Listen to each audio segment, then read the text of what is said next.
effort because there is no other choice. If they don't exert effort, they're not going to be even on the Bears roster. That's how bad this is.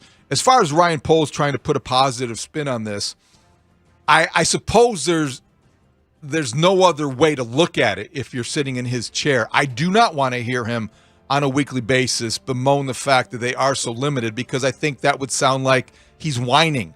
I would rather see him creating false hope than whining about what he doesn't have. Now, I want him to do something about what he doesn't have, so we look ahead and there's hope and there's promise and there's all the things that are under the umbrella of potential. That said, I don't know what degree of confidence to have in his ability to pull it off. He's got a lot of cap space and a lot of money to spend. He's going to have draft picks and be able to pick high. Congratulations. Now what? Now what? Because I don't know that I have the confidence, because I don't know that he's earned it. And I think that when we assume everything's going to be better because they have all that cap space and they're going to be drafting high because they're losing every single game they can possibly lose, I don't know if that is confidence that or faith that he's earned. It feels like a quantum leap to me. Well, I'm going to appreciate that Ryan Poles talks as much as he does, and this was with, I'm assuming, Jeff Joniak and the Bears pregame show over on BBM. I'd like to hear the question to give a little bit of context to the answer, but I mean, the bigger news would have been if he would have said, yeah, these guys are a bunch of bums and they got to get their heads out of their backsides, right? I mean, like, that's like positive mental outlook. That's probably like the very limited compliment he can give this group. Now, I'm more interested in, do the Bears have a chance, or are these guys going to lose out? I believe they're going to lose out, and now that the Packers game is in the rearview mirror, I'm ready for them to lose out. I'm okay with that. Like, I don't want them. I want them to own that second pick, and I want to see what teams are going to be willing to trade the Bears in future first-round picks for that second overall pick. Lost Dustin. Yeah, that's okay. That's all by design. They're relying on your zeal and your alacrity to get them to this point. And again, I think it was Tim Floyd was coaching the Bulls, and you heard a lot of people say, God, he's actually a really good coach. It's just he doesn't have any actual players, so he's doing a great job with a bunch of guys that are never going to question him because they're on the verge of being out of the league. And that's kind of what this positivity is, right? I mean, I don't think there's anyone that's going to, kind of raise a hand and say, hey, you really ought not to criticize teammates, because that would be against the hits principle, apparently, which is taking gratuitous shots at anybody you want to after the game. It's a great point. Who's going to tell Justin Fields that? Nobody, because everybody wants to be here, because guys are going to remain positive. I just think it's just banality to me to talk about the positivity in the locker room and to act like you're doing anything other than trying to lose. So, I agree with you, Dustin. I don't think they're going to win again, and I'm not sure it matters. I don't think it matters. I mean, there's a part of me that is curious to see what they can do with a bye week after what they did with the mini bye. I think that's interesting, yes, but I the agree. problem with that is that I don't know, get a new group of players. I mean, how many practice squads can you raid in the interim? It just they're churning the roster. And I also think it's also about tryouts. how you lose, right? Like how you lose the games matters as much as if you win or lose. How'd they lose yesterday? Because the quarterback couldn't complete the mission with the ball in his hand, and that's a bad loss. I think it was the receiver's fault. Yeah. Oh, it's because Montgomery didn't run hard enough. Then it was the running back's fault. That's right. What about the offensive coordinator? Right. Pretty soon, when's he going to point the finger at the head coach? Oh, wow. You're losing the plot with the positivity. I'm sorry. Let's keep things positive. Which game are they going to win, David? I didn't say they're going to win a game. You didn't answer that part of the question. I don't know that they're going to win again. I'm not going to celebrate that. So there's the difference. Like, you're just not on board with it. I'm not on board with it. Okay. I don't have to be. Nobody said you did. I think that when you cover a football team, you understand that there's value in winning a game for the people who are trying to win that game, for the coaches that are trying to put together a plan to win that game. Winning does matter, even though we've stopped caring in Chicago. Winning still does have a value attached to it. There's a value to Justin Fields to win a game, one of these games sometime, anytime. Please, surprise somebody. If they beat the Eagles, you're going to be disappointed? If they shock the Bills, you going to be disappointed?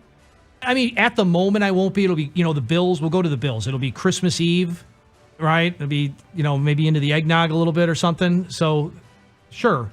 But you okay? You mentioned drinking like in 3 different answers today. I'll be disappointed if they're the 3rd pick and people don't want to come up and trade with it. That 2nd pick is going to be really valuable. Somebody's going to want to come up there to get a quarterback. 2 or 3 teams might want to come up there to get a quarterback, and that's what you got to hope for. This isn't just about the one player. A texter asked, "Oh, you're hanging your hat on one player." No, I'm hanging my hat on future first-round picks because of that 2nd pick. That pick is going to equal you potentially 3 to 5 players that are going to help you win the North and never give it back. Wow. 312-644-6767. I'm ready to run through a brick wall now for Dustin. That is the telephone number. And, or for a drink. We're going to get to all of your phone calls. It's Mully and Haugh, Chicago Sports Radio, 6-7 The Score. This is Horizon Therapeutics Bears Monday on The Score. An entire day of Bears-Packers analysis from our team of Bears experts, including Brad Biggs, Tom Thayer, Dan Wiederer, and Jalen Johnson. Plus your reaction too. Only on Sports Radio 670 The Score. Chicago's home for Bears fans. Always live on the free Odyssey app. This segment is brought to you by Bed Bath & Beyond. When you're watching the film of Justin in the pass game, is the clock speeding up or slowing down? And what's the good and bad of either? I think the clock is speeding up. I think you're seeing gradual improvement from Justin Fields. If you go back to week 1 till now, there's major improvement in what he's doing as a pocket thrower. There's times in the tape where he's getting through all of his progressions and working through the backside. There's times in the tape when he leaves plays in the field. I mean, that's part of being a young quarterback. There was a play in the game the other day, was turned into a second reaction scramble throw that he completed, but earlier in the down, you had, I think it was Darnell Mooney open on a fade route versus 2 deep coverage, and there was a window there to make that throw. And he hit the secondary window with Mooney, right? Right, he did. So there's times where he can be faster, and again, that's going to come with more reps, more experience. We understand that, but see, those are things, in my opinion, guys, that you can teach. I think you can teach that. I think you can develop that with a young thrower in terms of where they're putting their eyes, how to keep their eye level consistently up. And that's going to be a challenge for Justin. I mean, that's one thing I would say that's going to be hard to coach, because he is so dynamic as a ball carrier that when he sees an opening, his eye level drops and he goes, right? And he makes phenomenal plays. But there's going to be times we want him to keep that eye level up and say, you know what, just wait a little bit longer. That window's going to come open. That's how the scheme's going to work. And that's going to be the challenge of coaching. And look, everyone who has been around a high-level player, doesn't matter what level of the game you're talking about, what sport you're talking about, they're much harder to coach because they can do things that you cannot teach, right? They can do things you cannot teach. So how do you blend that to play within the structure of your offense or defense on a football field? That is a challenge at times, but that's a challenge. Look, if I'm on the Bears coaching staff, I can't wait to get to the building, right? You can't wait to get to Haugh to work with Justin Fields because he has those traits that you can't teach. So you want to get him on the field to work on the things you can coach. And in my opinion, you can coach a thrower. You can, in terms of being in the pocket, reading out with speed, going through your progressions, and putting the ball where it's supposed to. That will come with more coaching, more game reps.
Oh, I'm still here.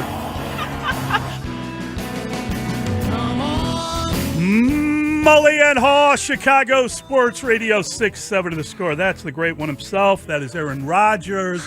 Grew up watching WGN. Oh, yeah. He's a Cub fan. Oh, He yeah. followed the Bulls, and he owns the Bears. There's very little you can do about him talking smack to you because he's earned the right. That's right. He did. They won again. If he still owns the Bears, though, he was more silent partner yesterday. Mm-hmm. He was not the guy that necessarily was the best quarterback on the field at times, which is an odd thing to say about a Bears-Packers game. And he didn't have the most impact on the outcome. I think Justin Fields had a better day than Aaron Rodgers, unusually. Right up to the end of the game. Well, right up until the first of 2 interceptions with 3 minutes to go. Yeah, that was bad. Justin Fields a threat to score every time he touched the ball. Aaron Rodgers very relaxed in the pocket, RELAX. That's what he did in the pocket.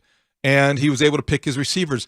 Christian Watson's more developed as a receiver than I expected to be at this stage of his rookie season.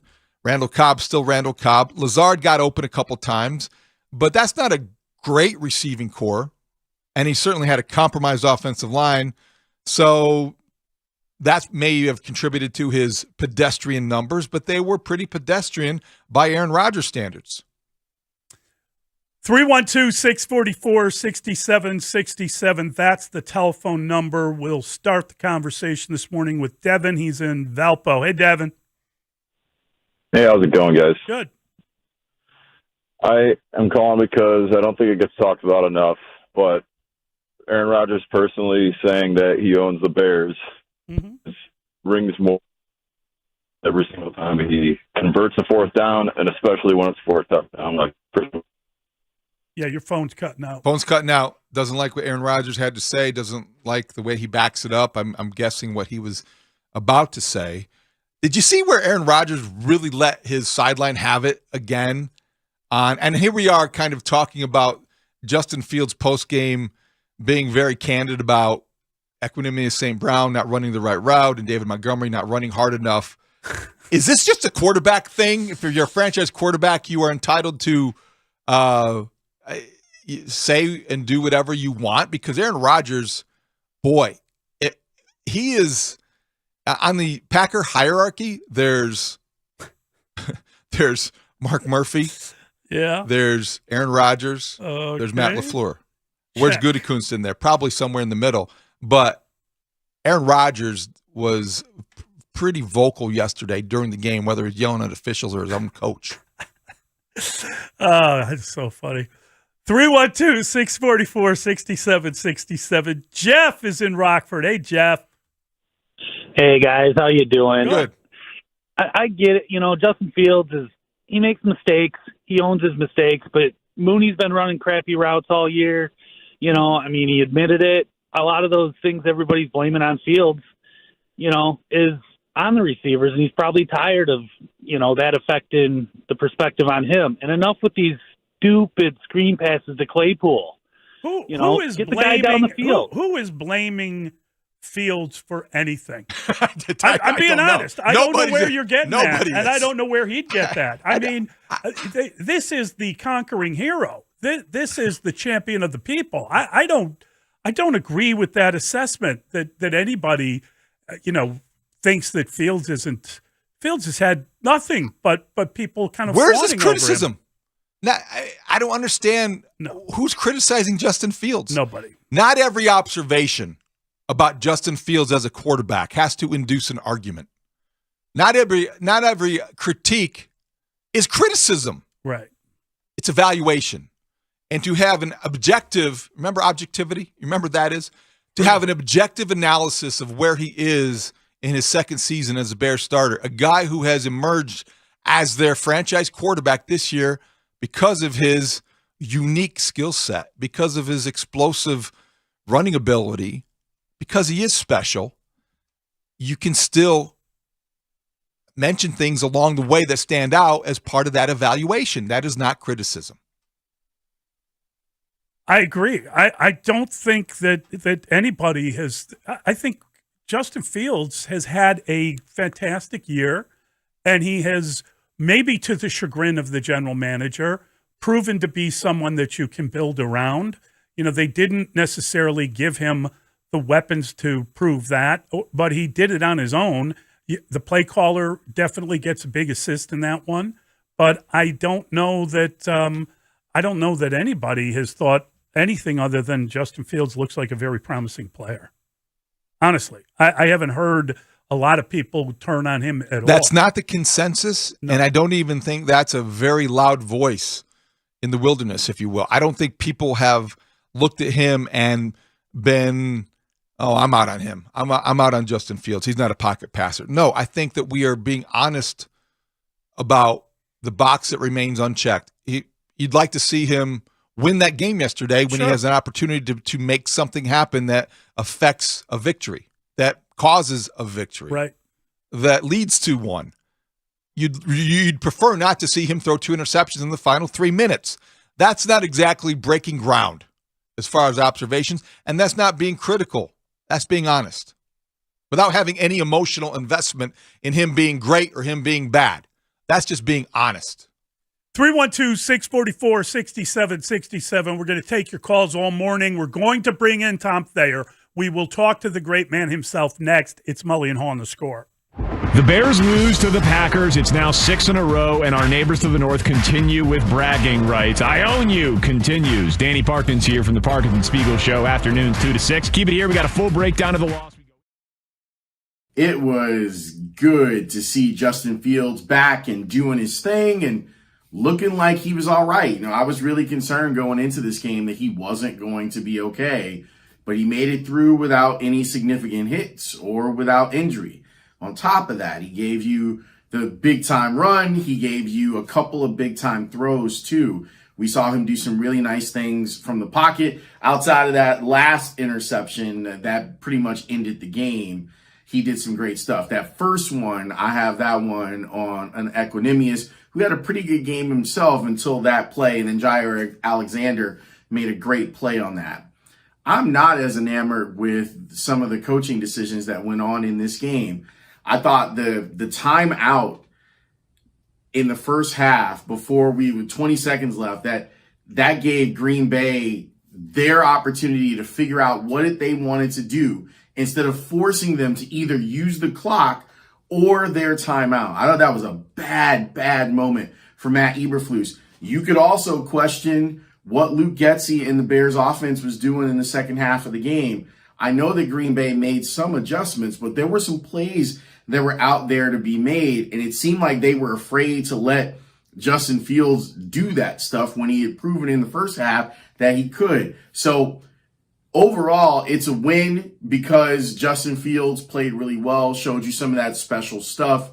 If you're one of the people that is clamoring for success inside of games, but the Bears not winning the game because it ruins their draft potential, you got what you wanted too. You got to see great stuff from Fields and the Bears end up losing. I know for some people it hurts a little bit more that you lost to Rodgers when he wasn't great.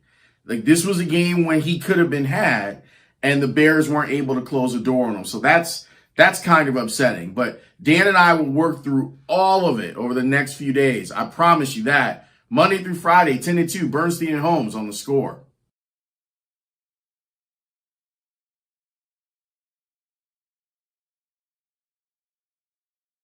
That event that was the tease 24 years ago, Michael's last shot, I brought with me this little item we've talked about. You're okay. I have no idea where I got it. This guy, I had a guy, maybe had was a bad choice of words, but yeah, there's a guy who had a lot of stuff. He had a lot of stuff, and this is not a bagel he found from a Bears game in 2004. This is not a banana. This is not a Coke can. This is... He carried that with him everywhere he went. I love him. So, absolutely. Yeah. Oh, hell yeah. No, I can't do it. Grody does it better. But anyway, I have come across a piece of course, the net from Michael Jordan's last shot with a very amateur looking photo, but it kind of, reminds you in case you need... the recall of what happened, but I would absolutely be more than honored if you were to take this and keep this. That's very, very kind of you. So the story was when I lost the bet to do overnights with your dad and do the double shift. I was friendly with Les. I did the night show on CBS, so I was doing 9 p.m. to 1 a.m., and sometimes I would come in and spend some of the 1 a.m. hour with him. I'm a radio dork, and I loved your dad, and I loved that we had live and local overnights. I'm holding this up for people watching on Twitch. It's beautiful. When I did that 5-hour shift with your dad, I went to his website and he had the picture with Michael Jordan. I was like, tell me some Michael Jordan stories. And he's like, oh yeah, Michael knows me. He always says hello. He picks me out. He picks me out. And I was like, how does that? And so, but he talks about covering and going to all the games. And he said that he was in Utah with the station for both the 97 and 98. But he always had to take something from the games. And so, what'd you take? Like you said, media guide, Coke can, whatever the thing would be. And then he said, use your imagination, and you're probably right. He said that it was him. Sorry. Gross. It's okay. I think it was him. Hey, that thing was important. I want to say it was Dan Roan. You're right here. Dan Roan and maybe one other person that they cut down the nets on each end of the floor when they won, like it was the NCAA title or something. But unlike when a college team cuts down the nets, the coach gets the net, and it goes over the trophy, and it's in the school display case. And all of the kids on the Final Four team or the title team get a piece of the net.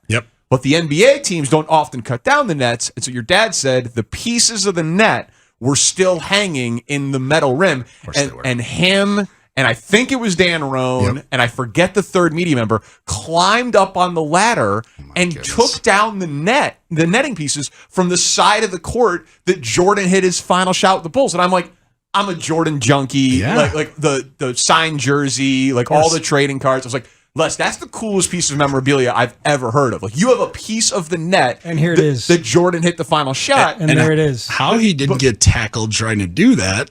I mean, there's. I can't believe it was allowed.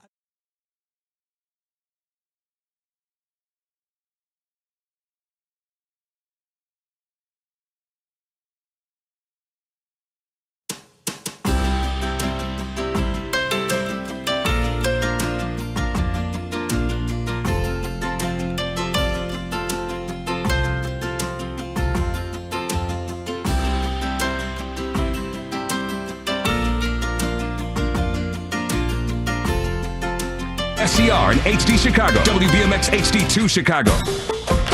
Always live on the free Odyssey app. This hour was brought to you by Horizon Therapeutics, going through incredible lengths every day. Tom Thayer, Chicago Bears radio analyst. There was one time we were playing Tampa, short yards goal line. I was in the end zone waiting for Harbaugh to throw me the ball. Instead of throwing the ball, he ran it in.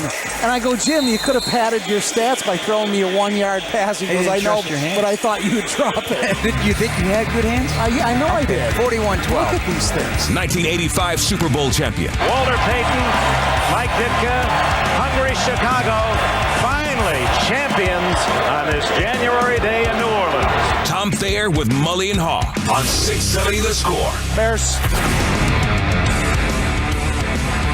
Mully and Haugh, Chicago Sports Radio 670 The Score. Always a delight to talk to the great man himself. And Tom Thayer joins us on the Signature Bank Score Hotline. Signature Bank, making commercial banking personal. Hey, Tom, how are you? I'm doing good. How you guys doing? Doing all right. It was interesting on the pre and the post. I got a chance to talk to Patrick Manley, who, of course, is the longest tenured Bears player, and just speaking to him frankly about the fact that the Bears are now not the winningest organization in the history of the NFL. They now trail the Green Bay Packers. The two teams had been tied, and Green Bay yet again takes over that lead. Yet again beats the Bears, I should say, and then takes over that lead. Does that irk former players? It seemed to irk him. Yeah, it does. It does. I hate Green Bay. I hate everything about them. And I just hate the idea of those guys, having the stronghold on the Bears, in which they've had in for the couple decades now. And, looking back at it, when I played for the Bears, we didn't lose against Green Bay. So, you always thought, man, the Bears are always going to be better than Green Bay. There's no way that they're going to get this thing turned around. And then, Brett Favre came aboard and did what he did for the time he was with Green Bay. And then they were super fortunate to fall into position to draft Aaron Rodgers without really knowing what they were going to get. And, having the luxury of being able to sit him behind Brett Favre for a while until he got up to speed and became the quarterback that he is. So, there's envy, there's jealousy, and all the kind of those things that go along with it because of this era. Because back in our era when we played against them, we thought that we were always going to have the winning record and we are going to be the dominant team in the division, at least against the Green Bay Packers. So, Tom, yesterday was a familiar result, but I felt like an unfamiliar feeling leaving Soldier Field in that it felt like Aaron Rodgers wasn't at his best. Justin Fields, I felt like, had a bigger impact on the game. And when you look ahead, that's why it maybe felt differently at the end. Do you agree with that assessment? And overall, how would you evaluate the quarterback play? I think everything is looking ahead. There is nothing about this team that, we're going to become attached to and say, this is, it means anything, because it's about the continuous evaluation of where this team is going to go and how they're going to get it turned around. And, Justin is going to be a dominant force in this division at the quarterback position for quite a while. And I like what he was able to do. I wasn't super, I didn't, some of the play calling I wasn't really excited about. They threw the first play of the game to a little swing pass to Dave Montgomery. And then they, let me look at my notes here, because the first, it was, what I'm trying to say is they threw that first play of the game to Dave Montgomery, and then they tried that whatever double reverse that they were going to throw to David Montgomery. So if you throw it to him the first play of the game, then all of a sudden now the defensive coordinator is on alert that Justin may not run the ball as much. He may be willing to throw it to his running back a little bit more often. And then when they tried that double reverse pass to Montgomery and it didn't work, it was, I just didn't like the beginning of that first series, and I know that they got 3 points out of it, but 3 points, field goals against Green Bay just gets you beat, and so I think it left a little bit to be desired. And then when you look at the interception late in the game to Jair Alexander, when you look at the play, you have a comeback route by EQ St. Brown. And when you look at the defensive back and how he played it, he stayed into a back pedal. He never took his eyes off of Justin Fields. So he was in position to make a break on the ball well before the receiver was. And I do think that those are the type of things that we're going to have to watch Justin through his development. Does he understand the coverage? Does he see what, we get to see, from the booth or in the aftermath? Because the ball should have probably gone in a different direction because the defensive back was reacting to the flight of the ball well before the receiver. And then you see the result of that play at such a significant moment. So those are the types of things, if we're going to be talking about the brilliance of Justin in 5 years, it's going to be because of those types of reads he makes instantaneously and either moves his eyes in a different direction to the next read or tucks the ball and run. Tom, were you surprised that they were so kind of easy to blame Equanimeous St. Brown for not coming back on that route? It was a little surprising in the postgame to hear the coach and the quarterback mention him. I think Justin just said the receiver has to come back and do that. But he did mention David Montgomery didn't run hard into the hole at one point. I just am not used to that sort of candid nature from a quarterback. Yeah, I agree. I don't agree with that. I think when you have a comeback route by a 6'5" wide receiver, when you sprint the 18 yards or whatever he did, and then you got to come to a complete stop. And when you're coming to that complete stop, the defensive back sees that 50,000 times throughout the course of his career. And then when he goes through the practices that he's been that involve Aaron Rodgers and stuff, he understands how that receiver has to come out of that break in order for that play specifically to run successfully. And when EQ St. Brown comes under balance and then turns around, the defensive back is already breaking on the ball. So, yeah, I think it was a great play by Jair Alexander, and I do think it's a little bit, if you're blaming the receiver in there, I think the quarterback has to accept as much blame as the receiver. So, Tom, it's early in the fourth quarter, and the Bears are clinging to a lead, and I felt like after the 49-yard completion to N'Keal Harry, then all of a sudden, for whatever reason, Luke Getsy seemed to get conservative, and they played it a lot safer. And when you have a quarterback like Justin Fields, I think we have seen you continue to be aggressive. You continue to call the game plan the way that he's used to having it called, and you get the most out of him. Handing off, I think, ended up working against the Bears. Did you see it the same way as it was happening? Did the Bears play it safe down the stretch? Yeah, I think they played safe the whole game because, I do think there was concerns about the health and the assurance of getting Justin through the game healthy. And so when Justin, freelanced himself in what we've seen out of him in the last 4 or 5 games, and he ran when he felt that was the best option, that was the biggest threat to the defense. But I think the defense kind of felt that the Bears weren't in a position where Justin was going to have the freedom to run whenever he wanted to. And then some of those runs to the interior of the defense throughout the game were unsuccessful, and they weren't, they didn't have that explosiveness. But when you don't have that explosiveness with the interior running game, then you kind of lose some of your overall explosiveness when they know the quarterback's not going to tuck it and run. So, yeah, I think there was some conservative, play calling when you're trying to.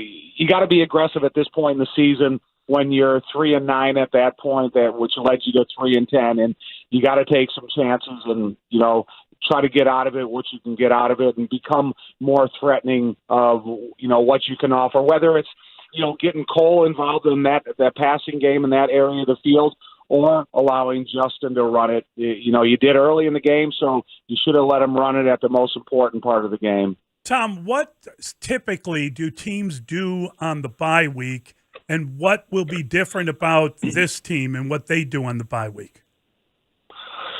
Well, they better keep their mind involved in football, because the worst thing you can do is completely get away from the learning part of the game, because you can forget a lot within a 10-day period or however much time they're going to get off. And then you better think about the opponent that's coming in here, because Green Bay is they're not a playoff team, and they're not a Super Bowl contender. This next team they have coming in here, offense, defense, and special teams, this is a real Super Bowl football team.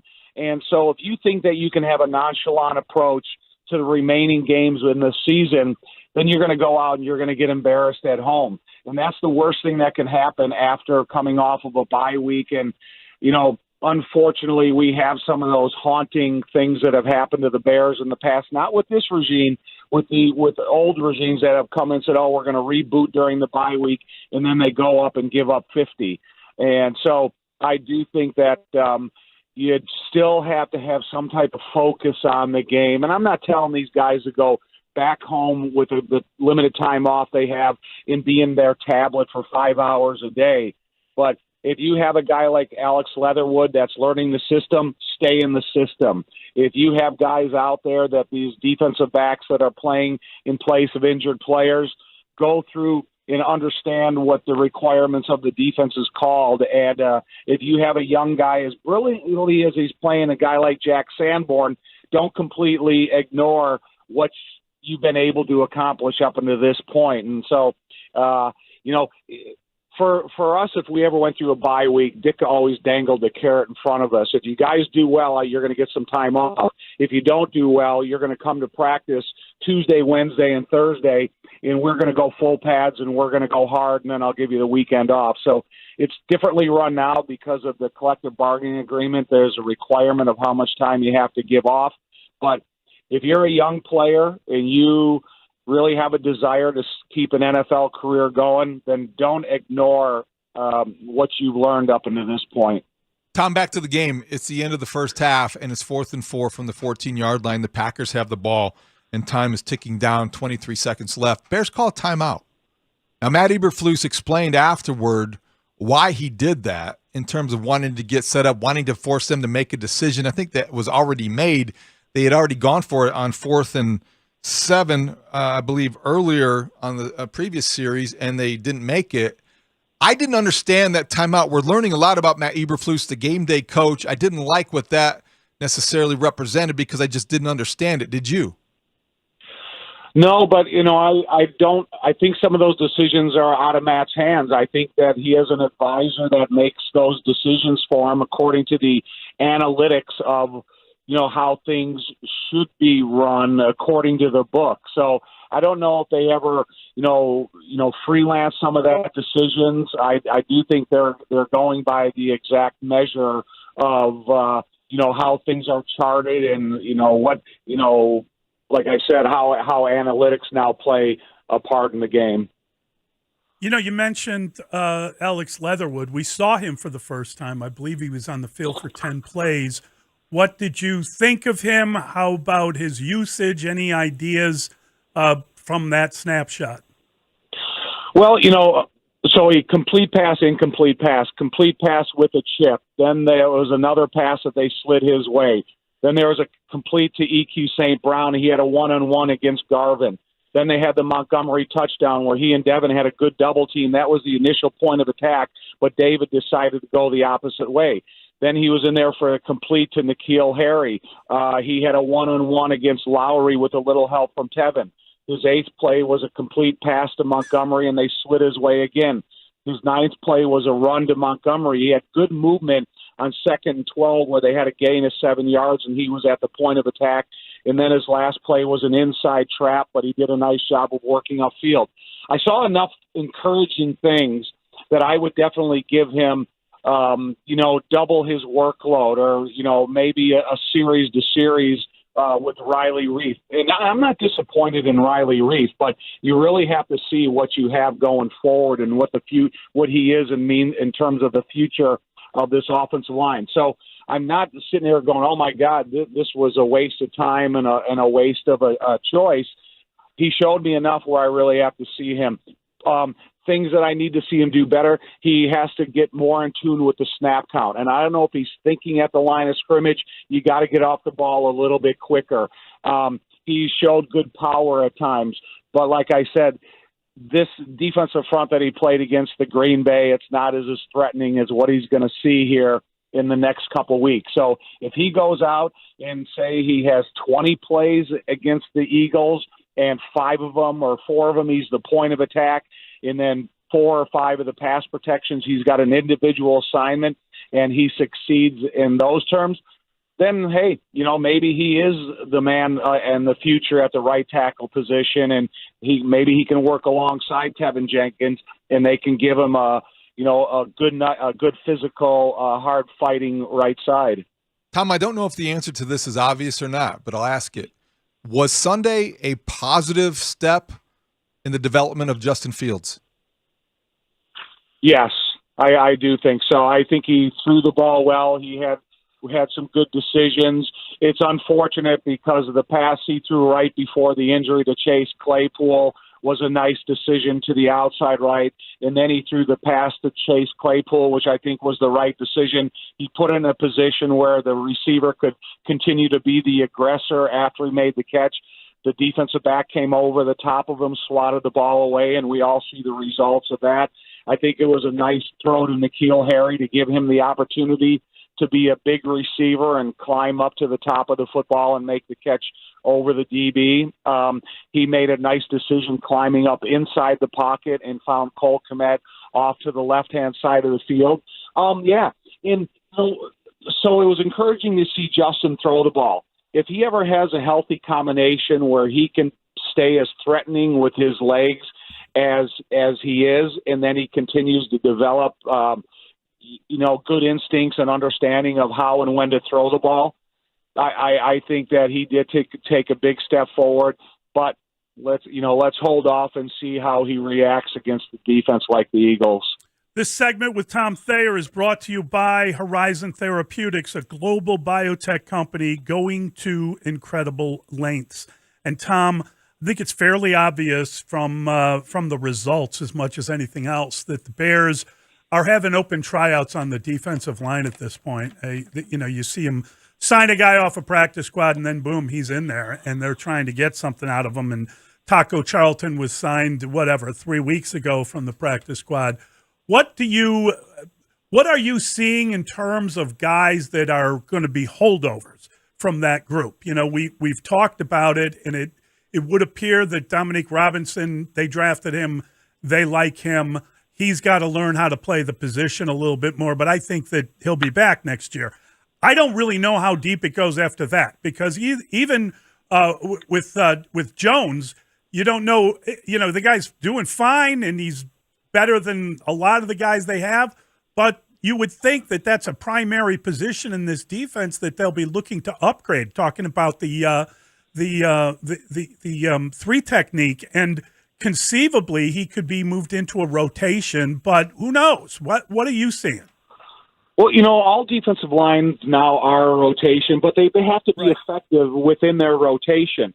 And if Justin is a part of a rotating defensive line or three technique or wherever they can play him, then, I think every one of these guys have to play fundamentally better. There were times where Aaron Rodgers had, it was one time he had 9 seconds and he threw an incompletion. He had 4 seconds for a completion on 3rd and 7 where there was no traffic around him at all. So, he was able to hold the ball, deliver it at 5 seconds for the first down completion. Then he had another one where he had 8 seconds before he got rid of the ball, and again, no traffic in his space. And I look at the defensive line, and you look at, from the snap of the ball, what was their get off? After their first initial move was absorbed by the offensive lineman, what was their second pass rush move within their arsenal? And there's times that I see guy on the defensive line just kind of, slapping at the offensive lineman, not having an initial move and then a secondary move, and then sometimes going to a third for their, trying to create escapability. And so to me, it's talent and fundamentals got to be matched. And so if they do bring in a new list of characters next year to come in here and compete, they can't be developmental guys like Dominique Robinson, because what I've seen out of him, he's got the athleticism, but he doesn't know what he's seeing. And sometimes he gets so faked out of position that whatever speed he has, whatever move he's trying to use is useless because he's too far out of position. And so that position there, it has to have a complete overhaul. And it's about, their fundamentals and pass rushing arsenal as much as it is the talent itself. Great stuff, Tom. Thanks a lot. You had a great day yesterday with Jeff. All right, thanks, you guys. See you later. That is Tom Thayer. He is a Bears legend. 312-644-6767. Back to the phone lines. Mully and Haugh on the score.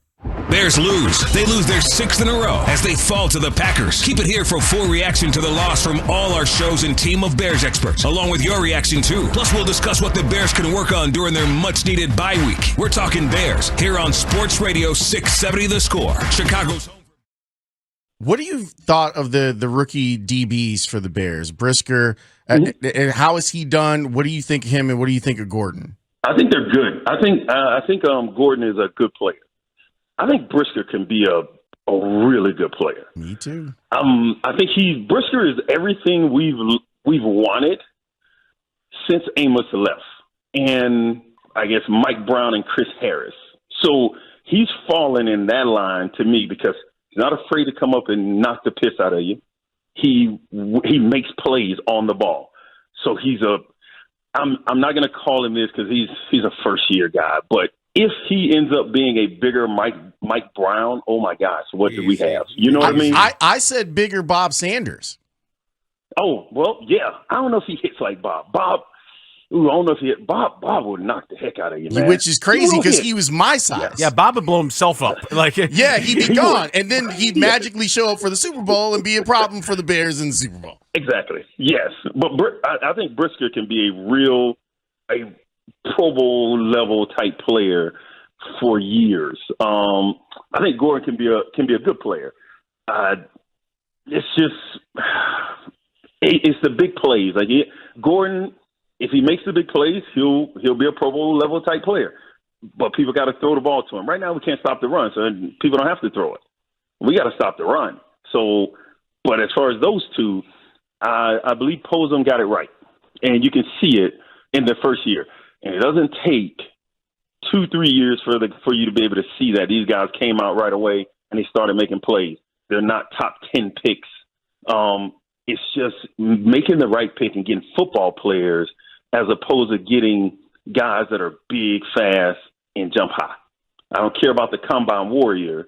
I want a guy that can play football. If we only go by combine warrior, we never draft Lance Briggs.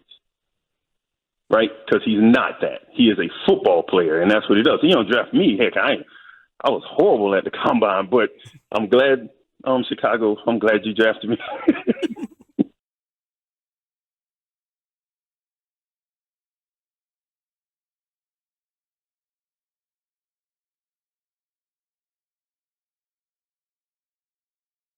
Where are the places where if you do see improvement from Justin Fields, the passer, where are you seeing it?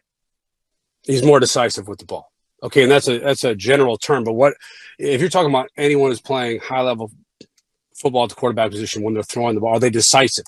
Do they see it and cut it loose? I used that term earlier this year when I was talking to you guys. I think it was after the Washington game, and it was after the Green Bay game. There was plays and there was throws to be made in that tape where I felt like Justin did not cut it loose as a thrower. What I mean by that is he saw it and he just didn't take it. Okay. Now you're seeing him take those throws. Again, more of them, they're much more defined for him now. That's fine. That's what you want. Aaron Rodgers in Green Bay had one of the most defined passing games in the NFL. That is part of pro passing in this league in terms of how you counter defensive coverages. So what you're seeing with Justin is he's much more decisive throwing the football. When he sees it and he reads it, he's cutting it loose. He's throwing with velocity. He's throwing with touch. He's throwing to the third level of the field. And again, I'm with you, Lawrence. It doesn't matter in terms of the amount of volume you're throwing with because of what they do in the run game. It's executing those opportunities when you have them as a passer. And I think it's also this. You don't want to force anything, right? Because I've heard it too all week. Well, he needs to do this in the pocket. Why? Why does he? Take the player you're coaching right now. That's what you have to do as a coach. If you're not doing that, get out of coaching. Because you have to look at the player you have right now, where he's at in terms of his development. Okay, let's cater to that development right now. It's not where he's going to be in week 17. It's not where he's going to be 2 years from now. Because I have to coach the kid this weekend, right? I have to put him in a position to produce this weekend. So let's build the pass game around where he is right now as a thrower. And that's the best thing the Bears have done the last couple of weeks, especially inside the red zone. What talked about last week in using Cole Kmet, right? Use the tight end. Use the play action passing game. Get him to the edge. Get him to the perimeter. That's where he's at his best right now.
Haugh, Chicago Sports Radio, 6-7 to the score. That was the first turnover of the 3 in the game for the Chicago Bears, and a very costly one at that point of the season. And Chase Claypool went off the field and went into the tent, but he was okay. He did return.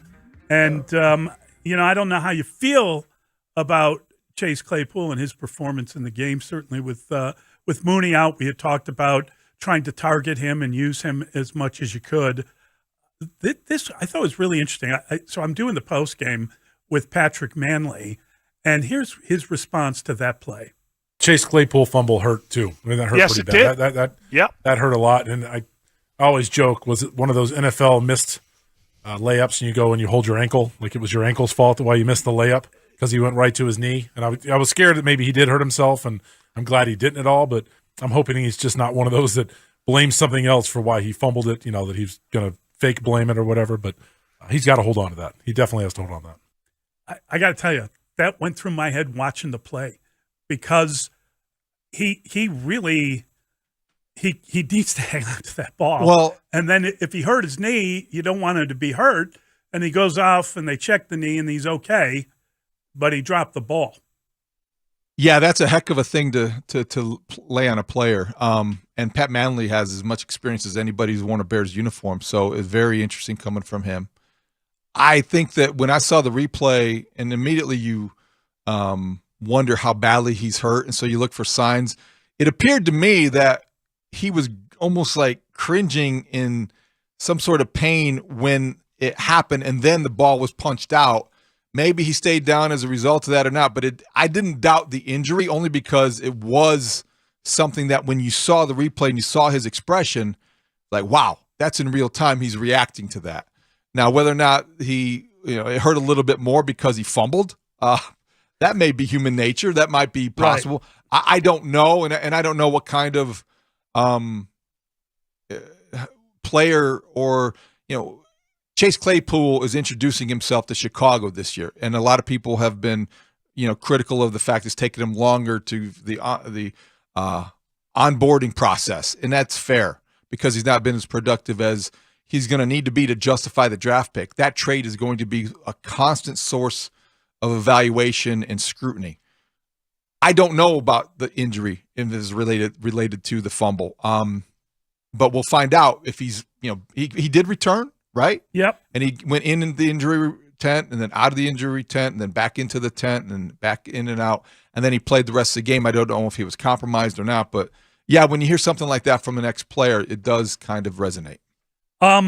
He did play 33 snaps on offense. That was 63% of the snaps in the game, and he was targeted 6 times, caught 5 passes for 28 yards.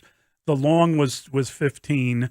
The only guy that was targeted more was Cole Kmet. He was targeted 7 times, caught 6 for 72 yards, and of course, Kmet played 100% of the offensive snaps. He was like an offensive lineman in that game. He was. He's dependable. He's durable, and I like the way that he's been playing lately.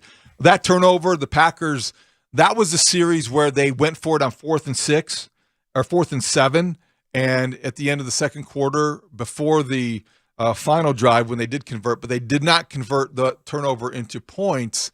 And I thought that was an interesting decision when Matt LaFleur decided to go for it on 4th and 7 and going for the touchdown instead of the field goal, something that I think Luke Getsy probably could have done a couple times when we looked at what the Bears were, their decision-making process. What did you think of Tom Thayer's explanation that the timeout at the end of the first half was due to analytics? Yeah, that I did not know that they had a timeout guy that was calling those plays. I tell you what, that lets the coach off the hook. It does.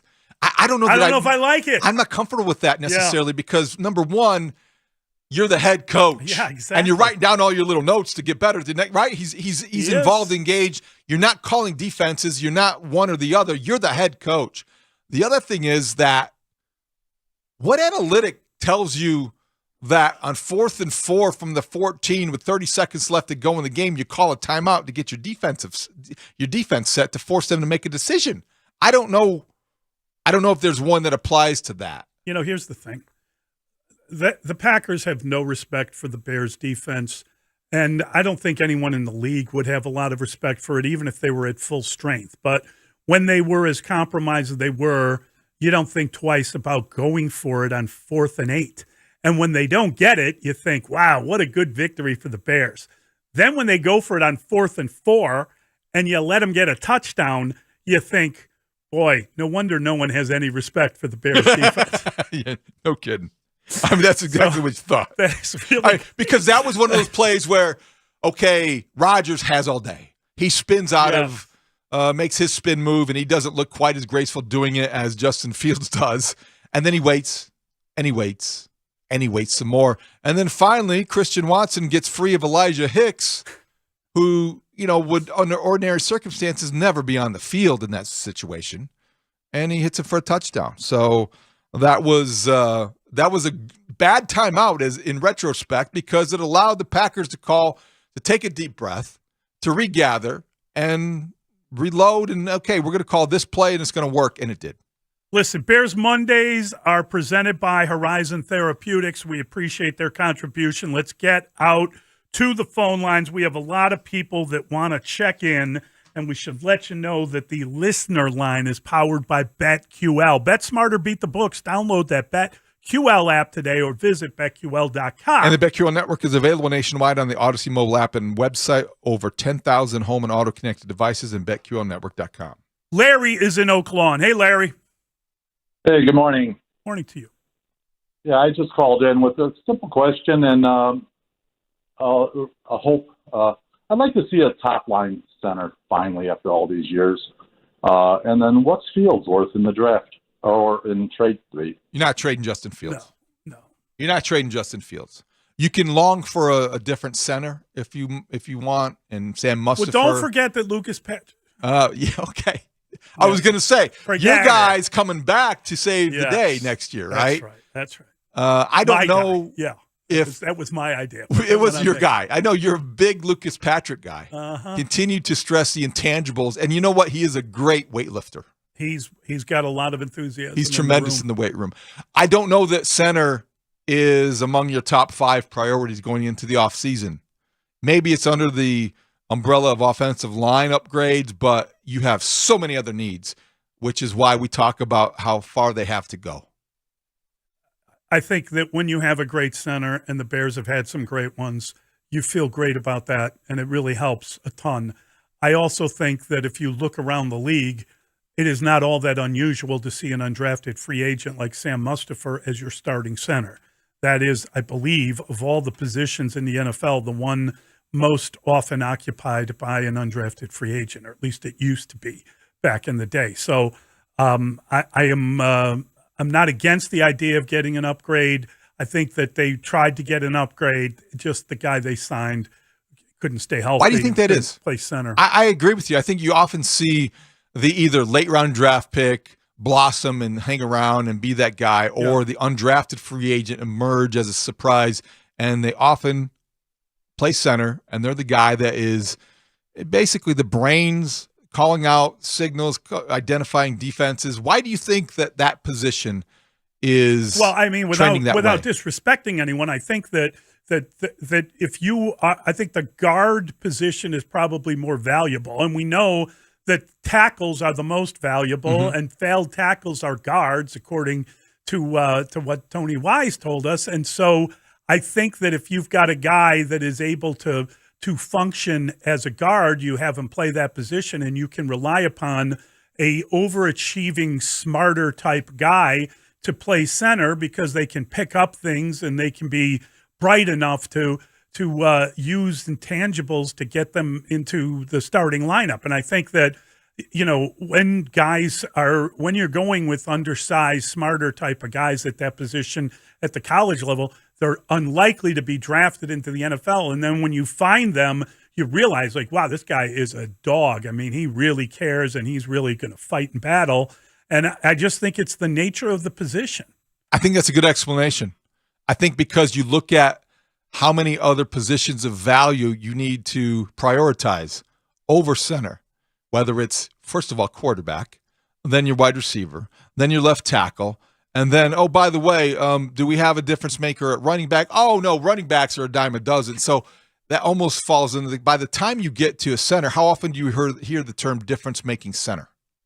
I mean, Olin Kreutz was a difference-making center. He was a guy that was a Hall of Fame quality player at that position. And how did he do it? Well, he used his leverage. First of all, he knew everything that was going on around him, and he used great leverage, and he was an invaluable player, great leader. There were a lot of qualities. I think you see those qualities in a lot of those guys.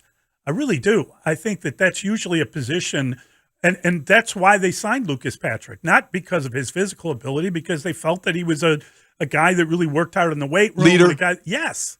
Mentor. Yes. The kinds of things that are difficult to place a high value on. I know people don't like Sam Mustipher. No, he's got those traits. He's got a lot that's of that stuff. That's the only reason he's really starting. Smart guy. Yeah. Yes. And that's why he is starting however many games this season, why he's hung around as long as he has, because he leads the Bears in intangibles. 312-644-6767. Back with your calls. Mully and Haugh on the Score. This is Horizon Therapeutics Bears Monday on the Score. An entire day of Bears-Packers analysis from our team of Bears experts, including Brad Biggs, Tom Thayer, Dan Wiederer, and Jalen Johnson. Plus your reaction too. Only on Sports Radio 670 The Score. Chicago's home for Bears fans. Always live on the free. This was a walleye tournament on Lake Erie. And the video came out, because usually it's not quite this dramatic. Usually it's after the fact, or some places will even have an x-ray machine that they'll slide everything through. The Lake Erie Walleye Trail Fishing Tournament, the fishing director thought something was up, and he took out a big old fillet knife and started cutting up the catch. We got weights and fish! There we go! Out of here! Where's the other one? Everybody listen to me right now. Jake, I want you to leave. I don't want anybody to touch these guys. I want you to jail. He was pulling out 8-ounce lead weights. Yeah, I saw he cut, and then the guy reached in. There was 2 weights inside of a fish. Big egg-shaped hand grenades of lead that he's pulling out of these fish that had been wrapped in walleye fillets. We got weights and fish! We got weights and fish! And they apparently had been doing this before. They are under investigation for... It's felony fraud, right? It is felony fraud. And they won a tournament recently where they bought a boat worth $50,000.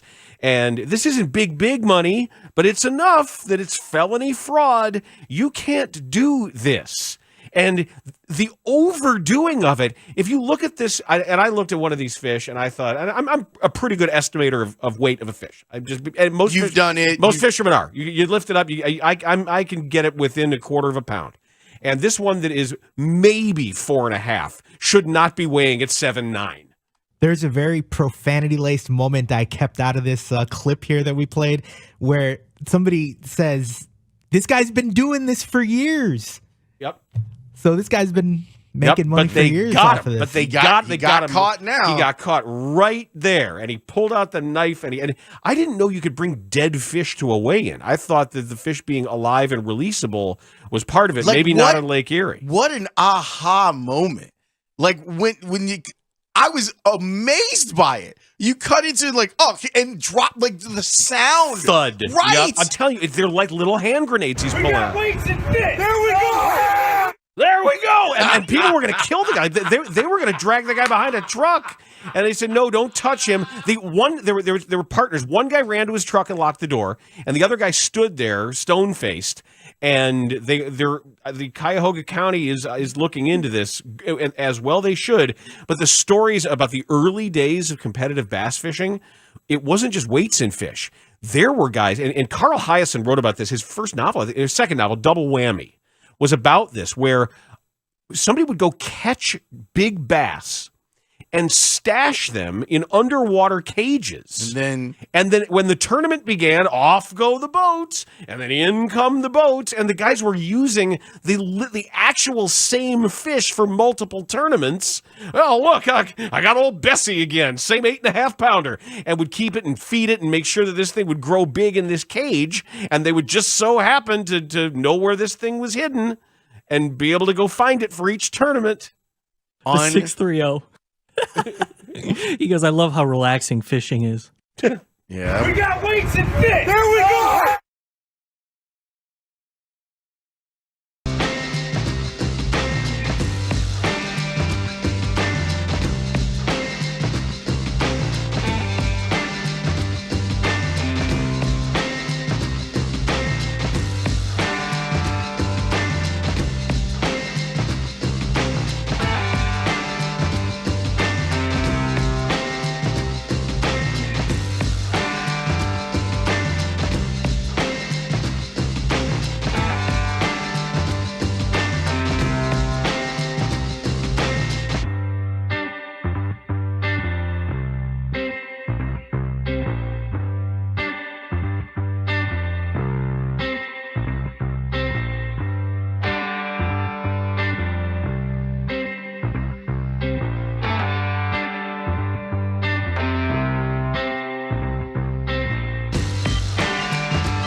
Anticipated throw and I think 23 just made a good play on that. I mean, yeah, we just got to execute better as an offense. Luke trusts the O-line to call that, run on third down. So we just got to execute it. I don't think the running back did the completely right track. Of course, he hit the right hole, but I think he just has to hit that harder. And, as an offense, we just have to execute better. Mully and Haugh, Chicago Sports Radio, 6-7 to the score. That is the voice of Justin Fields in the post game. And interesting because the running back he's referring to, of course, is David Montgomery, and the wide receiver he was referring to is Equanimous St. Brown. And David, there is little doubt about the names of the two players, even though he didn't call them out by name. There's no doubt. Now, I didn't realize until Justin Fields told me to watch this, to go back and rewatch this, that David Montgomery was was not running hard enough on that third down. On that third down run on 3rd and 5 from the Packer 23, after the Bears had moved the ball down into field goal range, he gets 1 yard, stuffed for 1 yard. I didn't realize that it was his fault or that his contribution to that didn't Kenny short Clark yard. hit him? I watched the play in real time. I think who tackled him on that? Wyatt and Walker are given credit Okay, for all the tackle, the shared responsibility. Quay Walker had a tough day though. Yeah, he did. He was not as active, I think, as you might like. Was he back from injury in that Might have game? been. Yeah. But he looked a little bit off at different times. But back to the point of Justin Fields identifying the running back who needs to run harder and the receiver who needs to come back to the ball. He's not wrong. He's not wrong. I think you could look at both those plays and come to a similar conclusion. It's just rare that you hear it from the Bears quarterback so soon after a loss, so specific of a cause for what happened. The interception, people will break it down. We can have a football debate over it. Two things are true. Number one, EQ St. Brown could have run a better route, could have come out of it with a little bit more conviction. Could have boxed out Jair Alexander with a 6'5", 215-pound frame. Why he didn't do that? Yeah, he's responsible. But also, Alexander, in part, was able to jump that route because he read the quarterback from the snap. Tom Thayer acknowledged it as well. You can't stare down a receiver and throw to the trust spot and expect a good thing to happen. Not when your receiver's a scrub. Especially then. 312-644-6767. That's the telephone number. Let's get back to the phone lines. We have Larry on the south side. Hey, Larry. Yeah, there's two things. The analyst for the game said the same thing. He said that guy should have boxed him out. It wasn't on a field for that. Receivers supposed to fight for the ball just like the DB do. But honestly, Larry, do you think Justin Fields heard the analyst say that? I'm just saying that the coach said it too. I mean, I think it's true. It's just rare you hear the quarterback say it. That's all. And one more thing, do you think they should be because the second interception didn't even really count because the 2-point conversion. I mean, literally they ran out of gas and you didn't even see a bear in the play on both of those touchdowns and 2-point conversion. They just completely ran out of gas. They're so wide open. Now, as far as kicking. Do you think they start auditioning kickers during the bye? It's funny. A lot of people want Larry. to get rid of the. Thanks, Larry, and know that the interception counts. Sadly, the interception does count. Yeah. I mean, I hear you. It was desperation, and he was. But that you can't just yada. That wasn't a good throw. The second interception's off the board. That was not a good throw. No, it wasn't. It wasn't a good decision. It wasn't good. It was more of a desperate time in the game where you can understand trying to make something happen more than the other play, the first interception. Every interception has a story, as we say, as Peyton Manning once told Mully. I think that's the way we're going to look at it. As for Cairo Santos, he's had a difficult year. I don't know if the Bears will look at kickers during the bye week. I wouldn't blame them for doing so. I don't know that he's one of those players that is untouchable. He certainly hasn't performed up to his standard. And it sounded like, though, Matt Eberflus was going to be very supportive of Cairo Santos. He was asked about him post-game, I believe, and he said that he was just being very supportive of him. So I guess it would surprise me if they replaced him. But, hey, when you are 3-10 and nobody in the NFL has more losses than you do, what's your interception rate now? I mean, those two count. So where is he at with his touchdown to interception rate? It's just, I'm not complaining about it. I'm just saying it's a statistic. Well, it was the fifth one in the fourth quarter. Well, that's not as good as you'd hope for. No, again, every interception has a story. Peyton Manning, he knows because he threw some. Well, in 2022, which is this season, Justin Fields has 13 touchdowns and 10 interceptions. Yeah. 1,896 yards passing. Mm-hmm. Okay. These are statistics we'll look at the end of the year. I would like to see him have more touchdown passes, frankly. And I think that he's done a really good job of getting himself he's done an amazing job running the football. And now, this is the natural progression of the player. I'm sure that he's going to be able to throw the ball more moving forward. They're going to want to. Mark Grody asked him if he wanted to throw the ball more, and he said, yeah, but he also said that he wants to win. So, whatever it takes to win is what he's willing to do. I wish that he could have had another touchdown run or two, frankly, but we saw him go down the field. The pass to Equanimous St. Brown for 56 yards was a hell of a throw, and it was a good catch. And he got behind, I believe, the same corner who called him a scrub, and that's good. Jair Alexander on that play, that was a good route by EQ St. Brown because Alexander squatted, he got by him, he made the move, he made the catch. Great ball. And nobody was pointing a finger at him on that play. And N'Keal Harry, who we hadn't seen for a couple of weeks, made a phenomenal catch. Phenomenal. I swear to God, I didn't know he could catch like that. I had been told that he was a body catcher, and we'd seen him catch somebody, get some throws with his body. That was him jumping up, getting the ball at the apex of the throw, coming down hard on his back. So hard that he had to leave the game. I mean, that was a hell of a catch. Yeah, and he's athletic enough to expect that if he's playing. The Bears had 6 receivers active on Sunday. Velus Jones did not get in the mix offensively, did have a couple, it was active in the return game, but 6 receivers active shows you how compromised physically they were, because at the last minute, the fullback went down. Blasingame, he was inactive. Yeah, he was ill, right? Yeah, and then they lose Wesco. Yeah. That was a surprise that he was. They lose Wesco immediately, the tight end. So and he was again the fill-in fullback. Yes. So now you're going without a lead blocker in the backfield. Right. So you already are unable to do what maybe you wanted to do offensively. Maybe that's why David Montgomery didn't hit the hole harder. It was funny. That's funny.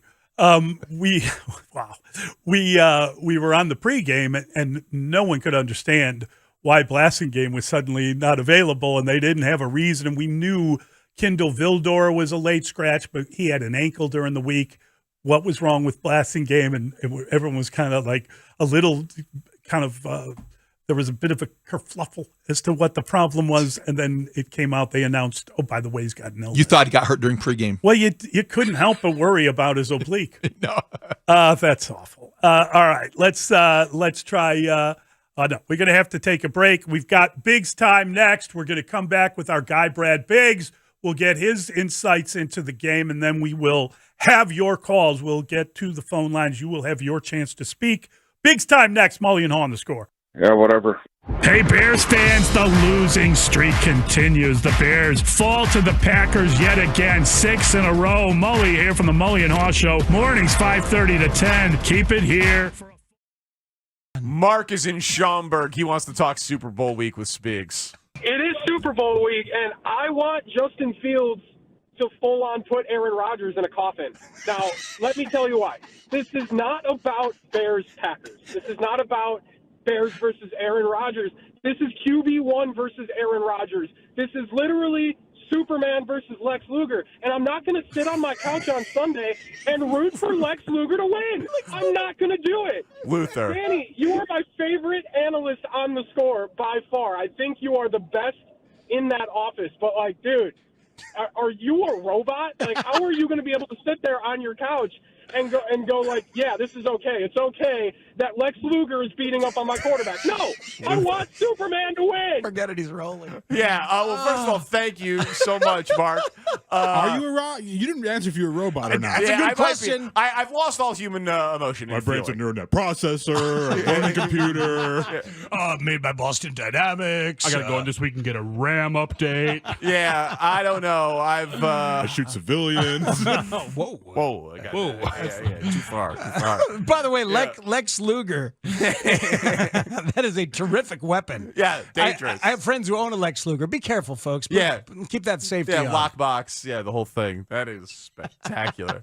I get it. I don't expect people to be with me on this. I don't. To me, this year, the opponent just doesn't matter, man.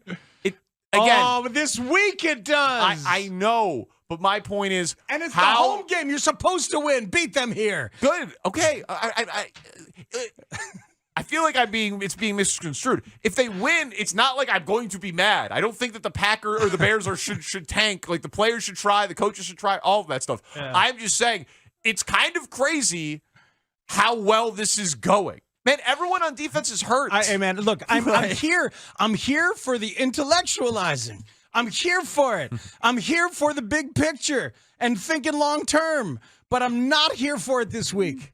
I'm just not.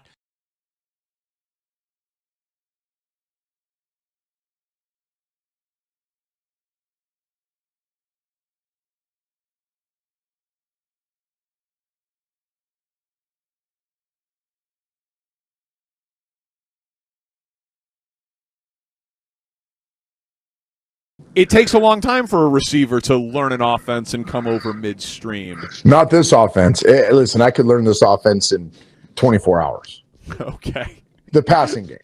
Well, that's what I'm asking. Like, should we be concerned that if you can learn it in 24 hours, let's say you're of above average football intelligence, like Claypool should have it down at this point? He should be more involved than he's been.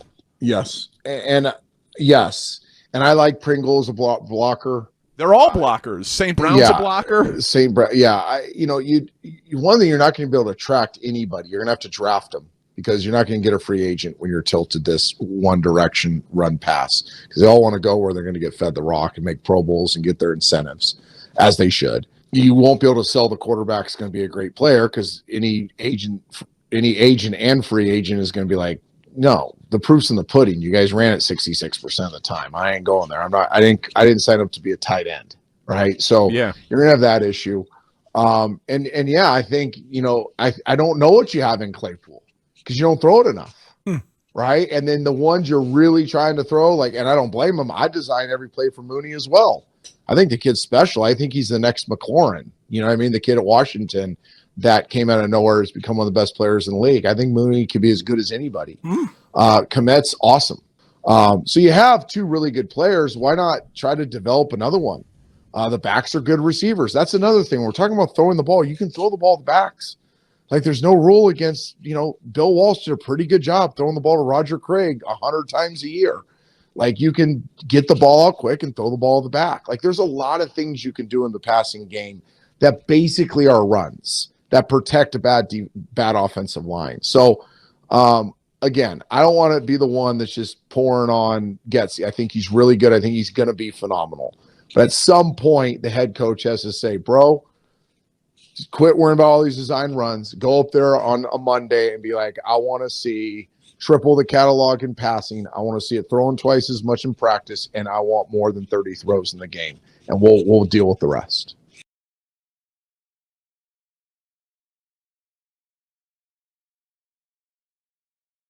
Live on the free Odyssey app. This hour is brought to you by NJ Diet. Lose a contractually guaranteed 20 to 40 plus pounds in only 40 days. Brad Biggs. Biggs time. Biggs. With Mully and Haugh. Biggs time. The Biggs Report with Brad Biggs. Biggs time. Biggsy. His name is Brad Biggs. Brad Biggs talks football with you. Mully and Haugh, Chicago Sports Radio 6-7 to the score. Brad Biggs is the football man of the Chicago Tribune, a long-time contributor to the station and a valued friend. And it's great to welcome him to the Signature Bank Score Hotline. Signature Bank, making commercial banking personal. Biggsy! Morning, Brad. Morning, boys. What's going on? Yeah, the Bears lost. I don't know if you were following the end of the game, but it didn't work out as well as maybe some had hoped. And there were a couple of late interceptions, which may have spoiled what was a really good, glorious day for the quarterback. But unfortunately, they didn't get a hand on the other quarterback, and it was yet another Green Bay victory, Brad. Yeah, I mean, they moved the ball a little bit there in the fourth quarter when they had to. Which is more than we can say for those other, fourth quarter opportunities they had this season. When they've had the ball late, and you're like, okay, big moment here for a lot of young players, and they, couldn't move the ball at all. They moved it a little bit. They have the first interception on the hitch route to St. Brown, and then they get gashed for the add-on touchdown by Christian Watson, and then they had the second interception where that was a situation where, you need to get a quick field goal there after maybe taking a shot at the end zone and then try an onside kick because you're down multiple scores. But Fields played better. There's no question about that. Green Bay's defense hasn't been stopping anyone, and the Bears' defense was terrible up front. Although, guys, I think you got to give defensive coordinator Alan Williams and his assistants and some of those rookie defensive backs some credit. They weren't amazing, but if you would have told anyone before the game that you're going to limit Rodgers to 182 yards passing They're going to have a long completion of, I think, 21 yards with Josh Blackwell and Jalen Jones and Elijah Hicks back there. I think people would have taken it. So those guys played pretty well. Yeah, and I think Aaron Rodgers was pretty respectful, actually, post-game, asked about that secondary and gave them some props. So that was nice to hear. Brad, when somebody asks you about this game in a week or in a month, when you look back big picture-wise, what will you remember most, or what was the most significant thing that happened Sunday for the Bears? I think, it's Fields coming back after being out with the injury, and I thought he looked a little bit better in the pocket. Right? It wasn't perfect. It's never going to be perfect, but it looked like improvement to me. So I that's the thing I think that sticks with you. That's the thing you're hoping to see continue in the final 4 games. That's why. They need to rest him, they need to shut him down crowd was just oblivious. These are opportunities for him to go out there and make improvements.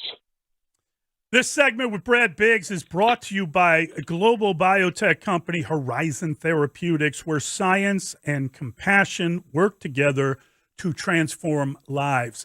And Brad, I guess when I look at this opportunity now, you would say that the Bears, with the bye week, can they somehow develop a player? Can they somehow, the players aren't there, but can you force the defensive line to stay and do extra work? Can you figure out how to churn the roster even more and get yourself another defensive lineman? They did not touch the quarterback.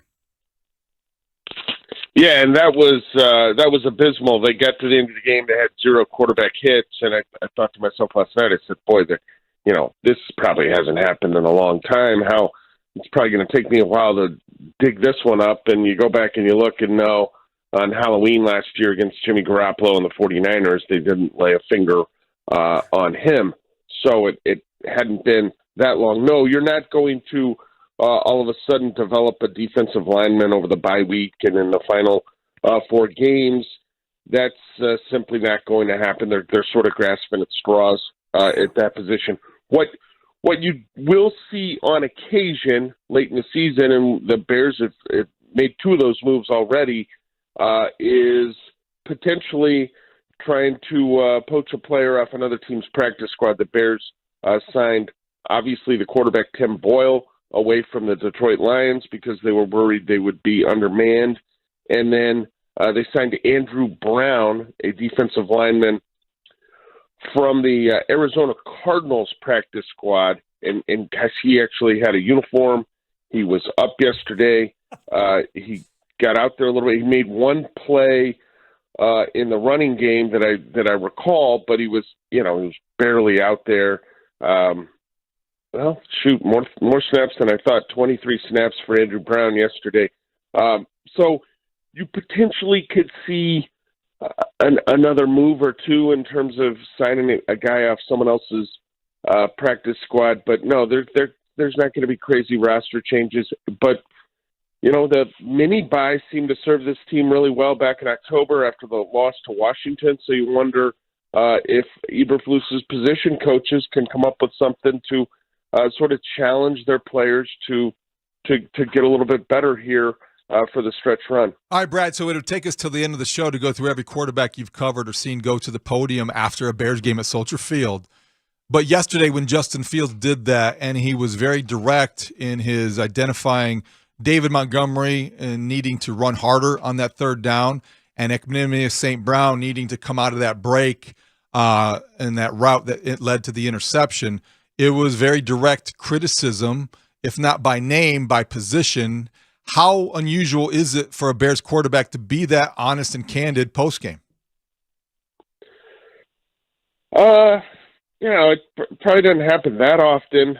Although, I'd hate to pile on Fields in this case for doing that, because I think the one thing that you get some reporters who are like, well, they never name names. They never name names. And then when they name names, they're like, can you believe it? He named names, like he called somebody out. So, hey, it's easy for the coach and the quarterback to point out Equinemius St. Brown's shortcomings yesterday. He's not going to be on the roster next season, okay? It's easy to understand why Jair Alexander would be squatting on every route that St. Brown ran. St. Brown was with the Packers. The Packers were very depleted at the wide receiver position at the end of last season. They did not attempt to re-sign him, and he left for the Bears on a minimum contract. Okay, so you get what you pay for, and when Alexander's seen this guy in practice for years, he knows he can get away with that. He got burned on the one, but he said, the guy's just slow coming out of his breaks. He knew he had to play on the ball. So that's kind of what the Bears get. It's probably the quarterback and the coach stating the obvious about a big receiver who, doesn't play particularly fast, isn't particularly physical, and in that case was not a good route runner. Brad, we already had a call from someone, and it wasn't David, looking to replace the kicker. Where are you at with? Well, it's his brother. Okay, his brother was at the game yesterday. Right, he was right. He's season ticket holder. He's upset and fed up with the kicker. Where do you think I learned it? The feet of the master. The kicker has missed 4 extra points on the season now, which is bothersome. It didn't cost him the game yesterday. He's 18 of 20 on field goals. I think. The field goal miss was obviously too low. You could see that without needing a trained eye. I think he was probably trying to fight the wind a little bit there. It was a 40-yarder. Wanted to keep it out of the stronger winds and just struck the ball too low. So not the best day for Cairo Santos, but I also don't think they're going to go replace the kicker with 4 games to go. All right, Brad, let's get to it because you addressed this in 10 thoughts, and I think it's an interesting point. Bears right now scheduled to pitch second overall in the NFL draft that everybody's already pointing toward. This isn't a great year for quarterbacks at the top of that draft. In past years, you could see having the number 2 pick and teams desperate to get one of those franchise quarterbacks and giving up a king's ransom to do so. I don't know if that's going to happen. I don't know if the Bears would want to move down from number 2 if they indeed stay there because of the defensive linemen who might be there to take and they don't want to miss out on. What is your sense of the way that's unfolding as you addressed it in your 10 thoughts?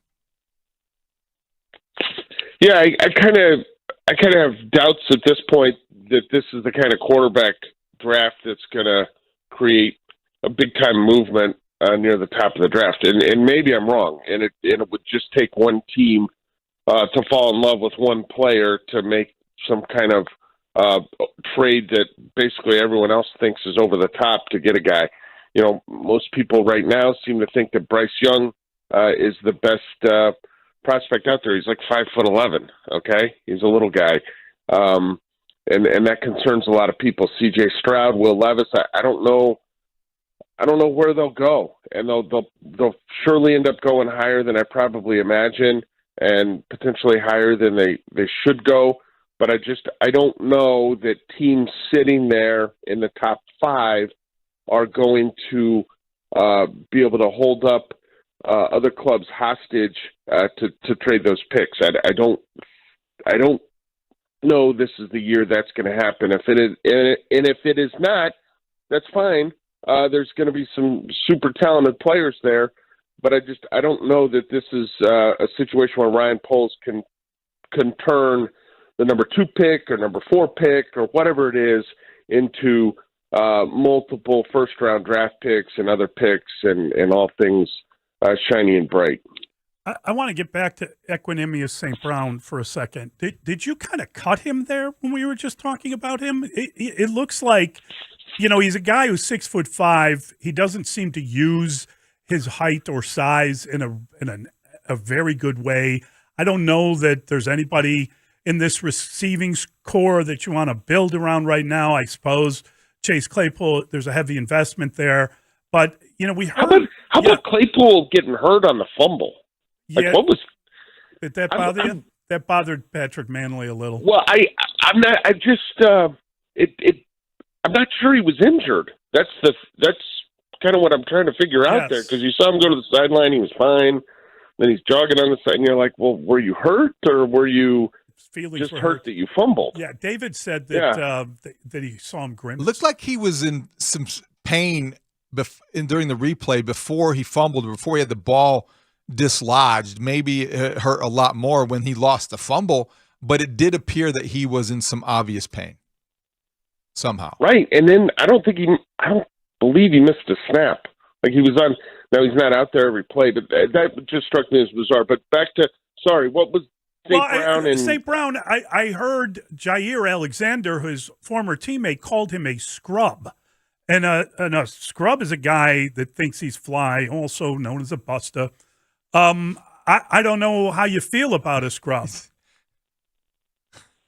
Alexander was like, they asked Alexander how the interception felt yesterday, and he said it felt like putting on a freshly ironed T-shirt. He said a bunch of stuff that really didn't make a lot of sense to me. St. Brown's just a guy. If he's not there, you ready for more of the Velus Jones Jr. experience at wide receiver, or more in N'Keal Harry? Good catch. Yeah, I don't. Yeah, he did have a nice catch. I don't know that you need to send a message to your roster with 4 weeks to go that like, hey, this isn't good enough. I'd be very surprised if the guy was in their plans for next year, and he has made some plays for him. He did do a nice job on the deep ball from Fields. So it sort of is what it is. You look at this Bears wide receiver group, and they've gotten precisely what they paid for, really. So when they've thrown the ball, because they just, yesterday, 25 pass attempts, that's a bunch for them. Yeah, and they were pretty efficient in the passing game. So I think yes, they were. He took advantage of those opportunities, and that's what made the last 3 minutes all the more disappointing, just because he wasn't able to capitalize. All right, Brad, so we've talked a lot about Alex Leatherwood, especially with you, because I know that you've been monitoring his progress. He got 10 snaps yesterday. Do you think that moving forward, he is somebody they will go to more because of the last 4 games representing what they do, an opportunity to get people better for next year? Yeah, I think it only goes up unless Leatherwood does something to change the coaching staff's mind, right? So I think you were getting him going a little bit. He only ended up with 10 snaps because a couple of those series that he was out there were really short. One of them was ended by the Claypool fumble.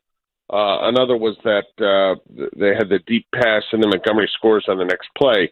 So it's a 2-play possession right there. So I would think he'll get more time at right tackle. Riley Reif has done a good job in the meeting room. He's actually played maybe a little bit better than I thought he would, and he certainly logged more than enough playing time to hit the bonus in his contract that'll make him happy at the end of the year as well. So does that mean Leatherwood starts coming out of the bye against the Eagles? I don't know. Do they keep a rotation up? I think I believe if Leatherwood had blown them away in practice, we would have seen him before now, and we would have seen more of him. So that probably hasn't happened to this point, but he gets 10 snaps under his belt yesterday, and you keep an eye on him in practice moving forward, and you hope that he has opportunities so you can, so he can learn and you can learn about him. Yeah. What do you do during the bye week if you're the Bears? I mean, I think we saw them improve in the mini bye, but I don't know that you can keep churning practice squad players and think you're getting better. I don't know how you do any player development in the bye week. You're not going to have the players around. You got to give them time off, but you also can kind of look at different things. How do you find a pass rush? Well, you're not going to find a pass rush during the mini bye because, as you guys know, the shelves down at the pass rush store are empty. The players are going to have meetings today, and I believe they're off after today until next week. I think they get the whole week off. I could be mistaken on that. Maybe Eberflus has a different plan that he announces a little bit later on today. My guess would be that the coaches work for a couple days before they get some time off to kind of unplug and recharge a little bit. And in the couple days that the coaches work, they're probably doing a lot of what they did during that mini bye, looking at some of the players and saying, okay, what are a couple things he's doing well? What are a couple things he can get better at? And then they get bonus practice next Monday before that at the start of that Eagles week, and you present a couple things to each guy to say, hey, we got 4 games to go, and here's 2 or 3 things we're hoping that you can make improvement on before the end of the season, and perhaps that can benefit some of these guys as they look to close out the year and then see where that'll take them in the offseason. Did you think Montgomery should have run harder on 3rd and 5? Oh, God. Did that stand out to you, Brad? I'm just asking. No, I'm going to have to go back and look at it, but no, like the whole talk of the Montgomery thing, Montgomery doesn't strike me as a guy that there's ever really an effort issue with, but I guess I'll go back and look at the play again. Dustin. Well, what did you guys think? No, I didn't. I mean, I got to go back and look at it. Too, he's not a guy whose effort I would question ever. Yeah. Right. Well, what about the play? I thought it was a bizarre play call. I thought it was a bad play call. Yeah. I blame that on Luke Getsy more than I did David Montgomery because it's 3rd and 5. You took the foot off the gas. You did. You got conservative. Yeah. You played it safe. Well, we've seen that all year, right? We've seen these situations that look like clear throwing downs, right, where they're running it, and it's because that's kind of been their comfort spot. So, yeah, I guess I'll go. But that's not a Montgomery issue. The effort thing, like that's what he's got going on for him, really. Yeah, when you think about it. Great stuff, Brad. As always, appreciate your time. Thanks, Brad. Have a great day, guys. You too. That is Brad Biggs. He is the football man of the Chicago Tribune, and we will be talking to him throughout the bye week. His week is no bye. And Dustin believes, I'm not sure of this, but I'm pretty sure he believes that the players shouldn't be getting days off. Well, that's the coaches shouldn't be. They should all be running all laps, week long, coaches and players, all week off. And he's willing to put the whistle on. And that's the misprinciple. It's funny you said that. I was happy to hear that the players were due at Hallis Hall this morning to watch film with their coaches. But I think they're contractually obligated based on the Players Association that they have to have the days off. You guys, these are your off days, but we as coaches are going to run. I also like hearing Justin Fields say that he had no real plans yet when he was talking to Grody after the game. Like, I like the fact that he didn't say, I'm heading down to Nashville, or I'm heading down to Mexico, or I'm going off to Miami, or I'm going to L.A. I've already booked the flights. Why? Because I think he might stay here. I think he might stay here, get his body right, rest. Might need to clear his head. Might need a vacation. Everyone could benefit from that. David. I'm glad they're working. Here would have been the issue. Even if they had beat the Packers, and if Eberflus had given them today off and he did not have to, I would have had a problem with that. Oh, I'm fine. Come on. They are in no position. You take the 3 and 10, Dustin. I'm fine with the missed principle. You can spend with these guys and you meet. 312-644-6767. How much time are you taking off during the bye week, David? My body's not beaten up. I'm not 3 and 10. Are you sure? What are you saying? Whoa! Oh yeah, bad blood. Bad blood. That's it. Bad blood. 312-644-6767. The Bears a 10-point underdog in the bye week. What do you think? Mully and Haugh on the score. This is Horizon Therapeutics Bears Monday on the score. An entire day of Bears-Packers analysis from our team of Bears experts, including Brad Biggs, Tom Thayer, Dan Wiederer, and we have a caller, and I'll introduce him. And then whenever you find anything that this caller says to maybe be objectionable, we want you to just insult them and yell at them and get him off the air as quickly as you can. All right. Okay? All right. I don't know if I can do that as well as my dad because I'm not that mean. Well, that's fine. It's your first time. All right. Now, the caller's name is Tom in Orland Park, but for the purposes of this conversation, it's Bob in Orland Park. Okay? So Bob in Orland Park, you're on the score. Yeah, guys, with this Bears getting the number 2 pick. They need to hear me out. They need to keep Justin Fields, but then they need to also get this C.J. Stroud kid, and you load up the quarterback to have 2 of them. You need 2 quarterbacks in the NFL. No, so you no. have Fields. No, you and don't. Stroud. No, and first of all, his name is C.J. Stroud. I don't know. It's not like a strudel. It's C.J. Stroud. Second of all, I feel like that's implying that you want Justin Fields to be a running back, and they don't need 2 quarterbacks. Actually, Trevor Siemian is a serviceable backup. You don't need 2 quarterbacks. If you trade down 1 and get a bunch of capital, even if you don't, and you get Will Anderson, who is basically Myles Garrett. Now insult Bob. Take him. Insult Take him. Meaner. Insult him. Say something about his kids. Don't ever say that again. There we go.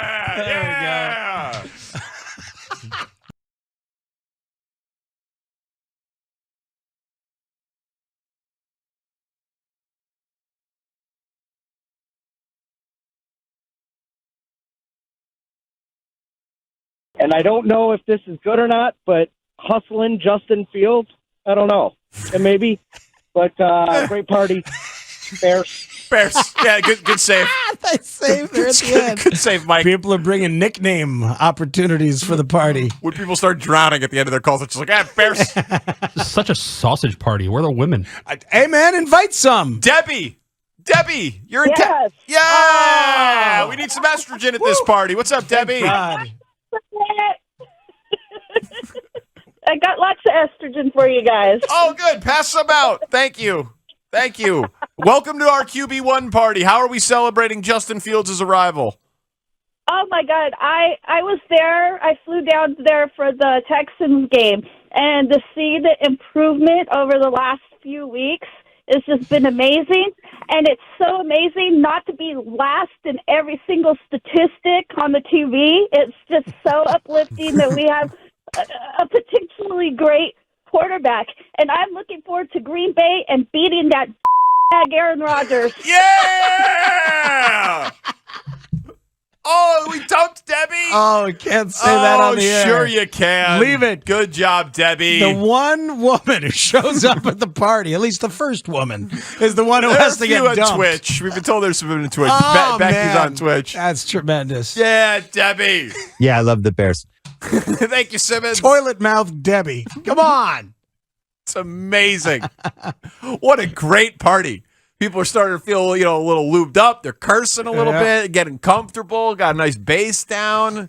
This is fantastic. Where's the Wani bourbon? Might have to dip into the Wani bourbon on a Monday afternoon. Oh, my God. What a party.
I was just giving him support. I haven't seen the tape. I don't know exactly what happened there, but I was just being supportive of him going forward from there. Mully and Haugh, Chicago Sports Radio 670 The Score. The least favorite Brazilian footballer in this beautiful time of the World Cup is Cairo Santos. And the coach, though, Matt Eberflus, he may be a Mac product, but he's not going to take your attitude of anti-kicker. You are really going deep with the Mac history there. Are you suggesting that Cairo Santos was distracted by the World Cup? No. Okay. No, I think he was.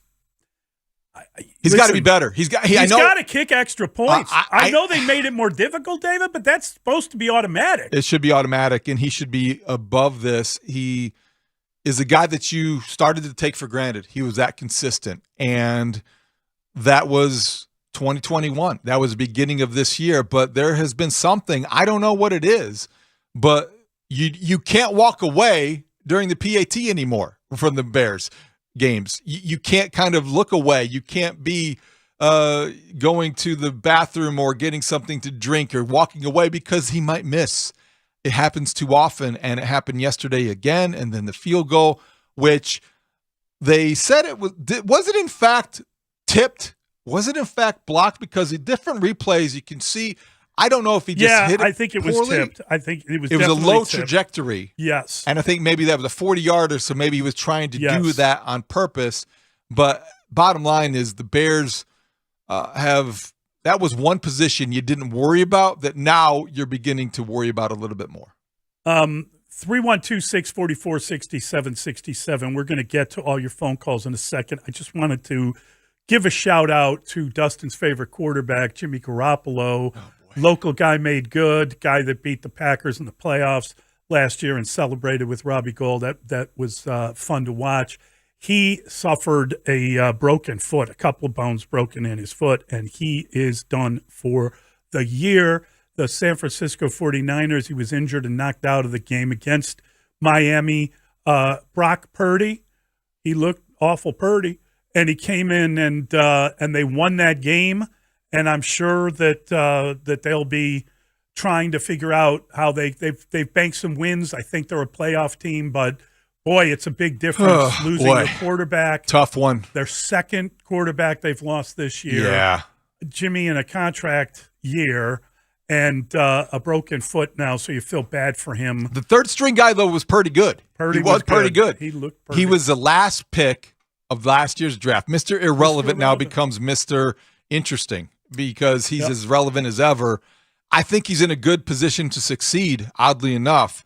This is not ideal for the 49ers, a team that had legitimate Super Bowl aspirations with Jimmy Garoppolo as their quarterback. They make the big move for McCaffrey. They're getting people healthy. They've got that defense that you feel like can take them a long way. And now it's going to have to because Purdy is going to be inexperienced heading into the postseason. Kyle Shanahan, though, if any coach in the league is equipped to handle a challenge like this in an offense like that, you like his chances.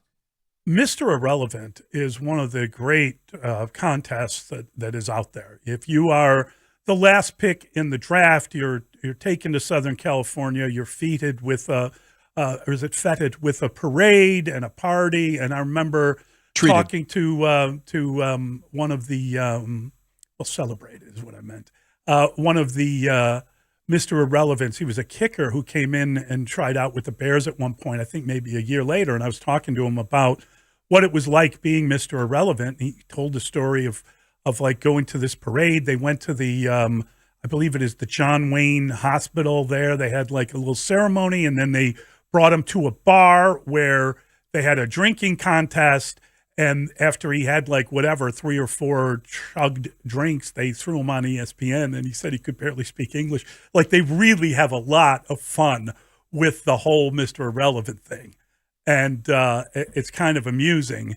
But to go to Mr. Irrelevant as your starting quarterback for a team with Super Bowl aspirations, I don't know, buddy. Big challenge. You have to become a system guy, but that is the system that you would want to play in because it involves a lot of handing off, a lot of short timing passes. You're not going to be asked to necessarily do a lot. If ever there were an offense ideally suited for a game manager, wouldn't that be the one, Mully, in terms of just structure and coaching, and you see what Kyle Shanahan has been able to do? Dustin likes to say Kyle Shanahan is the stud. He is a stud. So he's got to now make Purdy into something special.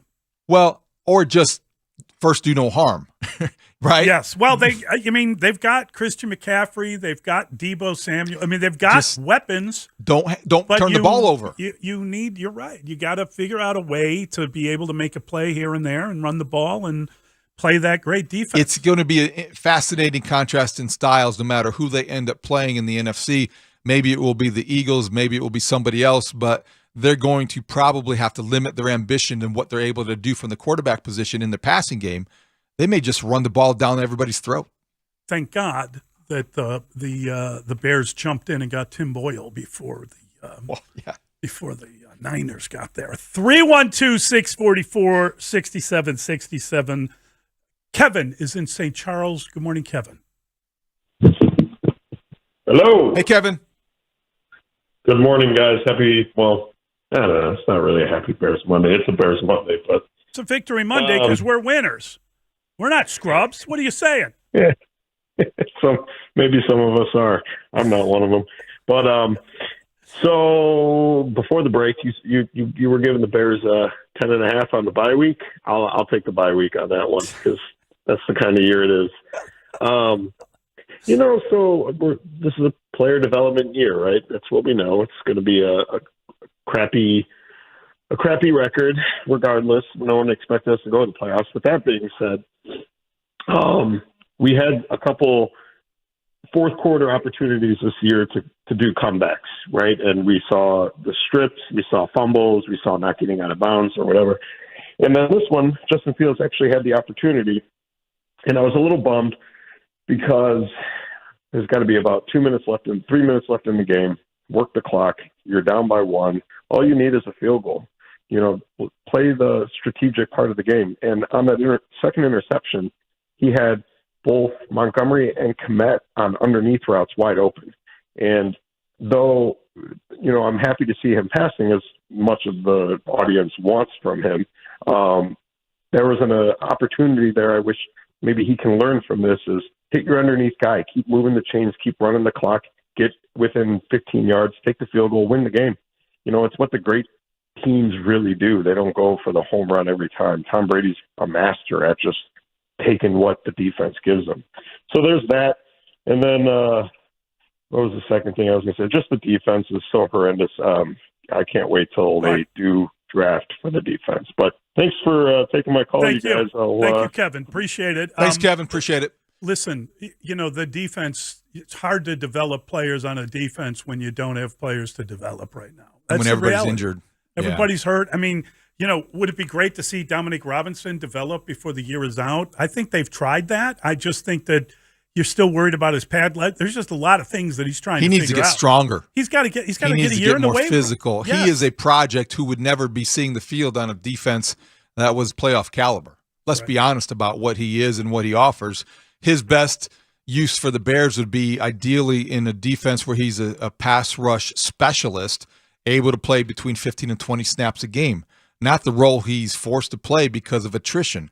As for the interceptions, Kevin, good point. I think the second one, though, you understand why Justin Fields might have been trying to do something or think in taking a chances. There was a little bit more of a desperation mode approach to that drive than the first one, which came when they were on their way driving toward a potential game-winning or go-ahead field goal or touchdown. That's when you want to have better judgment. That's when you want to have better execution. That's the most regrettable throw of the day in my book. 312-644-6767. Back with your calls. It's Mully and Haugh on The Score. Bears fans, check out Bears cornerback Jalen Johnson live with Parkins and Spiegel coming up today at 5 p.m. And this radio show gives me the platform and me the opportunity to talk at my own leisure. Jalen Johnson coming up today at 5 p.m. on Sports Radio 670 The Score, Chicago's home for Bears fans. Always live on the free Odyssey app. This segment is brought to you by Whole Foods Market. I heard you say he took a step back.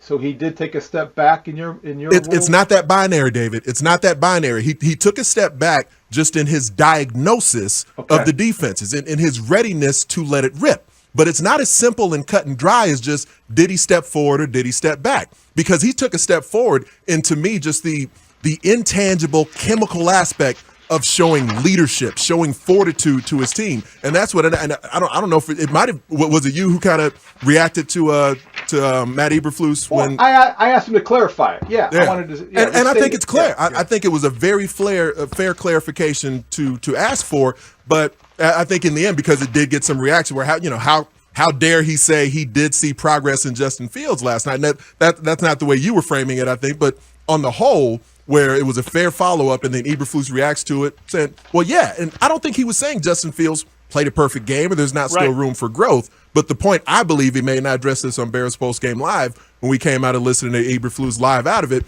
is that it's not a binary situation of either Justin Fields was excellent and perfect and there was nothing wrong, or he was awful and there was no growth. Because going through that game, taking that level of punishment, and his teammates watching him go through that and then responding with a 40-yard touchdown bomb in the face of his own offensive lineman being sat in his lap and knocking him damn near unconscious, and then coming back. And whether it was via the pass or via the run in the fourth quarter, doing everything in his power for his level of development right now to lead his team back into that game. Responding after another fumbled punt return from one of his other young teammates on his game, and continuing to fight over and over again. Yes, that is development, even though it still is imperfect, even though it still is not a quarterback playing with the precision you want, but that matters.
Mully and Haugh, Chicago Sports Radio 670 The Score. And no, I don't want your number. And no, I don't want to give you money.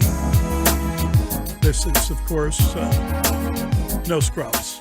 So, Dustin, TLC, no, you're not going to be chasing waterfalls with No this scrubs. one? No. A reference, of Tender loving course, care. of course, to Equanimity St. Brown. Who's called a scrub by the Jerry Alexander. yes. By the way, Jerry Alexander had the last laugh, if you will, the last word. He did have the pick. He didn't have a great day. No.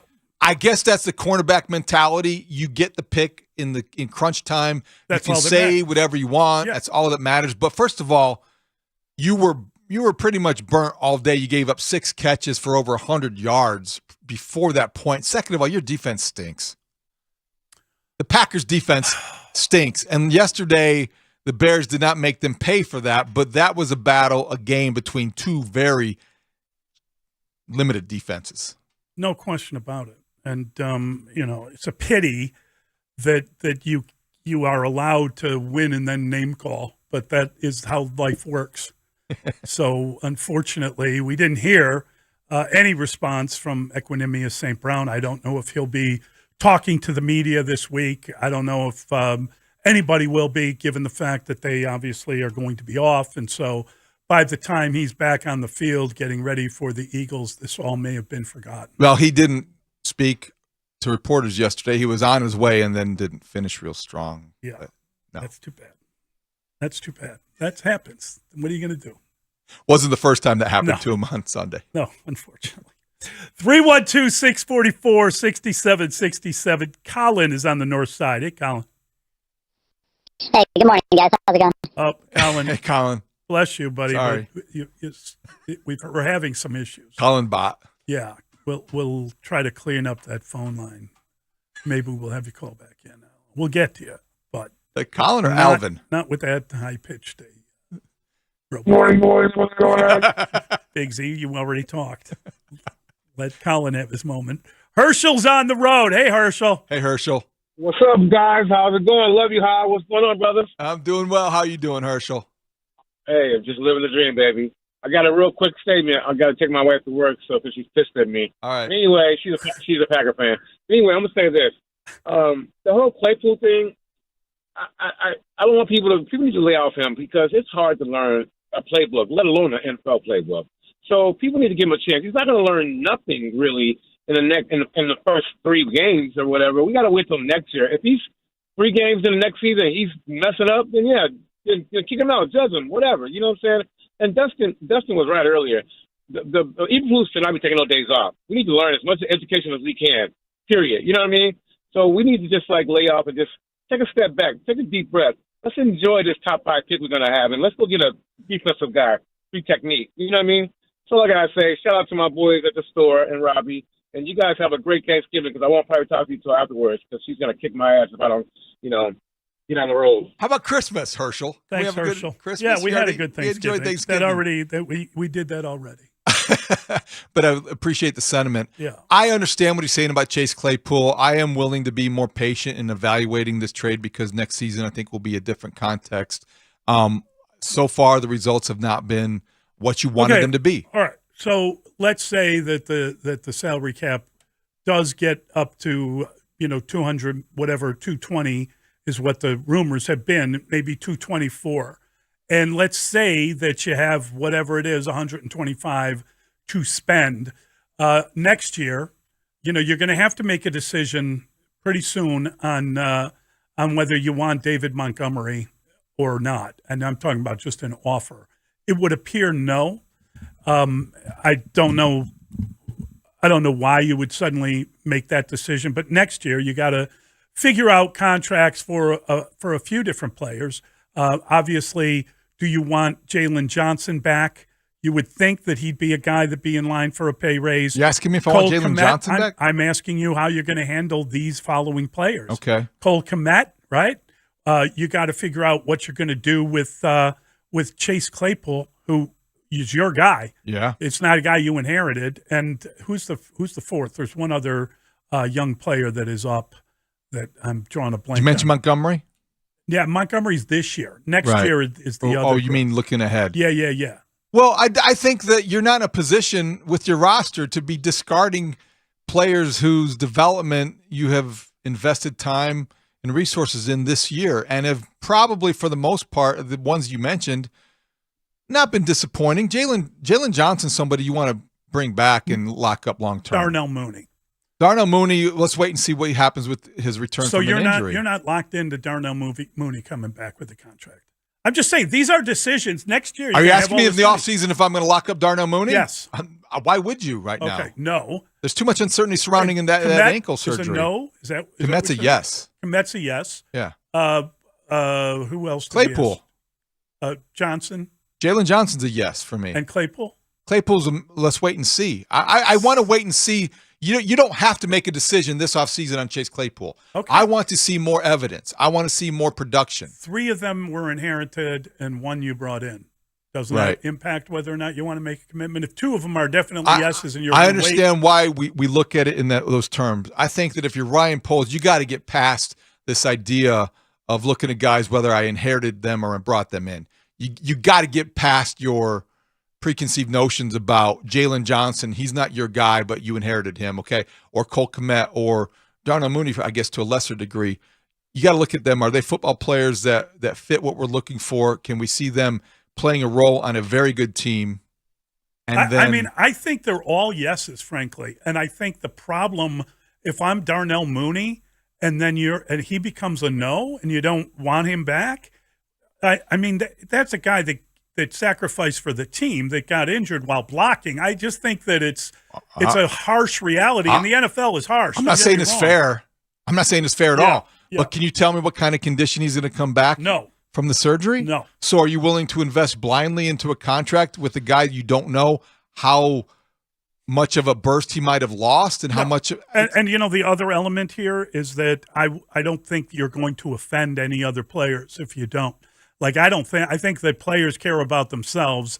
I don't think that you're sending a message I don't think you have enough young players in the system to scare them away by not paying a Mooney. That's all I'm saying, too, is that when you're in a position like Ryan Poles, you can't afford to be that guy. You may want to, but this is a different scenario. This is a tear down then a rebuild. And you don't have that luxury yet to be that emphatic with your statements. You're just trying to get players who can produce. Yeah. And keep. I agree. And develop. 312-644-6767. Brad is listening on the Odyssey app. Let's squeeze him in. Hey, Brad. Good morning, guys. Morning. Hello. Yes, hey, Brad. we're here. Hey, good. I think they need to get rid of Williams. To me, I know he doesn't have much to work with, but the point is, with zero pressures, no sacks, why don't we blitz more to try to create turnovers and play more man coverage? All right, Brad. Thanks for the call. We got to get to a break, but I think we need to discuss that. I think we need to take a look at who was playing. And when you are replacing 3/4 of your starting secondary and you're going to get mad because you're not blitzing, are you paying attention to what you can't blitz with that secondary? You can't put those guys on an island and accentuate their weakness any more than Aaron Rodgers was going to be able to do. When we come back, I do want to talk about how that call and that question about the defense relates to what Brad Biggs talked about and wrote about in 10 Thoughts.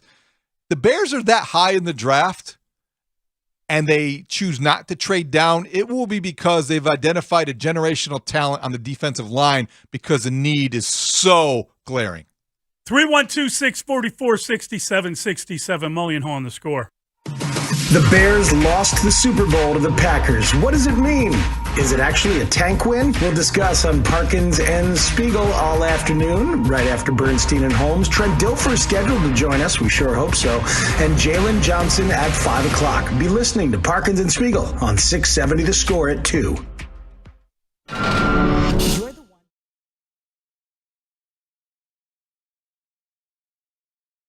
So now you have a score tale to share with me, right? So we were trying to come up with, and I don't know all the things that you have covered.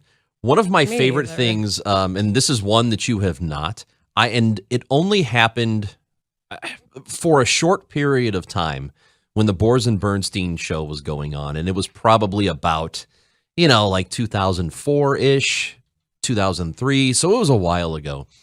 And everybody knows Score Hello, but it wasn't that. Before that was the Hello game. And every now and then, when they would take a phone call, they'd bring the person up, they'd say, Layla, you're on the Score. And the person would start talking. And then a few seconds in would think that they weren't on the air for some reason. They go, hello? And they have just a bunch of drops. Well, why don't you just listen to how the Hello game used to go down? Northwest side, here's Gino. He's on the Score. Yeah, hello, guys.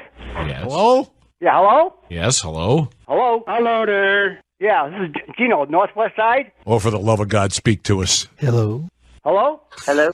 Yeah, this is Gino from Northwest side. Hello, Jumbo. Hey, guys, I love your show. Hello. Yeah, hello, yeah. This is Gino, Northwest side. Okay, hello, everybody. Okay, a couple of things, a couple of comments. Coach Trustman, is this guy in self-denial? I can't hear a word you're saying. I said, Coach Trustman, is he in self-denial? I can't hear a word you're saying. God. Hello? Hello? Oh, they cut me off. Damn it. Hello. Yeah, can you hear me? Yes. Hello? Hello there. Can you hear me? Hello there. How you doing? Yeah, hello, this is Gino from Northwest side. How we doing there? Okay, can you hear me? Hello. Good to hear from you again. Hello? I can't hear a word you're saying. Oh, forget it. Victim of his own that hello game. I lost out to himself. As good as the hello game gets. So God, many that's so references great. from the one clip. A lot of things make more sense now. Oh, dude. Hello game was amazing. Hello there. That's it. That's the one. Hello? Can you hear me? Oh my Dude. gosh. Oh, and there's Terry trying to give him an out. Just talk. You're on. Talk. We can hear you. And he still didn't get it. Just hearing Terry makes me smile. Yeah, he's the best.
always live on the free Odyssey app. And this hour is brought to you by Cars for Kids. Call 1-877-CARS with a K, the number 4, kids. We really are looking at what we can build upon because we did a lot of good things in this game. I thought our offense operated really well for most of the game, and obviously Justin threw the ball really well, ran the ball really well. I thought our defense, with all the injuries, stepped up to the plate, did a really good job, holding the passing game down, and excellent in the running game as well. And then we just got to make sure we execute down the stretch, and if we do that, good things are going to happen. Mully and Haugh, Chicago Sports Radio 6-7 to the score. That is the voice of Matt Eberflus. He's the head coach of the Bears, and he was on our sister station, WBBM, this morning, bragging about how well they did in that loss. No, he wasn't. But he was, trying to put a positive spin on it. They were proud of the good, I guess you'd say, in that loss. He's good at staying consistent. He is that. He's very positive. He's very upbeat. He offers constructive criticism. I have to go back to it, though. It's why what he said about Equanimeous St. Brown stood out, because rarely does a guy known for his positivity call out a player like that when it's at least a good football debate on what happened on that interception. Quarterback stared down the receiver too long. The receiver ran a lousy route, and the cornerback reading the quarterback made the play that clinched the victory for the Packers the way it turned out. I want to get back to what we were talking about before we get back to the phone lines. Yep. So this idea about Alan Williams needs to go. Alan Williams needs to go, and the defense being limited. It underscores what we've been saying about the front seven. It's Jack Sanborn and friends lately. He had another great game. He was everywhere. 10 tackles. We can talk about him all day long and not give him too much praise. But they're limited up front. They need changes. They need talent. They need depth. So the Bears are right now scheduled to pick second. Unlikely that they'll drop out of the top 5. They could pick as high as second or third likely. Brad Biggs, as we talked to Biggsy in his 10 thoughts this morning, had a very interesting line in there about draft position. I'm a little skeptical of the idea the Bears would be able to turn their high pick into a bounty of first-round picks. I don't know that this quarterback draft class is good enough that we would see that kind of movement. Interesting stuff, Biggsy points out, because he's right. He's right.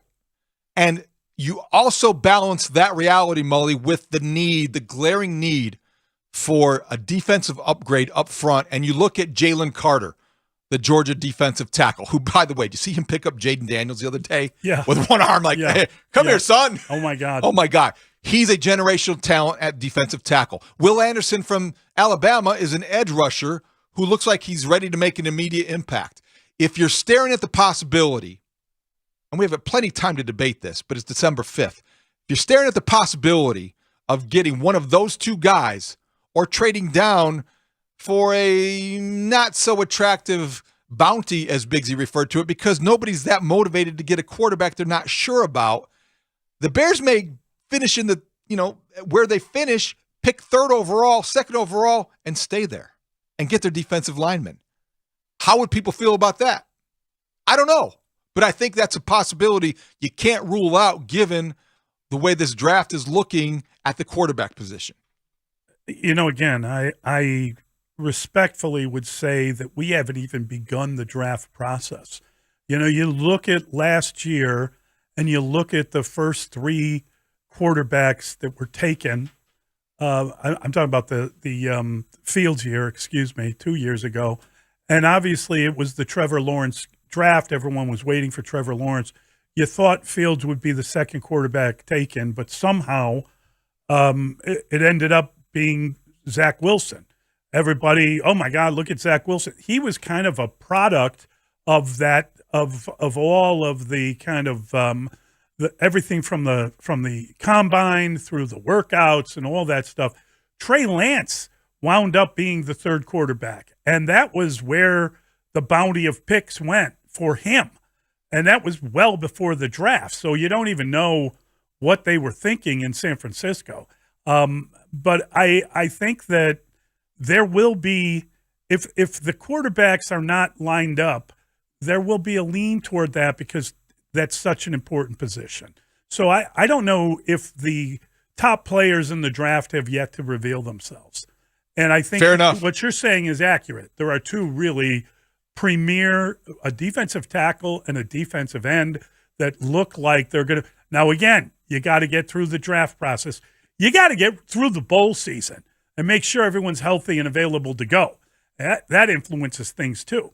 So who was the Notre Dame kid, the linebacker that blew out his knee in a bowl game? That things happen. We don't know yet who's lined up where and how you're going to go about it. But Jalen Smith. I would say at this point, it does appear that the Bears are going to be able to get a really good player at the top of the draft. Now, they once traded up to the number 2 pick in the draft and took a quarterback that not so good. There was a year where a Hall of Fame quarterback came off the books and they didn't get him. Well, that was Matt Nagy's fault too. I mean, do we know enough about the draft meister? Do we know enough about what they're going to be able to do in the offseason to know what their need level is? I just think there's so much time. This idea that everyone's getting all worked up. I agree with you. You know I do. I just am pointing out the fact that when Big Z references what everyone thinks? What else? Yeah. And also in the context of over the weekend, we saw Jalen Carter have the kind of performance against LSU and stand out in a way that makes you think, wow, I want one of those. Right. No question about that. 312-644-6767. We'll start with Chad. He's in Dixon. Hey, Chad. Hi, how you doing? The previous caller covered a little bit of what one of my concerns or questions for comments, what you guys think was even through a full staff defense of when Roquan Smith, Brisker, Gordon, Jalen Johnson, having those, the defense, I question, some of the calls, they seem to be predictable and lack momentum to be able to even capitalize on momentum. And even yesterday, the jet sweeps and the man in motion and the setting of the edge, I thought they struggled with. And ultimately, one of the plays for the touchdown was a in motion play that they tested out. Green Bay tested out earlier in the game that they seemed to fail on, which could be personnel. But through the year, I guess I've seen the defense, to me anyway, look very predictable and be in predictable situations and lack momentum. To capitalize on momentum if they ever had any. And two, the second thing, which is you may have covered as well, as far as the Justin Fields thing and the interceptions, I actually thought myself, maybe this wasn't it, but I thought the receiver should have drove the route differently. Pettis, I thought, sat on a route that he should have came to, even though it was maybe a questionable throw, but if he made a play and drove into the ball, the same with St. Brown. Right. I think those both possibly are different settings. So I guess that's my comments with you guys, or the questions, and see what you guys think on that. Thank you. Thanks, Chad. Appreciate that. Thanks, Chad. I mean, this is the problem, and I really think it's important to remember it. They traded away their pass rusher earlier in the year. They haven't been able to get sacks on the defensive line. He wasn't doing it, but at least he was demanding a double team. So they trade Robert Quinn. Then they trade Roquan Smith. And now everybody is sitting there like, look, they can't get any pressure. Why aren't they blitzing? Well, in that game, you were down 3 members of the secondary. You're playing Brett Favre. I don't know how you're changing up Brett Favre. You're playing Aaron Rodgers. I don't know how you're changing up your defense to give him different looks when you got a bunch of guys that haven't been with you all year, and you're moving guys in and out of position. And now, why aren't you blitzing? Because they don't have the personnel to do what you want them to do. It's easy to blame the coach. Yes, everything looks simple. They are challenged not just with the talent gap, but with injury. Right, they're moving attrition. guys up, Yeah. and they don't have. It is virtually impossible to do what you want done when you are playing a cover 2 defense, and all of a sudden now we're going to come with the blitzes and we're going to play the 46. It's just not reasonable to expect. 2 things. You began the season with 4 players on your defense that you would consider Pro Bowl caliber players. Eddie Jackson, Jalen Johnson, Roquan Smith, and Robert Quinn. Yeah. You traded 2 of them. You lost a third to an injury. Yeah. And Jalen Johnson's the last man standing. That's right. As far as a guy you could envision being at that level of play, that limits what you're able to do schematically. Also, let's not kid ourselves. Matt Eberflus did not come to Chicago known as a schematic genius. This is not somebody who has ever bragged about, the complexity of the cover two. This is a defense that you need talent to make plays. The beauty, frankly, is in its simplicity. You're not asking guys to do too much because you're asking them to react more than think. And ideally, you have players whose reactions and are going to be playing into their athleticism and instincts and all those things. You don't have that roster yet, so you're going to struggle. You certainly don't want to blitz and put them in bad situations. So Quinn only had 1 sack when he was here with the Bears. A texter wants to know if he's still leading the Bears in sacks. I mean, career-wise, yeah. The Bears have 7.5 sacks from their defensive line. Their leading sacker is Jaquan Brisker, who has missed the last 2 games with a concussion. He's their leading sacker. He has 3. Yeah. Okay. Second. Roquan is second with 2.5. And Roquan still leads them in tackles, which he will this year, most likely, because they haven't had time to get Jack Sanborn. He'll catch him, I think. It's hard for me to come down too hard on Alan Williams not pushing the right buttons strategically because of what he's working with. Exactly. That's all. That's the only point you want to make. And as far as Richard Hightower is concerned, Dustin trying to kick him out, this is a guy that, I don't know, did he spoil the water for the kicker somehow? This is a guy that is working. When you are working with special teams, those players will graduate into the starting lineup, and you will have new guys stepping in. So you're talking about special teams with 3rd, 4th string players on it. Exactly. So Dustin, lay off. Lay off. Did you catch him yesterday by chance? They after the missed field goal or the field goal that was touched, and he was like looking around. Did you catch that? No, I did not see that. He's on the sidelines, and he's like, if you're watching on Twitch, he's looking up in the stand. Like I was like, is he looking for a new kicker? Like he was like looking around, trying to like figure out what in the heck just what happened on that play. It was very unexpected. It was very surprising. I think everybody wondered, was it But blocked? something's up. The first field goal that they did make didn't look. It didn't look right. Something's wrong. They I missed don't the know if it's extra with the point, operation, and execution. now you missed. And now you missed. Had a field goal block. You can get on your Hightower kick, and we can talk about. I didn't say any. You calls. said Hightower. You get on that Hightower kick. You started it. Now you're piling You want on. to go? I'll go. I'm not piling on. He started it. And look, Alan Williams deserves whatever callers want to criticize him. The coordinator that I was most disappointed in yesterday was my guy Getsy. I think because fire Getsy for David Haugh? No. I wanted him to stay aggressive. I wanted him to continue to call the game. Let's not overlook the fact the Bears went into the 4th quarter with a 19-10 lead. Oh boy. Okay. They gave up 18 points in the 4th quarter, and only because of the Jeff Saturday coach Colts were they not the worst team in the 4th quarter yesterday. But they blew a lead because I think defensively they're limited, but offensively they got conservative and played it safe. Did you hear what Roger said about that lead? He said he was sure a lot of the people in the building were pleased with that lead, and he was one of them. I know. He had him right where he wanted him. I like that answer, though. I have to say, but it's funny because he acts like he actually was the reason. I know, they won. but he definitely he's that's on brand for him. He definitely everything. He was so magnanimous after the game. He's going to salute the crowd and thank the masses for showing up all these years to watch me beat you. And I loved Chicago. Oh, WGN Bozo was my favorite show. Oh my god. Yeah. Give me a break. Apparently he watched Ray Rayner, and I'm supposed to feel Go warm away for him. already. I hope it was his last game, even though I think that there's something to be said for what he brought to the rivalry. He leaned into it. Yeah, it was fun. Yes, it is fun when he's got to be proud of those numbers of absolute abject humiliation of the Bears. It makes it more compelling when he is doing these things. Yes. I just hope they miss him at some point. At some point, when the Flower is trying to get a quarterback named Love to. Well, yesterday we got a glimpse of that. We got a glimpse of that in the Moral Victory Monday formation that we have been in pretty much all season long. I think you look at that takeaway is that yesterday's loss to the Packers felt a little differently because it was the first time in a while you felt like, well, this is trending in the right direction. 312-644-6767. Let's try Frank. Frank is downtown. Hi, Frank. Hi, guys.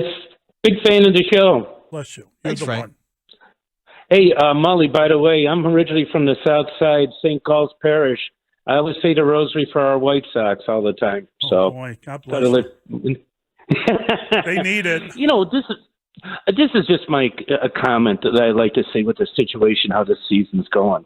If we got either the second or third pick in the draft, and there's supposedly at least three quarterbacks in college, and, you know, Houston's going to take one of them. You know, I'd put right before the draft, I think I'd have to put the auctions, Poles has got to have to put the auction sign up for that pick. Yeah. Because the thing is, I mean, we have nothing outside of, you know, on defense, you got some young players. You got Sanborn, you got Brisker, you know, but in the line is, I mean, you need numbers, basically what I'm saying. And the thing is, if you could get lucky and get a guy, you know, somebody that's bidding that's at least in the top 10, you still could get yourself a quality player. Look at Dallas, you know, with that Parsons, they picked up, you know, they did a draft. I mean, you know, Poles, it's going to be really a big year for Poles. I mean, huge year for Poles. Thanks for the phone call, Frank. Absolutely, Frank. I mean, this is the thing. That is you know, the reality is you can get a player in the draft anywhere you select. You can get great players all over the draft. How about C.D. Lamb? But you got to be pretty damn good at knowing what a player looks like. C.D. Lamb, 17th. That's not bad. He had a pretty good surge here this season. What was Justin Jefferson? Where did he fall? 22nd. I mean, how would you like him on your Micah offense? Parsons. Yeah, he was like, what was after he? Fields. Yeah, of course. So I think you look at I'm just saying, examples. You can get players, but you got to know what you're doing. And we're not at a point yet.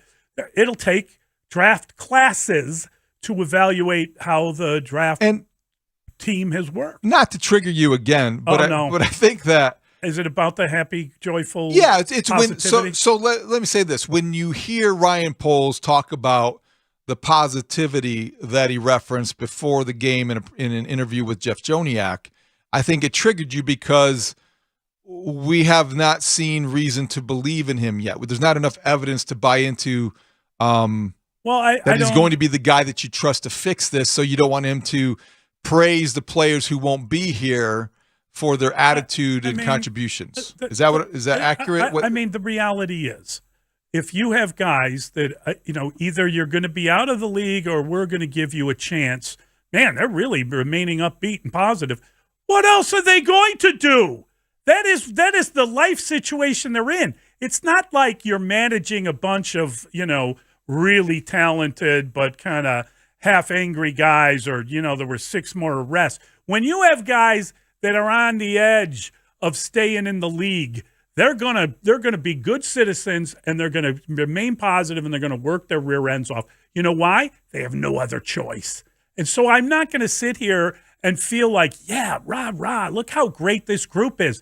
You came in with a team that you wanted to lose with, and you're losing with them. Okay. So congratulations on that, but don't act like you did what a great moral fiber, what great character. Not devil's advocate, but counterpoint. Okay. So you're right about what you're saying there, but there was a choice, and they could have chosen to try to load up this locker room with cast-off veterans, guys who might not be as likely to buy in, and guys whose attitude might foster a more negative culture. You're worried about one thing and you're worried about many things, but among the things you're worried about in your first season of a new regime is creating this positive culture and getting some character guys. They may not be here beyond next week. Nobody's guaranteed that. But you don't want somebody to come here in their short time and pollute the situation with any negativity. So you're trying to keep things going in the right direction, talking a positive, and all the while you have designed the season to be a losing one. This is a league where Deshaun Watson played over the weekend. Oh, God. Okay? That's the league that you're in. Just in case anyone gets confused. 312-644-6760. You're trying to trigger me. I know. Stop you it. can respond to that when we return. It's Mully and Haugh on the score. The great Getsy. Aggressive. BEAGGRESSIVE. Aggressive. Bears fans, check out Bears cornerback Jalen Johnson live with Parkins and Spiegel coming up today at 5 p.m. And this radio show gives me the platform and me the opportunity to talk at my own leisure. Jalen Johnson coming up today at 5 p.m. on Sports Radio 670 The Score, Chicago's home for Bears fans. Always live on the free Odyssey app. Hey, it's David Hoff for FanDuel Sportsbook, the official partner of 6.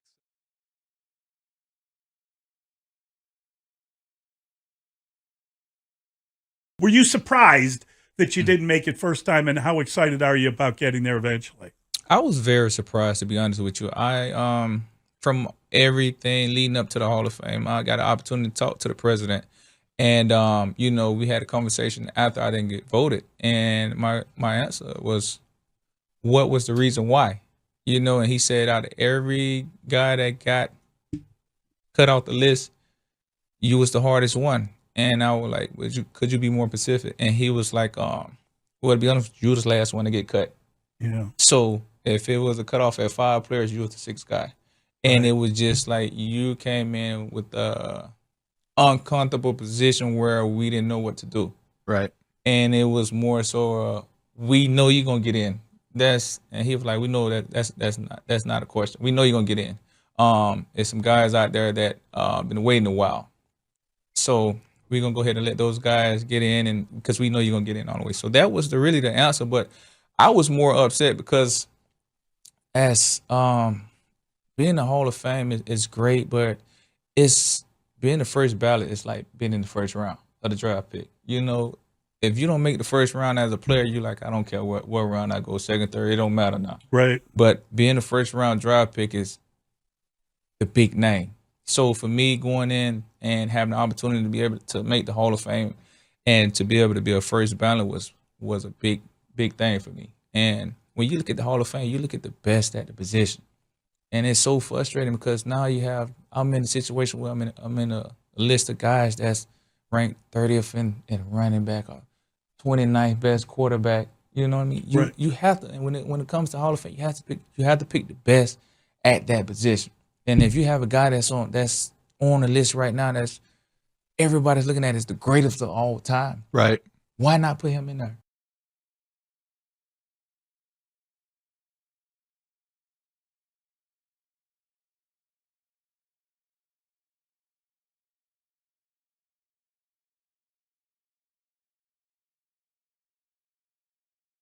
The obvious lack of talent at skill positions other than Darnell Mooney and maybe David Montgomery, throw Cole Kmet in there. For better or for worse, you are looking at an offense that is going to be, at least at first, forced to be pretty conservative. Listen to what you just said. Can I just as a pull quote, obvious lack of talent at skill positions. Well, right? yeah. I mean, and you said it because it's true, and we all know it's true. But think about that. Of course they have the obvious lack of talent in skill positions, and that's just a presumption. That's a given that's already baked in. Sounds. I know. Bad. Well, It sounds so bad. Well, I don't right. want an obvious lack of talent at skill positions. Am I crazy? Yeah. I want talent. I don't want an obvious lack of it. The hell? That's what we've been dealing with all off season. I mean, we know Darnell Mooney their is entire life. Yeah, he's kind of a number one, and then what? Equinemius St. Brown. Johnny Morris is their all-time leading wide receiver in yards and catches. How do you feel There about Sid you go. Luckman? Yeah. Let me try this, Dan. Look at me. Look at me, Dan. Look at me. Okay. Yes. Here's the deal. Look at me. You looking at me? Okay. Look at me. at you. So maybe Darnell Mooney takes the next step up. Maybe now that Luke Getsy has Equinemius St. Brown freed from the jaws of Aaron Rodgers. What I did was I made an acronym out Oh, of Lord. obvious lack of talent at the skill positions, and now we have to play on the OLATASP principle. Oh, what's the Grody Olatasp? The OLATASP, obvious lack of talent at the skill positions. Usually they Ola keep they task. take the out of those though, right? It sounds better with the.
Chicago, because your quarterback just ripped up a 56-yard touchdown gallop.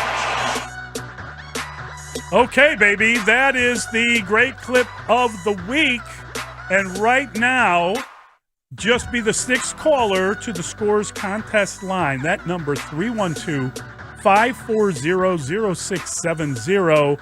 You could win a Chicago football shirt. That's courtesy of Great Clips. It's great to listen to a great clip from yesterday's game. Great Clips It's gonna be great. Justin's gone, baby. He's done it again. Justin is gone, baby. He's done it again. I'm glad that he scored, but don't call me baby.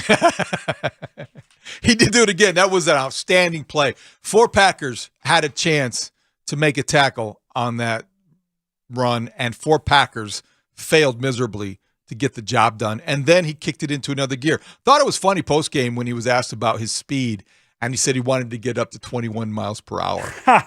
No longer yards per second. We're talking That's miles right. per hour. And by the way, Christian Watson did get up to 21.7, I think, on that jet sweep. Well. Fastest run of the season, I think, in the NFL. Yeah, the Bears were certainly planted They while certainly he ran were. past them. So. They looked slow on that play. Yeah, they did. Rough one.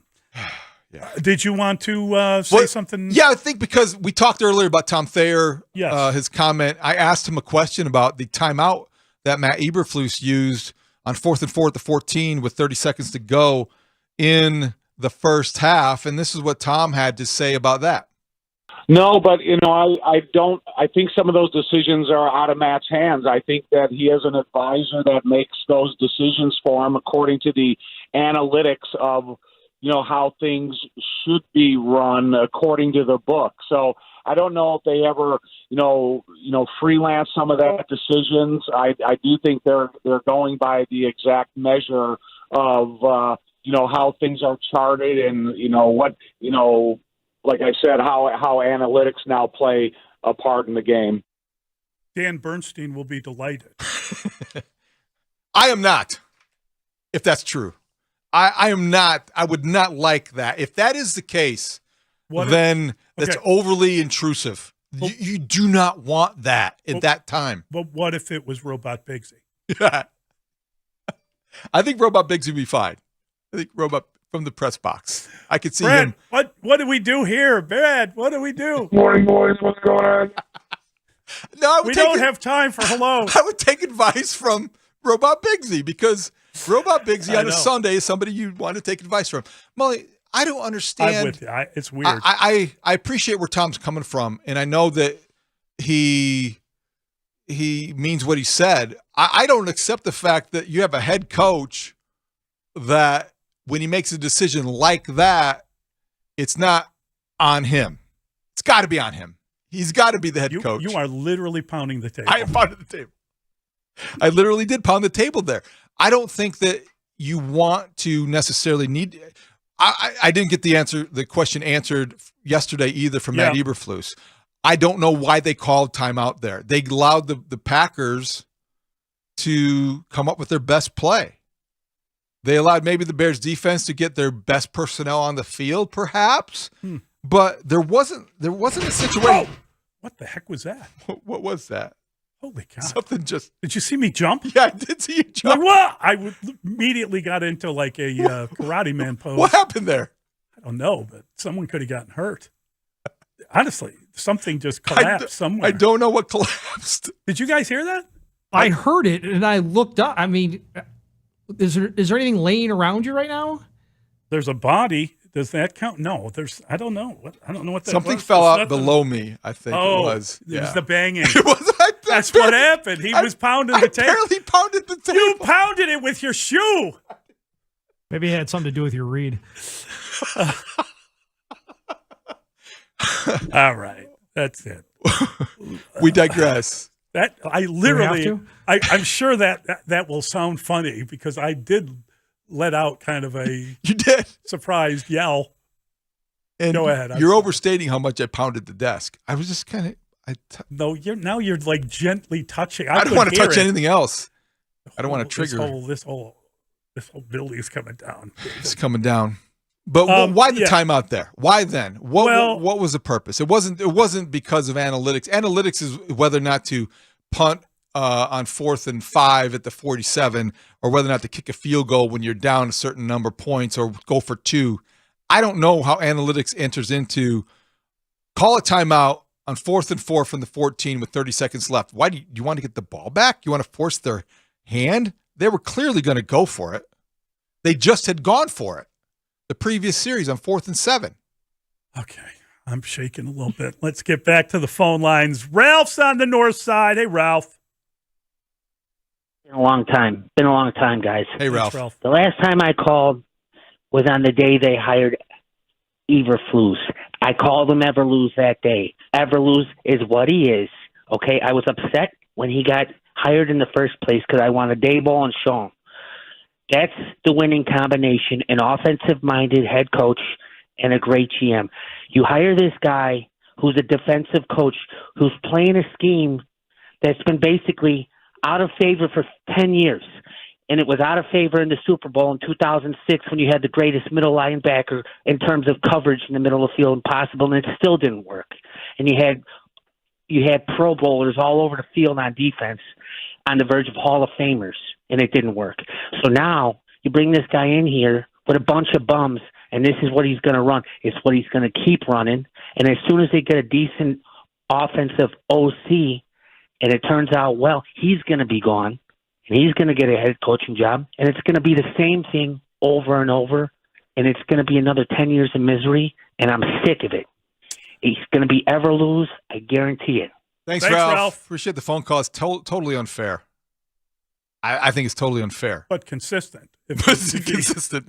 We appreciate him listening and the view only being reinforced in his mind by 10 losses, but I don't think that I'm at the point where I'm blaming much of this on Matt Eberflus.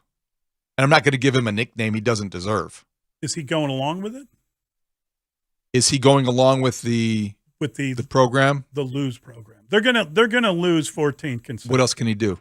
Okay. I think he's coaching this team as hard as he can. As hard as he can. Yeah. And trying to maintain a positive perspective throughout it. And that can't be easy. And I don't want to take it for granted how much that is just expected out of him. There are guys who would handle, there are coaches that we both know and probably have covered that would not handle the adversity Matt Eberflus has handled with the degree of professionalism he's done that with. Do you disagree with that? Because I think it's incomplete. What we don't know. I said it last week, and I reinforce it today. We don't know what kind of game day coach he really is because it's not fair to judge him with the talent he has. I totally agree with that. But it's also, the reality is, whether it's his fault or whoever's fault it is, whomever, the reality is that those losses go on his record. Yep. The reality is they're 3-10, and that's what you've produced thus far. I think everyone feels they've done some good things. They figured out something with the quarterback. They've doubled down on that. You feel good about some of the things that are going on offense. I don't know that you watch them and feel like they're a competitive team. That's just the reality of where they're at with their defense. You don't watch them and think they're a competitive team. I'll agree with you. That defense is so limited that it's hard to come to that conclusion. And then next thing you know, in a lot of these losses, they're in it till the fourth quarter. Yeah, but I mean, but David, go for it on 4 1/8. Oh yeah, who cares? Go for it on 4th and 4th. Hey, go for every 4th down. Who cares? They're no good. That's an insult to you if you're a defensive player in the NFL. No doubt. And I think that you understand why they would be easily insulted or why teams wouldn't be afraid to do that because of the limitations. All I'm saying is that the Bears have 10 losses, and now we're becoming experts at dissecting every loss and how they lost, and it's becoming more of a habit for them and for us. But in many of those losses, I think most of them, those are close games, but ultimately a team with no margin for error makes a mistake and it costs them a victory. Oh, man. I tell you, I'm upset that we can't take any more calls because I want to keep going here. There is some interesting stuff being said. And we have a lot of texters that think that Ralph is kind of has dragged us down, that we need to be happier. And they're very positive in the locker room, despite the fact that they've now lost 6 straight games. And, look, the fact is that Matt Nagy lost 6 straight games and he was trying to win. Right. They lost 5 straight games last year and they had to win. And now they've lost 6 straight games. I just look forward to seasons where that doesn't happen. And I'm really hopeful that they get to that point. I think we all do. Yeah, it's just hard to kind of maintain your equilibrium as these things become kind of repetitive, frankly. It's been a long season, and there's still 4 games left. Yeah. That's a threat more than a promise. But they got the bye this week, baby. Yes. Yeah. And they got the entire week off. That's right. How about that? Fields can do it again, baby. Don't call me baby. Baby. We'll take a break. We're going to bring in Dan and Lawrence, and we'll get a chance to chew it over with them. I'm going to fix the desk. David is going to repair whatever damage he's done. I'm going to yell. As a texter said, I yelled like Homer Simpson. Don't. Yeah, it was pretty funny. Mully and Haugh on the score. The Bears lose to the Packers. It's now 6 in a row, and our neighbors to the north continue with bragging rights. I own you continues. Danny Parkins here from the Parkins and Spiegel Show. Northside, Ralph, you're on the score. Hey, Dan, I actually can't even believe this hire. Okay. I've been sitting here with you and everyone else seeing a non-dynamic offense for the last 2 decades, and you hire a C-level defensive coordinator. Okay, as soon as they have some kind of decent offensive coordinator, he is going to be gone as a head coach somewhere else in the league that is driven by dynamic offenses at this stage. Okay, this guy's had mid-level defenses. You had a guy out there in Buffalo who's looking his track record. This guy's been on 5 Super Bowl teams as a coach, and to see what he did with Josh Allen and to not get that guy in here, okay, is a complete joke. I can't even believe this. This Eberflus, this is going to be Eberlose for the next. It's Eberflus. I know it's Eberflus. His nickname's going to be Everlose because that's all that's going to be happening, and it's going to be the same crap as always. I'm sick of it. This decision represents, I think, true tone deafness and an arrogance on the part of the McCaskies and Phillips. I wanted someone who had a track record of winning, preferably as a head coach, and someone who had a strong personality. Mario in Hyde Park. The OGs are out today. What's up, man? Hey, what's up, Danny? How you doing? Good. You all right? Yeah, go Bears. I mean, I don't think it's a bad hire. I don't think it's a good hire. I don't know. I never heard of him until like a week or 2 ago. So I don't know. He might be great for all we know. I just think my concern as a fan, having gone through this whole melange of Bears coaches my whole life, what's that front office going to look like besides the GM? Who's doing the scouting for the talent? Because you need talent to win that division. You know, I'm kind of tired of Bears fans pretending like they know how any of this will shake out. Like, you could hire Brian Dable, who has been on multiple staffs, but you've never heard his name until he met Josh Allen. And so you can pretend like you want the shiny new toy, which most Bears fans want, but you have no idea how any of this shakes out until we see production on the field. Also, Greg Gabriel is reporting that Poles and Eberflus have the same agent, and they've developed a relationship over the last couple of years. So it's not a situation where he was forced into hiring someone on a list. They actually have a relationship and share the same agent. So we have to allow these things to unfold and see how things happen on the field instead of pretending like we know if Leftwich or any of these other guys are any doggone good, because we don't. No, I agree with you. And that's why I described this in large part as a leap of faith. When it's somebody who's never been a head coach before, he does appear to be well-connected, and he does appear to have more people than just Bill Polian or just the new hire who think he's going to be good at this job. I can't wait to hear from him.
Chicago Sports Radio 670 The Score.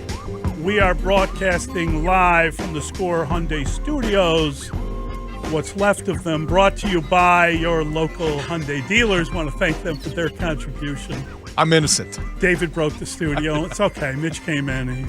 No. He was inquiring after You my see the health. boss? He's like, okay, I'm in trouble now. I let out a scream. Yeah, no, yeah. thanks. And we want to thank Evan Thomas for getting us up and running and twitching and motivated every morning as he does. And thanks to everyone. A lot of great texts and calls and emails. And thank you most of all for listening today on Monday, December 5th. I think Connor O'Donnell is in today. Oh, I'm sorry. Yeah, it's okay. Connor. Yeah, Connor got up early. He's working for Evan. I think Evan, not sure, maybe he's making bowl preparations for Notre Dame's bowl game against, who do they play, South Carolina in the Gator Bowl? I think it's the Gator Bowl. Why am I talking like Brian Kelly? I don't know. In the Gator Bowl. Where did that come from? Thanks to our executive producer, Mr. Dustin William Rhodes. It's going to be the same thing over and over, and it's going to be another 10 years of misery, and I'm sick of it. It's going to be ever lose, I guarantee it. And thanks to you, Brandon Fryer, for your great work.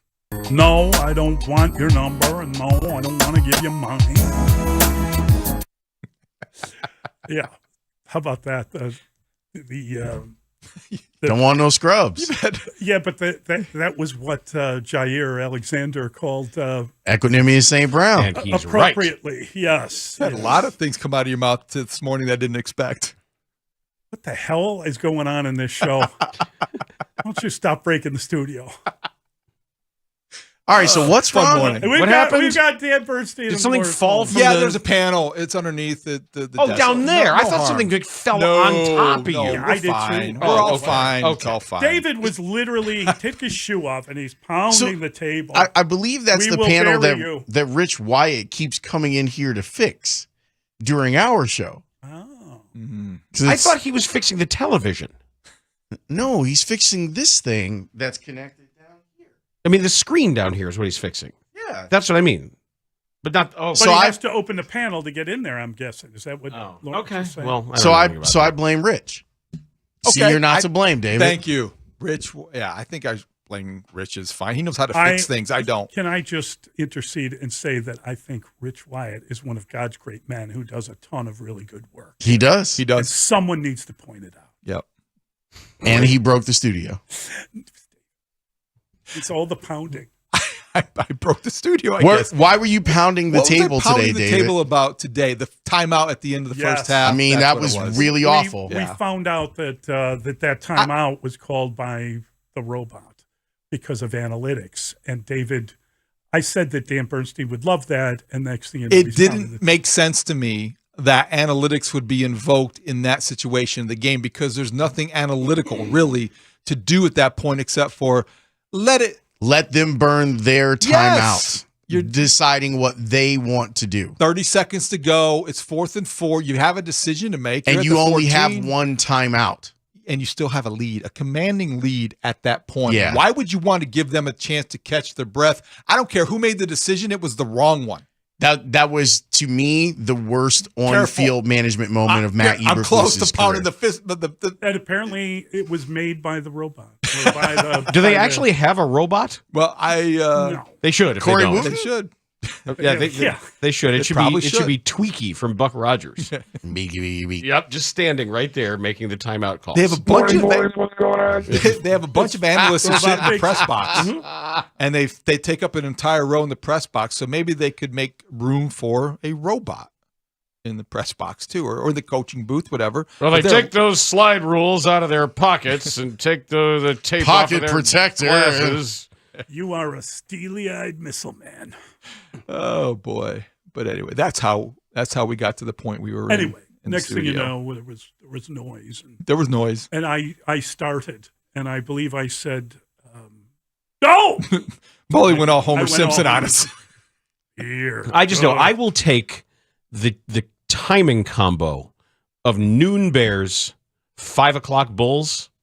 And every week, all day, every day. Just ideal. I will too if one of them promises to finish the job. Yes, someone has to win. Somebody has to win. That's right. Yeah, because I'm sure Kemka has this somewhere. But when was the last time the Bulls, the Hawks, and the Bears lost within the same 8-hour period? Probably not that long ago. Okay. Yeah. Last week. Probably. That's such a Chicago problem because it happens more often than it should. I mean, come on. Can somebody please change the direction here? You would think that a 9-point lead and going into the fourth quarter would be, and Aaron Rodgers not having a great day. He's awful. That guy stinks. Despite No good. you not being able to get any pressure on him whatsoever. They did breathe twice on him. He had a funny moment with Taco Charlton which was nullified by penalty. Yeah. So officially no hits. No hits. Well, then there was the funny moment with Jack Sanborn when he was trying to draw him off sides. He's like, "We're not going to fall for your shenanigans. We're not going to fall for the banana and tailpipe. You didn't get us on that one. You can't fool us." I mean, he used to do that with Urlacher and Briggs too. Yeah. Sanborn had another day, though. He was all right. He had another day. He's good. Yeah. 10 tackles. It's fine. He's active. They could use more undrafted free agents like Well, I mean, I'm just saying. Jones played well too until that penalty. Can I talk to you guys about that? We got 4 football reporters. Jalen Jones in this room. Okay. Yeah. I think, and I'm not sure what the answer is. I don't have a solution to the problem. I just think that particular PI call is rough. The one where the receiver goes back through the DB to get an underthrown ball. Mm-hmm. I feel like it's patently unfair to the defensive player. You're rewarding the offense for a poorly executed play. Let me argue the opposite case. Go ahead, you condescending piece of Whoa. Okay. Whoa. See, I was going to wait to spring that up. I probably should. I'll probably do it again later. Might as well preemptively do it. Right. I think that you should pick that off then. That if they're going to underthrow it on purpose, the best defense is to have don't have your head turned. If your head is properly turned, pick it off. But it wasn't that, not a back shoulder. I'm not talking about that. No, throw. I know what you're talking about. That ball was it wasn't underthrown on purpose. It was just underthrown. He did that a little bit. Regardless, anytime a receiver has to come through you to draw an interference, that means if your head's turned, you should pick it off. It's a tall ask, though, Dan. Yes, I it think is. It is, but I think this because... I mean, I don't believe it that strongly. I was just arguing for the sake of arguing. I feel strongly that the rules have been tilted way too much in favor of the offense and the receivers and the quarterback in the passing game. And if you're a defensive back in the NFL, it's because you are a superior athlete, and that's where you have to play these guys. But I do agree that in the situation, the play we're talking about yesterday, and you see it often on the underthrow, there's an increasing lack of awareness from these defensive backs that you'd like to maybe fix, or at least it's easy to say, hard to do, because when you're getting beat and you can't look back, when you're beaten by a step and a half, you have nothing else that's on your mind except for putting your head down and catching up. Well, and receivers have gotten real good at what they're doing in the end zone. If it's a red zone opportunity, different scenario. They're pulling the guy down. Different scenario. Like they're falling down and pulling him, and then being like, "Hey, where's which is genius." The best place to play defensive back is in the red zone because you have that back line. Everything's compressed. Yeah, and the back line is doing you a favor. You gain 0.2 of a second, and you're 40. I mean, you're faster, you're quicker, you can react and take chances because you don't have to worry about getting beaten behind you, because behind you is the third row. So, where Jay Cutler is. What have ye today? It's a Bears Monday, and we are going to talk about everything that happened. Anthony Herron will join us at 11. We'll take phone calls. Dan Wiederer at noon. We have to get into some of this Bulls stuff too. Yeah. Did you guys talk any Bulls today? A little bit in the. There's some stuff going on, boys. There's some really serious stuff, and this next stretch, this next 10 days or so, when you've got the Wizards, the Mavericks, the Hawks, the Knicks, and the Knicks before leaving to go play at Minnesota. This next stretch will define things. I think if you're AK, you're probably looking at it that way too. That's it. If you can't right the ship here, if you can't establish yourself with this lineup, these 3 stars, and say this is a contending group that can defend its home court against these teams, then we're heading into the trade deadline looking at something major. Yep. It's fair. So we're going to do all of that and hang out and have fun and talk with the people. Don't break anything. Have a great show. Bears lose. They fall to the Packers and drop to 3-10 on the season. Keep it here as the score team dissects the loss. Plus, we'll have your reaction too here on Sports Radio 670 The Score, Chicago's home for Bears fans. Broadcasting live from the...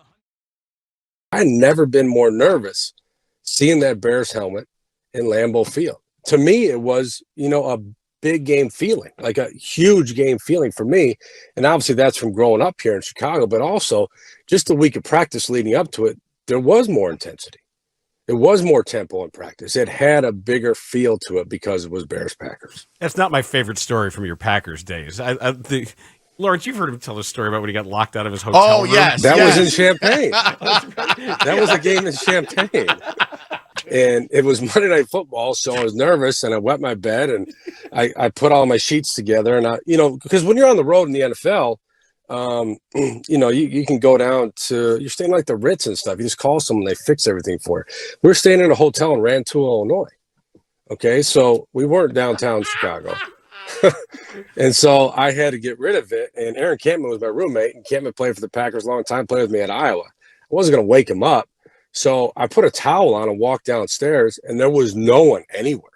I mean, it was the middle of the night. I mean, it was no one. So I went outside. I was going to throw the sheets in the dumpster, and the door closed behind me. There was no handle on the door. So I'm in the parking lot at 3 a.m. with just a towel on. I walked around to the front, and I walked in. I said, "I'm Matt Bowen. I play for the Green Bay Packers." And the lady at the desk did not believe me. Did not. So I had to call. I had to get a way to find team security to come down to let me back in. I went back in, got cleaned up, and just flipped the mattress over and slept on a mattress. And then I played a football game the next day. Now, look, I didn't play that poorly. I made some plays. I was good on special teams. I had one pass interference in the end zone on a throw from Jim Miller. I had one pass interference in the end zone that I was beat, so I grabbed the guy. But besides that, I played pretty well. And that was a game we opened up when Favre hit driver on the deep ball, and things just started rolling really well for us. Yeah, that was an interesting trip to Champaign. A lot different than this past weekend, I'll tell you that. I'm Matt Bowen. I play for the Packers. I don't. No, you're not. No, you're not. No, you don't. And I don't care. You're frightening me. Matt Bowen, thanks. This is great.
Middays 10 a.m. till 2 on Chicago Sports Radio, 670 The Score.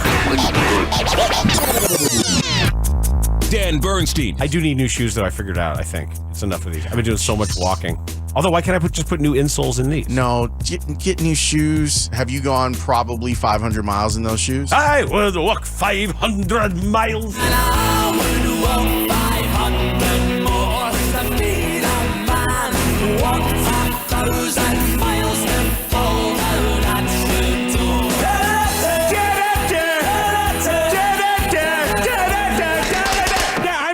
I'm singing. Lawrence Holmes. Is this the part? Take my heart, wipe your feet on. So if Justin Fields plays, obviously it's going to be more interesting, and we're all going to be more interested in it. And if they lose, I'll just rationalize it. Yes, the rationalization about the ability to then be able to draft at a better spot is good. Who cares? The moment the game's over, I can just let it go. Like, it's all right to want them to win, even understanding that losing is probably more beneficial for them. Bernstein and Holmes, your midday destination for Chicago sports talk. You never know when it's going to be your last one. You know, I got great fans here in Chicago, but it truly has been a second home for me. Can I refill your eggnog for you? Get you something to eat?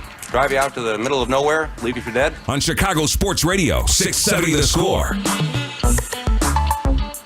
Got the first eggnog of the holiday season yesterday. Happy holidays. I bought 2 quarts of it, too, not just one. Because the best eggnog is the Southern Comfort brand regular eggnog. Oh, so you do go alcohol in the nog. No, it's the brand. It's Southern Comfort brand non-alcoholic eggnog. Oh, okay. That's just the brand, and I've tried all of them. I've tried all the local Deans and Kemp's, and I won't try Oberweis because he's still in the helicopter warning you about the stadium full of Mexicans. Yes. So and I'm sure it's great but I won't do it. And I've heard their peppermint ice cream is incredible, and I love peppermint ice cream, but I won't do it because it's him. So this Southern, and I had what's half a quart? 2 pints? I don't know. 4 pints in a quart? 2 pints in a quart? Whatever it is, I drank it right out of the damn carton. I was told there would be no math. I drank it out of the carton, and now the wife is out of town, and that means that there will be guzzling eggnog out of the carton for the next 2 days. How does the boy feel about eggnog? Loves SoCo eggnog. It also will only drink that brand. Yeah, it's full-blown eggnog party this time of year, and only Jewel has it. So it's special Jewel trip. Park at the Marianos, walk across Roscoe, go into Jewel to get the SoCo, and then come back. Although I do think it would be really good, not with SoCo in it, but with Fireball in it. Well, okay. I think it'd be really good. Why Fireball though? I mean, I was thinking of what's the peanut butter one? Oh man, yeah, I've had it. That's okay. The peanut butter whiskey with that actually might be perfect. Yeah, I have tried the peanut butter whiskey. It sounded like it was going to be awful, and it wasn't. But yeah, but it was. I had a. We had a. I mean, I don't think I'm telling tales out of school now because it's been a while. But Olin brought some of that in, and on the after show, some of what, the peanut butter whiskey. Yeah. Okay. He's like, we got to try this, boys. So we did. Screwball, it's called. Screwball, yes. Thank you. Thank you, 708 Texter. Thank you, Love Texter. you. So obviously, when I'm in that room. Oh my God, all the texters just. I know what that. You bring a whiskey text is going crazy. Thank you, everyone. God bless you all. I'm like the runt of the litter in a room with Lance and Olin and Alex. And so, we took a shot, and then they're like, yeah, let's do it. I'm like, guys. I have to drive the show. I was like, I don't care if you guys are drunk. It's like everybody's Ozzy all of a sudden. Hey, that man's always ready to go. Doesn't matter. But it was great. This is a wonderful time. And I was skeptical of it. Really like it. Okay. I found myself going, that is delicious.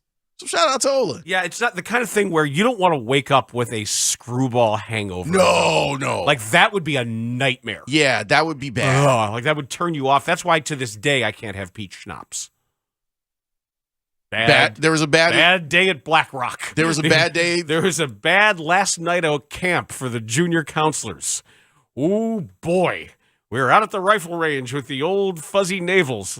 Thankfully, the guns were locked up. Yeah, then things could have gotten real bad. But it had to drive home 8 hours from Hayward, Wisconsin, with a fuzzy naval hangover.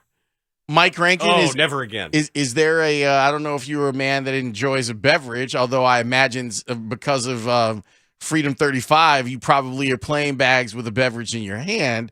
Is there a alcohol that you will stay away from because you're in my hand. You're afraid of what the hangover effect might be? Oh, I stay away from vodka, period. Can't do it, will not do it, never. What happened? I don't want to talk about it. It's a Okay. long story. I mean, we got time. All right, that's fine. Ray, what about you? What will you stay away from? You know, for me, it was Hennessy for a little bit because I just got a little too wild off of that. A little too out of control. But then I was at my in-laws. Ray, I feel bad because I was 100% going to ask you if that was at your in-laws, knowing what your in-laws are all about, because that is a drink of a persuasion. But okay, good. You were there having it with them. And yep, I poured some up and I was like, you know what? Hennessy, I miss you. It's been good. It's been a while. It was good. You made peace. I made peace with the Hennessy gods, and now I have good memories associated with it. That is and outstanding. Do you guys follow Sherman Dilla? Sherman Thomas? He's so great. He did a whole thing on Veterans Day, and he was talking specifically about black veterans from Chicago. The reason that the Blacks drink yak is partially because of the black units that were in World War II in France, and they were gifted cognac. Oh, I didn't know that. And they brought it back to New York and Chicago. So that's why that's a cultural drink. That's a cool piece of history. That's why Sherman Thomas is he's the best historian, because he gives you stuff like that. And you're like, oh, because you're like, why does that? Like, why is that a thing that you mostly see black people drinking yak? And now we know, because they literally came home with it from the war. That's so cool. Yes, very cool. Well, that's sort of like the Spam in Hawaii. Yes. If you're not following Sherman Dilla Thomas on Instagram or Twitter, you should be, because he does, his whole bit is everything cool about America came from Chicago, and he just does these 2-minute videos, and they're absolutely perfect on TikTok too. He's a star on TikTok. I'm not really on the TikTok that much, but yeah, I learned that and I was like, oh yeah, that actually makes a ton of sense.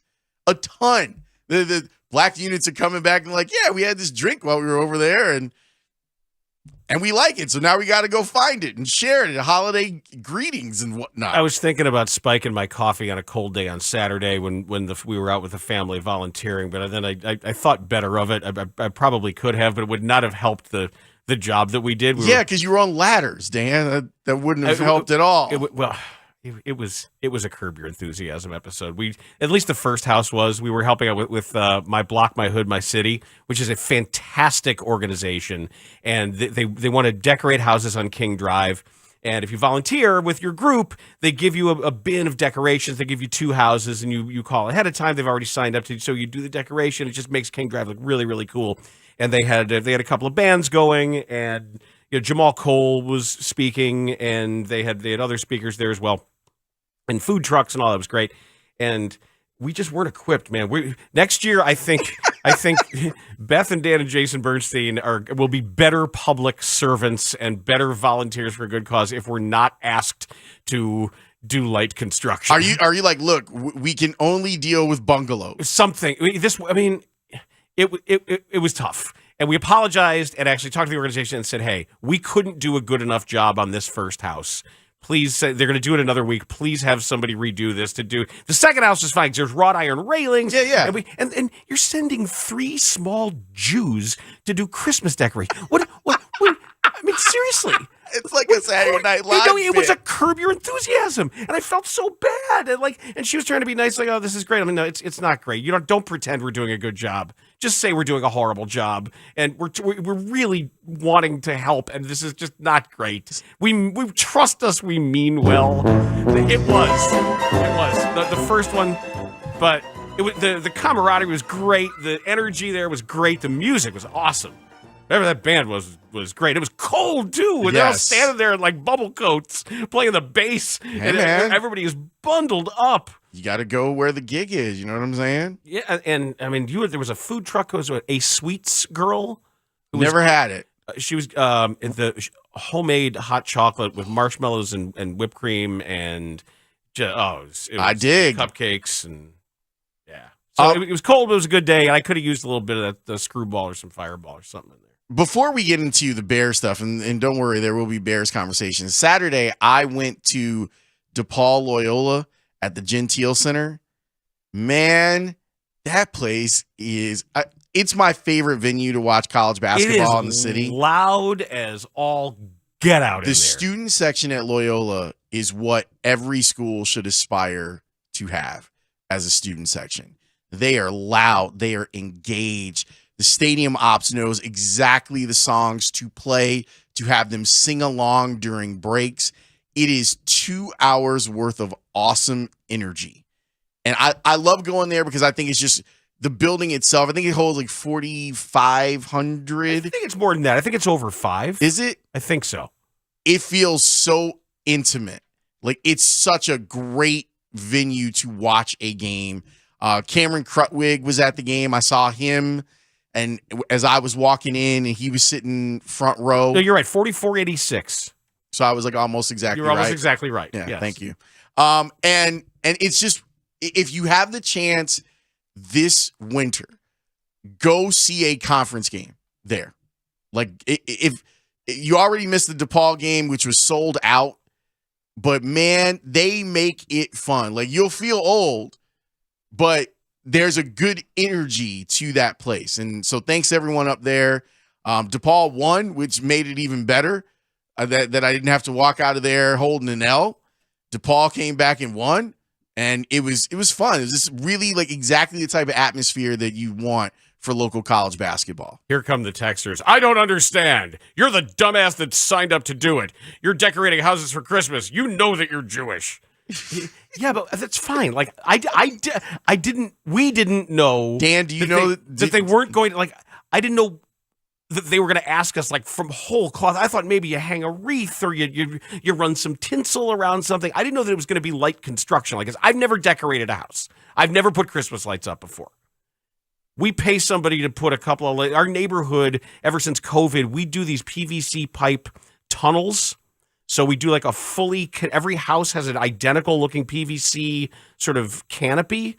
And we all pitch in, the homeowners association, and so the kids can walk during COVID. They could sort of walk around and do a loop on our cul-de-sac in these cool lighted tunnels. But I can't climb on a ladder outside on a house and like hang things with these hooks from the gutters. I'm going to kill myself. So our volunteer hours will be spent differently for next Christmas season on the south or west side with this group. Yeah, we'll be better public servants doing other things. We have other skills. It's totally okay for you to understand your limitations. Yes, that's what in your volunteerism. That's what we learned. Yeah, that's all right. It's trial and error sometimes. We meant well, and we were happy to be a part of a fantastic organization. Just a great organization doing wonderful things. I think it's great. I think it's a great thing, and I'm sad that you can't jump on rickety ladders. Rickety ladders. He's coming up. He's here overnight. Rickety ladders. He's got all sorts of stuff. He comes out after condescending piece of crap. Yeah. Will everyone be able to laugh about that today? I hope so. You know, because we have to. We have no other choice. Well, it's Christmas season, Theo. It's the time of miracles. We weren't the ones who were part of that. So I know, but we can laugh at it as voyeurs, but not. I'll say this though. I didn't get out of the car. It's compelling radio. We didn't get out of the car. Like, that was good old fashioned radio tension. I took a nap on Friday afternoon. And I missed it. I wake up to text messages like, hey, what's going on at your station? I'm like, I was asleep. Like, what happened? And I'm hearing the play-by-play of what went on. I'm like, oh, well, stuff happens like that sometimes. I know. And then I start feeling bad for Spiegel because he's like in the middle of it. Yes. And, because he's a peacemaker and, very good trying to make sure everything's cool and good vibes, babe. Yeah. Like he's got to reestablish good vibes. That takes a lot out of somebody to do that. It's like the Bulls always coming back from an 18-point deficit. Oh, Lord. By the time you do that, what do you got left, man? Can we make some time today to talk about them? They're in some old deep doo-doo. Yeah, that is not fun. And you know what? The Bears aren't. I came away from the Bears like, okay, all right. You know why? They have the quarterback. Yeah, and you know what's interesting? Today and throughout this week, you will be able, by what they say, what they tweet, or what they write, you will be able to find out who watched the Bears game and who looked at a box score. Because they'll tell on themselves. The people that are telling you that Justin Fields was bad yesterday are people who just opened up the box score and looked at it. So be on the lookout for them, because they're out here in these Twitter streets and on these radio streets and on these podcast streets. But just know that if someone says that, if someone's like, well, look at his passer rating, they did not watch 1 minute of that football game yesterday. I think the Bears got closer to contention yesterday for a lot of reasons. Primarily, they have the quarterback. They have the quarterback. But Dan, do you know can't how big throw. that? He can't throw. Right. He can't throw. Okay, whatever, fine. He cannot throw, except when he's throwing. And when he's completing 11 in a row and chucking it all over the field, except that. But Dan, what happens if he suffers like a season-ending injury because he's running? Whispers in San Francisco 49ers. Where did Jimmy Garoppolo get hurt? He was in the pocket. Okay. Just wondering. Is this season over? Yeah, it's over. Yep. So, quarterbacks get hurt. Now they got Brock Purdy. He Purdy. They just got Josh Johnson back. They just picked right. Wait, Kansas State? No. You're thinking of Josh Freeman. Yes, I'm thinking of Josh Freeman. Freeman. No, Josh Johnson. I'm pretty sure this is his 4th time with the 49ers. They signed him. Where was he? Detroit's practice squad? Somewhere. Anyway, if you want to be quarterback of the 49ers, you should apply. Because they need someone, and that defense is Super Bowl worthy. Justin Fields had some stuff to say after the game, and we have some stuff to say about that because the Bears lost to a Packer team on the downswing. Which organization would you rather be right now? That's an excellent question. I think I'd rather be the Bears, and strangely enough, I wrote this last week, and I think it held true throughout the game. It's the first time where you're looking at the quarterbacks of the two teams and you're going, I want that one instead of that one. I'll have what she's having, yes. Because it's not Matt Ryan fall off a cliff bad, but Aaron Rodgers wasn't touched yesterday and didn't have a great day. Oh, Matt Ryan. Oh, that's bad. That's retire now. That's go home. Fold up your jersey and leave it in your locker stall and say goodbye. Go home to your family. Yes. What Cowboys score? 33 points in the 4th quarter? Oh. Mm-hmm. That's the difference. There's a difference between a bad defense and a defense that quits. Bears haven't quit. No, they don't quit. They just can't get to anyone. They're just bad. They're blocked. They're very blocked. They're so blocked. And they can't, and so Taguchi. They can't get to the quarterback at all. And so everyone's running. Well, obviously, Jack Sanborn's going to have 10 tackles because, the ball's out. Someone has to tackle somebody. Yes. If he's going to run around, it's like, if you guys aren't going to do it, I'll do it. I love we already have a So Taguchi reference. That's the difference. Like, you can be So Taguchi, or you can be Kinder Falefa. He's kind of, this guy's kind of Falefa, but the other guy, So Taguchi.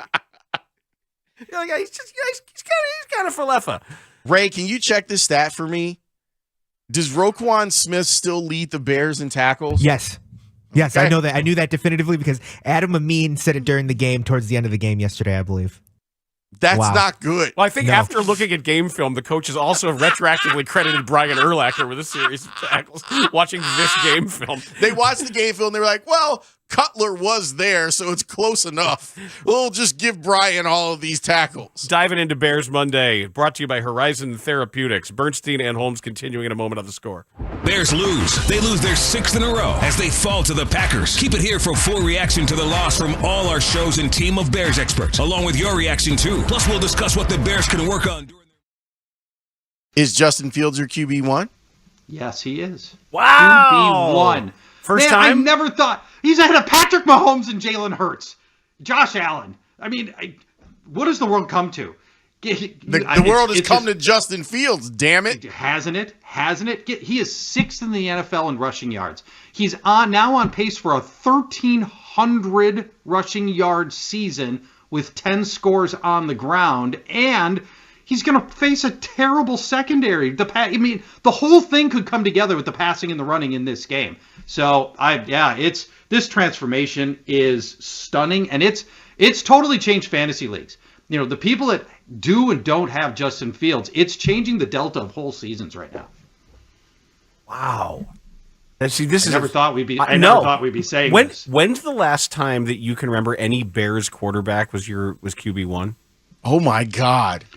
Well, Never. Dan, I've been doing this since the 90s. There's no chance that the a Bears answer's still quarterback probably never. Ever, even during that brief period when Rex Grossman was tearing up the league? No. There's no. September of 06 is what you're talking about.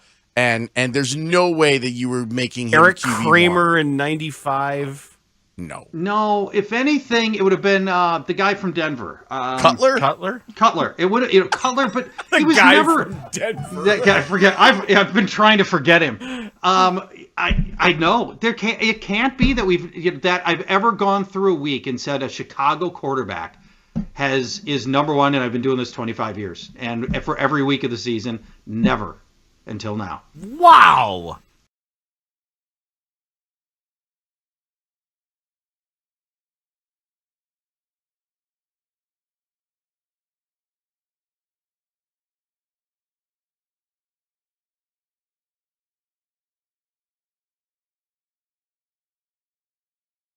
Bobby in Saginaw continues our run of regulars here on the score.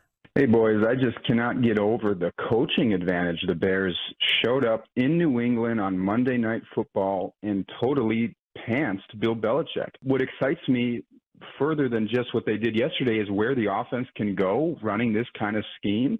I mean, you see it on TV when Fields is in the gun and you got Herbert or Montgomery next to him.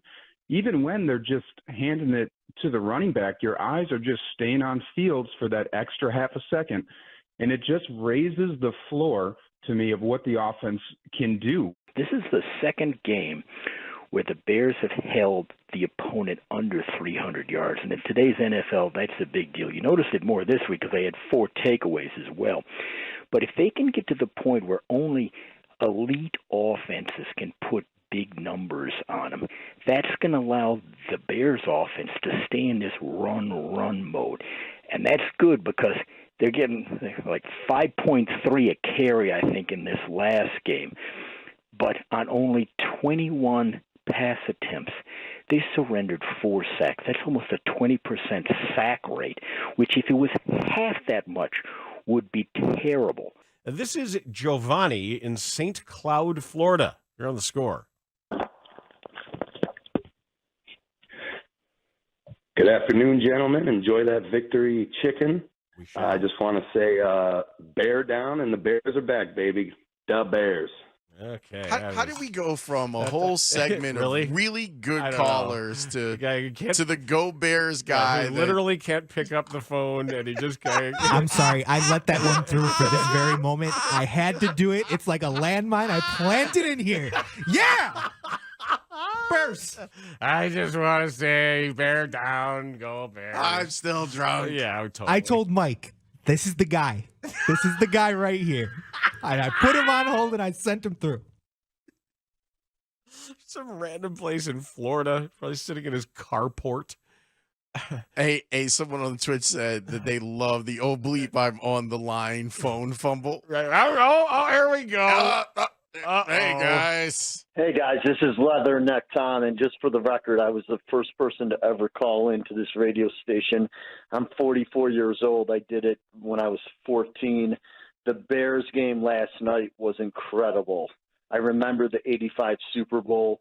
Justin Fields is the real deal. Run him 25 times a game. Don't make him a pocket passer. then you'll He'll lose get him. killed. He'll- He's an athlete. 6'3", 220, 4.4 speed. Design runs. Belichick had no idea what was coming at him. He's a future Hall of Famer. Easy, come you on. heard it Don't- here first for the record. Don't. That's got to be a bit. that, right? I can't. That's a bit. That's got to be.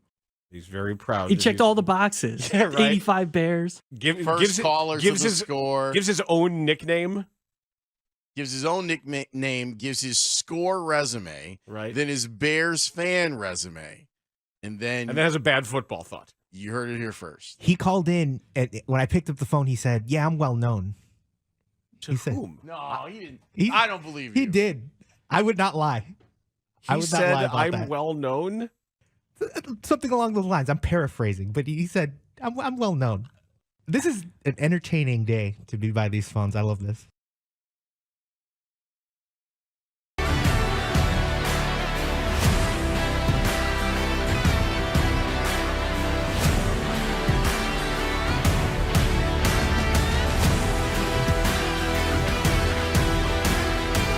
Wide open left side.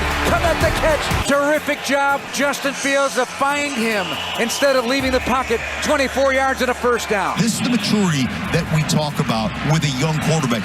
Knowing where your outlet is. Knowing where everybody is. Komet sneaks out, chips, sneaks out down the sideline, and you're climbing the pocket. You don't see it. You just know where he is, and then you find him and throw it. That's a beautiful job by the young quarterback Fields. That's what it's supposed to look like. The threat of the run, you can scramble somebody open, get to your progression, get to that read, and make that throw because they were so afraid of you breaking out of there that they came off of him, and there he was. And your eyes were up. Loved that. You're taking advantage of it. And the thing is that whenever we talk about the concept of a dual threat quarterback or Fields as a dual threat quarterback, it's with the intention of it looking a lot like it looked yesterday. What does the added threat of you being able to leave the pocket and run for 55 yards on a touchdown, what does that do to the defense? And then are you able to take advantage of what some of those defensive looks are going to be? And I thought yesterday, and it felt like they had kind of game planned it a little bit, that they had game planned it. We're going to protect you by calling fewer runs. We want you to work on getting the ball out quickly. I thought that Fields did a great job of that, getting the ball out quickly and making plays down the field, the chunk plays in the passing game. So explosive plays, 20 yards or more through the air. Yesterday, he had 3 of them. You have the 24-yarder to Komet, you have the 56-yarder to EQ, and the 49-yarder to N'Keal Harry. This is without his best wide receiver. To put it in perspective, Aaron Rodgers had 1 yesterday, and it barely rates as an explosive play. It's 21 yards. So if you get that plus the explosive plays in the run game from Justin Fields, including a 55-yard touchdown, that's the best of both worlds right there. That's what it's supposed to look like. This is what Justin Fields said about his day. I think the O-line did a great job protecting. I think the run game was solid, and I think the passing game, really took a big step today. So, I just felt comfortable out there, going through progression and stuff like that.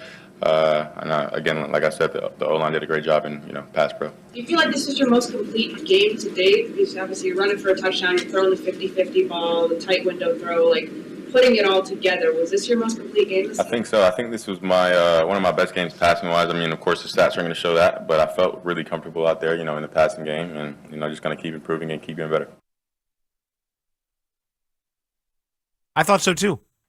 I know the late interceptions, we'll talk about them because the first one wasn't his fault. The second one was, but he's trying to make something happen in desperation mode, and they weren't going to win the game regardless at that point. It was already over.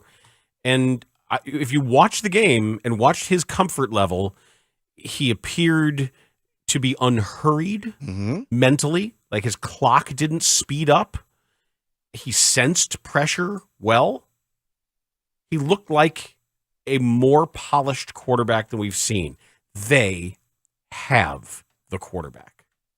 It's the most important thing about this year. It's all that mattered this year. Find out if you have the quarterback and then get a high draft pick. That's what this year was. That's what this year is. It's on track. It is on track. And now we both were very skeptical about them playing Justin Fields in yesterday's game because you didn't want him to end up injuring himself and then not being able to finish the season because of it. But he protected himself, and they protected him in a way by the way that the game was called. I think that he made some choices where he could have left the pocket, but decided to stay there and make some throws instead of – he was great with sliding on runs that he did have that were in the middle of the field, like get what you can and then get down and without being touched. I thought it was a really well-rounded game by him. Like that's the type of game that you look at and you say, yeah, you can see the future a little bit because of how well he understood and executed the assignment. I didn't enjoy some of the play calling in the second half of the game. And I did think that there were moments in the second half where they could have done a better job of exploiting Justin's ability to get outside and make plays. I kept wondering where the run went because I enjoyed it so much. Where is the run?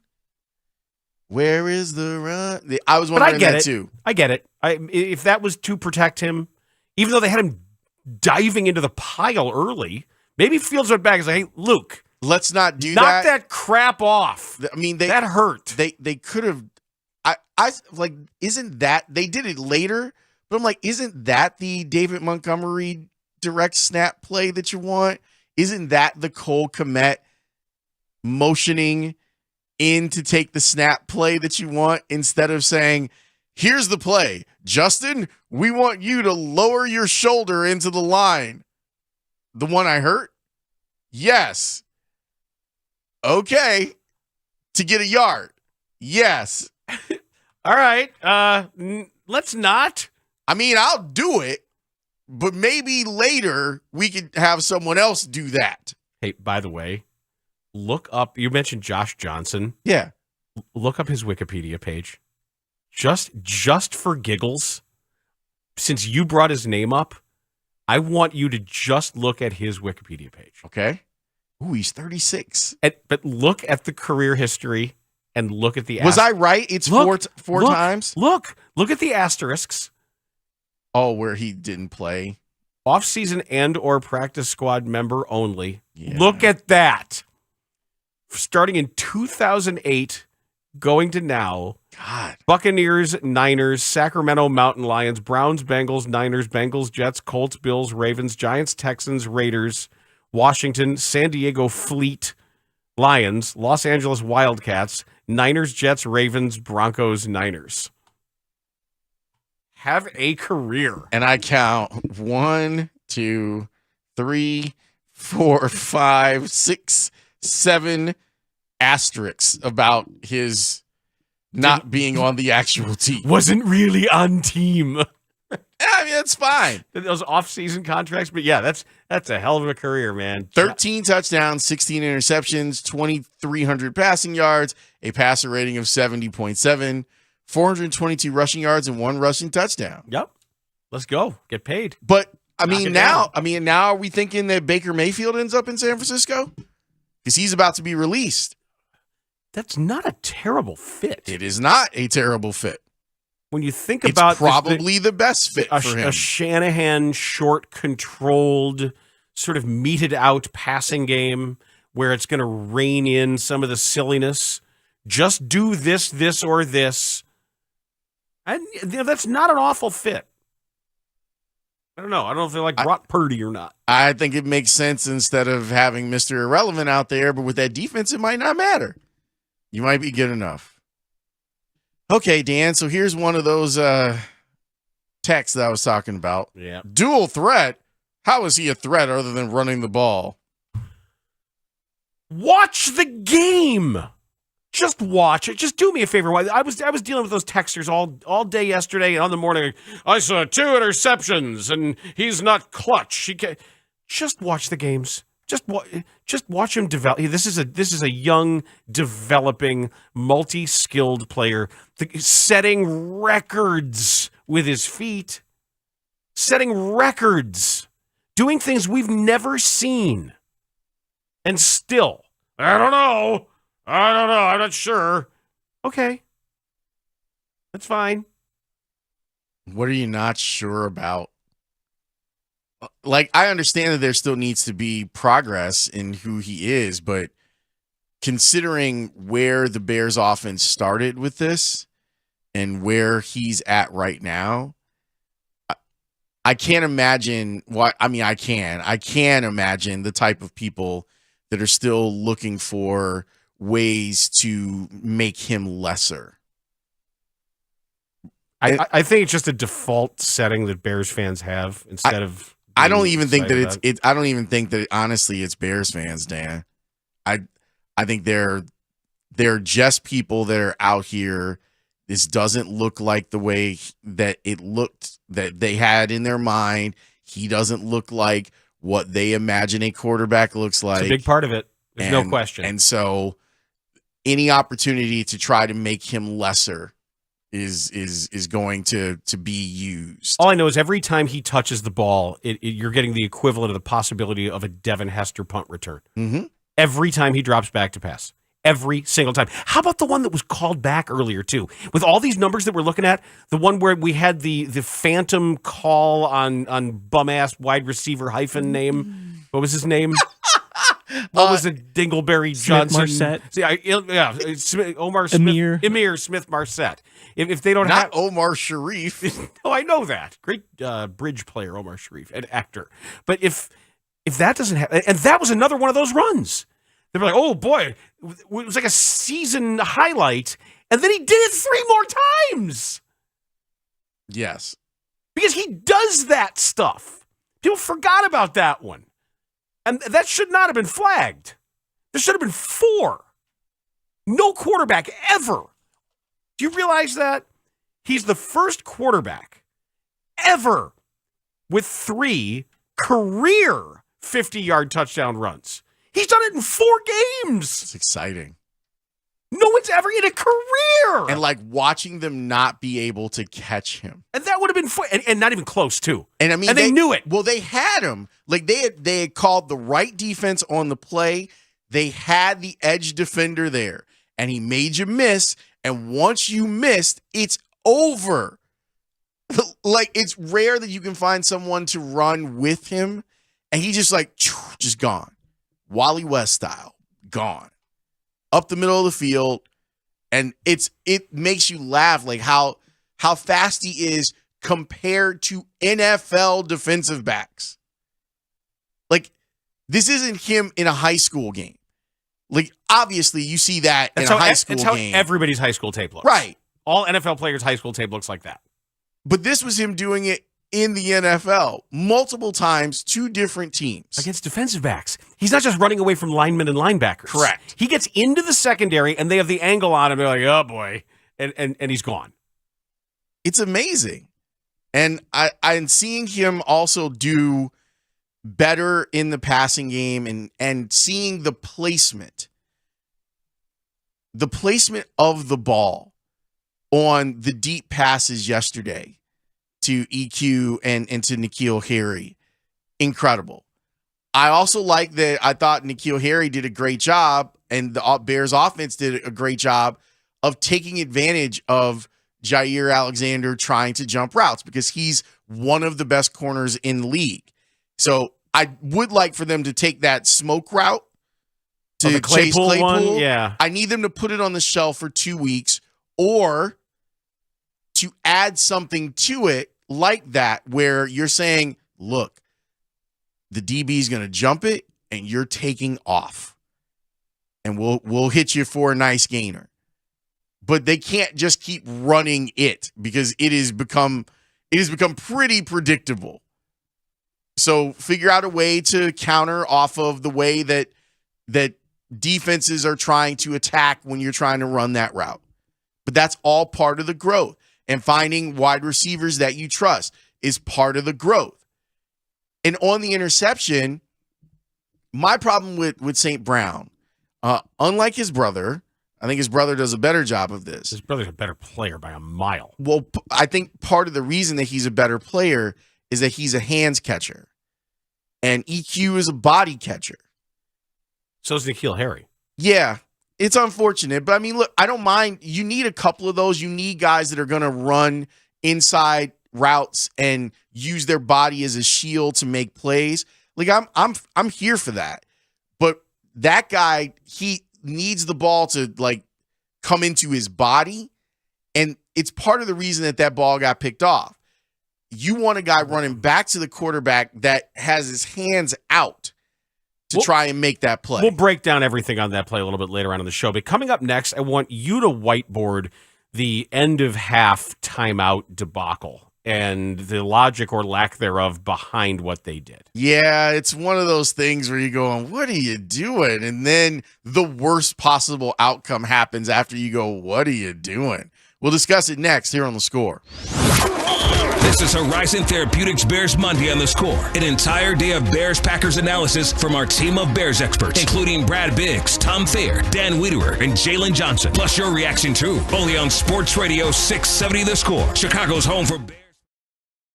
All right, well, Dave, I think that you're soft-pedaling the Chase Claypool situation a little bit. You said call Whitey. Yes. We did. Whitey. Don't tell me. Do not tell me. Don't. Whitey, what's the real story on Chase Claypool? What do real Yinzers think of Claypool? I thought that he underachieved here in Pittsburgh. I think that the problem wasn't him. I think it's the offensive coordinator, the play calling. I think he's a talented guy. I haven't heard – I saw some things that people are saying that he was a distraction. I'd never heard anybody say anything about that before until he got traded.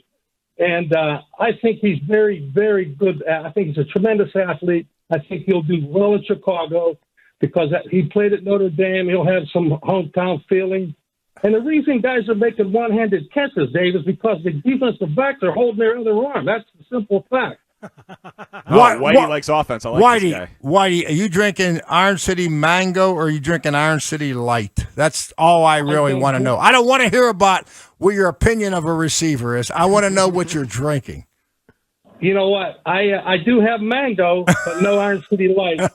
I know you're mango. You're an Iron City guy, hardcore. I get it. Whitey, did Chase Claypool? Did he try hard every play? Every game, every quarter? Did he try hard all the time, Chase Claypool? I would say no. No, you don't have to say anything. Your hesitation answered the question, Whitey. Said no. Next question, Spigs. Next question.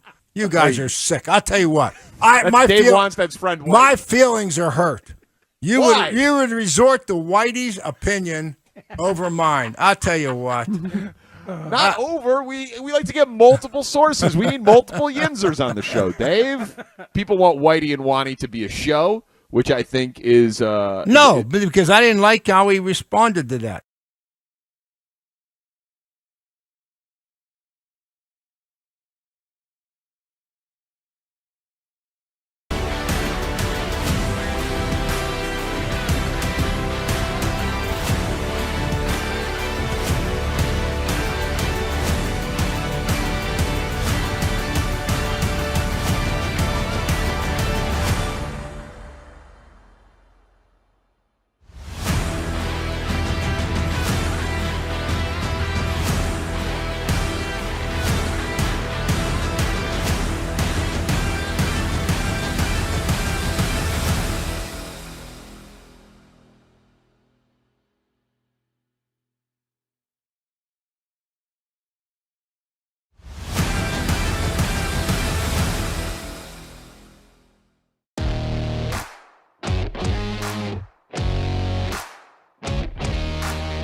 waited to get the ball to start the second half.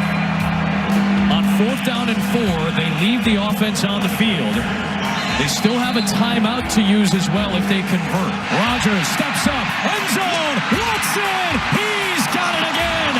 He is absolutely on fire. His 7th touchdown in the last 4 games, and the Packers are right back in it. And they had time to reorganize, regroup, get the proverbial ducks in a row because it was the Bears that called the timeout. Yeah, it didn't make a lot of sense, and we had a vibrant discussion about it on Twitter to kind of go back over the situation here. Both the Packers and the Bears had 1 timeout remaining, okay? So the Packers have the ball. They're sitting there 4th and 4. So they have a decision to make. Are they going to go for it, try to pick up the first down with 23 seconds left and say, all right, we can use our last timeout and we can try to get into the end zone, throw a couple of fade routes or whatever into the end zone and see if they work? Or can we kick this field goal, take our points and figure out double up because you're getting the ball back to begin the second half? The Bears calling a timeout there, I don't even understand the logic of it. Because let's say that you are going to convince them to kick the field goal. Now you're talking about getting the ball back with maybe 19 seconds, 17 seconds with no timeouts. So then you're going to ask Justin Fields to make a 60-yard out-of-bounds play to give yourself an opportunity to kick a field goal? Yeah, the analytics of timing aren't factoring in your actual team personnel, offense situation, etc.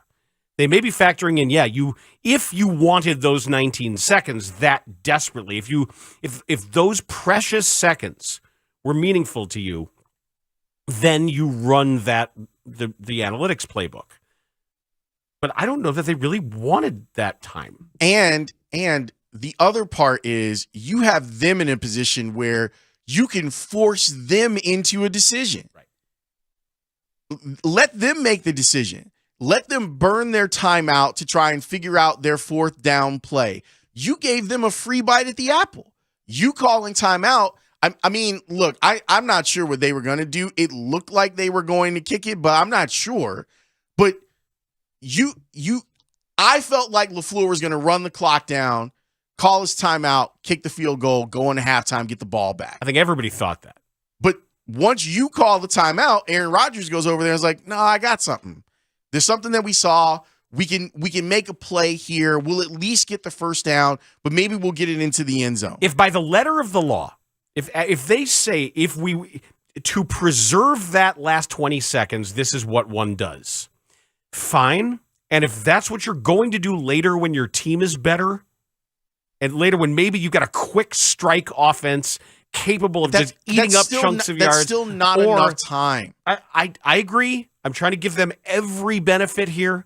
I'm trying to understand every benefit. Or if that were the end of the game and not the half, and you say, look, this is our last gasp in a playoff game, our last 20 seconds of our season's life, I understand it. Yeah, if you're fighting and your defense is gassed and you're saying, my defense needs a blow before we take on this inevitable game-winning situation type thing. Right, when all else is lost, this is the last life preserver we have. Maybe, just maybe, we'll have a chance at a couple of quick strikes and a Hail Mary, and that's all we have.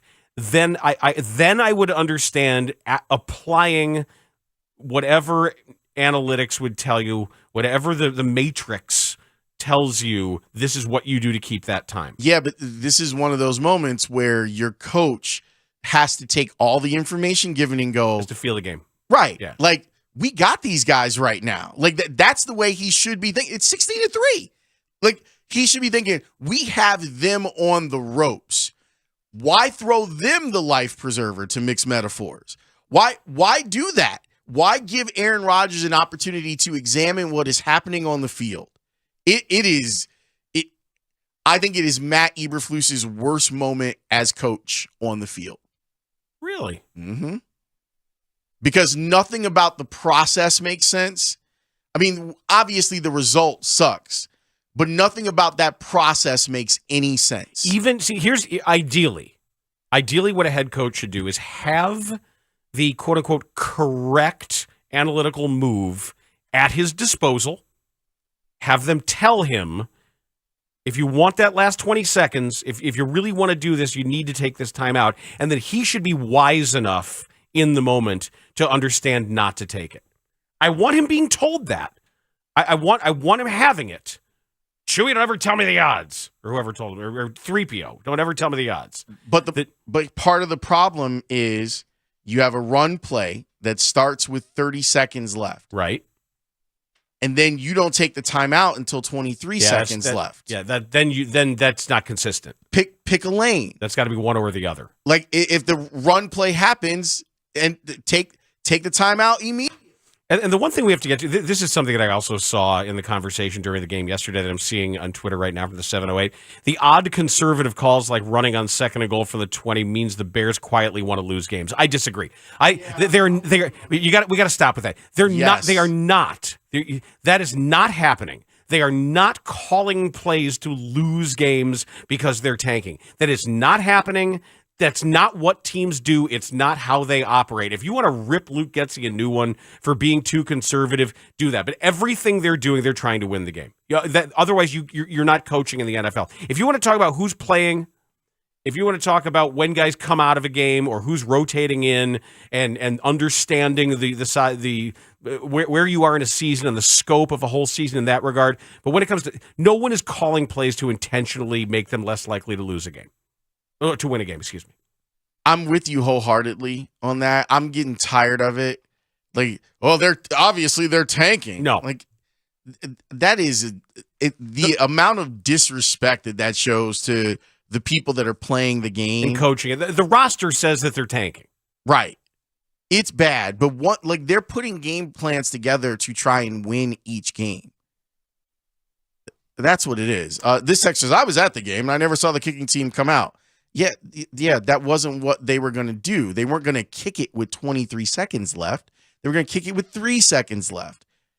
They were going to wait and call a timeout. If they were going to kick it, they weren't going to come out and kick it immediately because they had a timeout left. That's why you have to make them make the decision. Make them run the clock down and burn their last timeout. So either it's going to be one play for them to score this touchdown and move the game within a score, or they're going to kick a field goal. We're going to have Anthony Herron on in just a second, but if you want to meet Anthony Herron and hang out with him, you can at the Miller Lite Top Draft Show. It's Gabe Ramirez and Anthony Herron, the Miller Lite Top Draft Show at the Piazza, located at 85 Executive Drive in Aurora from 6 to 9 p.m. I think it's out by Fox Valley Mall.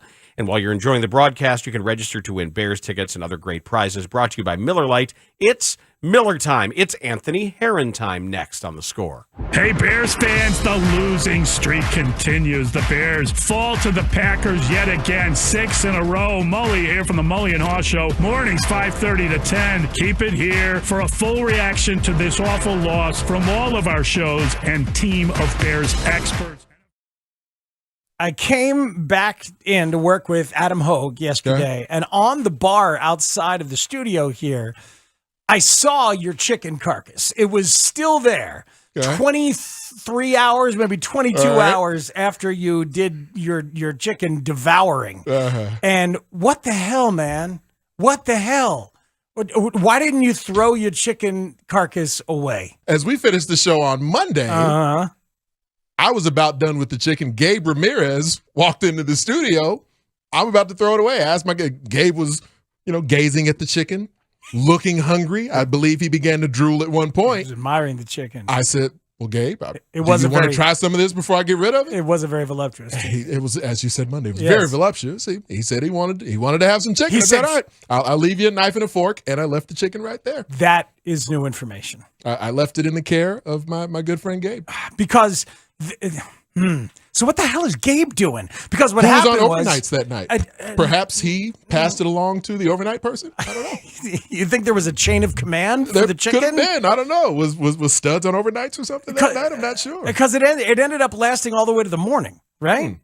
Yeah, it did. Dustin brought it out of the studio when he got in there because he thinks that it's his responsibility to clean for Mully and Haugh, and I don't know why it's his responsibility. I don't clean for you guys. So I'll point a thumb that, hey, I should have checked in with Ant, or at least reminded him, hey, we don't have busboys here. If you're done with the chicken, go ahead and throw the chicken out on your way. Yeah. I didn't do that, but there's no way it should have lasted all the way to Dustin. It's crazy. There just isn't. And then Dustin was complaining about it.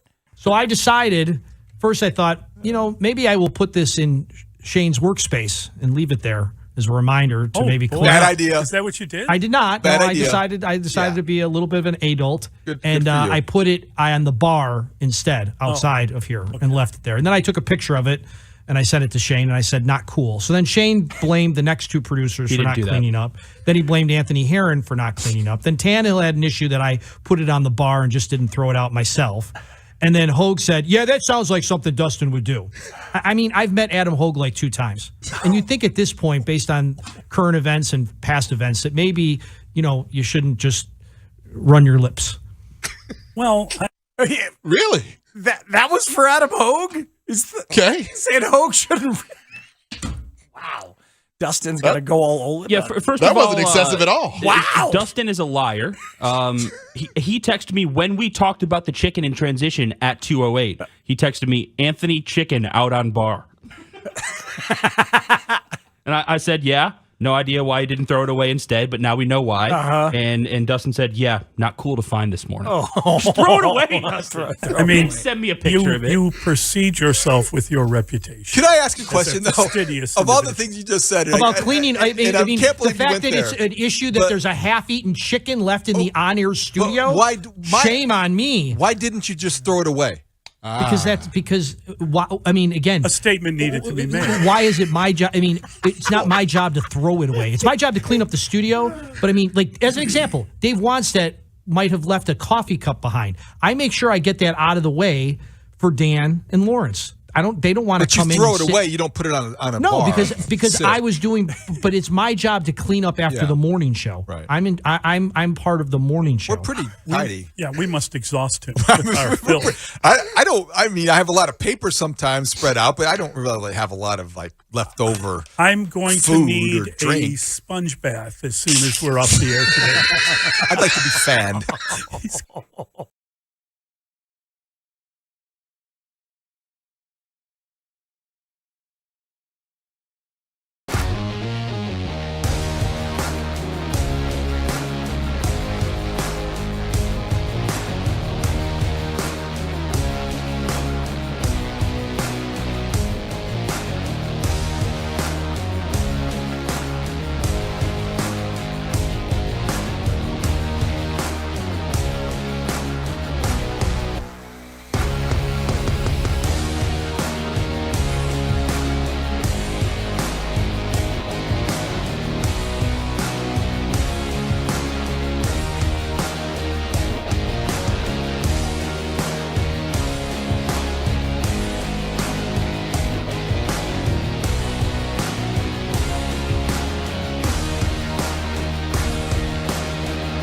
MX HD2 Chicago.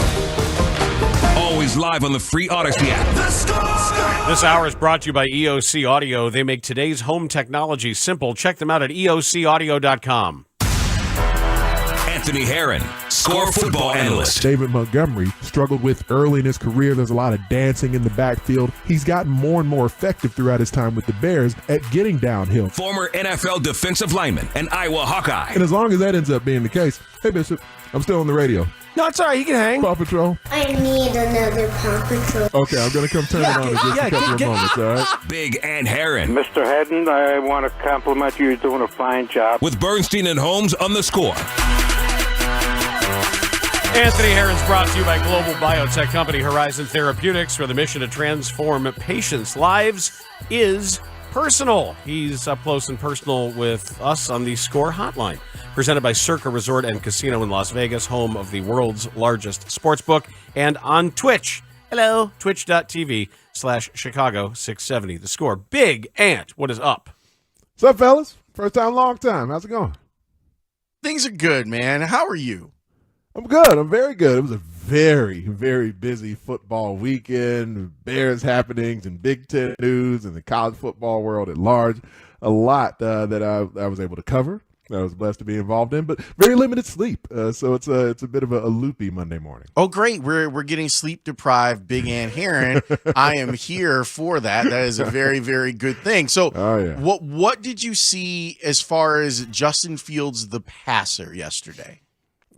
Just more of the aggregation of marginal gains. He looked calm and comfortable, and you certainly you get better at playing football for the most part by playing football, but even just the time to be able to sit on the sidelines, I would imagine there was something that was gained from that. He talked about that even a bit, after watching the Bears offense, whether it's Trevor Siemian or whomever at quarterback. There's just something to be gained from watching the game in live action, the mental reps involved in that, and the film study of somebody running the system that you run and seeing them go through certain things and him stepping back into the lineup. For one thing, just the intangible of his willingness to step back out there after being very, very public and forthright about having a separated shoulder and the concerns associated with that. And one thing I kept reminding folks of, I was talking to Mully and Patrick Manley about this on the pregame yesterday, in the supposition that maybe Justin Fields' carries would go down, and there was kind of an expectation that maybe that would be more on Luke Getsy. I said, I think Luke Getsy's still going to call a balanced game for the most part, like he's been calling it, but this will be on Justin Fields to a certain extent as well, because the amount of sacks that either the offensive line gives up or that he takes trying to hold the ball and extend plays would be a part of that. But then just the straight scramble opportunities that he's, has gotten into more of an aggressive mode with, then that's going to be a part of that as well. And we did see him make what appeared to be more of a concerted effort within the pocket and reading defenses, and the comfort that was there within that. I was very impressed with how he operated, just the mechanics of the quarterback position. If right now you had to buy futures on the Bears franchise or the Packers franchise for on-field success, which purchase would you make? I'd make the Bears purchase. I would too. I would.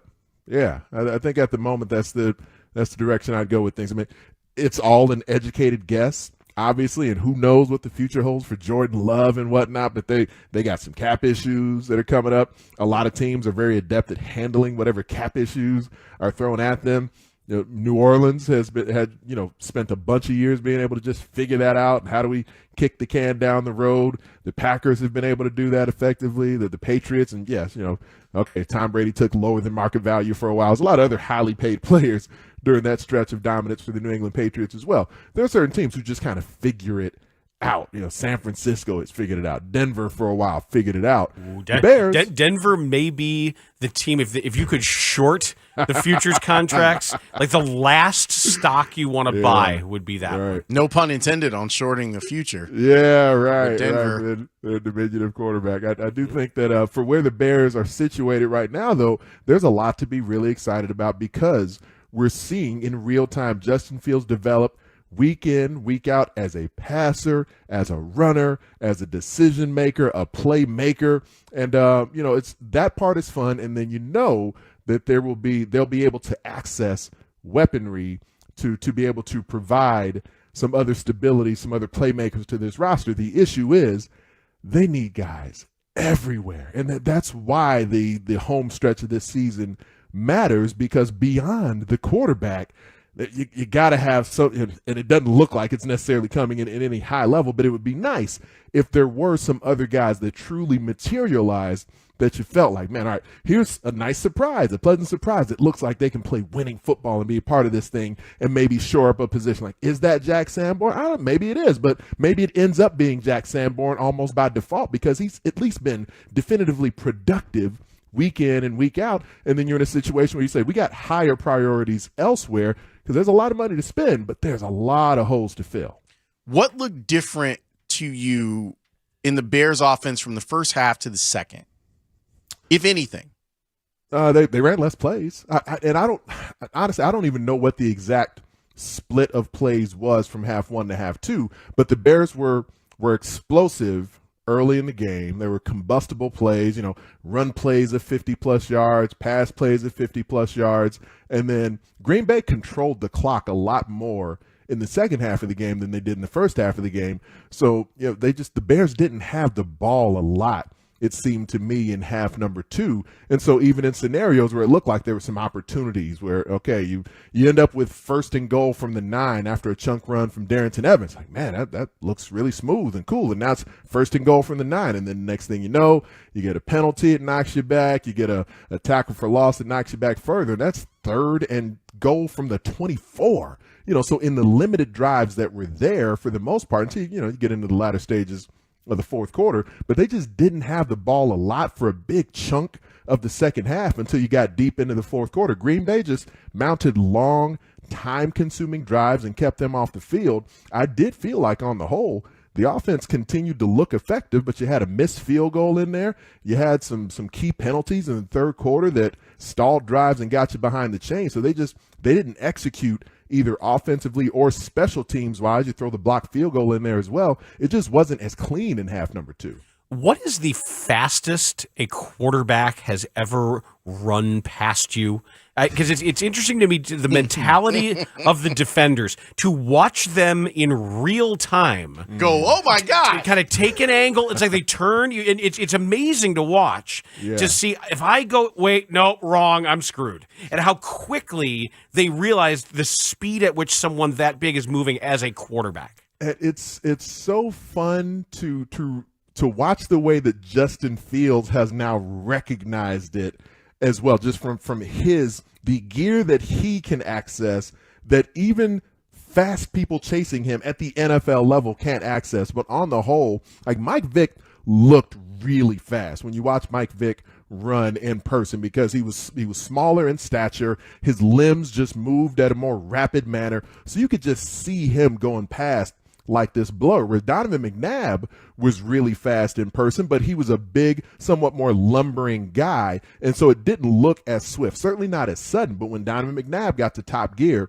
he could run away from people. Vince Young, very deceptive straight line speed, because he was just such a long, tall guy. But from a stride perspective, Justin Fields probably comps just his stride. Once he really gets his stride going and the amount of ground that he covers between each stride. As far as this guys I've watched in person, like one of my old teammates from Detroit, Mike McMahon, had that a little bit. He's not a great quarterback. No, he was a good athlete. Yeah, really good Very athlete. good athlete. I don't know if McNair you ever on the field with him. No, not while he was still playing. No, but I mean he could certainly run, but in person I haven't necessarily really seen Steve McNair just take off in person like that.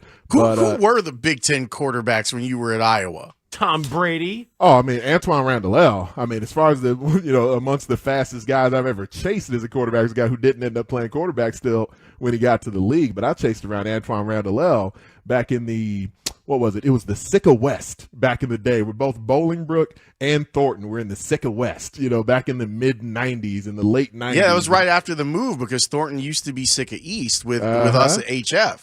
Right. And so Randall was a diminutive little high school quarterback, so chasing him around everywhere in high school. Then he goes to Indiana, and I go to Iowa. Got to chase around his triple option led by Cam Cameron, I think was the coach at the time in Indiana. So frustrating chasing Randall around in college also. But also my third cousin, by the way. I never knew that. Yeah, it's weird. Wow. All right. That's good to know. It's good to know. Yeah, he's got a really surprisingly deep voice, too, by the way, for somebody who's built like him. You wouldn't expect those dulcet tones coming out of Antoine Randall. He's in Detroit, right? He's the wide receivers coach there? Yep. Putting a nice little receiver core together, helping their passing attack. Lions, surprisingly winning some games here, getting back to playing some offense. But, yeah, there's definitely been some speedy guys who've been out there playing the position. All right. Well, I was wondering who, because, when you start thinking of Big Ten quarterbacks in the 90s, you're talking about a bunch of landlocked dudes for the most part. Right. But Randall absolutely. Like, that's someone that comes to mind as being someone that's difficult to deal with. While I got you here, since we moved a little bit off the topic of Bears, what do you make of Deion Sanders taking the Colorado job?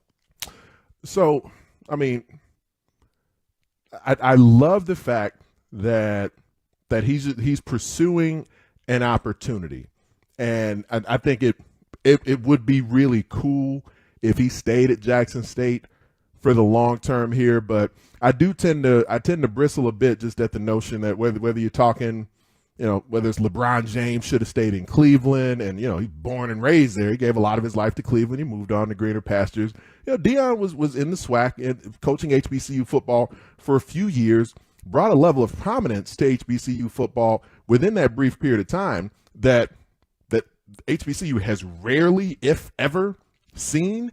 Brought his celebrity to it and tried to lift not only himself, but always spoke highly of all the other coaches and the programs at that level of football, and now pursuing an opportunity at Colorado. So I understand the desire that would be there for him to continue adding his celebrity, adding his success, lifting up HBCU football, but it's not his responsibility to do it, and I don't think he's doing anything wrong. And not to do it in staying there. perpetuity, right? Like he shouldn't have to stay there just because. No, but the effect of him taking that job should resonate. Well, if the fact that he took that job and did that job isn't going to change, and I think it's valuable that he did. And that means there could be a next person and a next person and a next person, and to ask that he never leave and make try to establish himself like he's Eddie Robinson at Grambling. That's not fair to him. It's selfish and short-sighted to be upset at Deion for going and taking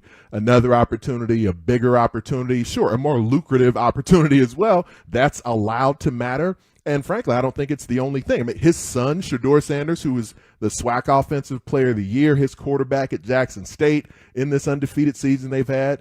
Deion's still going to coach in the Celebration Bowl. And I don't know, I guess Shedeur may go ahead and quarterback in the Celebration Bowl as well. But Shedeur's going to go to the Pac-12 with Deion. And it's a time where USC and UCLA are preparing to leave the Pac-12. It might be a great time. Now, my expectation for when he left Jackson State, I just assumed he was going to stay somewhere in the southeast or maybe the southwest portion of the country, just because that it just feels like that's where the majority of his connections are. But I was talking about this the other day with somebody.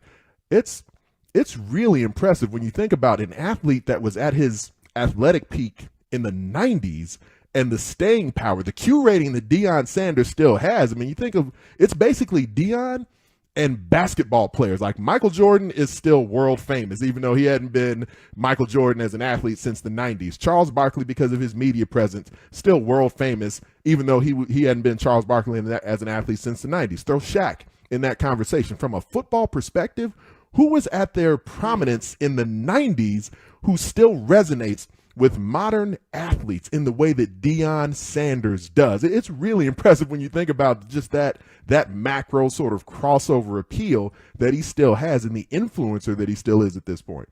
That's a really good point. I mean, from a football perspective, obviously, Troy Aikman calls national TV games, but Troy Aikman isn't like, it's a different thing when you're talking about a guy who's maybe the face of NFL broadcasting or one of them versus just like Deion's like, you know what, I'm going to go coach. And everybody flocks to Deion just because of the magnitude of his presence. It's going to be interesting to see what happens with him there and whether or not he can bring along some of the players that he has been recruiting. I think it could. He's already got a 5-star commit as a quarterback. Yeah, that's not till the 25 class, and then he's got a 5-star receiver in the 24 class. So, I mean, he's been on the job for like 36 hours and is already beginning to land prospects. And the roster he put together at Jackson State, a number of guys, not only his son, Shedeur Sanders, the quarterback, is a Power 5 level player, a receiver, defensive back, multiple defensive linemen. They had a slew of Power 5 level players playing at Jackson State. That was a part of the success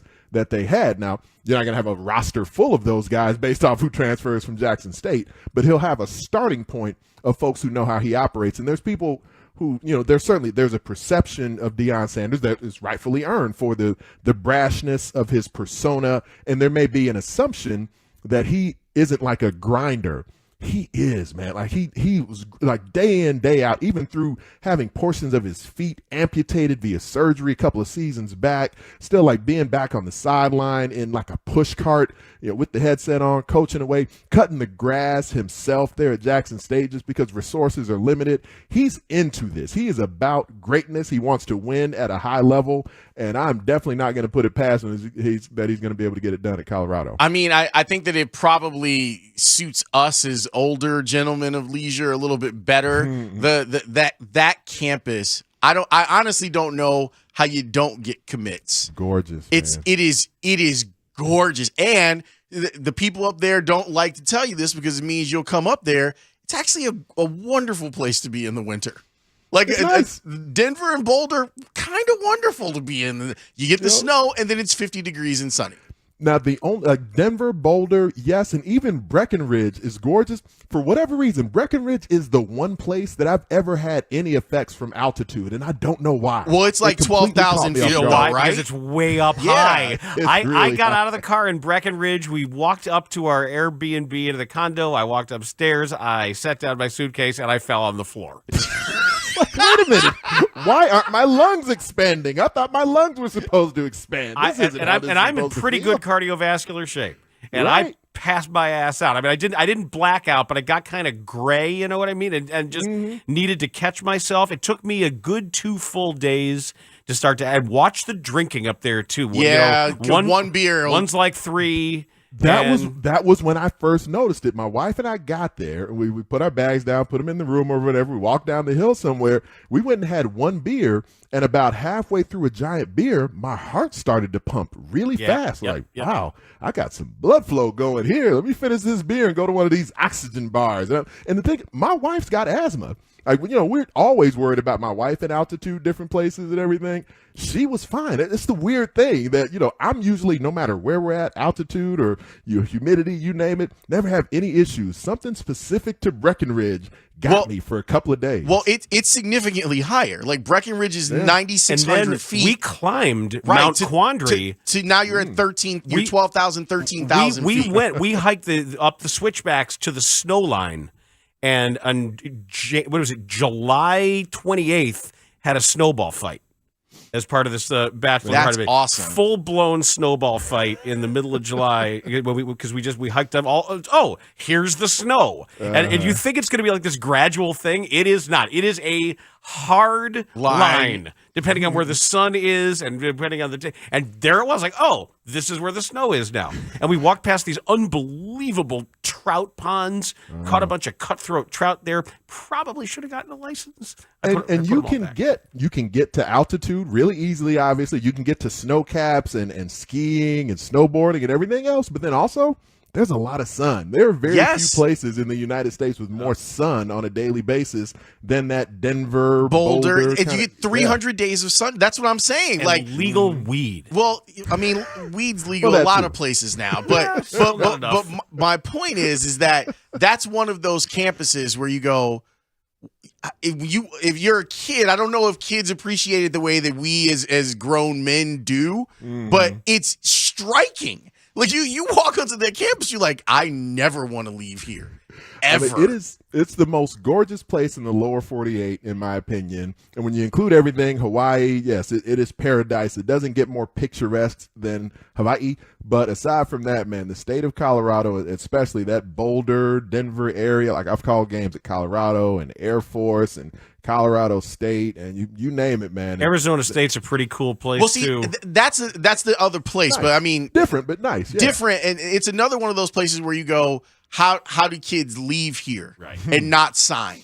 Because like you walk around Now, that you campus, at least have to wear clothes in Boulder. Like you get out to ASU, there's a lot of scantily clad folks walking around. That's So, what I'm you know, saying. The scenery, the sight lines are a little different there, but definitely an appeal. Yes. Boulder is a little bit more scenic, but it's only 5,300 feet. So you're really just a mile high there in Denver. Y'all crazy for going up to Breckenridge. Like I felt crazy going to Flagstaff. Like because Flagstaff's 72. Okay. And you have to be careful, especially if you have sickle cell trait like I do. And I'm like, is this one of those things where I need to leave? And I asked the people there, I'm like, what do you do here if someone is having some trouble? Like, you got to get them down the mountain. Like, that's it? Like, yeah, that's it. You just Like, gotta roll them. What do you do? No, like get in your car. Oh, you get in your car. Kick Okay. down the mountain. Snowball Just just shove. going. Like those nothing golden but eagles Lawrence's throwing the hanging sheep out the off. end of it. You ever see those videos like where the golden eagles grab the mountain goats? Yes. And they throw them off the mountain and they go down and eat them? I thought that's what you meant. I was just picturing a pterodactyl with Lawrence That's in what like it a looks little like. bundle. No, look at seriously. Just check drop it me out. off in Sedona. Check those videos out.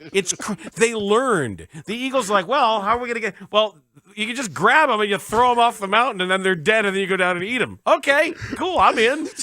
Let's do it. I wonder if Alan Williams has been to Denver, how frequently he's been there. Because I do. Before we got to go, I do want to say, I think that was a gem from Alan Williams. As awful as the Bears defense has been here for, I don't know, most of the season. Yeah, he but coached certainly up the some last bums, didn't month he? Plus.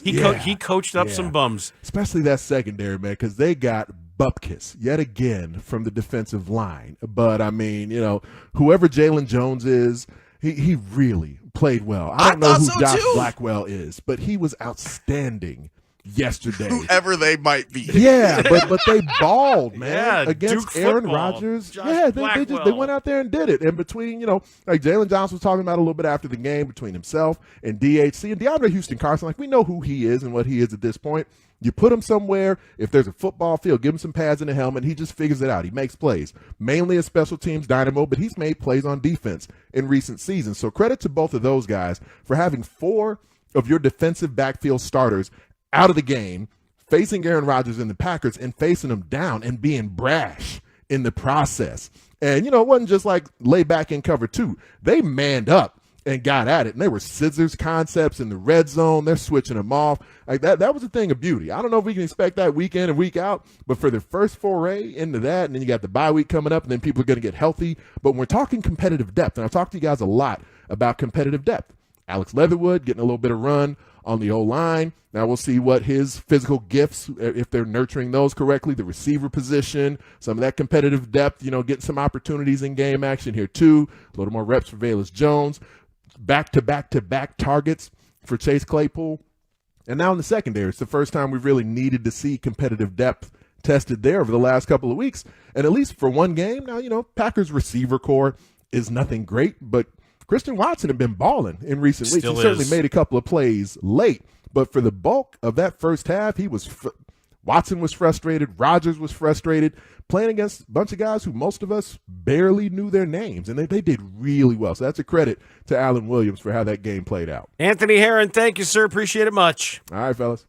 All right, Dan, do the thing. Do that thing where I push this button that says block all calls. No! I want to let all the calls in, so I am unblocking all the calls. Button has been pushed. 312-644-6767. A Horizon Therapeutics Bears Monday is turned over to you next. The Bears lost the Super Bowl to the Packers. What does it mean? Is it actually a tank win? We'll discuss on Parkins and Spiegel. Welcome into the first ever video episode of the Bourbon and a Buddy podcast. My name is Shane Reardon. This is Daryl Postelnick. You know him from Instagram. You know him from TikTok as Cooking with Daryl. That just before the pandemic, or about when the pandemic started, you took over the internet as the most famed home chef in America. All right, so what we're going to do today is smash burgers.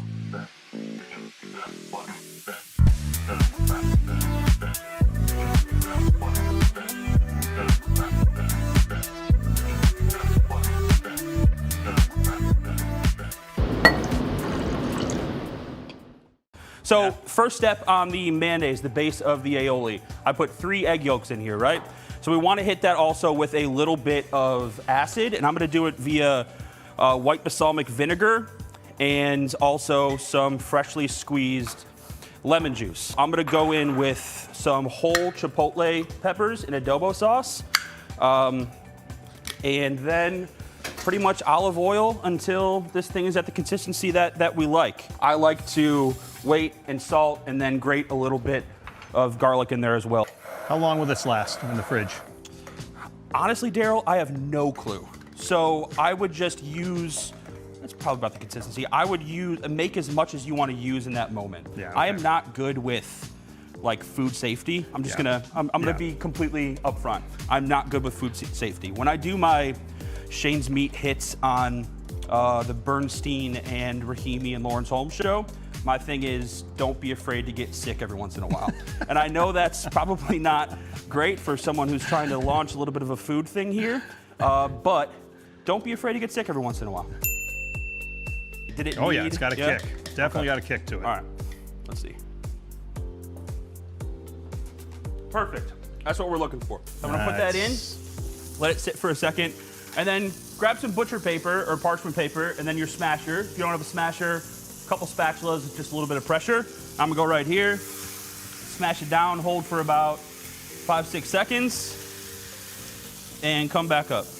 Oh yeah, go big, So, go home. Season after you press, just salt and pepper. That's all I do on the burgers. I know some people like to add garlic powder or paprika or And you something season like it before you flip because you want it smashed in there when you flip it. And then I'll season the other side as well. too. Yeah. Yep. So now you're going to get that great crust on there. Yeah, Which this is to me the whole deal with This the is smash. my favorite thing in the world. Yeah. It's my favorite thing in the world. Favorite thing. Look at that. Yeah. I think there's a camera overhead. I'm not sure. I don't know this studio very well. And I'm going 1 Kraft American single on there. Let that melt down. And then we'll see if this is warm enough to toast off. Nice. Okay. Our buns a little bit. I don't Yep. think it is. So Brioche. there we go. And by the way, don't be afraid. Put a little bacon grease on that too. Do you put your bacon grease on Just the saying. Okay. No, I'm we're just doing saying. it then. Don't be afraid. We're doing it. I'm not going to be afraid. All right. So this is it right here. Patties are a little bit thicker than I think I would normally go, but that's okay. So I think we'll just cut this in half. Yeah, Can we just gotta share show it. Okay. Yeah, hell All right. yeah. All right. So let's take it off the plate then. And then I'd say you go for it.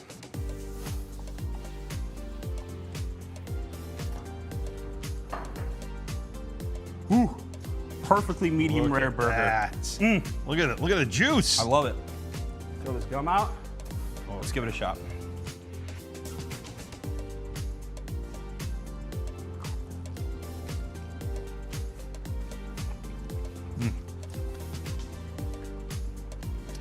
Jesus Christ.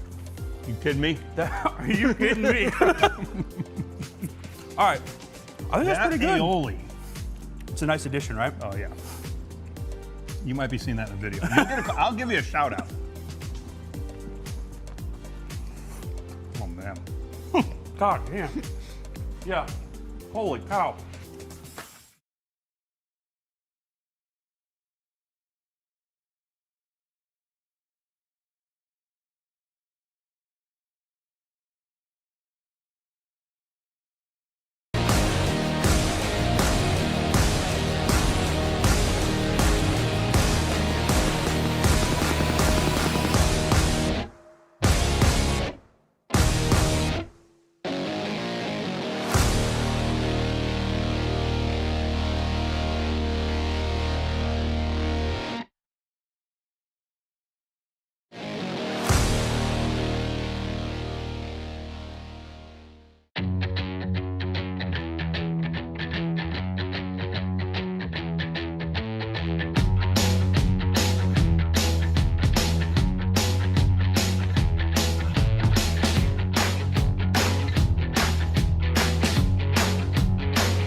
Boston's gone, baby!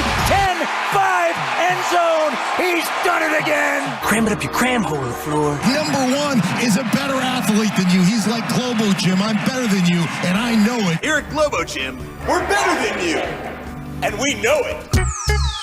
That was good. I'm not a Mark Schlereth fan. That was like the high point of Mark Schlereth's career right there, was a Globo Gym reference in that way. I am a fan of Schlereth, and I really enjoyed him yesterday. I thought in general the populate the football thing just needed to stop, but I like that reference. And your cram hole on Krampus Day. It is December 5th. Tonight is Krampusnacht, the night of Krampus, or Krampus, however you want to pronounce it. Either way, that's the yang to the yin of St. Nicholas, where St. Nicholas would reward you for good behavior. Krampus punishes you for bad behavior. So don't be bad. He hits you with a birch switch, I believe. Is he the guy in Deadly Night? I don't know. I just know it's Krampusnacht. The night of Krampus. If you've been a bad kid, I think I'm going to go see that movie. Krampus comes by and kicks your ass. So you're right. Be good, not bad. Be good callers. But happy, not bad. Happy Krampusnacht. And that'd be good. Oh, you want good callers? Yeah. All right, let's end the show. No, this is Mark in South Bend on the Score. Hi, Mark. Hey, Dan. Hey, Lawrence. How you doing? Good to chime in with you guys. Same here. What's on your mind? Justin Fields had a great day, but it seemed like some bad play calling when they had their first drive inside the 30. They were hesitant on attacking the end zone with the pass. Yep. And when they got later in the second half, they got in first and goal. They ran the Wildcat. They didn't try a fade pattern. I know Moody's out for the year, but you still had St. Martin. You still had Cole Kmet and the other receiver. And to not call a play action fade, that seems to have disappeared, especially from the Bears in the NFL. I think we all agree that the play calling on that drive was questionable at best. Yes, it wasn't very good. I do like the idea of going to St. Martin, though. Mm-hmm. Definitely has better hands than St. Brown. Not a scrub. Chris in Jacksonville's on the Score. I live in Jacksonville. It's Chris from Evanston. I represent the E. But basically, I love that Justin Fields is getting better as a passer. He played outstanding, and but what the thing is for me, I guess we so starved for quarterback play in Chicago. No matter what he says or does, we're just not seeing it without the blinders on. I mean, Aaron Rodgers with a broken thumb outplayed him in the clutch. The two interceptions count. It's when it counts. Yeah, but one of them wasn't his fault. And the one that came later didn't really count because the game was over. Which one wasn't his fault? Oh, my God. The first one was not his if fault. You look at the play, he threw the ball late. No, he didn't. No, the first one was a perfect throw, exactly what you're supposed to put it. Literally everyone involved in the play has said that interception is not his fault. We will break that down. We'll do the whole Rashomon version of that. The second one, yes, but you do have to understand that if you're down 2 possessions with a minute left, you're going to take some risks that you probably shouldn't take. By the way, Justin Verlander has signed a 2-year, $86 million deal with the New York Mets. They got all the monies, and they're giving it to people. With a 3rd-year vesting option. Verlander to the Mets, 2 years, $86 million. Would you have done option. That? I mean, I know it's not much more so than I would have done the DeGrom deal. And much more so than ridiculous. The word on the street was that it was he was looking for a 3-year deal worth $120. Mm-hmm. I wouldn't have done it, but if I'm in a World Series winning window, yeah, here's $80 million. Come and win some games. Also want to mention that Nike has made it official that they've dropped Kyrie Irving. They had suspended their relationship, and Kyrie Irving, as of right now, is a shoe and apparel free agent because he's no longer with Nike. Good for them. Frank in Oak Park, you're on the Score. Hey, guys. This weekend, the super tanker Bears continued its course heading south in the NFC standings. The lack of pass rush backed up decades-old theories that if you can't hurry the opposing signal caller, no lead is safe, and no level of skill in a secondary can't be exploited. This deficit of such a key skill set is making me think this problem may be as bad or worse than issues with the offensive line. This outfit may not have a defensive lineman total even 5 sacks over 17 games, at least the ones that haven't been traded. Even those awful Bears squads of the early 70s had Wally Chambers and Jim Osborne up front to cause some havoc. Sometimes they'd even get a sack each in a game. Lawrence, you're the Crimson Tide fan. I'm worried the Bears' brain trust will see the talent in the early first round tilted towards D-ends, particularly Alabama's Will Anderson. Tell me why I should not fear a 245-pound end won't end up as an expensive third down rush specialist in our 4-3 defense. Would Georgia's Jalen Carter plugged into the 3 technique be a better solution to defeat O-line big uglies for the Bears?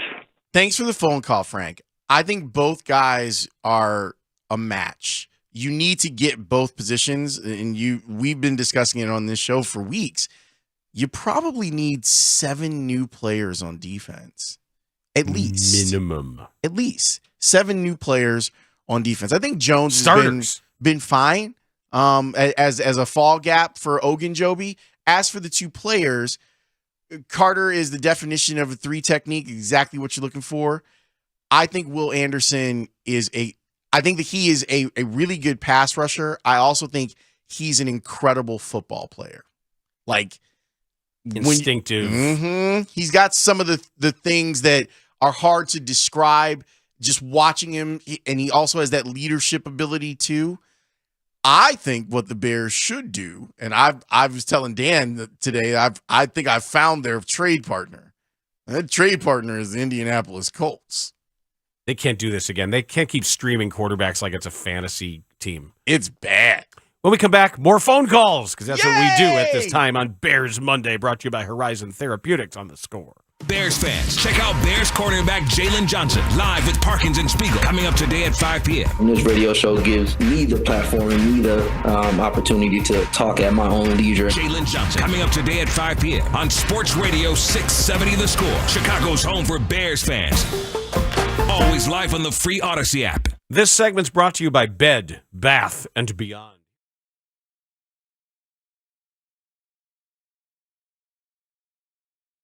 But you saw guys that you expect to be here if and when the Bears get good, have good nights. Most importantly, Fields.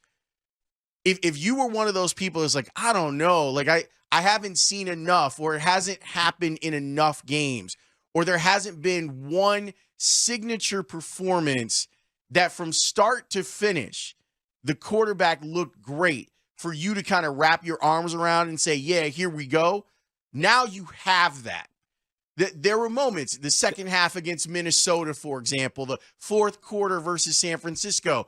You have moments, but you had a whole game of Justin Fields doing Nintendo stuff out there to grab onto and hold on to until the talent around him gets better. 3 words. Win because of.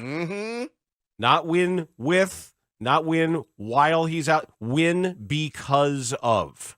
And you can say, would quarterback X have won you that game? No. It may not look like other quarterbacks. It's not necessarily always conventional, but that's a win because of game. Quarterbacking itself has continued to evolve. And because of it, there are people who stake out ground of what quarterbacking is supposed to look like. And they think that it's only supposed to look like what Drew Brees and Tom Brady and Peyton Manning did at the position. Well, that starts to blind you to Lamar Jackson. Right. And it changes, or Jalen Hurts even, and it changes your aesthetic in a way that's probably unfair. Now, to the credit of people who worry about having quarterbacks available, you're right. You don't want Justin Fields taking unnecessary hits. And quite honestly, he still took too many of them last night. There's still the plays on the sidelines where he's got to, even though he is capable of taking negative plays and turning them into positives like he did for most of the night, sometimes the defense wins. Throw the ball away. Don't take a sack. Don't take a hit.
going with Ting Tings there. I see you, Mike Rankin.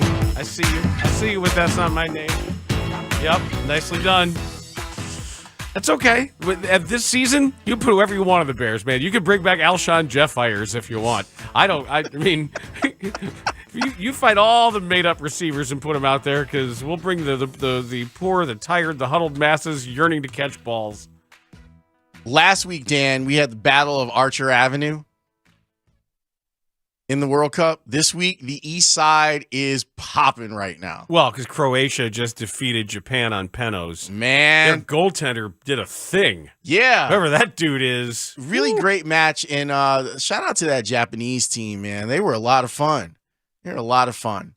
And they're having a hard time dealing with this loss. But it's all good. Shout out to the East Side, baby. Avenue O is going down. We got a couple open phone lines. You want to be part of this second caller bank, 312-644-6767. The first one gave us a new Bears wide receiver in St. Martin. Cool.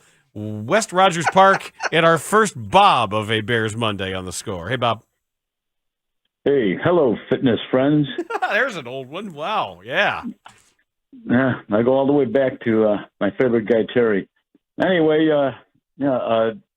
first time in my whole long 76 years, well, I've been a Bears fan for probably 70, that I was not feeling bad about losses. I'd be grumpy, but this one hurt a little bit more. But it's different this year. And a couple of thoughts though. The kicker, the first kick, I was wondering what's with this guy. It was off from the beginning, and I predict, say it like you mean it. Hey. Yeah, and then the next thing is I was thinking they have a bunch of draft picks, and not a top round, but somewhere middle round, get a quarterback that's similar to Fields. Oh, I see what you're saying. Okay. My hackles raised the moment that you said get a quarterback. No, just sign Josh Johnson. Right. If your point is you don't want to change over the entire offense and do it like when you saw Tyler Huntley come in for Lamar Jackson, that kind of thing. Yeah, but finding someone who's I get it, Bob. Thanks. Who even kind of matches what Justin Fields can do is almost impossible. That's a unicorn. You're not going to find another unicorn. And honestly, it's probably easier to transition to a Trevor Siemian type. But I mean, I get what you're saying, but it's hard to duplicate. Therefore, trying to find someone who can duplicate that is kind of, to me, a fool's errand. I get it, but I don't think it's the right way to go. There's some people celebrating the fact that Frank from Oak Park gave us a Wally Chambers reference. Yeah. Jim Osborne reference. Good old number 68, I believe. Osborne. I appreciate when Frank calls. Jim Osborne was a bad mamma jamma. And let me tell you something about that was an old-fashioned tough NFL defensive tackle. I don't know if people have watched Carter's tape, but just watch him in the Tennessee game. He wrecked the whole game. You can't go wrong with either one of those dudes. And obviously, like, I have an affinity for Will Anderson. I thought that he deserved more love for the Heisman last year than he got.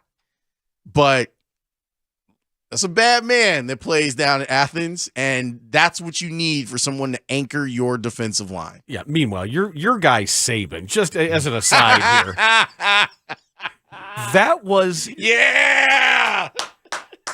that's like Trump calling Fox and Friends. Put me on. I have things to say about things, and they're like, Dan, we have Nick Saban here. Is politics, but that's what I meant. It's like a little bit of equal time. If you're going to let one coach commandeer, I thought it was the great blowtorch to make his case like that. Well, here we have been blessed with the presence of Nick Saban here to whine about. I mean, if Kevin Warren was there, and if I were Kevin Warren, I'd be like, hey, you can go and hang up on Nick Saban right now, because this is the Big Ten championship.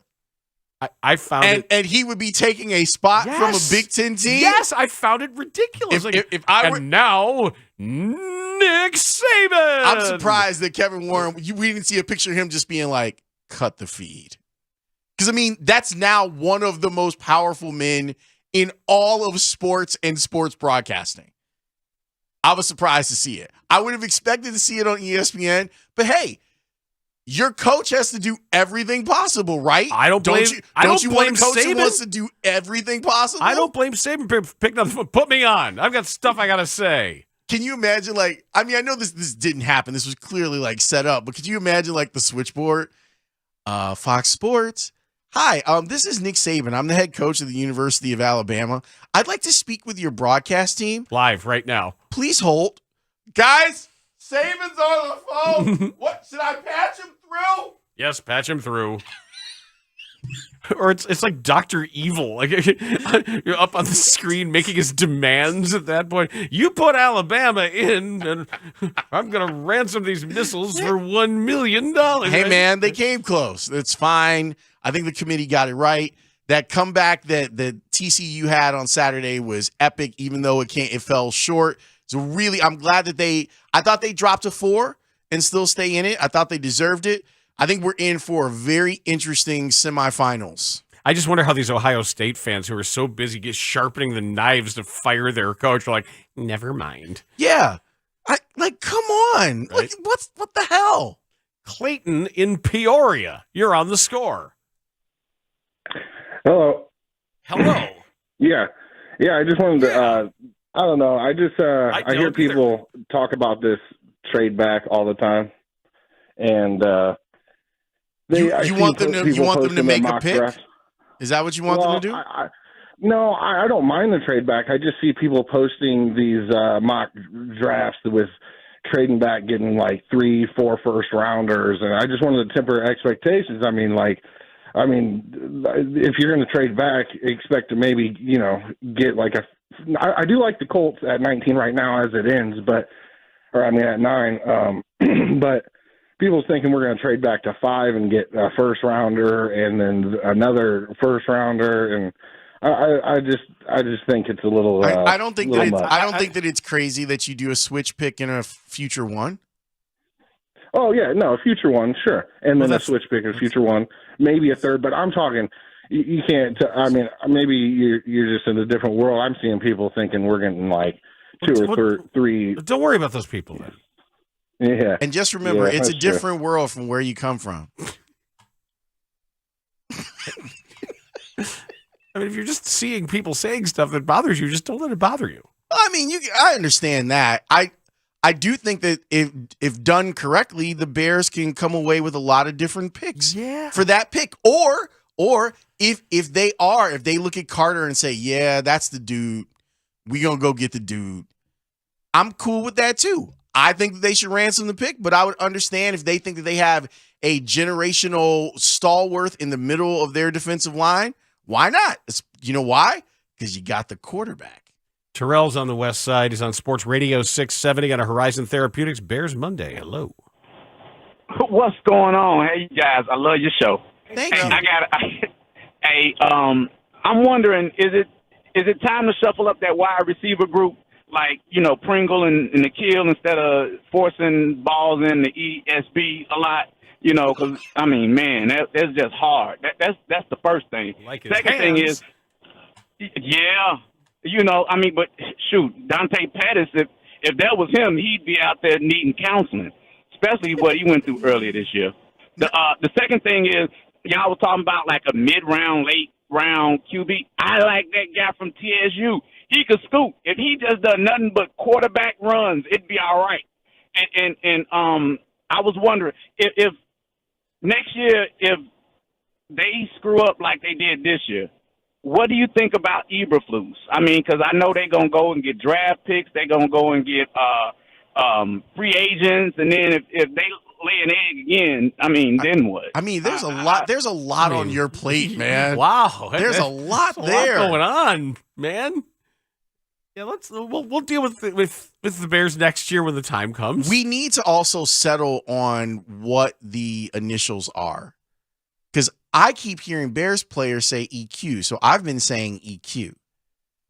But I get why you would say ESB, because Equanimous St. Brown. I write it in my Bears notes. Do you go EB? I go ESB. Okay, so you go ESB. I go EQ. I'll tell you, I have JF, arrow, ESB, star, 56 yards. It's a really nice play. Yep. And then later, not so nice. Yeah, that one, I didn't hang the old star on that one. Did you put the chicken wing on it? Here's what I wrote. Here's what I wrote. INT, Jair Alexander, jumped route, ESB, slow to stop, adjust. That is correct. Shout out to Jason Goff for the chicken dance. Slow to stop, adjust, bad route. Yeah, bad route. Didn't come back to the ball. In the moment, my notes. Hindsight, Bernstein. And a crossword puzzle on the back, so I recycle paper. I always use one on which I have done a puzzle. He literally prints out a crossword puzzle every morning. No, I don't. I print out 3. See what I deal with. How does that hurt you if I print them out? I print them out. I need it. I take them home. That's all. And then I do my Bears notes. And they're pointless. They're not pointless. They're pretty pointless. Does this look like it has a point? It does, because you were able to go back and say, hey, that's a bad route by ESB. It helps me write my column. Because it was a bad route by him. Yep. And it was a bad effort by him. Like, let's say the route's bad. You got to drive back towards the quarterback and make a play. And not let Jair Alexander go all the way around you. And then if you were looking carefully, you could see Bulls at Sacramento down here, because now that we're doing the Organizations Win Championships podcast, I have to take much more copious Bulls notes for the Bulls podcast that you can get wherever you find your podcast. Man, on Odyssey top 2400 Sports. On top of us continuing to talk about Bears, we have to talk about the Bulls. will. But I wrote down Shemeze Metu, ? KZ Okpala, ? Like, these are new guys who are dunking on the Bulls, and more quick twitch, long, fresh-faced athletes who are a problem for the lumbering Bulls. Yeah. The old 11 turnover quarter. Not great. I kind of want Nick Saban to now call this show. Just have him call random shows. And just have him continue to make the case. Like, even though it's already set, just, guys, I mean, come on. We should be in there, right? Because we're Alabama. He should be part of, like, the Kerry Lake press conferences. We didn't lose the CFP. Yep. I believe Nick Saban actually called for terminating the Constitution to rightfully install him. He's closer to the CFP than she was to being governor. Including terminating the Constitution. Yay! All right. That's a choice. That's a hell of a plan you got there. That's a choice, lady. I mean, that's both of them. Terminating the Constitution. Okay. Yep. Start over. Yep. Great success. Work on that one. We're going to get some notes from inside the locker room after the Bears lost to the Packers. Our friend Dan Wiederer joins us next here on The Score. This is Horizon Therapeutics Bears Monday on The Score. An entire day of Bears-Packers analysis from our team of Bears experts, including Brad Biggs, Tom Thayer, Dan Wiederer, and Jalen. You never know what you're going to get on this show. Miss a little, miss a lot. That's what I'm trying to say. Twitch stream suggesting an I'm a Fat Fish podcast coming up. I like this idea. I don't know how to interview a fish.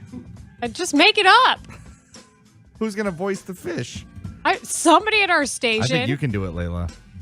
What do fish sound like? You could be the second guest on Between Two Fats.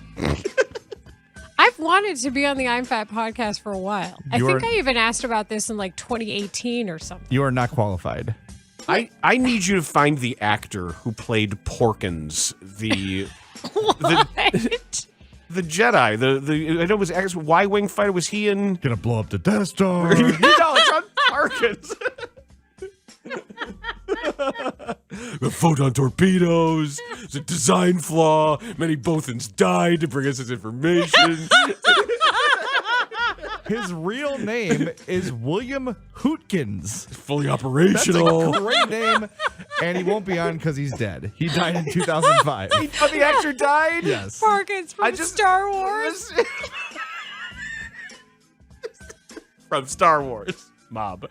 Like, I always wanted the I'm Fat podcast to have, the fat X-Wing fighter guy. Oh, you lost me to Parkins from Star Wars. Please make this personal.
through Chicago.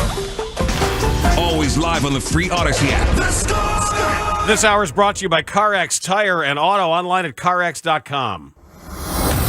Dan Wiederer, on-air contributor for 670 The Score. You're going to be relying on a lot of young players, guys that have to materialize into who they thought they were. The Bears are who we thought they were. When either they drafted them or guys that they believe in that were already here. That's guys like Justin Fields. Bears beat reporter and enterprise writer for the Chicago Tribune. Matt has pounded it home from the day he took the job with the HITS principle and the acronym there, and just saying repeatedly, we are going to be an effort-based football team. Dan Wiederer. Get your track shoes on. With Bernstein and Holmes on 670 The Score.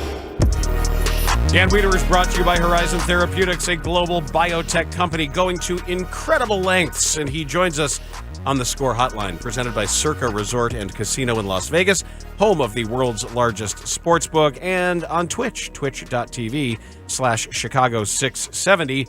The Score. Hello, Dan. Anything eventful happening in your life in the past few days? Oh, yeah. There's been a few things. Some of them right here on this station, as a matter of fact. Oh, yeah. Okay. Nice to talk to you guys. Yes. It's a bye-week Monday, so there's some exciting things that are going to happen later this week. I don't know what they are yet, but they will not include the Bears this weekend. Yeah, I've been thinking, usually we know in a bye week, regardless of where a team is, we know what either, like, not necessarily the marching orders, but the objectives. So here's what can be accomplished. I legit don't know what to ask the Bears to do other than make sure Justin Fields is healthy, rested, maybe gets away for a while. Yeah, honestly, I think it's just rest and reset at this point of this season, as late as we are into it, and just try to get guys in the proper mindset to come back and understand that there's still some things that can be squeezed out of the last 4 games of the season. And you just kind of, set your expectations accordingly and hope everyone takes care of themselves and comes back next week, because your next 2 games have a chance to either be a measuring stick that tells you, okay, we're not as bad off as we think, or, oh man, that's what high-level football looks like, and we're nowhere near that class. What was your assessment of Justin Fields in the passing game yesterday? Yeah, so I did this is the beauty of the home game. I did a chunk of the rewatch late last night and then finished it up this morning, and I just thought the comfort level was as high as it's been all year, if not at the highest level. I think there was just a presence and patience in the pocket that was impressive, and he makes a few of those throws. I know Matt Eberflus highlighted the 3rd and 10 conversion to Cole Kmet as his most impressive throw of the day, where I agree. It's a play where Justin, in training camp was taking off, early in the season was taking off, and here he said, "Hey, let my eyes do the work for me. Oh, hey, there's a guy I trust. I'm gonna throw it out to him. We got 24 yards, and we live to see another day without having to take a hit or put myself in danger." The deep shot to N'Keal Harry, similar thing, where he spins out, and instead of letting his legs take over, it says, "Let's see what's down there. Oh, I've got one of my best 50-50 ball catchers in one-on-one. Let's chuck it and let him make a play." And you get 49 out of it. So those things were really promising. I think that Justin is really making a lot of growth, and it's worth noting. And then you just have to figure out a way to figure out what this balance is, because the Bears got away from running in the second half. And I want to follow up on that today to figure out exactly why there weren't more quarterback runs in the second half. And the result was they scored 3 points. Do you think that the part of the reason that there weren't is that the game plan was kind of designed to protect Justin? I think so, right? But I kind of want to hear from the coaches' mouths on how they felt it went, and whether whether some of it also, Lawrence, was just trying to prioritize development here also, and saying, hey, let's try to we know how special you are as a runner, right? Like, that's been established. For our long-term growth of this team, we've got to make strides in other areas in our offense, in other areas our passing offense. Let's see what we can do there over this home stretch of the season, and see if you can pass some of those tests. And so it'll be interesting to hear what Matt Eberflus is willing to offer, if anything. As you know, it's sometimes pulling teeth on Mondays up there. As light as this team is when it comes to prospects and guys that are NFL players, I still think that it's pretty bad. Dan and I were having a discussion, and we both kind of landed on a team you cover, like the Tressman Bears defenses that were really like comically bad. This one isn't comically bad, but they do not get to the passer at all. I had just flipped to this page, Dan, because I don't consider myself, I don't have a great statistical memory. Yeah. I don't ever remember. It's one thing to have no sacks, but 0 quarterback hits for an entire NFL game. Have you ever seen that? Right, and I think they got one that was basically scratched out of the stat sheet because there was a penalty on the play and it went down as a no play. But no, it's alarming.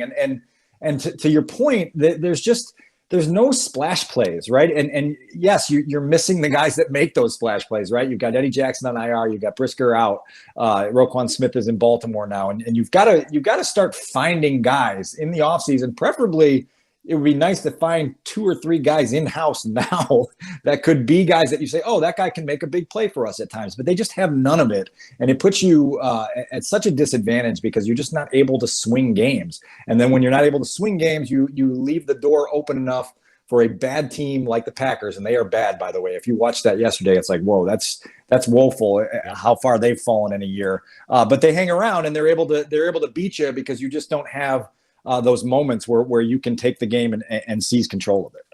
Yeah, it's rough watching these guys not get up the field. Is there a player on the Bears defense that you thought was maybe farther along than this? Because I had high hopes for Travis Gibson. That's it. Yeah. I thought that he would be more of a factor, and I'm not sure why I'm not seeing him be a factor. That was exactly the name that popped in my head because I really love the way Travis finished last season. I really love the way that they kind of put him back into a role that he was more comfortable playing in college, as the traditional 4-3 end. And it just seemed set up to be a year where he took another step in his growth. It hasn't been there, and so like we'll try to dig a little bit more over the final month and ask around on why that's been the case. That's certainly one of them. But yesterday, Lawrence, I mean, you're looking at a secondary of guys that have never played at all, right? And so when Christian Watson gets loose on what turned out to be the game-sealing touchdown, you've got, Elijah Hicks looking the wrong way. You got Jalen Jones looking the wrong way. Josh Blackwell getting his first, extended action on defense as an NFL player, not able to get off a block and make a stop. And that's kind of where you're at with the shorthanded talent at your disposal. If I were to answer that question, obviously Travis Gibson, I think, is probably the definitively correct answer. But based on what I saw early, as tantalizing as some of the skills are, Dominique Robinson for me too, because I had him on the short list of once they made the Quinn move, said, okay, put him out there, let him figure it out, let him work on his eye discipline, let him work on his pad level, let him work on hand placement. I mean, every bit of it.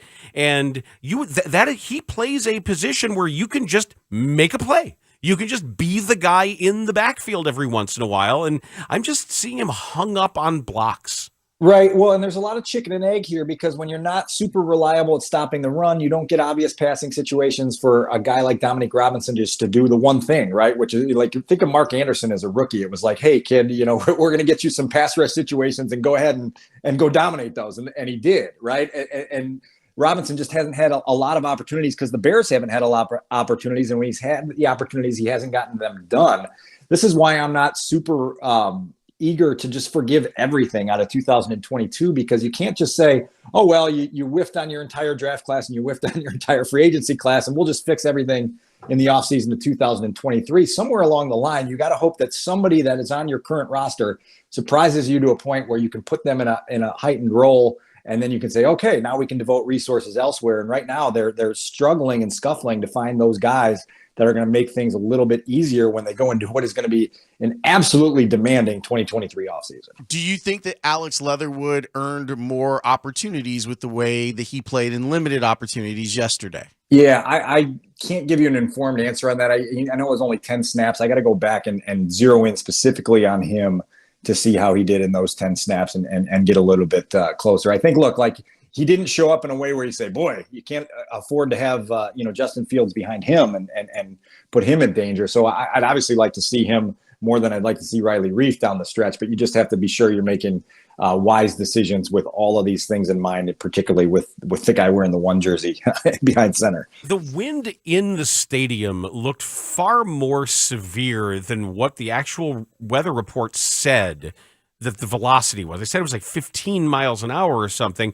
And then when I saw Santos have to sort of set that first kick all the way out to the left and let it blow back, I didn't know what was going on, but it really appeared, you got guys having to hold the ball on the tee for kickoffs and some of this stuff. So should I allow that to mitigate the criticism of Santos, or are we on yip watch here when it comes to extra points and maybe more? No, I'd be on watch. I wouldn't be on concern, if that makes sense. I think like the first miss was just it's kind of a push. And that happens from time to time. It's happened a little bit more frequently on PATs this year than you'd like. But the second one's is a low kick. And I don't know how the wind conditions would create that low trajectory. Braxton Jones acknowledged after the game that he didn't get as much push as he wanted up front. And you had, almost like a Parkins situation where the kick was low. It was allowed to get a hand on it. And then all of a sudden it's a miss, right? In a situation where a make would have been really, really beneficial for that team in that situation. Cairo's such a pro, and he's such a tactical mechanic with everything he does. I think he'll get himself steady, but certainly it's not out of the realm of reasonability to be on watch. Velus Jones, pretty good with the kickoffs, I thought, yesterday. It seems as if he's slowly working his way back into the good graces. I mean, it's glacial, but it looks like he's at least giving them an opportunity to see that he's got some wiggle that can be exploited. Man, figure it out, right? Just figure it out, because they talked throughout last week that there was going to be a bigger package in for him and a bigger opportunity for him to be involved in offense. And he plays more on offense than he's played all season. I think he got 23, 24 snaps yesterday, and it resulted in 1 touch for 1 yard, right? And so all of the stuff you see on kickoff return has to at some point translate into your offense as well, because you don't use a 3rd-round pick strictly for a guy that can help you exclusively on kickoff returns here and there in the league the way it's designed now. And so they've got to figure it out. There's been optimism in the building that he knows offensively where he's supposed to be more than he did a month ago. But that's another guy. Like when we're talking about this draft class, there's 4 more games. Show flashes that give this regime and this coaching staff faith that you are the player that they thought they drafted. Dan, we're going to talk about it a little bit later on in the show, but have you ever seen a young quarterback then being backed up by his coach talking about something that a receiver didn't do? We were joking on the walk back up to the press box after all the press conferences that EQ may wind up on the injury report, and it'll say parentheses, bus drove over him a couple times, right? Because that's what that was. It was, the 2 guys at the podium basically saying, yeah, that was not real good, right? At a minimum, if you're not going to be, decisive and quick and get in and out of your break the way you're supposed to, at least make a more concerted effort to disrupt the catch. And that didn't happen, and it was fatal, and it goes down as a 4th quarter interception on Justin Fields' ledger. And your ultimate hope, right? This play is important because you don't want Justin to sort of get into a habit of hesitance, right? Because he doesn't trust the personnel around him. We've asked him, right? Make more anticipation throws, NFL level throws where you trust your guy to be where he's supposed to be when he's supposed to be there and let it rip. Exactly. And he did, right? And so you can't punish him for it because if you start creating habits where now he's gun shy, now we've got a whole other world of problems to deal with. And so that's something they've got to sift through. And the hope is hopefully sooner rather than later, that they have receivers that are able to make those plays rather than letting DBs jump in front of them. I just, you just hope that somewhere along the line they got this group of receivers that this regime brought in, and they haven't identified a single one that is a ready-made answer for the future. I think I phrased it when you talk about a quarterback learning from his mistakes. The one thing he has to learn is stop throwing to that guy and lobby to have better wideouts is what he can learn from that, because that's exactly where and when you put that ball. Yeah, right. And so, yeah, right, exactly. And so there is a level of forgiveness with that. I will say this, Justin's interception rate for the season right now is at 4.0. That's kind of alarming for as little as they throw the football. That he's up in double digits with interceptions. He's also at 9.1% in the 4th quarter. So that's got to get better. That second interception was a brutal decision and a brutal throw. And we can't just let him off the hook for everything because other guys make mistakes. And so we'll see where it goes. Look, I'm going to give you guys a stat here because the big touchdown run, right? There was a point where I was tracking in the Matt Nagy era how long it had been since the Bears had gone between scores from their side of midfield, right? 50 yards or longer offensive scores. They've got 5 of them this year. There was a span from week 8 of 2018 until week 14 of 2020 where they failed to score on any snap taken from inside their own territory. It was 38 games, 430 possessions, 2,464 total offensive plays. And now we're getting, one of those a week, which is kind of fun. Holy crap. My God. What an indictment. That says two things. That says, look at what Justin Fields has been able to accomplish. Playmaker. And it tells you everything that wasn't happening before he But got here. so let me ask you this, because this is kind of a debate that might be fun. You guys can figure out if you want a segment during the bye week to do on this. But if the 2018 Bears had second-year Justin Fields, what would have happened? They would have at least won that game against the Eagles. Right? At a minimum, they would have won a playoff game. The license to dream gets really big when you try to match that defense with what this guy is doing as a playmaking artist, and so it's like it's kind of torturous to think it through. But my God! And because of how conservative you could be with everything on the shortening games, like getting out to a quick lead and then using your multifaceted run game to shorten games. I mean that would be like if you had crazy historically fast Trent Dilfer on that team. Right. Yeah, right. Historically fast Trent Dilfer. I like that. And I mean, this version, I'm sure they probably liked the guy fine enough, but this version of Justin Fields, Hicks and Mack would have loved this. Yep. Oh yeah, there's no question, right? And because then again, with that defense, now you're getting leads and bigger leads and bigger leads, and now all of a sudden you're free as a defense to do what that defense did anyway, which is lead the league in takeaways and sacks and everything else that they did that season. So a wild thing to think about, but it tells us that you have at least checked that box in Sharpie that this guy has the playmaking skills to be a difference maker. Before we let you go, this is springboarding off something Brad Biggs mentioned in his 10 Things column today, and we had discussed around this. He talked about defensive players as what are referred to as multipliers, where you're so good at what you do and you command so much attention. Force multipliers. That you just make other people better, not because they're motivated by you or they're inspired by you. They just don't have as much attention. And we see it in basketball. It's easy to see in basketball. It's harder to see in football. From what you've seen about this defense as coached, what position would best benefit? This defense would benefit from a multiplier where? I would want it in the middle of the defensive line, if possible, right? Like one of those Tommy Harris every series playmaking defensive tackles that can really get things disrupted. I also want a pass rusher at some point, right? From what we talked about. Right, but you get one first decision on the first multiplier. You're making me do the seesaw between those two. Yeah. I'll stay with the middle of the defensive line. Okay. And then take my chances that I can find somebody else somewhere else to rush the passer. I think that works. I don't think it's a wrong answer. I'm just sort of taking an informal. Good riddle. Good riddle. And I'm still out here looking at teams going, you want that third pick or that second pick, don't you, Indianapolis? Don't you want that pick? Well, we're going to find out how bad you want that pick. Hey, we know Jim Irsay listens to The Score. Oh, that's right. Right? We know who's he crapping? Who's he crapping? Right? We know he listens, so, maybe we can... I think the Bears might be open for business, Jim.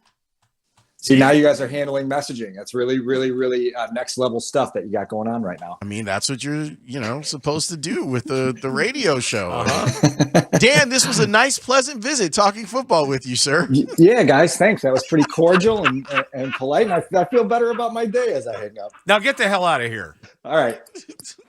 That's Dan Wiederer of the You Chicago didn't call Tribune. him the thing. We did it before. We burned the bit too early. All right. That's my fault. Then. No, it's all right. It's fine.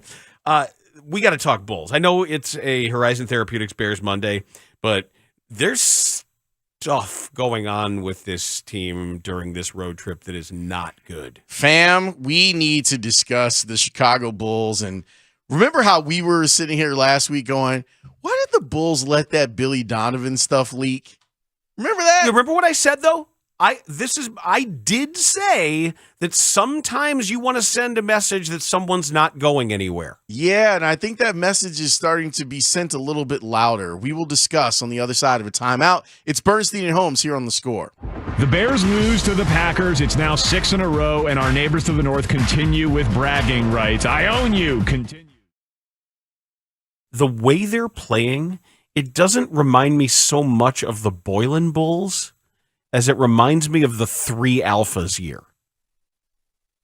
That's what the way they're playing right now reminds me a little bit of that Butler, D. Wade, Rondo experience. Yes. The tone of this reminds me of that. things would be better if you were getting what you wanted from Patrick Williams. Like they would, but that's kind of where the Bulls are at, where you have to go, well, if they had Lonzo, well, if Patrick Williams took that next step in his development, well, once Zach gets healthy, there's a lot of but and when it comes to the Bulls right now. And it's not enjoyable. It's not fun. It was a great point that you just made too about when we're trying to nail down what the smoke screen is about effort, and effort is a choice, and so is that Billy Donovan criticizing his stars in a way that maybe he can't otherwise? That's what I was thinking. Is he like he's leading you to? He's speaking in generalities. But if you're watching the games, who's not closing out? Some of the problems with the starting unit. Right.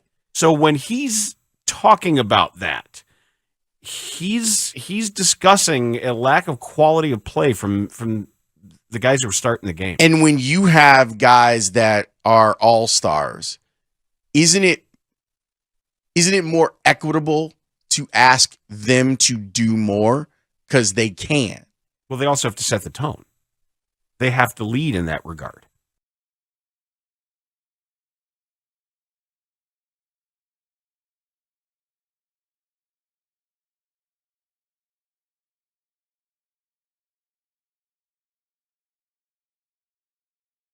I think where we can get better is we have information on our group playing together. With the additions of Dragic and Drummond, it's only 2 additions in relationship to last year where it was like an entirely new team. So where we've got to get better is last year shined a light on things that we have to improve upon. And the reason it's going to be more challenging this year, to your point, is the East is better also, but there's also things we have to overcome. There was this freshness last year that we just didn't know what this would look like, and we thought it would take a lot of time because all these guys were coming together for the first time. But they sacrificed and gave up a lot to try to do what was best for the team. And I think to Arturus' point last year and even in this press conference, we really don't even know what our team whole looks like.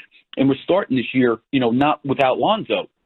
So I do think we have information collectively as a team that we didn't have a year ago. Now you take that information. Now, how committed can we be to get better at the things that, I don't want to say held us back, but things that were challenges that we have to overcome collectively as a group. Is Patrick Williams, do you think it's a breakthrough type year? If he's had that good enough season, can he be more aggressive in his personality? I think the biggest thing that has been challenging for Patrick, that's been difficult for him in his development and growth, one, I think coming in as a rookie with COVID, having a shortened preseason, going into his rookie year, there was no summer league. Everybody was isolated. People don't even realize this. My first year in Chicago, I did not have a coaching staff in-person meeting during the season until like April 7th. We never met as a staff because we weren't allowed to be in the offices together. So this really impacted Patrick. I do think this year and the experience he's had the last 2 years can help push him to take another step. And knock on wood, he's been healthy, for the summer. I think he's had some different experiences with workouts, playing against different players, and that's really what he needs. And everybody knows that he's got the ability and talent. It's a matter of him, being aggressive and getting the skill set that he has into the game.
111. The Kings inbound, and this game is over.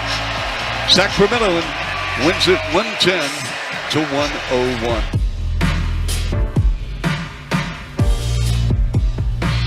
One followed a similar script of digging a big hole, coming back, and then not having enough down the stretch.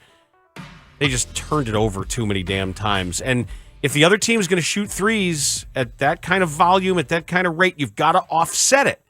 And you offset it by not turning the ball over, by not giving them extra possessions, by outshooting them at the line, by finding other ways to make up for that deficit, and they just couldn't do it. Let me ask you a question, Mr. Organizations Win Championship podcast guy. Yeah, the OWC pod, wherever you get your podcast, check it out. Episode 2 just dropped.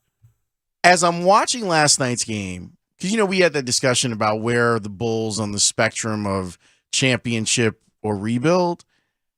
How upset should I be about last night's game? Because I'm looking at a Sacramento team that's got a few more live wires than the Bulls. They were asking to get beat last night. They were begging to get beat last night. So I should be upset. Yes, you should. You absolutely should. They were begging to get. They were tired. They were coming off of this is the second game of a back-to-back. You had a game where Kevin Huerter shot 1 of 11 from three-point range. He couldn't hit a bull in the ass with a banjo. He was hitting the top of the backboard, the side of the backboard. He was awful. If you can't win the Kevin Huerter 1 for 11 game on a night when Zach LaVine shoots 16 of 28 and hits 41 and 8 rebounds, and you lose that game? Man. It doesn't look great. This West Coast trip has been 2-4 on the trip. They come home. They'll play Wednesday at home. Is that right? Wednesday at home against Washington and Daniel Gafford. It was watching Zach do what he did offensively. Like, he went and got his, and he was on one yesterday offensively and played hard, I thought, defensively. And also, when it mattered, made some bad decisions and took some dumb shots. Yeah, he is want to do that. So there's been inside of my group chat, there's been some people talking about some things with Zach where he does think that there isn't a hierarchy to being a max guy. That being a max guy means I get all the stuff that max guys get. Power and control and an opinion on things. From just what I'm being told, he has been carrying himself as if he's the man. And if you missed it, because it happened late Friday night, Joe Cowley reported it, that when asked about the decision to bench Patrick Williams and Ayo Dosunmu in favor of Javonte Green and Alex Caruso, respectively, the only reason Javonte didn't start yesterday was because he's hurt, that Zach was asked, did this change have to happen? And his response was, nah, I think that's just his opinion, meaning just Billy. It's such a weird way to phrase that. His opinion matters quite a bit because, he's the head coach of the team. Well, I also think, and we discussed this on the podcast episode, that not hearing it changes it. I would love to hear how he said it. Because if he says, no, but that's his opinion, that's different than saying, that's just his opinion. Or if he's like Jeff Lebowski, that's just like your opinion, man. So I do think the emphasis on it matters. And it also matters that this is the second time. This is after he got benched in the Orlando game, after being challenged, one of the 3 being challenged before the game. And then he got benched. And then he's like, well, that's Billy's decision. He's got to live with that. He's got to lay with it. He's got to lay with it. Again, he's the head coach. If he's got to lay with it, you're making him do that because you're choosing. I don't like this one bit. Frankly, I don't like this. I don't like the relationship between these two. I don't like where it's headed. And this needs to be. Well, where do you think it's headed? I don't know, because this it might be rising into the kind of situation where somebody got to go. Well, or at least before that, AK and or Eversley get some people in a room and say, "What's going on here? Wait, what are we doing here? Stop this. There's got to be an adult in here somewhere, and I get the sense that Billy's the adult, but it was the reason for leaking that contract extension, that before the season he got extended, we speculated a lot of things, but I think the speculation of he's not going anywhere was a message that needed to be sent. Yes, it does seem like that got put into the atmosphere to let Zach know you can cry and bitch and moan all you want with this, but we're not firing the head coach. So you need to figure out a way to get along with them. These are unintended consequences. These are the things that you have to know before you make long-term commitments with players. That's why this next 10 days worth of games here, this stretch is going to tell the tale. Because I get the feeling that if things continue to go sideways, a move is going to be made. And you could do a couple things. I think after December 15th, you could trade Zach. Because it wasn't an extension, it was new contract. It was some administrative box checking that they did. They used his bird rights, but they kept alive the possibility of trading him the way it was all engineered. And maybe it was just something smart on their part because they thought it was a possibility. Who knows? Or you trade some other guys and you tell Zach, all right, Mr. Max. Mr. Max. Taco Max, my favorite joint. Elevate these guys. Here you go. You want to have the ball every time? You want to shoot every time? You're the superstar player. Go be a superstar. You're that dude, right? Knock it out. That doesn't seem like it would be fun for anybody. It really doesn't. But it is interesting to watch. There are a lot of people who believe that when people make a ton of money, it reveals who they actually are. That as you're trying to earn that money, you're acting a certain way so that you get the big money. And then once you get it, now it's like, now I can do all the things. Now I can do everything that I've wanted to do this whole time. Like maybe be a little bit petulant, maybe feeling a little bit entitled. And I imagine that most of us would feel that way if you got new paper. But that's what I mean. This is what I meant every time you heard me say that Zach LaVine is a player who had earned a max contract and that I don't want the Bulls to give him one. There's no denying that what he did over the last couple of years put him into the conversation of people that you wanted to do, that you could see like, oh yeah, that guy's totally earned the max. But you have to, along with the needs, like, are you sure you've scouted out whether or not you're going to get the best version of him once you give him that cash? On top of that, on top of the stuff between Zach and Billy, even inside yesterday's game, there was stuff from like, come on, y'all. And I know that we have to always give the caveat of how much we love DeMar, because we do. Yesterday, in the fourth quarter of that game, as the Bulls were trying to come back and chase Sacramento down, think about that sentence that I just said. There's a 3-on-1 break that DeMar is leading. 3-on-1. Defender comes up to stop the ball. Does he dish off? Nope. Goes to the rim and misses the shot. And it's like, this is, I get that you're not having the best game and you're trying to find it. And DeMar for forever has been a guy that can explode in a quarter and give you 22 points in a quarter. But it's like, is this the best basketball play that you could have made? And you look back at that and you go, no, it wasn't close to being the best basketball play that you could have made. You could have given up the ball and gotten it back the way that it was defended. You could have thrown it down. You could have set your own table. Well, if they're going to make a move, I think we're getting close to the time to talk about the rubber meeting the road there and what might be possible. I think they're still holding it together for this little homestand here. Again, this so what's the homestand is Washington?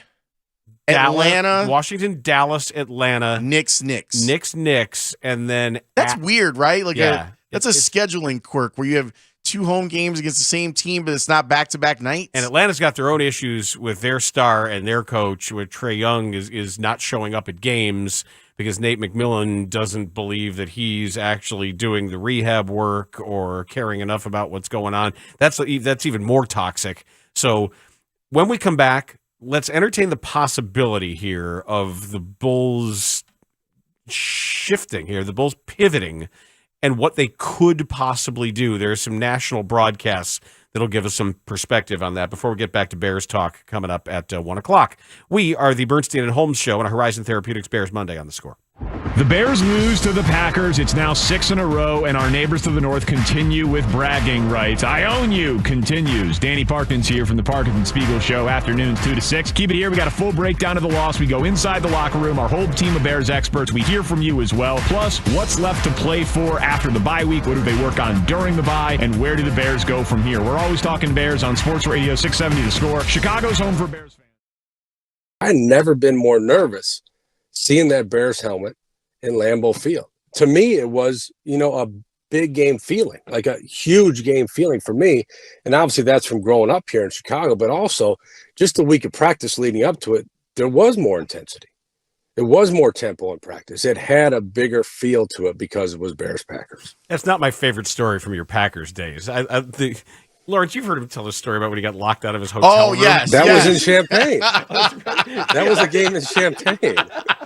And it was Monday Night Football, so I was nervous, and I wet my bed, and I put all my sheets together. And because when you're on the road in the NFL, you can go down to, you're staying like the Ritz and stuff. You just call someone, they fix everything for you. We were staying in a hotel in Rantoul, Illinois. Okay, so we weren't downtown Chicago. And so I had to get rid of it. And Aaron Campman was my roommate, and Campman played for the Packers a long time, played with me at Iowa. I wasn't going to wake him up. So I put a towel on and walked downstairs, and there was no one anywhere. I mean, it was the middle of the night. I mean, it was no one. So I went outside. I was going to throw the sheets in the dumpster, and the door closed behind me. There was no handle on the door. So I'm in the parking lot at 3 a.m. with just a towel on. I walked around to the front, and I walked in. I said, I'm Matt Bowen. I play for the Green Bay Packers. And the lady at the desk did not believe me. Did not. So I had to get a way to find team security to come down to let me back in. I went back in, got cleaned up, and just flipped the mattress over and slept on a mattress. And then I played a football game the next day. Now, look, I didn't play that poorly. I made some plays. I was good on special teams. I had one pass interference in the end zone on a throw from Jim Miller. I had one pass interference in the end zone that I was beat, so I grabbed the guy. But besides that, I played pretty well. And that was a game we opened up when Favre hit driver on the deep ball, and things just started rolling really well for us. Yeah, that was an interesting trip to Champaign. A lot different than this past weekend, I'll tell you that. I'm Matt Bowen. I play for the Packers. I don't. No, you're not. You're not. No, you don't. And I don't care. You're frightening me. Matt Bowen, thanks. This is great.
And it wouldn't make any sense because it's not like they were taunting him because he was playing well.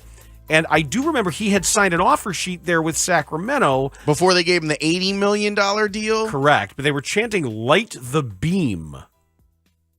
Because after they win, they shoot this purple laser beam up into the air from the arena. Did you ever go to Sacramento? Never. Because, look, I hope Lance isn't listening. But that's right, he's from there, right? Yeah, and I'm looking around, like, you know how they do like the beauty shots, and like a lot of the places, and NBC Sports Chicago does a really good job of that. Like they go to Utah, like you see like Moab and like all this cool, or downtown Salt Lake City, like beautiful stuff. And they did the shot of Sacramento, and I was like, I don't ever want to go there. It should make you want to go there, right? And it's the first time that I've seen him like right. That doesn't seem interesting at all. So I was just wondering if you had been to Sacramento, No. if there was something that was. There's never a playoff series out there. No, I've never. Yeah, because they would have never made Right. the finals, and Right, they were close, but my 3 finals trips were Seattle, Utah. Huh. I just was watching it going, I don't think I want to. You don't have to. I'm not going to. I'm telling Lance.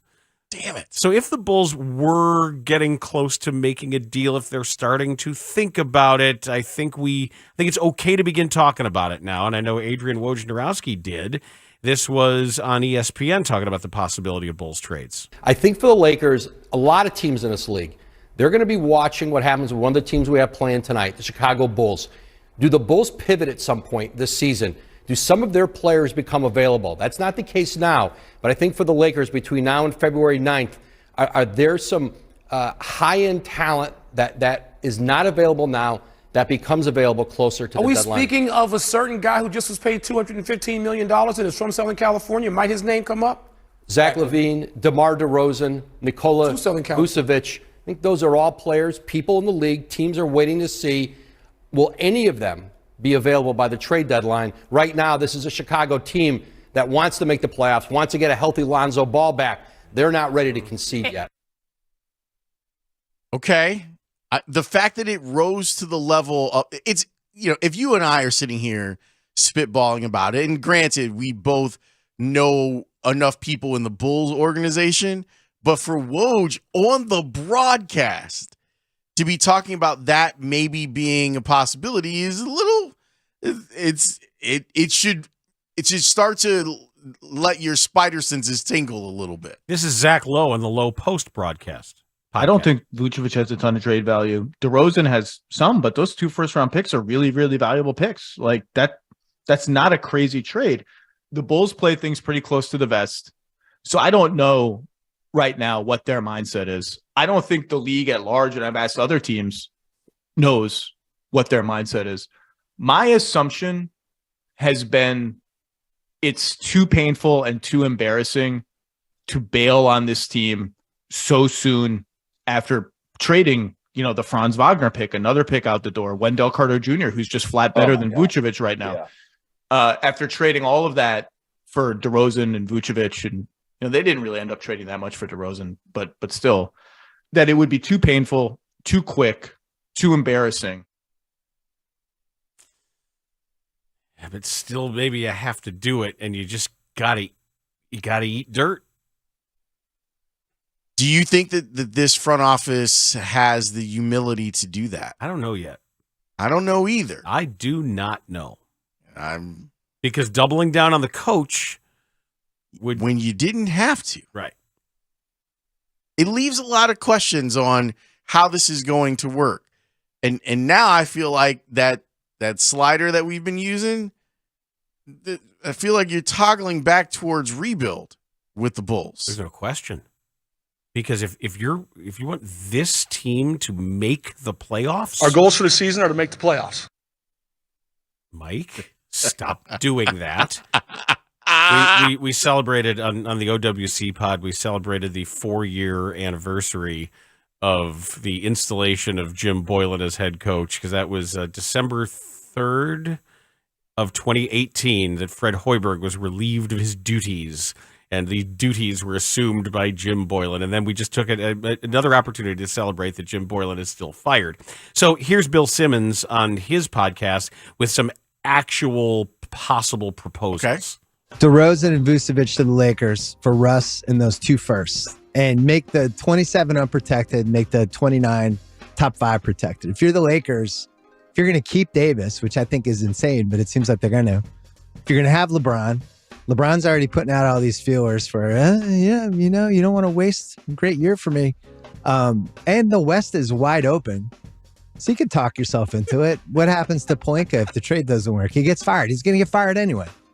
DeRozan and Vooch to the Lakers for Russ and 2 firsts, 1 lightly protected. Trade LaVine to the Knicks. LaVine's coming off, the knee injury in May. He hasn't looked the same. But if you're the Knicks, you're like, well, we would have signed LaVine for the max in the summer, so we'll get him anyway. So do Toppin and expirings, and maybe take them back the Fournier trade, and maybe do like a top 4 protected first next year, something like that. And you have Zach LaVine, and roll the dice that his knee will be fine.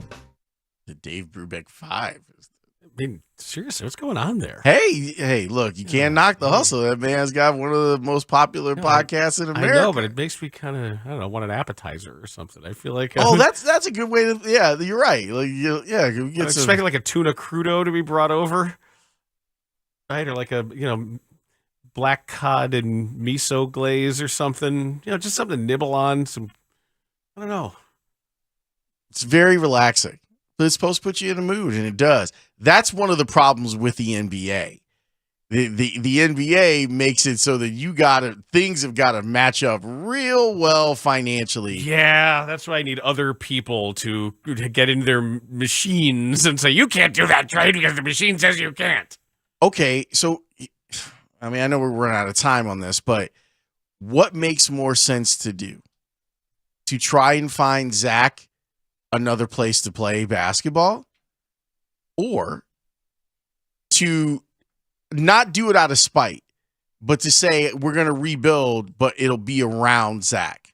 What makes more sense to do? I don't know. I think the passive aggressive, cutting off your nose to spite your face, it would be really satisfying to tear it down around Zach and then say, Zach, you're the center of our rebuild. Now go do what you can do right now with these guys and score as many points as you possibly can. You're going to play all the minutes late in the game. Every bit of it. You can take every single shot until we're good, and then we'll figure it out by the time you're too old. That is, if you're healthy and can actually jump. But Vooch and DeMar are more tradable than Zach, right?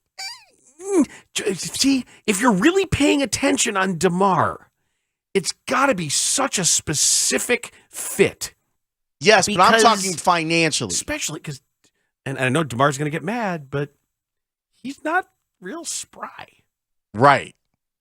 They were letting him walk to the elbows last night. He did have a nice dunk. He threw it down. He got mad and threw it down once, and he's still pretty good. And he got hit in the head on the other one, but they were letting him walk to his happy spot. They were. All game. He should have had 45 points with some of the shots he was getting. If you're DeMar, do you want out? Are you ready to go and be somewhere where you can win and not be the guy? You can be someone's third. And really swallow it a little bit and say, I'm going to be a contributor. Maybe there might be he'll definitely have a playoff game where he ends up being the guy. But you want to go be Chris Middleton somewhere? Yeah. You can win that way. He hasn't won in the playoffs doing anything else. Ever. 14 years. In ever, Jerry. In ever. When we come back, why don't we take I'm glad that Dan Wiederer gave us a really good breakdown of the EQ or ESB interception. But for those of you who maybe wonder, wait, why did Lawrence ask that question that way? Well, because you need to hear the quarterback and the head coach holding him accountable. It was very refreshing, a little different. You'll hear it next on The Score. This is Horizon Therapeutics Bears Monday on The Score. An entire day of Bears-Packers analysis from our team of Bears experts, including Brad Biggs, Tom Thayer, Dan Wiederer, and Jalen Johnson. Plus your reaction too. Only on Sports Radio 670 The Score. Chicago's home for Bears fans. Always live on the free Odyssey app. Now is the perfect time to download FanDuel.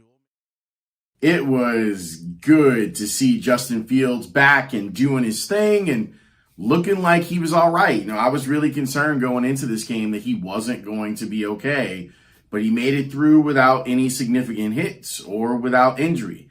On top of that, he gave you the big-time run. He gave you a couple of big-time throws, too. We saw him do some really nice things from the pocket. Outside of that last interception, that pretty much ended the game. He did some great stuff. That first one, I have that one on an Equanimous, who had a pretty good game himself until that play, and then Jair Alexander made a great play on that. I'm not as enamored with some of the coaching decisions that went on in this game.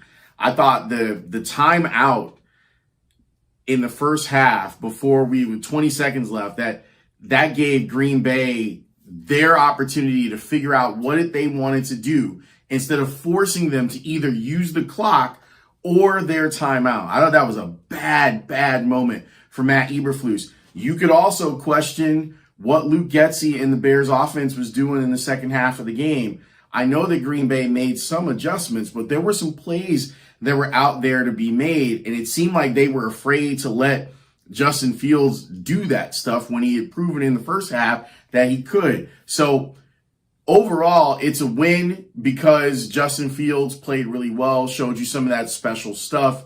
If you're one of the people that is clamoring for success inside of games, but the Bears not winning the game because it ruins their draft potential, you got what you wanted too. You got to see great stuff from Fields and the Bears end up losing. I know for some people it hurts a little bit more that you lost to Rodgers when he wasn't great. Like, this was a game when he could have been had, and the Bears weren't able to close the door on him. So that's kind of upsetting. But Dan and I will work through all of it over the next few days. I promise you that. Monday through Friday, 10-2, Bernstein and Holmes on The Score.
always live on the free Odyssey app. This hour is brought to you by Team Hochberg. Visit their website, 56david.com. That's 56david.com. Bernstein and Holmes, middays 10 to 2 on 670 The Score and 670thescore.com. An Odyssey station. Looking to throw again. Comeback route, it is picked off potentially by Jair Alexander, and sure enough it is. Took it away from his former teammate Equanimeous St. Brown.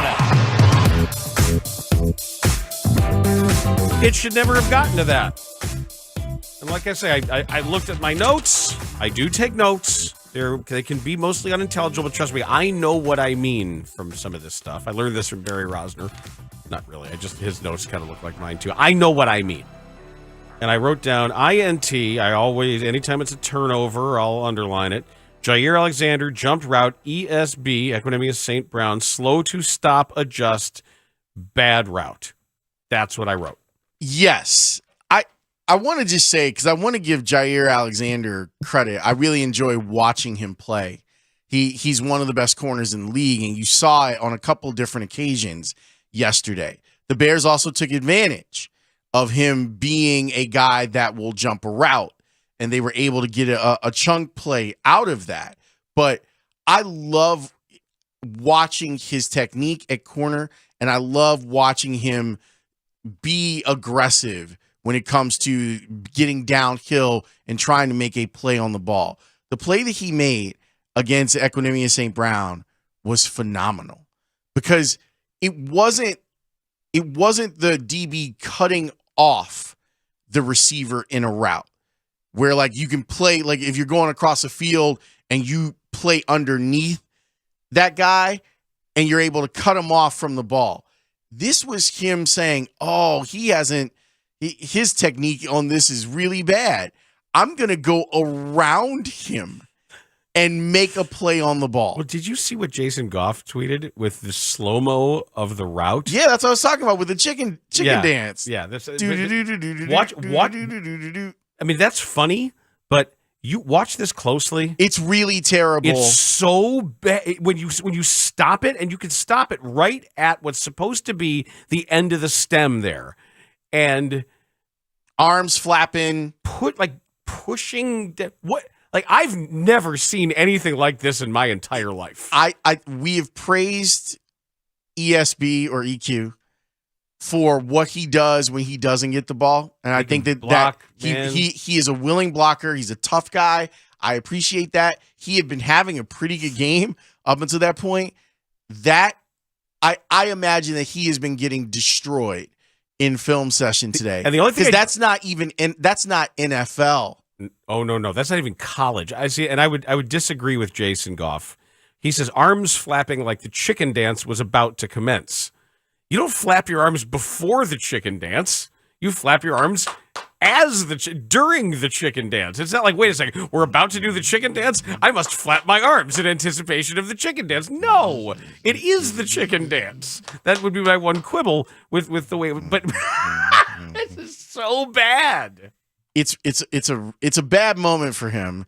And then on top of it, Mike, what did Jair Alexander say about Equanimeous St. Brown? There's a former teammate saying this. He called him a scrub. Just flat out. That's messed up. Is he wrong? I know, but like if you think about it, he not only were you bad, but you must have been someone that he didn't like too. Here's what he told Ryan Wood of PackersNews.com. This is Jair Alexander. I knew it was coming. One thing about that receiver we played against that I got the pick on, you're going to know when he's breaking down for his route. Oh. So I already knew. I envisioned it. It was almost like I was telepathic because I've seen it before it happened. And then when I broke, I was like, oh, yeah, he's just not as quick as some. He's just kind of slow with it. He's real slow. So it was just easy. That can't feel good to hear. That really can't feel good to hear. Ugh. That is rough. So that's one particular involved in the play, letting you know that it was Equanimeous St. Brown's fault on the play. This is the part that I thought was remarkable. Justin Fields talked about that play afterwards and listen to his candor. Just a dig route. I think 23 made a great play on that play. EQ was underneath him, but I mean, at that point, once you throw that ball, you anticipate the throw, and then boom, he jumped it. And then really at that point, you just like to see the receiver, come back to the ball. We always just try to tell the receivers that, those DBs are gonna, they want that pick each and every time, so they're gonna attack that ball. So yeah, that's just a timing throw, anticipated throw, and I think 23 just made a good play on that. So there's the quarterback letting you know too. Yes, it was a great play by 23, but the teaching part of it is we want the receiver to come back to the ball. So real talk. Should Justin Fields have said, "That's on me"? I don't think it hurts him if he says, "I got to get that ball out faster." Like EQ is going through his route and he's going up against one of the toughest corners in the league. He's working hard out there. I got to make it easier for him. I got to give him a better throw in that situation. I think that plays fine. I also think that it plays fine that your quarterback said it and then your head coach said it. What would you like to see EQ do other than try to break that pass up? Is there anything on the route that was... Yeah, I'd got to go back and look at it. I just know what kind of concept it was, Obviously, you like him to be able to break it up if he could, but come back to the ball, et cetera. I had to go back and look at it. Ouch. This is so Eberflus tried, and he's like, his football sensibility wouldn't allow him in that particular case to lie. But come back to the ball. What are you doing with your arms? Chicken. It's almost like whoa, like a cartoon, like somebody jumping off of the building. Players always talk about stopping the concept of like the key, and you're seeing stuff that is key. And in diagnose. And Jair Alexander is like, I guess you're breaking your route down now. I mean, why does he just like throw a drogue chute out behind him like a like a drag racer or like a re-entering command module? Well, I'm slowing down. Well, you're looking at the arms. I'm looking at the feet when I watch the replay of it. And it has got a real, like, Fred Flintstone getting ready to take off feel to it. But it's pretty impressive that – so to go back to your question about what Fields should have said, I'm with it because to me it shows public accountability. I think that if you don't have the juice in the locker room, that could come off badly. But you also have to keep in mind, look, one of those dudes is going to be here next year. And the other one is named Equanimous St. Brown. And the other thing, too, is I just don't think Justin Fields likes not telling the truth. I agree with you. I generally think that he has confidence in himself. He is confident in himself as a leader and his relationships on the team. And maybe he doesn't like Equanimous St. Brown either. Maybe he thinks he's a scrub. Right. He's just tired of playing with bad players at this point. Can you blame him? No, not at all. Because that's a huge play in the game.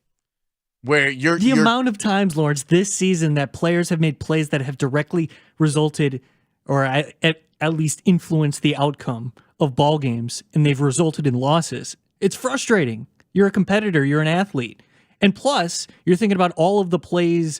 I mean, multiple examples throughout this season. Justin Fields doing the things that he can do that transcends offense, helps playmakers get involved. And they end up losing because of maybe missed field goals or a blocked extra point or a muffed punt or a dropped pass. It adds up.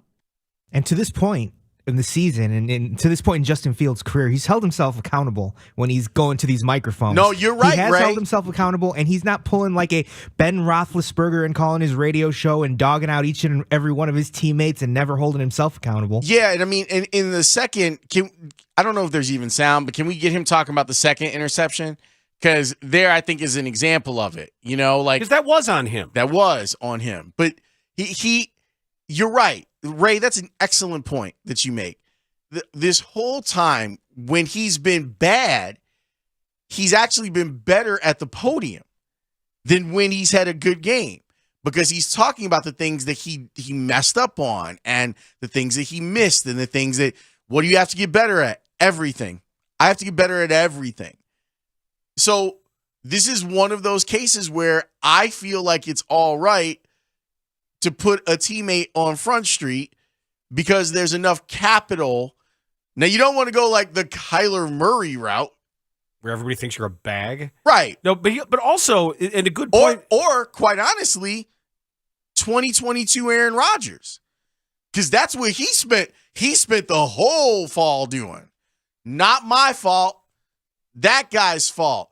These guys need to learn what we're doing. We lost our leader in the room because Randall Cobb is hurt. So he doesn't know how to tell these guys. We might have to change some things. And Matt LaFleur's like, what are you talking Or about? Fields' draft class partner, Zach Wilson. Right. Do you think you're hurting the team with your poor play? Nah. No, come on. Nah, what are you Me? watching? Nah. And the 309 texter makes a point.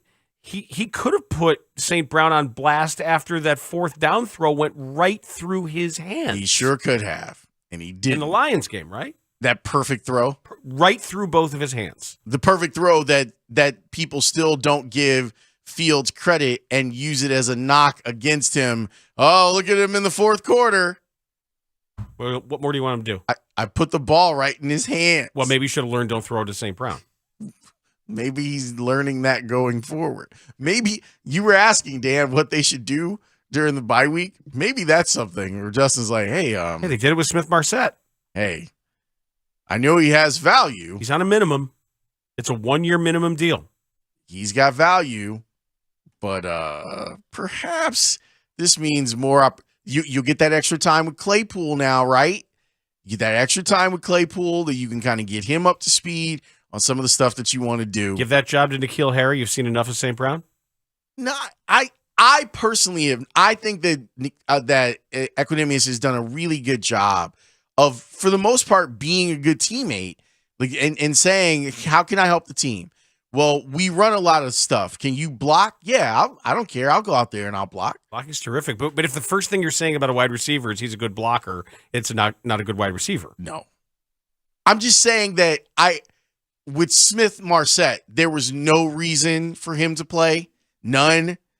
After the mistake that he made, there was no reason. Well, there were two mistakes. There was the phantom penalty on what foreshadowed Justin Fields was about to do to the NFL, and then there was the letting Dantzler just take the ball from him. Not getting out of bounds. Well, but and letting a guy just walk up and take a ball from you. Yeah, but if he had followed the rules of the hits principle, which Matt Eberflus told us that if you're outside the numbers, get out of bounds. You did your job, get out of bounds. With St. Brown, I think that he's done enough good stuff that I wouldn't give him the Valish treatment, but maybe there's going to be a limited number of snaps for him per game, if that makes any sense. Yeah, I wouldn't want to give him too many. I mean, I don't want to ask him to catch either. Because really, between him and St. Brown, they're both out there with two canoe paddles. Yes. It's like Dickie Simpkins. They have too many wide receivers that aren't good at catching. They can't catch balls. I mean, even Harry, too, is a body catcher. The body catching thing with me and Invasion of the body catchers and EQ is problematic because I actually think that that's part of the reason that even if he works back to Fields, he probably keeps Alexander from intercepting it, but I'm not sure he catches it. I think it might be one of those boom, like off a shoulder pad, is up in the air for a million years. Yeah. And someone comes down with it. I'd love to see him come back and put his hands out, but I don't think that he's a very good. Because that 3-foot extension gives you the difference. That proximity to the quarterback. You're that much closer to the quarterback effectively. And you're making Alexander run a bigger bubble than what he had to run with you, because he knew as soon as you started chopping up Soldier Field. He ran around him because he was flapping his arms. It is, honestly. Watch it again. It's amazing. It's an amazing play by Alexander, but it's one of those things where I've got the athleticism to pull this off, but I know what you're doing. and I'm about to take advantage of it. Let me read again what he said. This is Alexander. I knew it was coming.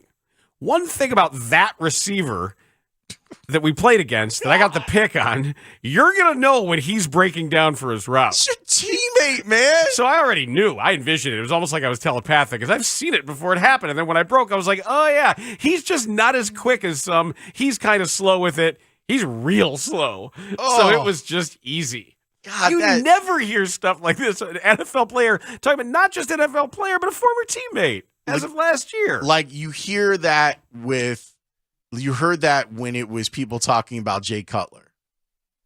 Like you heard defensive backs be like, yeah, we know when the ball's coming out and we know what happens when he gets rattled. He's going to throw the ball to us. Or in some cases, he'll just keep going at the same corner. It's D'Angelo Hall. 4 interception game. Yeah. Just kept going there. Just kept throwing it to him. Because he got mad. And you usually hear that. Who was it that said that about him? Was it Charles? Why am I blanking on the Hall of Famer's name? From Michigan. Woodson? Yes. Charles Woodson, right? Who said that about Jay Cutler? That eventually he's going to give us the ball. And you can trust him. Yeah. Because he's from Santa Claus, Indiana. You can trust him. A son of a cop from Santa Claus, Indiana. Yes, he is. Yeah. Very much so. I can trust him. You can trust him. After taxes, that's $32,000. Get myself a jet ski. I sold my soul for 50 G's.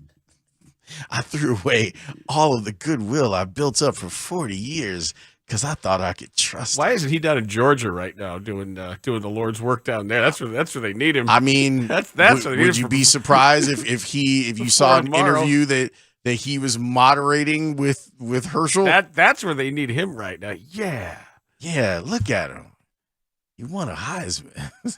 Somebody with violent multiple personality disorder and incipient chronic traumatic encephalopathy. Who would trust a pastor? I can You trust can trust this guy who has a made-up badge. someone who's against abortions who keeps paying for them. 2-time Pro Bowler, yeah. 2-time Pro Bowler. You know how many guys they traded for him? Likes to threaten women by putting a gun to their head. You can trust him. Yeah. Old Herschel. That's where he is. Down there he's doing the barnstorming. Charles, how much did they pay you for this? $5,000. $14.37. They paid for my bus fare. That's how I know I can trust them. When we come back, he just threw it away. He just threw it all away. He threw it away. The whole thing. Just threw it. Like he threw away 4 decades of goodwill for $50,000. Former running back who has no idea what a senator actually does. Or is. Yeah. You can trust him.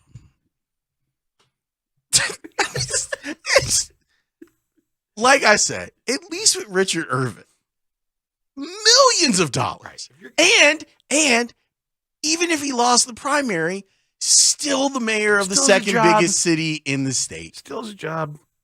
Yeah, and at least that was like hedge fund money. Real money. Yeah, it's Ken Griffin hedge fund money. Like peel it off. Like everyone has a price. Lots of zeros. Your price shouldn't be $50,000. Not for your soul and your reputation. Yeah, you left it on the table. I mean, come on. I want to talk about Aaron Rodgers falling off in the Bears defense next here on The Score. Yeah. Bears lose. They lose their 6th in a row as they fall to the Packers. Keep it here for full reaction to the loss from all our shows and team of Bears experts, along with your reaction too. Plus, we'll discuss what the Bears can work on during their much-needed bye week. We're talking Bears here on Sports Radio 670 The Score, Chicago's home for Bears fans. Lou LeBorg, how the hell are you? I am the hell very great. How in the heck are you guys? We're good, Flula. Look at this. They brought American sports to you. They brought it to you specifically. That's exciting. Oh, man, it's like Uber Eats except pigskins. Seattle and Tampa in Munich. Do you think Germany is excited for this game? I mean, look, I'm only sad that it's not for Eagles. I was very excited to see Ron Jaworski under center to throw to, I don't know, Ricky Waters. But, hey, this will be fine. We were looking for the history of German players in the NFL. Who'd you find, Danny? Sebastian Vollmer, right? Yeah. Is that it? No, Nick Folk. Oh, Nick Folk, the kicker. The kicker. There have been like 15 of them or so. Wow. Do you have a favorite German-American football player? No, everyone that sounds kind of German, like Brian Urlacher. That sounds pretty German, so I'm into that. See, those are my guys. I've always wanted to put together a team of just guys that sound German, like Heinz Ward. Heinz Ward could play. Algie Crumpler. Alteron Werner. Right? Let's do that. Oh, Herr Crumpler would eat so many kilograms of sauerkraut at our German Thanksgiving, let me tell you. I didn't know there was a German Thanksgiving. Yeah, what is served at German Thanksgiving?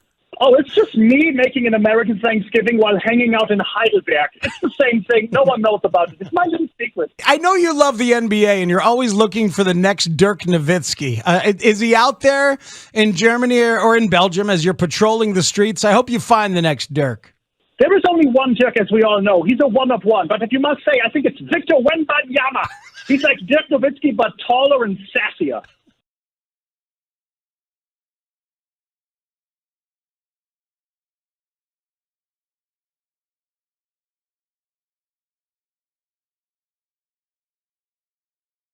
The Chase Claypool trade, I do think, is one that is made out of a little bit of desperation by Ryan Poles. It struck me, we were there in the room when the trade happened. Yeah. Second round pick came across. My initial reaction was, wow, that's a lot to give up for a year and a half of Chase Claypool. I think that the move, why it's a little bit made out of desperation, is because you didn't use the second round picks on a receiver, and this year's free agent class is bad at receiver, which you knew at last year's draft.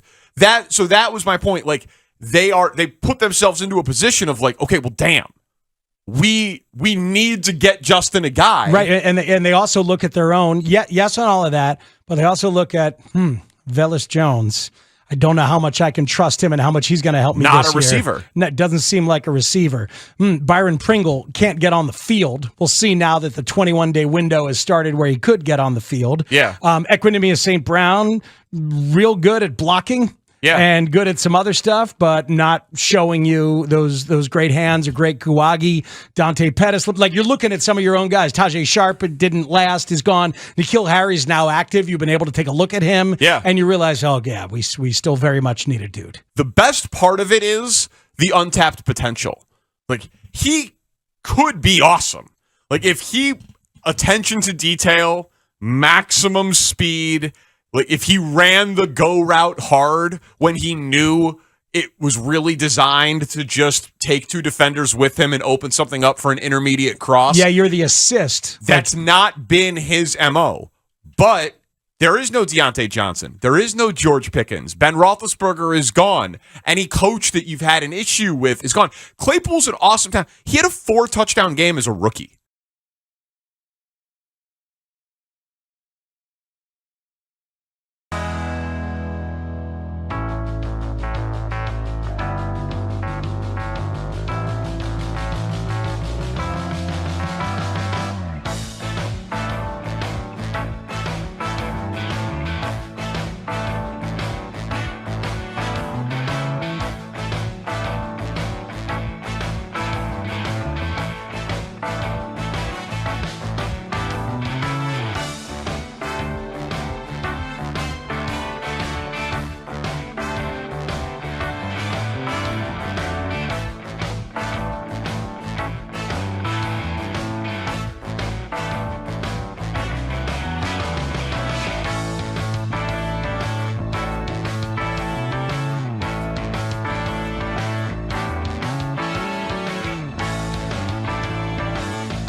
maybe 7th I'll be a part of, and I've enjoyed all of them.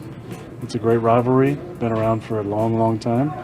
Happy to be on this side of it, but a lot of good memories at Soldier Field.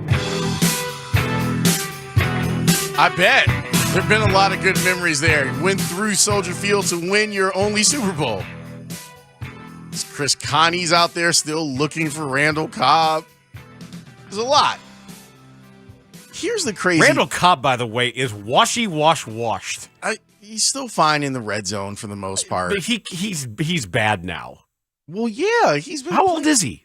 He's got to be 33, 34. Oh, he's got to be older than that, doesn't he? The old Kentucky quarterback, right? He's got to be older than that. I mean, we're going back to that play was 10 years ago. Randall Cobb is 32. Oh, he's way younger than I thought. He's still bad. Okay, fine. Yeah. But still. And he's been hurt a lot. And I will say that Aaron Rodgers can trust him. And that's the only reason that he still has him out there, is that he's out there doing his thing. 4 targets for Randall Cobb yesterday and 0 yards for him. Look, you know how we've been talking about all day how bad the Bears defense is? Like, it's historically bad. Like, they're not good. And their inability to not just not sack the quarterback, not hit him. And someone texted like, well, the Bears didn't have any sacks either. Yeah, but Justin Fields got hit a couple of times. Aaron Rodgers didn't get hit. Like, there wasn't anyone around him other than a play that was negated by penalty. They didn't touch the quarterback of the other team. His jersey was clean yesterday. Now, if I said that to you, you said Aaron Rodgers untouched, unmolested, unbothered, no one even breathing on him, maybe the worst front seven we've seen here. Aaron, you're going to have 31 dropbacks in this game, and you're not going to be touched. What type of day are we ordinarily talking about for Aaron Rodgers? 24 of 31, 3 touchdowns, no picks, 290. His day yesterday was 18 of 31, 182 yards, and a touchdown. He had a passer rating of 85.7 yesterday. This is the greatest regular season quarterback by passer rating of all time. With a clean pocket yesterday and no pass rush. 18 of 31. Some guys fall off a cliff. We are watching. You remember that game on Price is Right with a yodeler? That's Matt Ryan. That's Matt Ryan now, and we're seeing him go over the top and just be done. And I think he's done. What's the name of that game? Is it? I'll look it up. Is it Cliff Mountain Climber? Is that the name of the game? Price is Right yodeler game. Cliffhangers. Cliffhanger. That's Matt Ryan. He's Someone doesn't hit stop and he just goes over the cliff. I'm not ready to say that about Russell Wilson just yet, because I think that he's weird and I think that he's in a terrible situation and has a bad coach. So I know that he wasn't great last year, but I don't think that he's fallen off the cliff just yet. If we get to week 5 of next year, wherever it is that he's playing, I will say that. Usually what happens is incremental. Even with the great ones. It's like there's a throw that you're like, how did he miss that? You know what? It's no different than on the way up. When we talk about wow moments on the way up, there's uh-oh moments on the way down. It's the same dynamic. And sometimes we extrapolate things we shouldn't, and sometimes we interpolate in between some of those moments in ways that we shouldn't, as we're trying to see how this curve goes. But there's no question that some of those uh-oh moments go, ooh, that you remember them, and they end up mattering. There were some. There were throws that Rodgers makes in his sleep 5 years ago that he missed, and missed badly. He had a throw that was as bad this week as the one Zach Wilson had 2 weeks ago. That miss to Cobb, where he's also like, well, you should have been running. He wouldn't have caught it if he was running down the field. If you were 15 feet tall. Yeah. You threw it into the stands. The one in the end zone where he's begging for a call. The one that he got the call on. Because the receiver has to come back for the ball. That never used to be the case with Aaron Rodgers. You got a guy that's beat down the sideline. He makes that throw 99 out of 100 times. And he missed it yesterday. And he kept missing throws. So it doesn't have to look like Ben Roethlisberger at the end, where you go, that guy shouldn't be on a football field anymore. Or like Matt Ryan now. It may be like what's going on with Russell Wilson right now. The jury's still out for me on that one. Tom Brady is going to be on Monday Night Football tonight. How much of him have you watched? I've watched a ton, and it's the same thing. Tom and Rodgers is the same way. There's still a couple of throws you go, oh my God, like look at how special. Look, when Peyton Manning won the Super Bowl, he was a bystander. When he won the Super Bowl, everyone looked like, ooh, that ball's weird out of his hand. Well, he was never a great spiral thrower to begin with, but you saw at the end there were a lot of ducks that were coming out of Peyton Manning's hand. Ducks. Whoa. 4-0 Brazil. Oh my God! In the 37th every minute. time I look up, there are yellow jerseys hugging each other. In the 37th minute. Or maybe they're just hugging each other like during play. Is this all to celebrate goals? Their third goal. Is he hitting the gritty? He's hitting something. The third goal, they brought the coach out for the celebration. Whoa! Look out! Ducks! Whoa! It's probably my favorite drop. Really? Yeah, I love that. That trip, that was also... Is that the one where Jay fell asleep? Like, because he can fall asleep anywhere and just out, just gone. You didn't see the cold open for SNL, did you? No. With Kenan Thompson as Herschel Walker. Lord. When he goes, you can put a blanket over my head and I'll fall asleep like a parakeet. And then they did, so they could have a discussion where he wasn't listening and what they were going to do about him. It was great. But that was the trip. Yeah, I don't know if I want to get into the entire story on the air, but yes. And that was also the same trip as there was that incredible Charlie Steiner interview that we did. Oh yeah, he's great. And that was when Terry had the stealth bike when Stone was talking about Harry Carey, right? and Jason's reaction to that was immediately, he didn't laugh. He simply plotzed. He just fell forward onto the floor. It's like he couldn't even laugh because it was too much. Like his capacitors were overwhelmed. He's like, I can't do no more. He just fell over flat on the floor. Don't discount St. Louis. If they can find somebody with a beard as long as Ryan Franklin's who can actually pitch, they should be pretty good. Just out of his chair, face first onto the floor with his headset on. Oh my God, Terry Boers is the best that's ever done this job.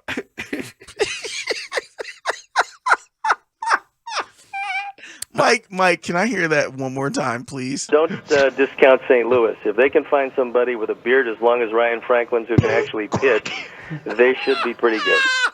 I wish there were long versions that had the app. Like you could hear things moving in the background. Like you could hear chairs sliding around and things getting knocked over. No one's really saying anything, but it just if you listen carefully, if we were able to find the long version of it. By the way, Jeff Passan reporting now that shortstop Trey Turner and the Philadelphia Phillies are in agreement on a contract. Oh. According to ESPN. Well, they could use some extra firepower because Bryce is on the shelf for at least a half a season. At least, right? DH though. No, right? I think he's gone now. Okay.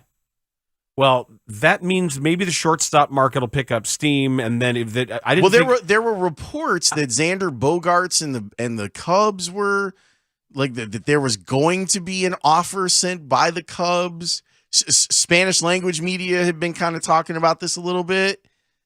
So we'll see. You want Xander Bogaerts over Dansby Swanson? Probably. Okay. But I didn't think that Turner would be the first domino here. I thought Correa would be. Interesting. I think he'll be the last domino. Really? Mm-hmm. Okay. When we come back, we need to visit at least hear in live action how it was described. And we'll do our best to try to describe something. You showed it to me this morning. It's, I think, the best alley-oop dunk I've ever seen. It was like a dunk contest level dunk in a game. It's pretty awesome. We'll discuss it next here on The Score. This is Horizon Therapeutics Bears Monday on The Score. An entire day of Bears-Packers analysis from our team of Bears experts, including Brad Biggs, Tom Thayer, Dan Wiederer, and Jalen Johnson. This was a walleye tournament on Lake Erie. And the video came out, because usually it's not quite this dramatic. Usually it's after the fact, or some places will even have an x-ray machine that they'll slide everything through. The Lake Erie Walleye Trail Fishing Tournament, the fishing director thought something was up, and he took out a big old fillet knife and started cutting up the catch. We got weights and fish. There we go. Out of here. Where's the other one? Everybody listen to me right now. Jake, I want you to leave. I don't want anybody to touch these guys. I want you to leave. He's going to jail. He was pulling out 8-ounce lead weights. Yeah, I saw like he cut, and then the guy like reached in. There was like 2 weights inside of a fish. Big egg-shaped hand grenades of lead that he's pulling out of these fish that had been wrapped in walleye fillets. We got weights and fish. We got weights and fish. And they apparently had been doing this before. They are under investigation for... It's felony fraud, right? It is felony fraud. And they won a tournament recently where they bought a boat worth like $50,000. And this isn't big money, but it's enough that it's felony fraud. You can't do this. And the overdoing of it, if you look at this, I looked at one of these fish and I thought, and I'm a pretty good estimator of weight of a fish. You've done it. Most fishermen are. You lift it up. I can get it within 1/4 pound. And this one that is maybe 4.5 should not be weighing at 7.9. There's a very profanity-laced moment I kept out of this clip here that we played where somebody says, this guy's been doing this for years. Yep.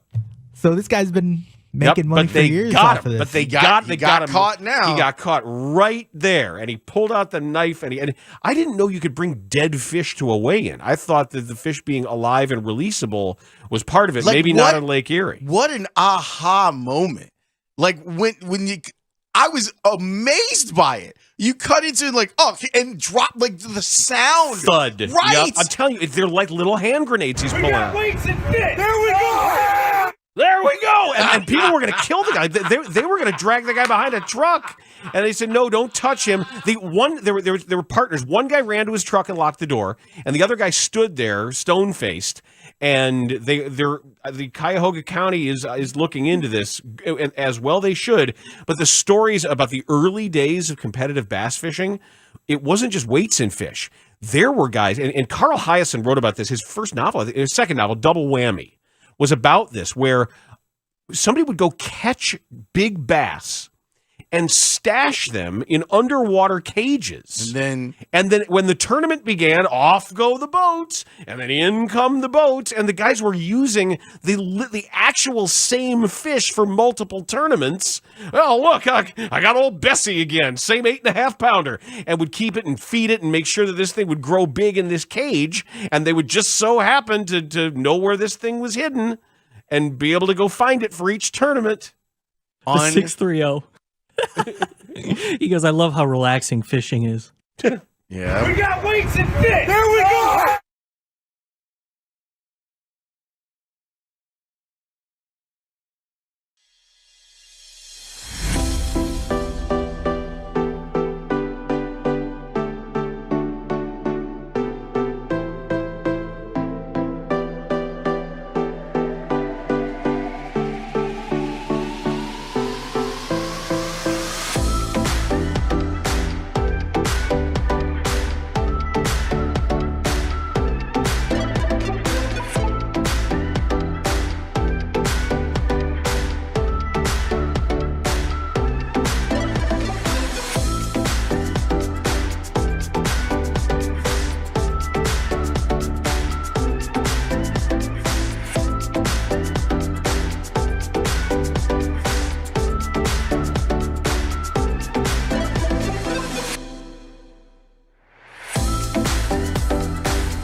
Trying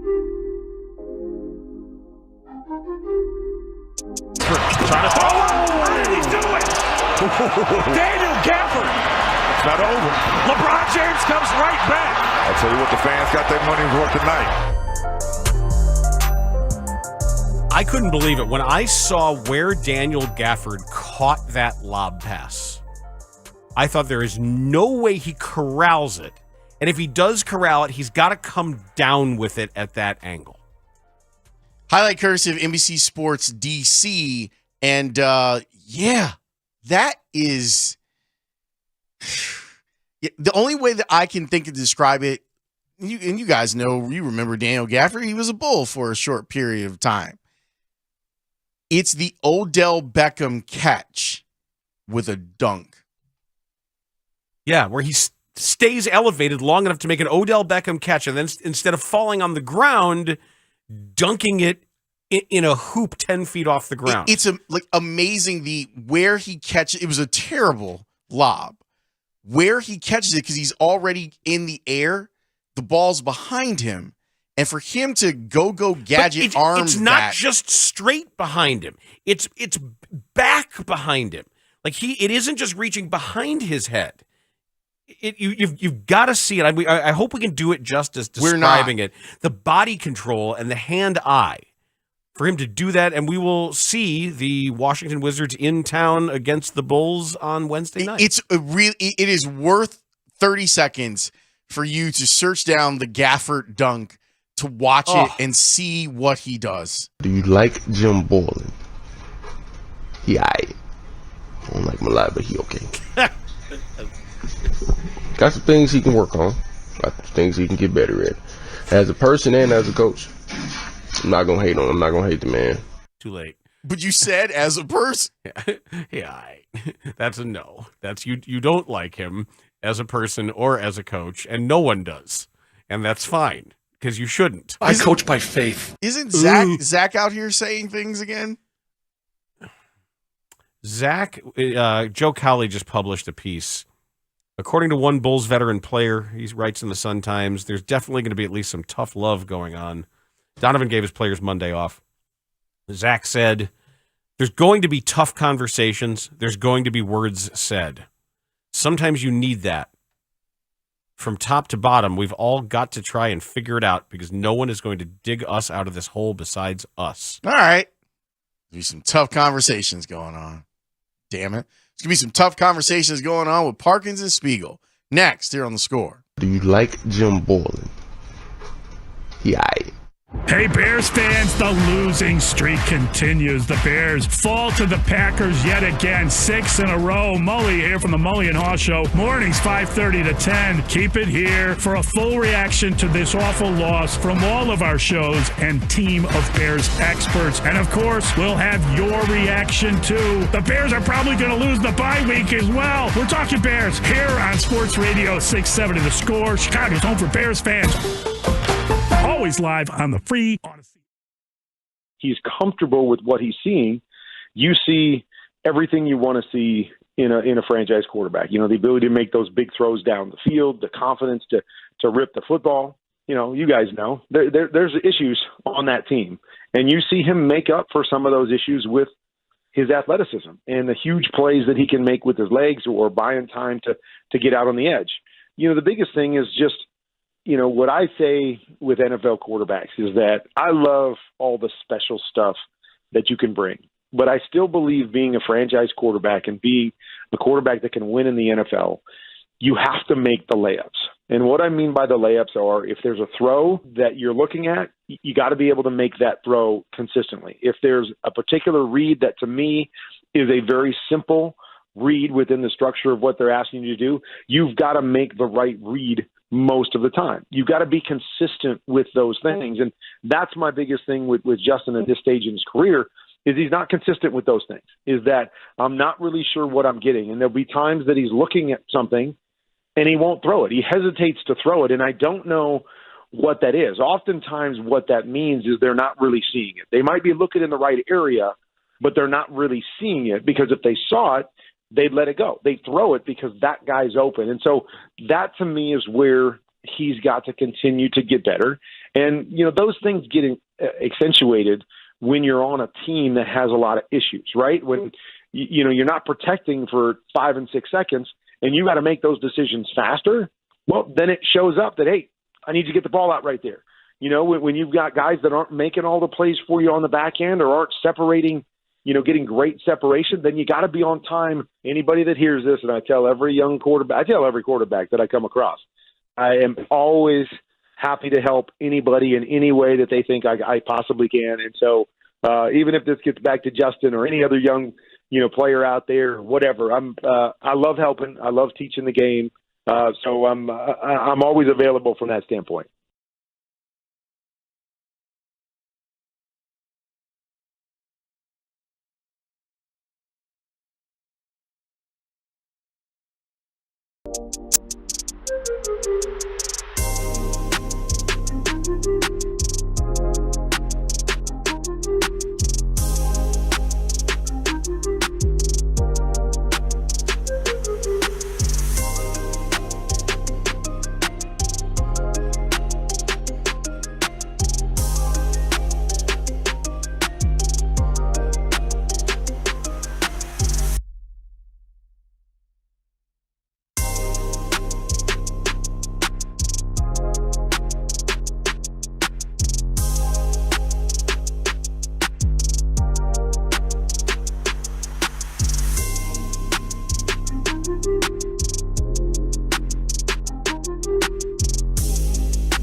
HD2 Chicago.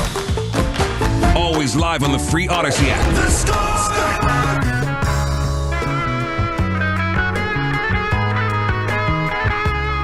We interrupt Tales of Psychedelia off the air to thank our Crack Production staff.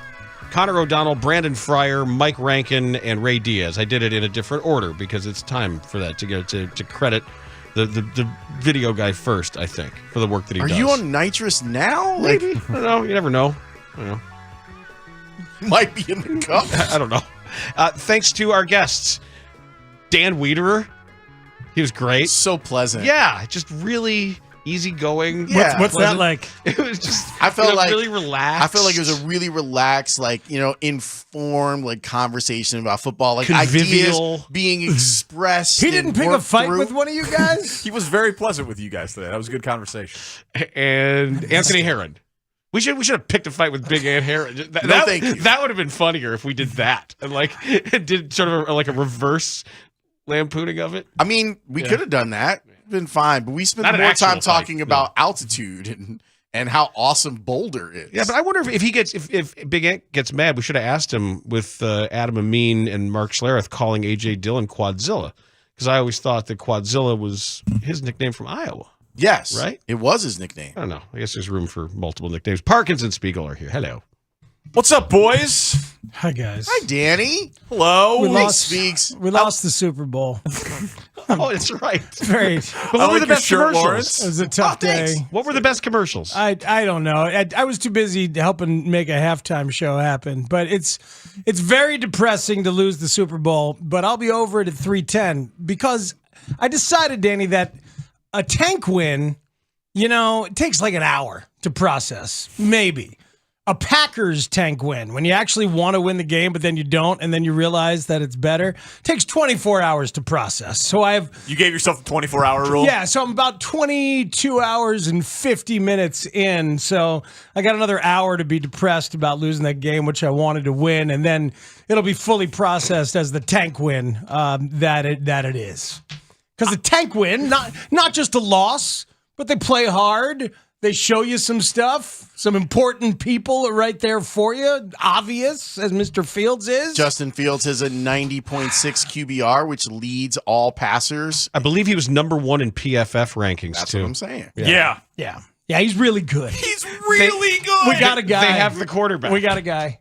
They have the quarterback. It's really fun. And now we just get to kind of wait and see. Is he an MVP caliber guy? Is he a guy that you pay? Is he going to keep progressing at this rate? What's it going to look like when they surround him? How do they think it is best to surround him? That is now a big question. Better players everywhere. Yes, better players everywhere, absolutely. Revolutionary. But it's so... those conversations are so fun.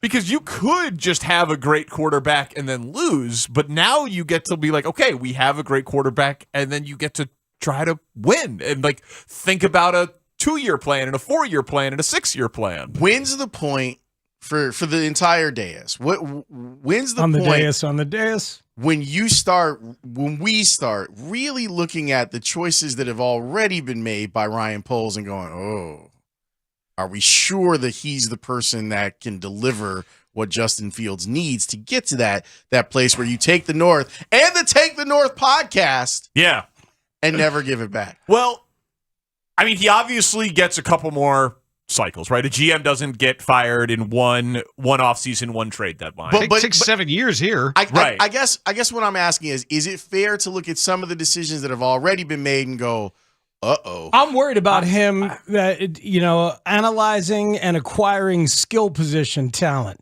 Tristan Ebner being a healthy scratch for a practice squad guy when time is available. He's ass. Velus Jones finally took a snap as a running back yesterday because they're going to have to find other ways to use him. And I'm not sold on Chase Claypool for a pick that's going to end up in the top 40 at all. So that's three. That's 3 big ugly misses. Let alone some of the other, piecemeal wide receivers. We were talking about Dominique Robinson today, and I want to see him further along. Dude, I want to like Dominique Robinson, but he missed a bunch of tackles yesterday. It's not good. I think that it's harder to hit when you're bargain basement shopping, right? Like he was signing dudes to minimum contracts, drafting in the 5th, 6th, 7th round for a lot of them, right? So I think that the Kyler Gordon pick, the Brisker pick, the Velus Jones pick, and the Claypool trade acquisition, yeah. And then you could argue, I suppose, the signing of Pringle, because it is a wide receiver who he knew from Kansas City, but it wasn't a big contract by any means. But there's compensation added to that one, right? Is it the Pringle one that the 3rd round compensation? With the comp pick? I think so. I think it is, but I could be wrong. But I think there is. I thought Pringle was a you'd sensible one, and still feels kind of sensible. and certainly not expensive. But I just don't think he's had that many moves yet. Not enough moves to look at the misses. Right. Well, I don't know if we it's can like count chapter 1. Any of the 1 year fill out the roster deals. I think these are just like get a guy who might be fine, who might be eh. Well, that's why I don't worry about Ebner. No. It's an end of the draft flyer on a running back who they hope never plays, but it's a special teams guy who had to play some and he stinks. Like that guy's not going to be here, right? So I don't think that really matters. But I'm putting in we know he's got a lineman background. So, and obviously he turned over the whole scouting department more so after the draft than before the draft.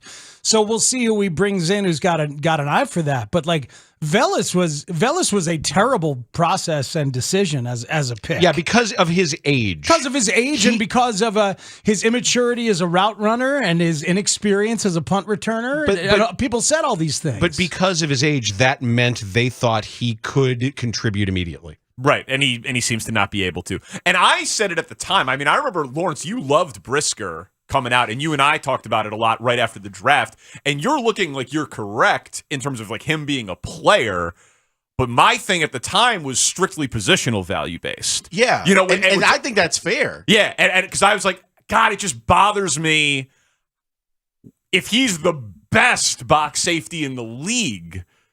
Is that as valuable as a guy who's got a ceiling as like the 20th best receiver in the league, like a George Pickens, 4-year development?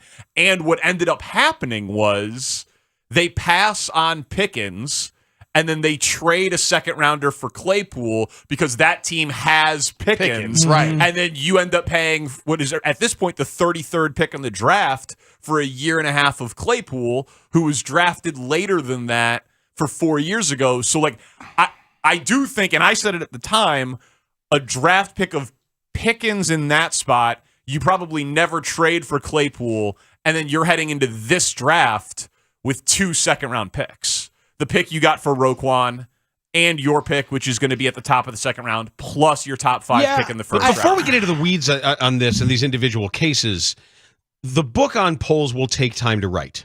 Absolutely, and he deserves that. And sure, and if somebody says like, "Well, yeah, great, you got Justin Fields," but what makes you think like some of that stuff? You can't worry about that yet. Poles is the guy. Correct. He's going to be the guy, and if you already don't think it's going to work because you're already off of Ryan Poles, then don't bother.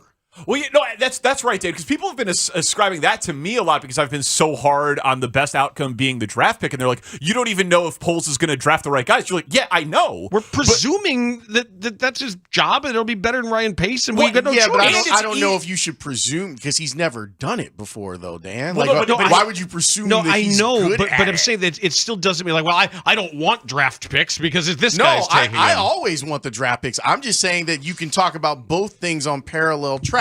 You can be excited about the Bears getting draft picks and also wonder if the guy making the picks is any good at it. Absolutely. It's still a sensible formula. It's a sensible 100%. formula for team building. The process makes sense, and then you hope that you're right. And you hope that if you have the draft pick for the second quarterback. I mean, I think it was Bigsy who wrote in 10 Thoughts, like, I don't know if anybody's going to feel good enough about CJ Stroud or whoever or Will Levis or whoever it's going to be. Somebody he doesn't always like Bryce does.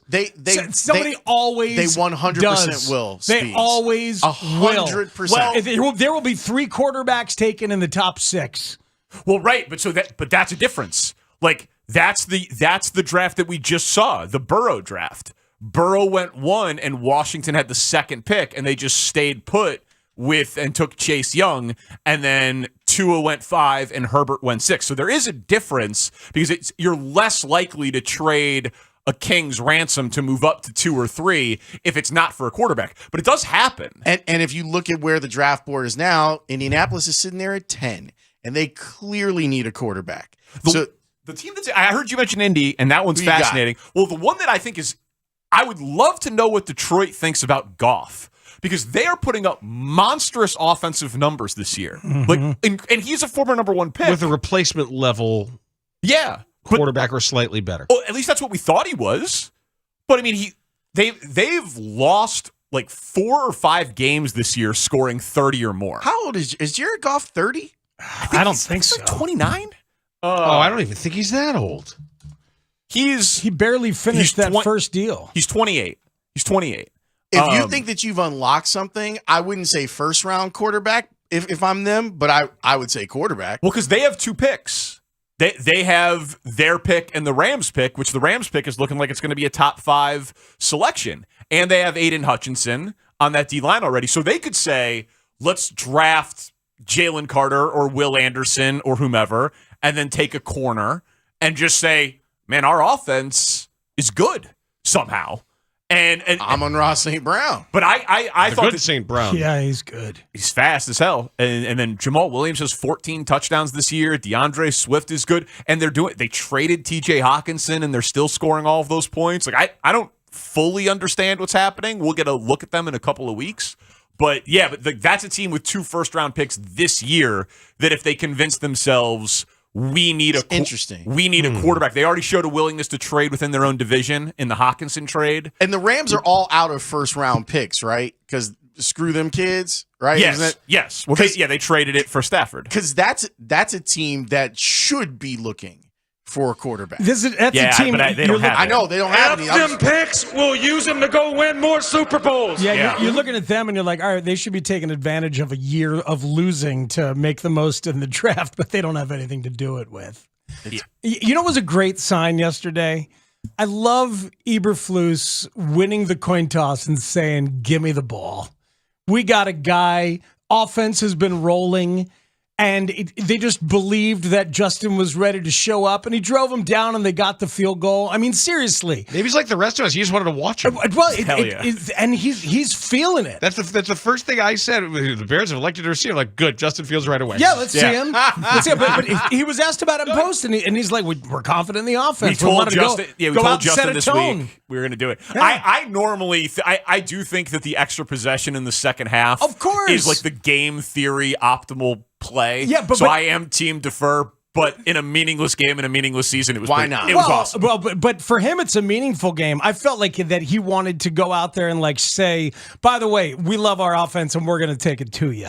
And that was the mindset from the get-go. We want the ball and we're going to score? Yeah, exactly. Yeah. Little Hasselbeck brothers going on there, whichever one that said was. That as the Green Bay. No, it was Seattle and Green Bay. That's right. Yeah, it was Matt. It was Matt.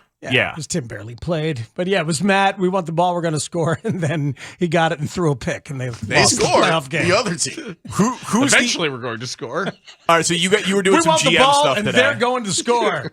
Do you have your what is he going to do it for a number 1 receiver? Or do you think that was the Claypool move? Because I've been thinking about it. Like, if you have a top 5 pick, it doesn't seem like there's a receiver there. You'd have to trade down. The best free agent wide receiver is Jacoby Myers. Yeah, the free agent receivers are bad, but the Eagles traded for AJ Brown and then signed him, which is an expensive way to do it. Like, and I don't like doing that. I don't like giving up 2 kinds of assets in a move. And Pace used to do that too. It's like, here's all these picks and now all this cap money. Right. It should be one or the other. So I think you might be having to be patient if you're a Bears fan and think about like next year's first round pick as the receiver. Or I had 2 names, but if anyone has are the Bengals going to sign T. Higgins? I'd want to know the answer to that. Okay. Because he's a 1, and they obviously paid Burrow, and they're obviously paying Jamar Chase. But they're still, 2 years away from? No, Higgins is Chase. Right, but so this is the year you'd have to pay Higgins. Like, okay. So I don't know. What's the other name? Well, what are the Broncos doing? Do you want nothing soon? Well, so you want Jeudy? Jerry Jeudy? I very much do.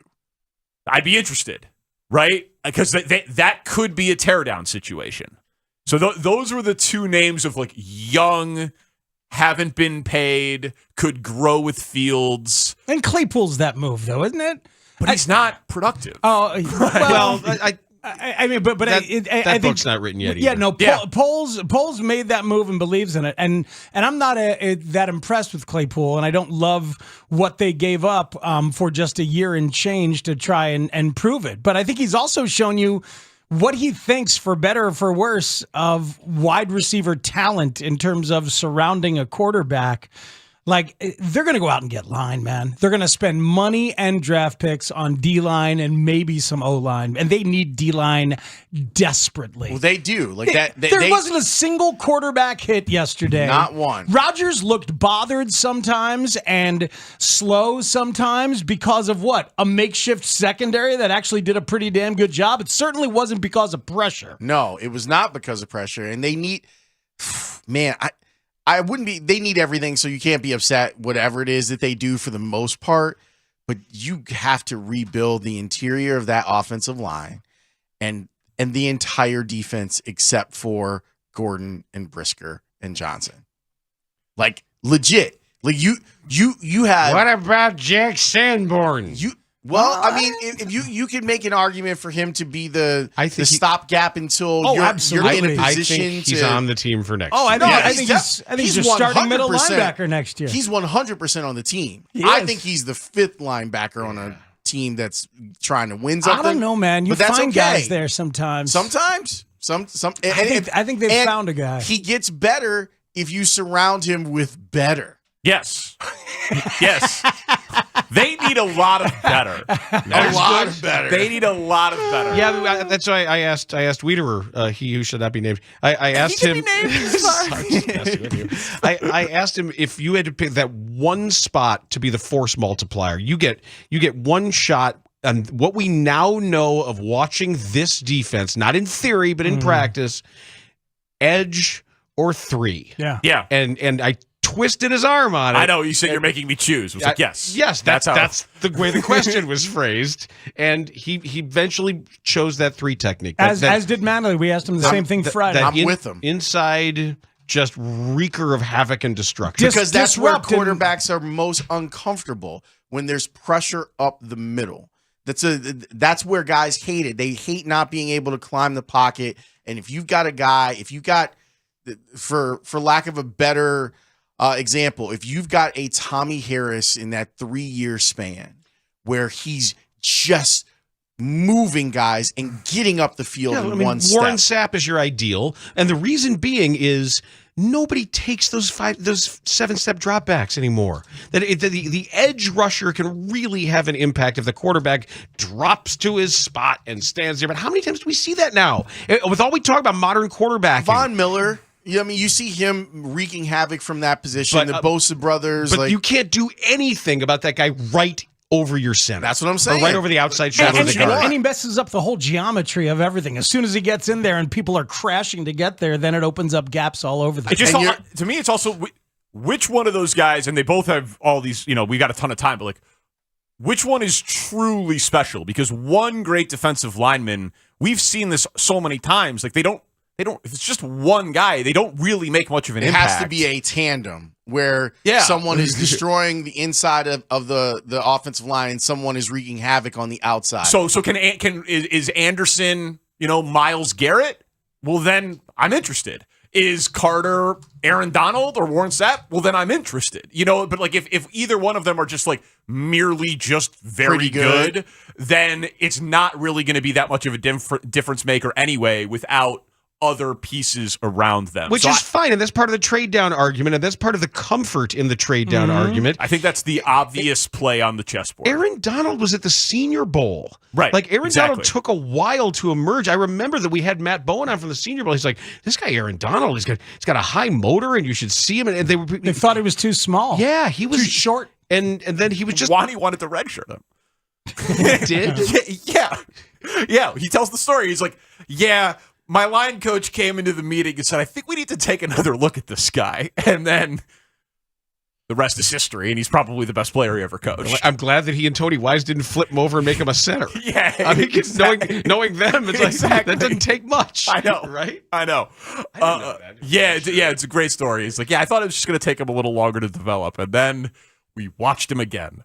All right, we have. Hey, Tony, we should check out this film again. Check out Donald. That guy literally he's in the conversation for greatest defensive player in the history of the game. And they were Donald again. They were like, I think we might have to redshirt this freshman. Low-key great Wanstead moment from Thursday when he brought in Heineken's to toast Danny's late father, which was a beautiful gesture by a beautiful guy. Nice. Is that he brought on a 4-pack of Heineken. There was half a can here mid-segment that I took and handed over to Danny while Wani was talking, right? And then Wani realized, as he's given his answer, that I might need a little more Heineken, keeps talking, reaches over with the left hand, grabs another beer, transfers to the right hand, hands to me without dropping a thought in the middle of his answer. That's a bro move. Seriously. That's a coach move. It reminds me of your Mark Grace moment that I always think of, where you saw him, was he eating an egg? Please, you got to tell me. It's one of my favorites. The whole thing. It was the first spring training game of the first actual spring training game that they're in uniform and ready to go. And Ryan Sandberg was there. Like, he was the first player there. He's in full uniform. He's got eye black on. And Sean Dunston comes in. He takes one look at Sandberg. He starts laughing. Like, when he laughing, he goes, man, look at game face over there. He goes, it's spring training. Rhino ready for the game. He got eye black on. He's ready for a spring training game. He goes, come back. And he was like, all right. So Sean gets ready. Everyone's ready to go. It's really close to game time.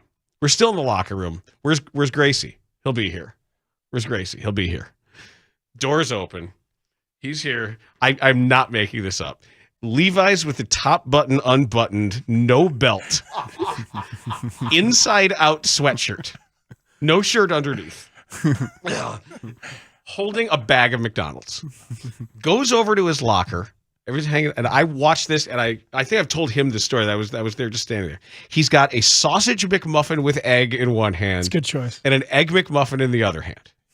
He proceeds to put on his complete game uniform while alternating bites of the 2 breakfast sandwiches without ever setting either one of them down. Just enough in the wax paper, and finishes, hat on, everything set, sits down, wads up the paper, and throws it away. That is a candidate for great mundane sports. It was. Absolutely. I've never seen anything like it in my life. It was like Jennifer Beals taking off her bra without taking off her sweatshirt and flash dance. Same exact thing. It's like, how did you do that? Yeah. That's a man who's been hungover getting dressed many times. Did you do that? And he was ready for first pitch. Right? And he probably doubled. Yeah, right. Yeah, he got a couple of hits. Right. Mark Rohde, the Bears Report at 4. Jalen Johnson at 5 o'clock. We're keeping a spot open for Trent Dilfer, but it is transfer portal day. Not expecting him today, but are you guys going to get like a goodbye with him? We're hopeful. We've been. Nothing has been promised yet. Danny doesn't believe it. Look, I'm know more optimistic that I'm an Alabama guy, but I got to tell you that UAB thing, man, it's a thing. You guys should go down. Like if he invites you, you should say yes. Okay. And Speegs, I've been on that campus. I would love that. Speegs, you'll love it too because it's not too far from where the Barons. It's probably like a mile from where the Barons play, and you can go get some history and just love it. So I would say push for it. Push for it. Push for an opportunity to come down to a UAB game. That'd be fun as hell. Well, Danny's going to be the sports information director. No, I'm not. He's leaving the Score to go and be with UAB. Birmingham's a nice city, man. You can raise a family there.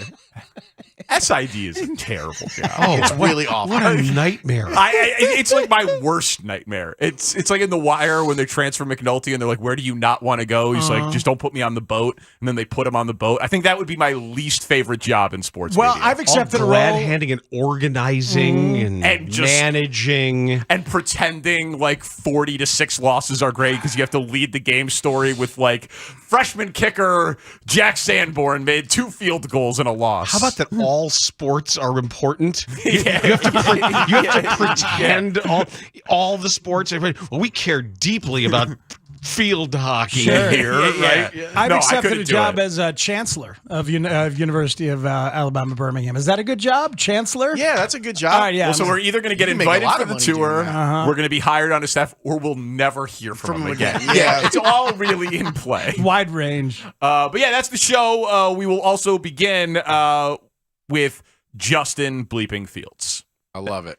Danny's open, kicks us off. Parkins and Spiegel on the score. Jim Rome with an Odyssey Sports Minute. Sean Watson finally made his debut with the Cleveland Browns, and somehow, No, I just came here, to do my job, play football, make it to the playoffs, and win a Super Bowl.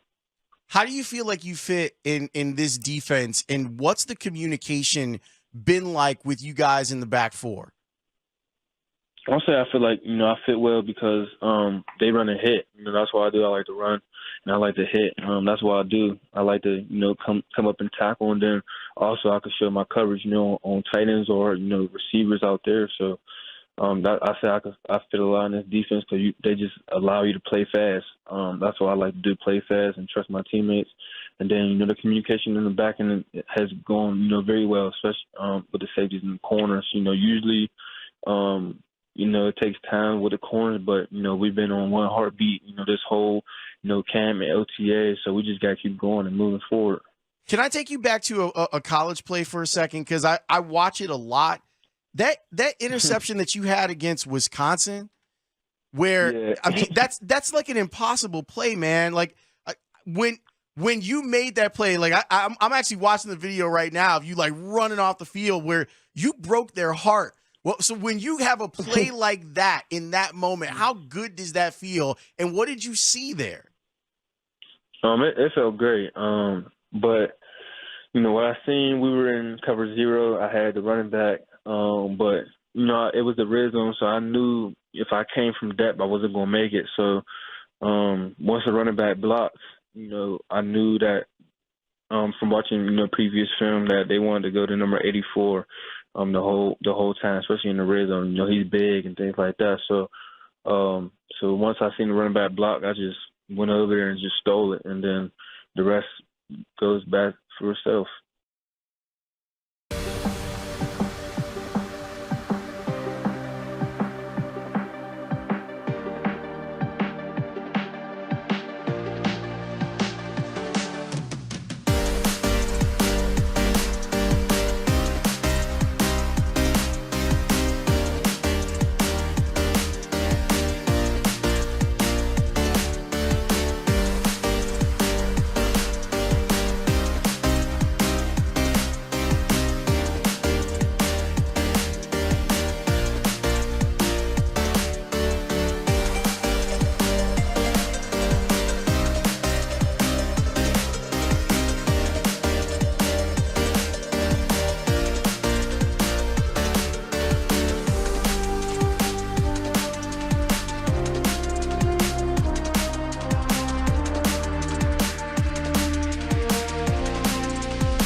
The Parkins and Spiegel Show. If y'all ready, give me a hell yeah. Oh, hell yeah.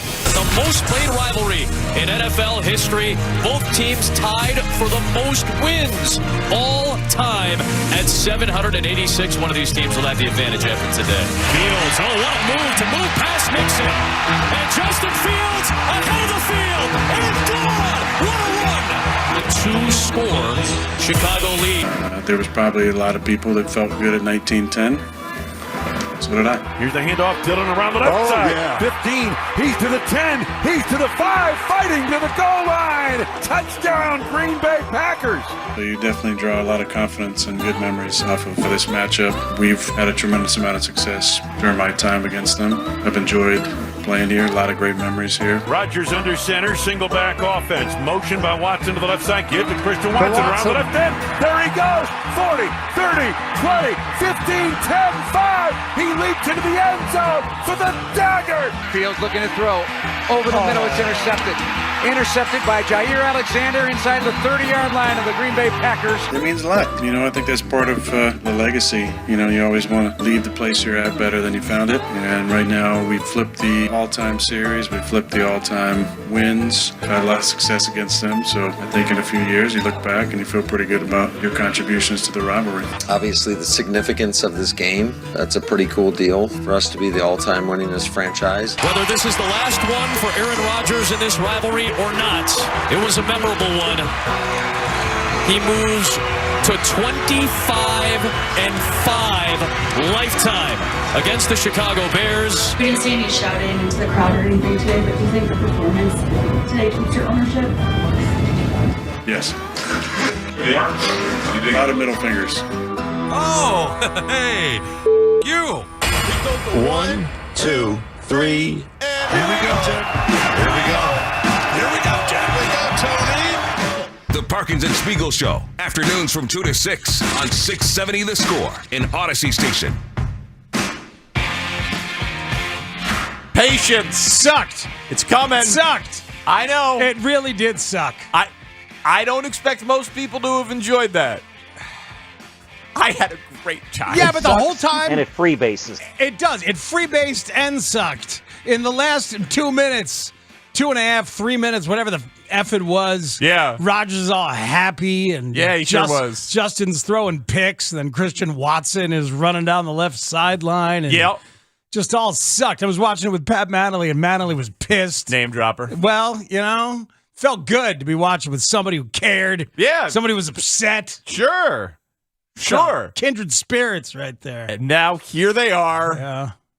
With the quarterback, man. Yeah, that's good. I mean, hey. I got 30 minutes of being grumpy. I did a 24-hour rule for the tank win. Okay. I'll be over it by 3. Okay. That's fine, but you're going to be happy. I'm thrilled. The way I look at it is I can't lose on a bye week. So I get to go 1-0 this week. We'll talk to you at 5 about that, Jalen. I don't think we can find a way. Maybe the airline loses your luggage or something. We'll see if there's a way for you to lose the bye week.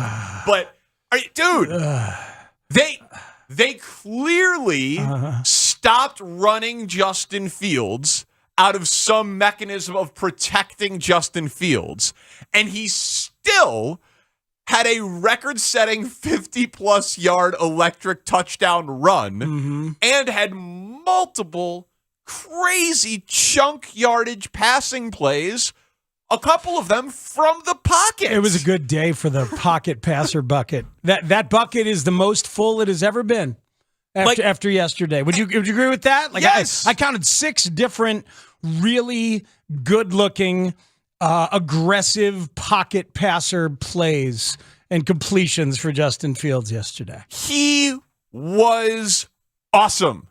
And be like, he had 2 interceptions late. He can't get it done in the clutch. The first one, when the game was still in doubt, objectively was on Equinemius St. Brown. The coach said it, the quarterback said it, the receiver said it, and anyone's eyes said it, and Jair Alexander said it.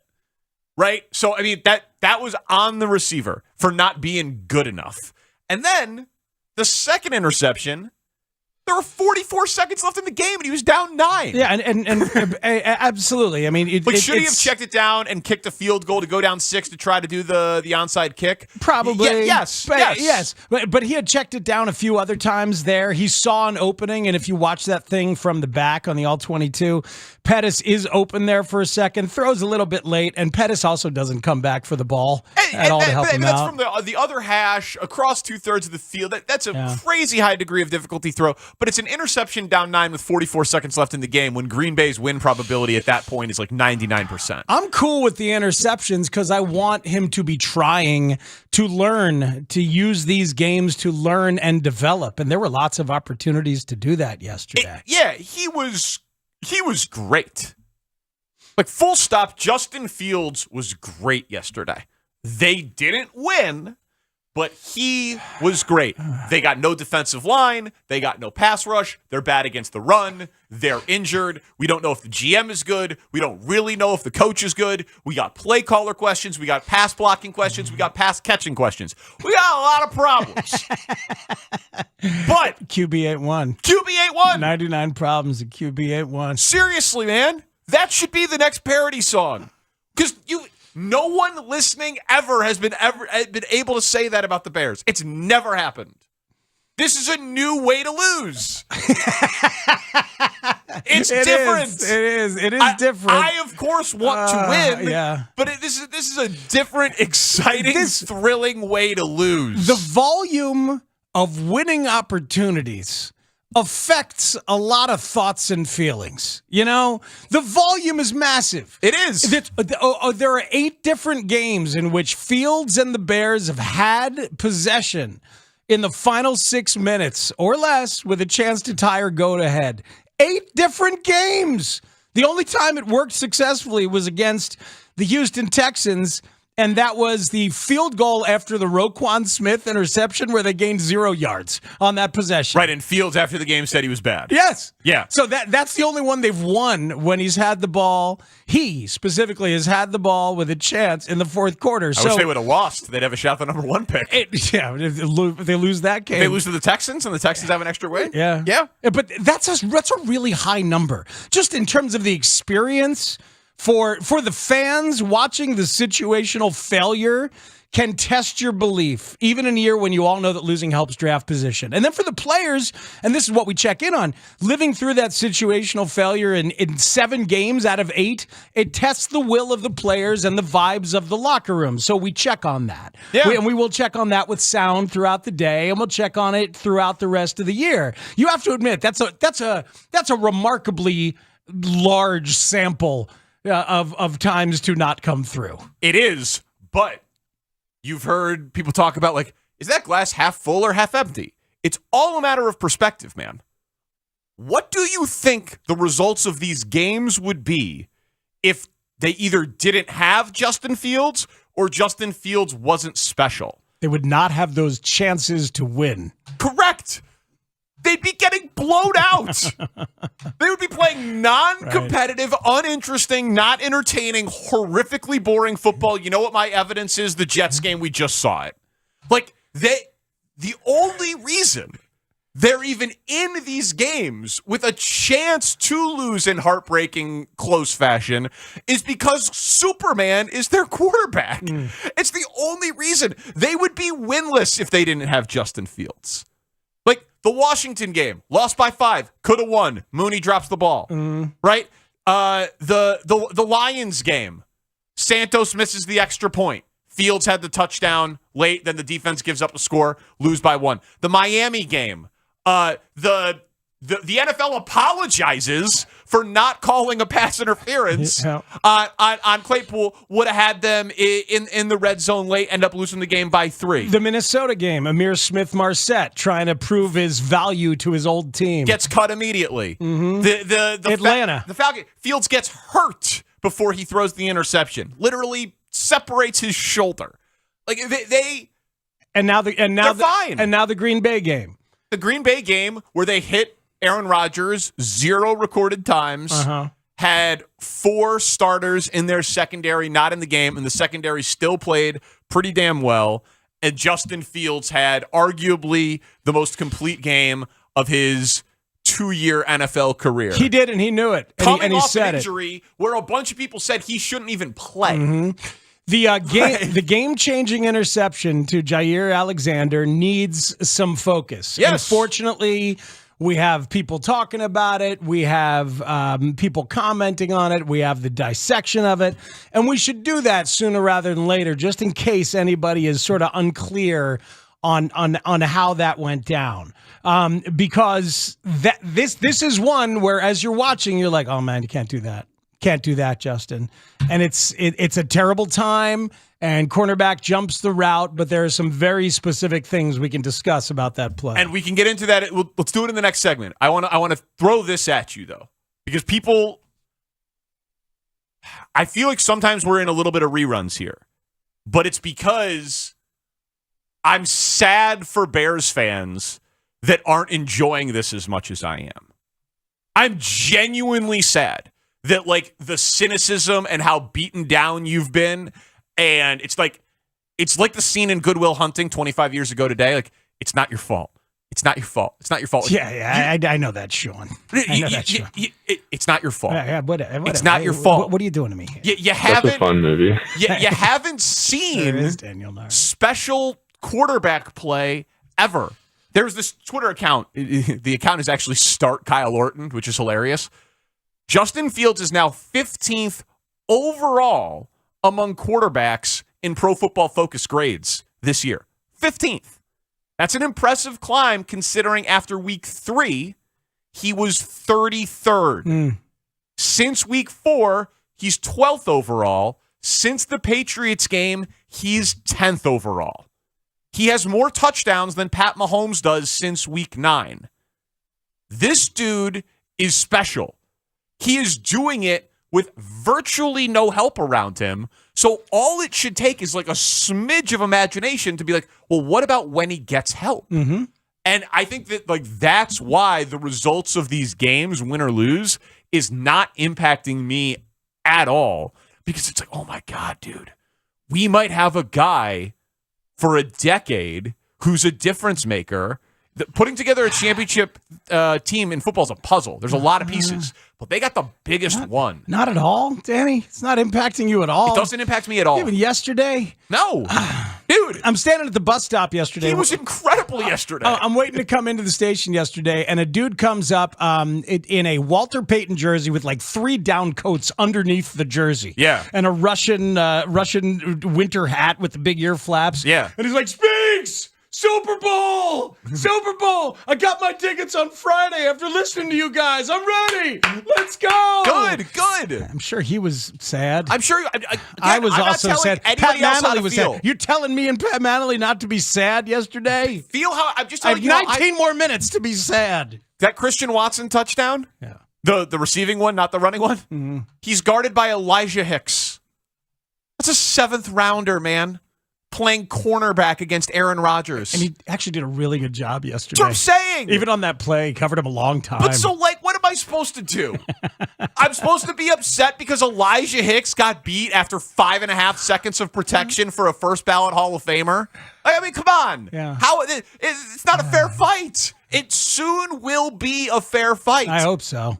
It will be. That's how resources work in the NFL. Like, the dead cap's going to go away. They're going to spend money. They're going to use draft picks, and they have Superman at quarterback. But let's talk about that interception. Let's talk about the play caller. Phone lines are open. It's a Horizon Therapeutics Bears Monday. Parkins and Spiegel on the score. Bears lose. That's what they do. They fell to the Packers this time. That losing streak continues. Dan Bernstein here. Well, I think what was cool about seeing seeing the Bears and seeing Justin is I saw his start. We called his first ever career start up in Cleveland. And that was a tough game. We all were there, and it was a tough game, and it seemed like it was a very conservative plan, and he was kind of handcuffed, and they really struggled protecting him and whatnot. And then we saw him later in the year against Green Bay in Chicago, and it was like watching a different player. It was like watching a different offense. He seemed a lot more comfortable. I mean, first couple drives of the game, Chicago came out and really was in sync, and he had some nice plays. You guys lost there at the end. That was in the Rodgers that was the I own you game and all that. But it came down to the end, and Chicago played really well, and so did Justin. So it was cool to see him from the beginning to later in the year make that, that young player evolution that everybody wants to see, especially when it's the quarterback. So I think the future is really bright for him. I think, obviously they've got to get him a consistent offense and a consistent philosophy that he can grow along with. But I think he has a real shot to be a really good player in this league for a long time. And I think there was a lot of traits that you saw, even when he was struggling. I think there was a lot of traits that you saw last year early on that if I was a Bears fan would be positive to see. In trying to figure out his development and like how he grows from year 1 to year 2, it's going to be hard because the Bears roster doesn't look like it's going to be really strong. So what are things that a player sees when we're talking about another player taking a big step that maybe a fan or observer doesn't? What should I be looking at in year 2 of Justin Fields? When you're talking about the quarterback position, so we'll just focus on quarterback, obviously, with Justin. Everyone's going to look at the box score, and everyone wants to see 22 for 30 for 240 yards and 2 touchdowns, right? Like, everyone's so enamored with statistics and yardage. And don't get me wrong, this is a production-based league. You are judged by your production. But I think early on, right, and, you think of the games last year, it's body language, it's control, it's demeanor on the field. It's, all right, you just threw a pick. The next drive, does the coach allow you to come out and throw it the next 3 plays, or is it handoff, punt? I think those sort of things tell you all you need to know, both about how the team feels about him and then how his own personal self-talk, right? Does he run? Does he take the field that next play, and the first time he has a chance after a pick, he just lets one rip and fits one into the gap? Or does he throw a bunch of little checkdowns because he's scared to throw another one? So I think it's kind of reading between the lines and not being so enamored with passing stats and where is he in the rankings and his cute. How does he manage the game? How does he handle adversity? Is he the leader that everyone on the sidelines is coming to when things aren't good? Those are the sort of things that tell you a lot about a young player. We all know he's talented. We all know that if surrounded by the right guys in the right system, that he can play at a high level. It's the other things that if I was a Bears fan, those are the things I would be looking at, especially if you're not a team that's going to be competing for a Super Bowl this year, or however as you said, however the roster shakes out. So, to me, that stuff is so important in telling me what is this guy's future, and that's why I came away last year watching him. I know some of his games weren't pretty and they weren't perfect, but every time I left, there was something about him that I liked. And I think for young players at any position, let alone quarterback, their demeanor and how they respond and handle themselves is a great indicator of future success.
It's all about being at the top of the route right here with Equanimeous St. Brown. You see how slow he is coming out. Jair Alexander is sitting there. Now, he's been beat over the top. Yeah. I mean, he's been beat over the top, and he's still sitting on that route. He sees the receiver chop his feet, slow down. You got to be able to come to a stop from a full-speed sprint and drive back to the football. He doesn't do it, and that one, to me, is on your receiver. It's not on your quarterback. That's just a poor route run by Equanimeous St. Brown. Mark Schlereth all over it. That's the first Justin Fields interception, putting it on Equanimeous St. Brown. People are like, Justin Fields has to throw with anticipation. He throws with anticipation, and his receiver isn't in the spot that he's supposed to be in. But right there, when Schlereth was saying that, I was like, really? I wasn't sure yet. I needed to see it in slow motion. There was a Twitter user who put the breakdown in slow motion of him coming out of the route. And it looked like Jair Alexander's slow motion and Equinemius St. Brown's slow motion were different speeds. Well, yeah, there's a couple things. And then if you go and you rewatch and you can see the route where he beats Jair Alexander for the deep ball, which is the same start of the route. But on that one, the arms never stop and flap. This one, like his arms start waving up and down as he's getting ready to stop. He telegraphed it. He completely and utterly telegraphed it. And you add Jair Alexander's instinct these days to jump every route and try to make a play, which he was doing and I guess has done most of the year. The Packers corner said, I knew it was coming. One thing about the receiver that I got the pick on, you're going to know when he's about to break down his route. So I already knew it. I envisioned it. I was telepathic because I had seen it happen before.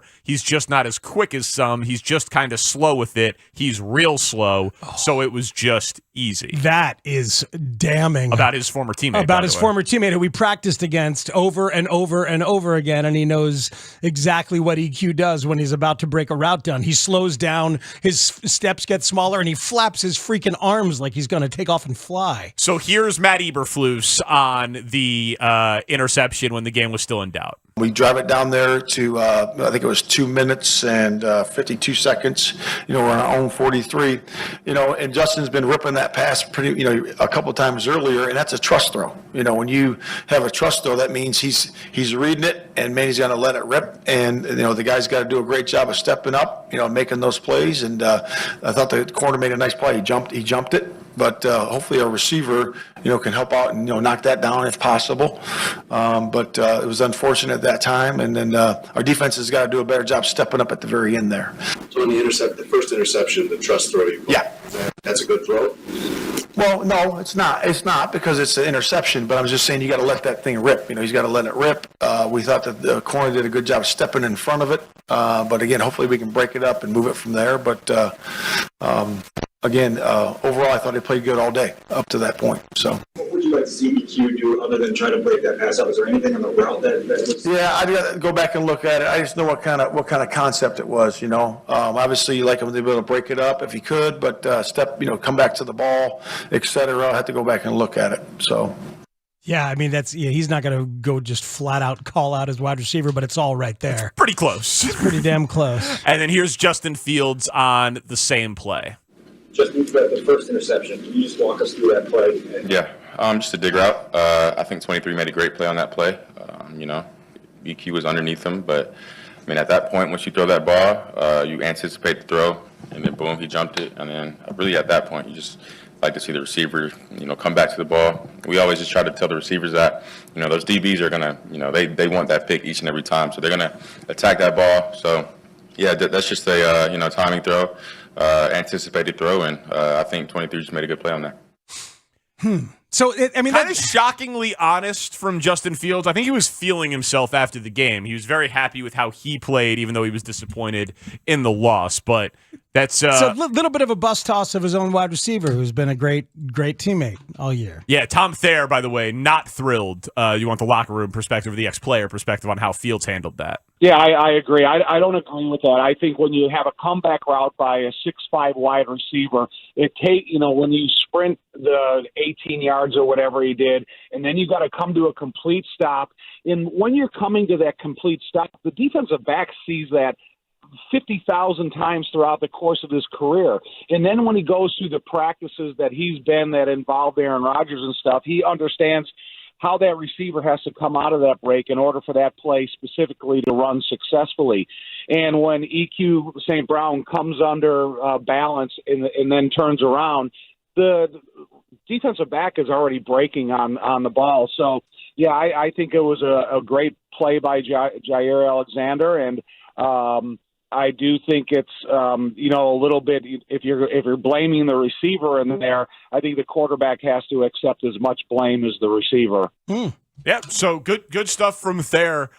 Listen, Dilfer would tell us it's a turnover, right? The quarterback can't be completely absolved of a play like that. but Equinemius St. Brown is not special. He's a better blocker than he is a receiver. The Bears signed him for a minimum contract. He left the Packers. The Packers lost Devontae Adams, had no interest in bringing him back. He's just a guy. I got to say, though, as they're going to be scrambling to fill roster spots for this entire thing, I'm okay with EQ St. Brown as a depth receiver on this team next year. I mean, I know that's a bad route right there, and here we are talking about the route and everything, but dude is a very good blocker. Dude is happy to be whatever the hell he's asked to be in terms of the depth of a wide receiver. I'm okay if he's my 4th or 5th wide receiver next year. I'd like him to be your 5th or 6th if he's going to be here. I mean, it's hard to – this is going to be a multiple-year turnover of the roster. So if he's a veteran minimum guy who's been helpful in the running game and he adds more continuity with the system and all of that, and he can teach the other receivers because he played in the system in Green Bay and here and there. Maybe I should aim higher. Fine, but he's not. You don't want him out there in your top 3. No, and he's been in their top 3 far too often. Callers want to line up. You get the shot coming up. Plus, Luke Getsy, in on the bit or a huge problem or both? That's next on The Score. Bears fans, check out Bears cornerback Jalen Johnson live with Parkins and Spiegel coming up today at 5 p.m. And I don't know if this is good or not, but hustling Justin Fields, I don't know. And maybe, but great party. Bears. Yeah, good save. Nice save there at the end. Good save, Mike. People are bringing nickname opportunities for the party. When people start drowning at the end of their calls, it's just like, Bears. Such a sausage party. Where are the women? Hey, man, invite some. Debbie, you're in Yes. Yeah! We need some estrogen at this party. What's up, Debbie? God.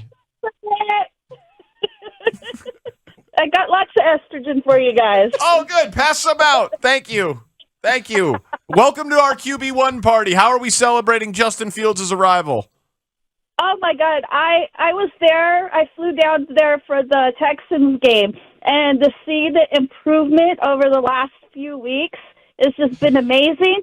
And it's so amazing not to be last in every single statistic on the TV. It's just so uplifting that we have a potentially great quarterback. And I'm looking forward to Green Bay and beating that Aaron Rodgers. Yeah! Oh, we dunked Debbie? Oh, can't say that on the air. Sure you can. Leave it. Good job, Debbie. The one woman who shows up at the party, at least the first woman, is the one who has to get dumped. on Twitch. We've been told there's some on Twitch. Oh, Becky's man. on Twitch. That's tremendous. Yeah, Debbie. Yeah, I love the Bears. Thank you, Simmons. Toilet mouth Debbie. Come on. It's amazing.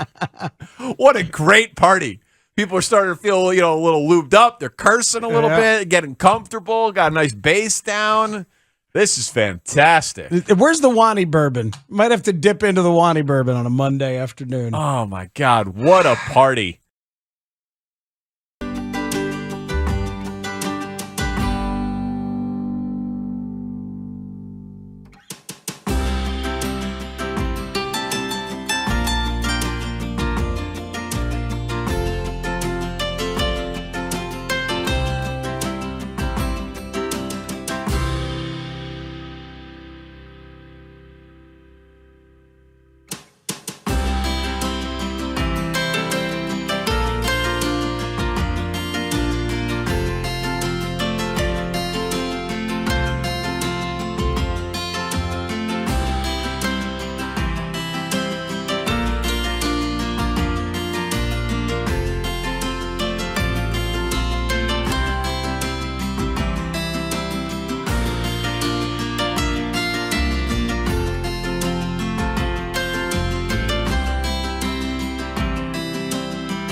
WSCR in HD Chicago, WBMX HD2 Chicago.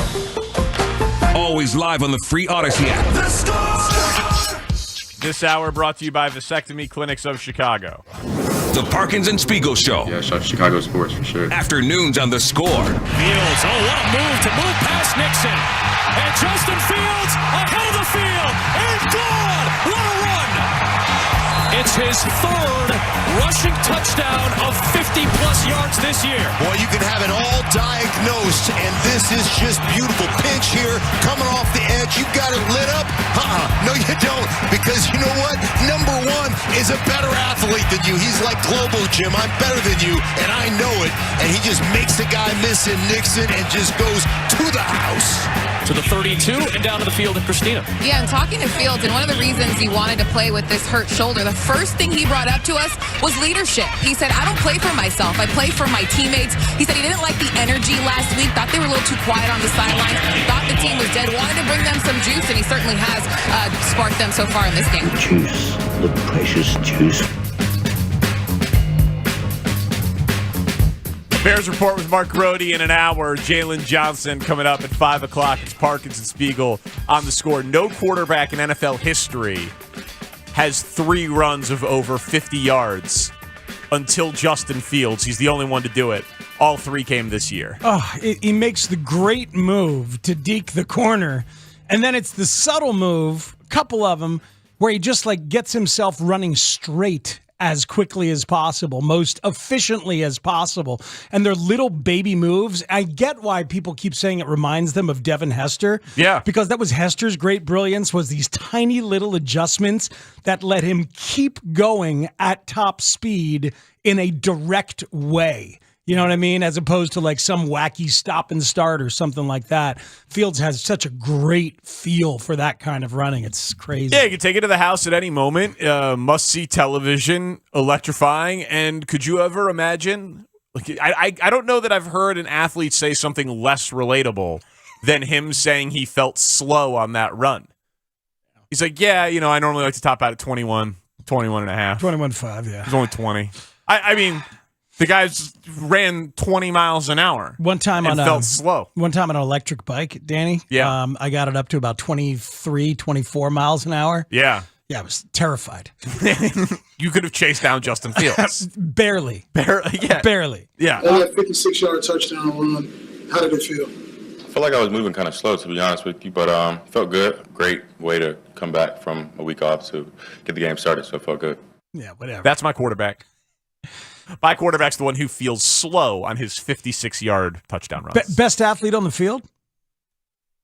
Yeah. Yesterday? Yeah, I think so. I don't think there's many better athletes in football than him. I mean, Micah Parsons would come to mind. I'll get back to you on others. Was it Saquon Barkley, maybe? Quay Walker chased Fields down when he was headed for the sidelines. That was kind of fun to watch that play. Yeah. Like, that's good on good right there. I'm sure there's some, but he's on a very, very, very short list. Yeah. Let's take some calls real quick, then we'll talk about Luke Getsy. Nick in Hawthorne Woods is on the score. What up, Nick? Hello, Nick. Nick, hello. Line 2. Nick, you're on the score. Hey guys, so I think many Bears fans are suffering from Stockholm syndrome.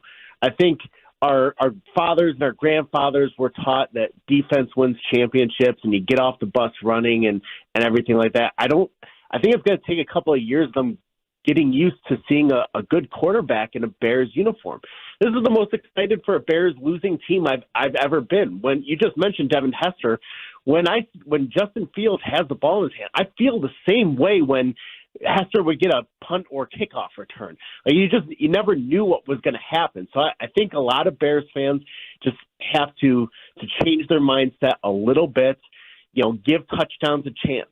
I mean, how many years did we suffer like with 17-point games? I mean, it's exciting to lose with like 24+ points, like how many years under Nagy and John Fox were we just begging the defense to give them good field position so that they can maybe get a real close field goal.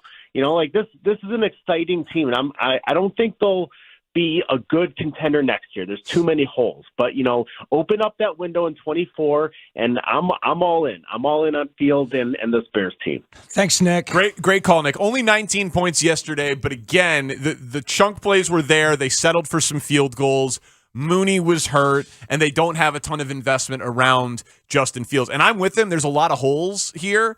But if Fields takes another leap and you have an MVP caliber quarterback next year, which I do think is in play, I think that's within the realm of possibility, you're going to be in every game, man. They're in a lot of games. I know, but but then you add other pieces. You add Maybe you can a win little some bit of of a those. pass rush. You add a little bit of health. Like, you know what I mean? You if you have an MVP quarterback that doesn't have a roster carrying $80+ million in dead cap space, you're going to win a lot of games. I think he's right about some of the Stockholm syndrome, about some of the feelings of Bears fans, and give touchdowns a chance. It's a great line. Give touchdowns a chance is a great line. But not only have Bears fans not seen a great quarterback, really, you haven't seen a quarterback like this. And a quarterback like this, even though it might not fit what you think a quarterback is supposed to look like in terms of throwing it over and over and throwing dimes to open receivers in anticipatory ways and stuff, this is a perfectly acceptable model of what a great young quarterback looks like in today's NFL. It's all over the league.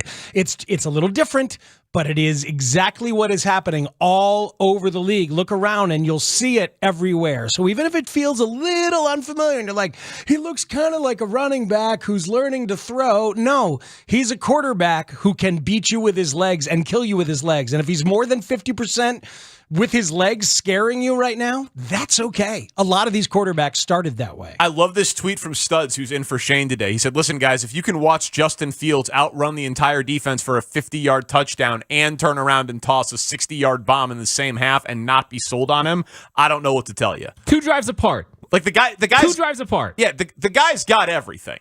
So it's just a question of him continuing to develop and surrounding him with talent. W. Wilson from our Twitch chat is on the score on a Horizon Therapeutics Bears Monday. What up, Wilson? What's up, boys? How you doing? Happy Bears Victory Monday, right? Hell yeah. Moral Victory Monday. Yeah. Moral Victory Monday. Don't get carried away. Don't lie. No need to lie. I'm not even lying. That game couldn't have been any better. I mean, seriously, Justin Fields was not only the best quarterback, he was the best player on the field by a country mile. He was healthy. He was perfect. It was such a glorious day to watch him come back from an injury. So he's not even 100%, and he's by far the best player on the field. He made Rodgers look old, and luckily Rodgers had a defense where only one person in our secondary was on our beginning of the year roster.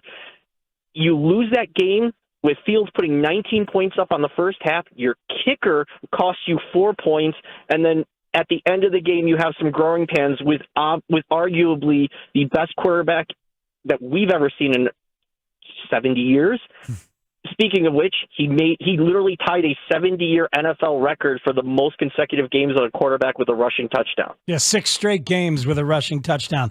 Good call, man. I love all of that, Wilson, but it's not a victory. It's not. For better, for worse, and largely for better, but the reality of it, it's a moral victory, which is why we're tracking them this year. Bears are 6-7 morally. What's their record overall, Danny? 3-10? 3-10. 6-7 morally, because in order to get a moral victory, you need 2 of the 3.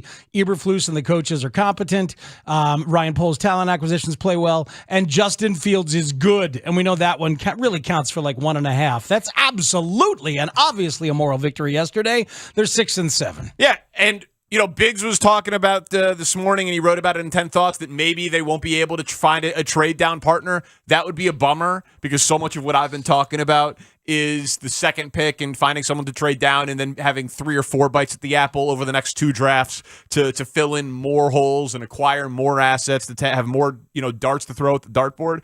But even if there's no one to come up and trade for it, you still want the most valuable draft asset. Because, we don't know if Ryan Poles is good or not. But you know where it's easier to pick guys? At the top of drafts. It's just easier. It gets harder the fewer dudes that are on the board. So the more guys that are on the board, the more can't-miss guys that are there for the taking. Some GMs will overthink it and will not do their proper research, though. Sometimes when you pick at 2, sometimes that happens. That has happened. We have seen that. They will not do their proper research and be so convinced in their lack of research that they'll trade up from 3 to 2 in order to justify their half-assed research. It depends how old the Camry is. You know what I mean? Yeah, that is a true thing. The year of the Camry. Is this the year of the Camry according to the Chinese calendar? I don't know. But there's no way to know. There's no way to know. But there's lots of factors. See, there's a sucker born every minute, man. And maybe Atlanta's going to be that sucker. Maybe Atlanta's going to be that sucker and like, you know what? We need to move up. We can't go Mariota. But I really think with Drake London and Kyle Pitts, we just need a quarterback. And I believe that Will Levis from Kentucky is my guy. Yeah. Who's sitting at 5? Oh, it's the Bears? They don't need Will Levis. Let's go get that pick. Let's go get that pick. It's in front of whoever the hell might be picking 6th who might need a quarterback, you know? That kind of it happens every freaking year. Yeah, the teams right around the Bears right now don't necessarily, but Carolina's got the 5th pick. How would you like to have the 2nd pick in the draft, have Carolina trade up from 5 to 2 and get the Panthers' 1st-round pick next year? Something you might be interested in? I'd be interested in that. I'd be very interested in that. Can you also throw me their 3rd-round pick as well? Yeah, from this year. Yeah. So you can add an extra piece for this year. Yeah. Absolutely. Yeah, you want to move down from 2 to 5. Yeah. Get an extra 1st for next year from a bad team, and pick up a draft pick or 2 in the mid rounds this year. I'd like that. Yeah, I'd be very, very interested. Indy, as Lawrence mentioned, Atlanta, as you mentioned. I hear you, man. I'm all in. There's a lot of teams. There's a lot of teams. But we got a ton of calls. But you want to do some of this Getsy stuff too? We can kind of go back and forth here. So where are you at on Getsy? What's your concern? Let's hit a couple of these. I was very good. Well, first of all, I was very concerned early when he called a quarterback sneak with a guy with a bad shoulder. I was not a huge fan of that. I can confirm Speaks was yelling about that, actually. Screaming I was, Studs. But, you know, I mean, obviously they're just going to treat players like they're healthy if they're on the field. Well, and so let me just ask you. Yeah. Did that one age okay when you saw that he really showed no effects of his injury all day, and after the game he said he knew he was playing on Wednesday? Yeah, it aged okay, and after the game he was asked specifically about the sneak and said, no, it didn't hurt, nothing like that. Yeah, he said the only time it got hurt and dinged up a little bit was, I think, on like a play where he kind of blocked Kenny Clark a little bit on the Montgomery run. He kind of chipped on him. I think he said that was the only one where he felt a little tinge in the shoulder. But yeah, we talked about it on Friday. Like they clearly were going to just play him how they did. But then he only had 6 rushing attempts. Yeah, I know. So they did pull back on the rushing attempts. That was my thing with Getsy, especially in the 3rd and 4th. But go ahead. 3rd quarter. It's a 3rd and 5 play, ugly wide receiver screen to Claypool on the left side. I'm like, ugh, I mean, come on. Because I want them to give Justin a chance to drop back in the pocket and learn and make plays here. So that one bothered me. But how about this? 2nd and goal from the 20 after the Tevin Jenkins hold. It's actually 2nd and goal from the 25 because it was 1st and goal from the 20. They go to Montgomery, who gets nothing. 2nd and goal from the 25. I'm like, all right, here we go. He's got 2 plays to try and goal from the 25. Yeah, tough spot for anybody, but yeah. Sure, but a sideways pitch to Montgomery for nothing. Very frustrating. Freaking hated that. Terrible. I agree. Right? Like, what are you doing? Maddeningly conservative. Yes. And then the other one, 4th quarter, after the N'Keal Harry Guwagi catch on the scramble drill. Yep. First down is a little check down to Montgomery, nothing there. 2nd and 12, a run to Montgomery. I think he gets 7. 3rd and 5. 3rd and 5 before the missed field goal. Yep. Handoff. Montgomery. And this is the one that Fields after the game was like, you know, the running back he hit the right hole, but he could have run harder there. It was like the 2nd time where he kind of put it on the player. Yeah, I didn't like it either. That's a brutal call. I mean, what are we doing? First of all, you're showing all game that you want to let your offense breathe and go out there and battle. You won the coin toss and said, give me the ball. So trust your quarterback to get back there and make a play. What was the 3rd down stat that Amin gave us earlier in the game? It was unbelievable. 30 times. He had 30. That was his 30th run for a 1st down on 3rd down already this season. That is staggering. That is tuck and runs. That is scrambles. That's designed runs. Yeah, and it's a money down, so he uses it in the key moments, so it shows awareness and the whole thing. Yeah, 3rd and 5. Get him back in the pocket and let him make a play. I hated that. What the hell was that about? I don't know. It got a theory for you? What if he's in on the bit? Take the ball out of the hands of your best player in order not to win. Disaster. Your mind's blown. Disaster by design. I mean, to quote David Haugh. I don't really think it, but Justin Fields is having the best passing day of his life. You should do some research. Do some of your own research on this. I'm just saying. This conspiracy theory. He's having the best passing day of his life. He's injured. He's passing you down the field. And whenever he has big pass plays, they immediately go back and immediately start running the football without Justin Fields running it. Now, Fields said after the game, they were crashing down on the zone read, so a lot more of the reads were obvious gives. They were doing the mesh charge where they go at him and they want him to get the ball out of his hands. Yeah, and so that makes all of the sense in the world. I would do it too, and that helps the running game because if that takes a guy out of the box, committed to the edge for the quarterback, that should open up lanes up the middle. We saw it on the run to Evans where he got down inside the 10-yard line. Yep. That was a play where it was very valuable. Clearly, a lot of the defense overcommitted to Fields. He gave the ball and he took off. So he's having an impact on the effectiveness of the running game, even if he's not the one running the ball. But yeah, it almost felt like Getsy got crazy conservative because he didn't want them to score too many touchdowns because he didn't really want them to win the game. You're doing a bit. You're trying to be funny. And guess what? You're not funny. Because he, too, understands the value of trading down and getting multiple first-round picks or ending up with Will Anderson from Alabama. I had multiple friends text me during the game that exact thing, that they thought Getsy was in on the tank win. Right? Going for it. Because helping out, doing what he could. I loved it. Okay. Because it was insane. It was insane.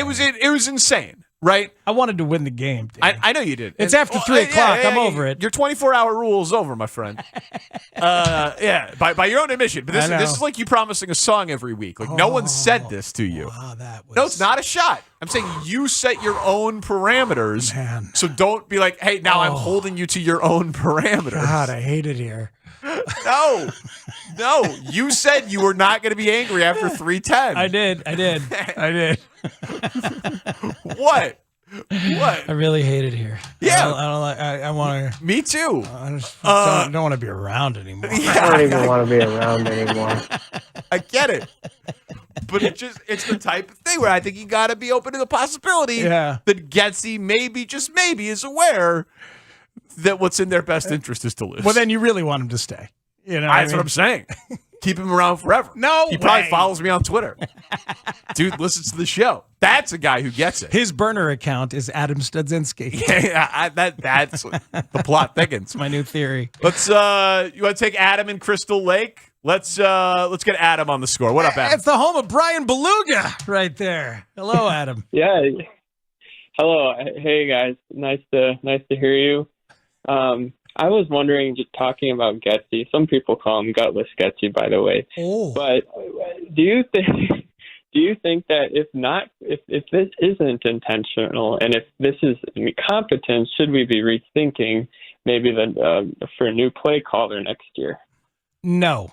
We got to slow down here. I love the schematic choices he's made and the way that he adjusts. And one other thing, his plate was full yesterday, man. No blazing game, so no fullback before the game. And then they're going to lean on Trevon Wesco, the third tight end, to do a lot of the fullback type things. He goes out in the first series. Yeah. So all of a sudden you're dealing with chip help and max protect being, embodied by different people and got to scheme it different. There was a lot on his plate yesterday. Yeah, and the inability to feel good about straight drop back passes with the pass protection, and no Darnell Mooney, and Claypool still learning the system, like all of it, man.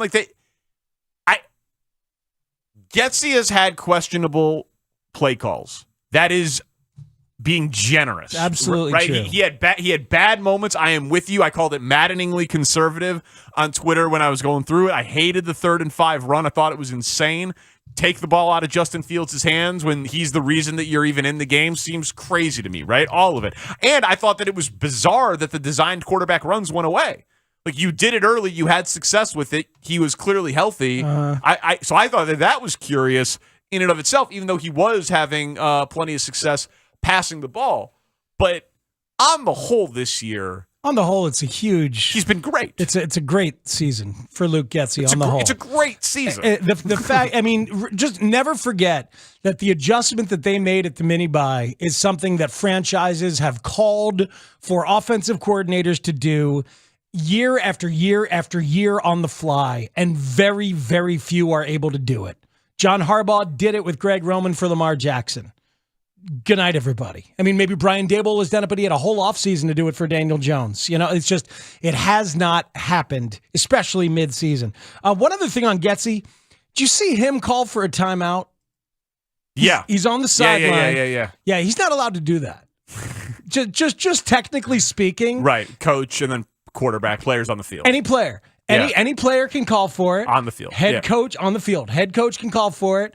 Offensive coordinator or any assistant coach, they're not allowed to call for a timeout. So I haven't seen it in all 22 if Eberflus was also doing it or if a player followed his lead. But if Luke Getsy... Is he signaling to a player to call timeout, or is he right up to the ref? He's running right to the ref and calling... He thinks he's the head coach. He thinks he's the head coach, Danny. Well... He thinks he's the head coach. He solves the quarterback problem, so... He may as well be. Again. So Narpian. Again, keep him here. I know. Keep him here. Continuity of government. I mean, I love he's taking ownership. Like, hey, timeout. I need a timeout. Yeah. It'd be cool if the ref's like, yeah, you can't do that. But there were a couple of offensive timeouts that the Bears took to, like, get their story straight. The one I'm talking about. Get their story straight. Yeah, the one I'm talking about. All right, we're going home. We've been out drinking. What are you going to tell your wife? What am I going to tell mine? We got to get our story straight here. Oh, no, it's just third down. It's just 3rd and 5. Well, the play he did that right before when he called the timeout was the flip to EQ, the end around where Equinemius St. Brown could have thrown it. Right. And did not throw it. Took 1 yard on it. Looks like he had Montgomery down the right side, but I think the safety was coming over to help. Pringle might have been able to go deep down the middle on that play, but, you know, EQ was supposed to throw it. He just didn't see anything there. So you don't think he was in on the tank? I do not. Okay. I do not think he was in on the tank. It's a conspiracy theory that I'm not willing to completely write off. Deshaun Kaiser agrees with you, probably. yeah. Now do research. Yeah. Jet fuel does not melt steel beams. That's fake news. Luke Getsy wanted the Bears to win yesterday. Tons of calls still to come. Mark Grody at 4 o'clock. Ryan Poles has a long to-do list this offseason. I think for this offseason, there's a position that we can check off the list for him. It's next on The Score. This is Horizon Therapeutics Bears Monday on The Score. An entire day of It takes a long time for a receiver to learn an offense and come over midstream. Not this offense. Listen, I could learn this offense in 24 hours. Okay. The passing game. Well, that's what I'm asking. Like, should we be concerned that if you can learn it in 24 hours, let's say you're of above average football intelligence, like Claypool should have it down at this point? He should be more involved than he's been? Yes. And yes. And I like Pringle as a blocker. They're all blockers. St. Brown's a blocker. St. Brown, yeah. One thing, you're not going to be able to attract anybody. You're going to have to draft them because you're not going to get a free agent when you're tilted this one direction run pass because they all want to go where they're going to get fed the rock and make Pro Bowls and get their incentives as they should. You won't be able to sell the quarterback's going to be a great player because any agent and free agent is going to be like, no, the proof's in the pudding. You guys ran it 66% of the time. I ain't going there. I didn't sign up to be a tight end, right? So yeah, you're gonna have that issue. I think I don't know what you have in Claypool because you don't throw it enough, right? And then the ones you're really trying to throw, and I don't blame him. I designed every play for Mooney as well. I think the kid's special. I think he's the next McLaurin. You know what I mean? The kid at Washington that came out of nowhere has become one of the best players in the league. I think Mooney could be as good as anybody. Komet's awesome. So you have two really good players. Why not try to develop another one? The backs are good receivers. That's another thing. We're talking about throwing the ball. You can throw the ball to the backs. Like, there's no rule against, Bill Walsh did a pretty good job throwing the ball to Roger Craig 100 times a year. Like, you can get the ball out quick and throw the ball to the back. Like, there's a lot of things you can do in the passing game that basically are runs that protect a bad offensive line. So, again, I don't want to be the one that's just pouring on Getsy. I think he's really good. I think he's going to be phenomenal. But at some point, the head coach has to say, bro, just quit worrying about all these design runs. Go up there on a Monday and be like, I want to see triple the catalog in passing. I want to see it throwing twice as much in practice, and I want more than 30 throws in the game. And we'll deal with the rest.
Sanborn, the former Wisconsin Badger, getting his taste as Rodgers was trying to use that cadence to get the Bears to jump. Jack Sanborn says, I grew up as a Bears fan, so I know Aaron Rodgers. He's phenomenal at his job. And then playing at Wisconsin, you heard nothing about good things from the Badger and Packer fans up there. Can you develop a rivalry with Jack Sanborn in one game? No, I don't think so. Jack Sanborn had 9 tackles in the first half. I believe he finished the game with 10, right? So bigger first half than second. Becoming a little bit of a cult hero. The white guy linebacker who tries hard, undrafted, that'll happen. He's also becoming kind of a film breakdown darling. Brian Baldinger's done some work on him. You heard Mark Schlereth yesterday raving on multiple plays about him. Yeah, we're going to hear a little bit more from Schlereth here in just a second. They need interior offensive line. They need tackles on the offensive line. They need interior on the defensive line, 3 technique defensive tackles. They need edge rushers on the defensive line. They need linebackers. They need receivers. I don't know that they need a middle linebacker. I wouldn't bother to target that particular position on a high level because of positional importance and because of what this kid is showing you. Right. It's exactly. It's a combination of both things. It's not as premium of a position. You saw what Ryan Poles just did with Roquan Smith. He came, Matt Eberflus came from Indianapolis where they got Shaquille Leonard at the top of the second round and turned him into the best in the NFL at his position. They feel like that they can draft and develop and coach that up. Jack Sanborn is fine. And if you get undrafted free agent to then be starting middle linebacker who can get you 10 tackles a game, that's a huge win for this coaching staff and this front office and the whole thing. Like the whole game in the NFL in a salary cap sport is, can you get a ton of production from very little cost? Sure, yeah, cheap labor. And if you actually found somebody, then good on you. And if people were scared off of Jack Sanborn because of some measurables in terms of speed and quickness, and you took a flyer on a guy because you had space to do it, you had a roster going through an overturn, or a turnover, I suppose you would say, and you found a guy, then good on you. Man, his instincts look awesome. Like for a middle linebacker, when you are chasing down a run play, left or right, and you just have to find a way to fight through the wash there and pick your lane and do it and get between blockers and get to the ball carrier.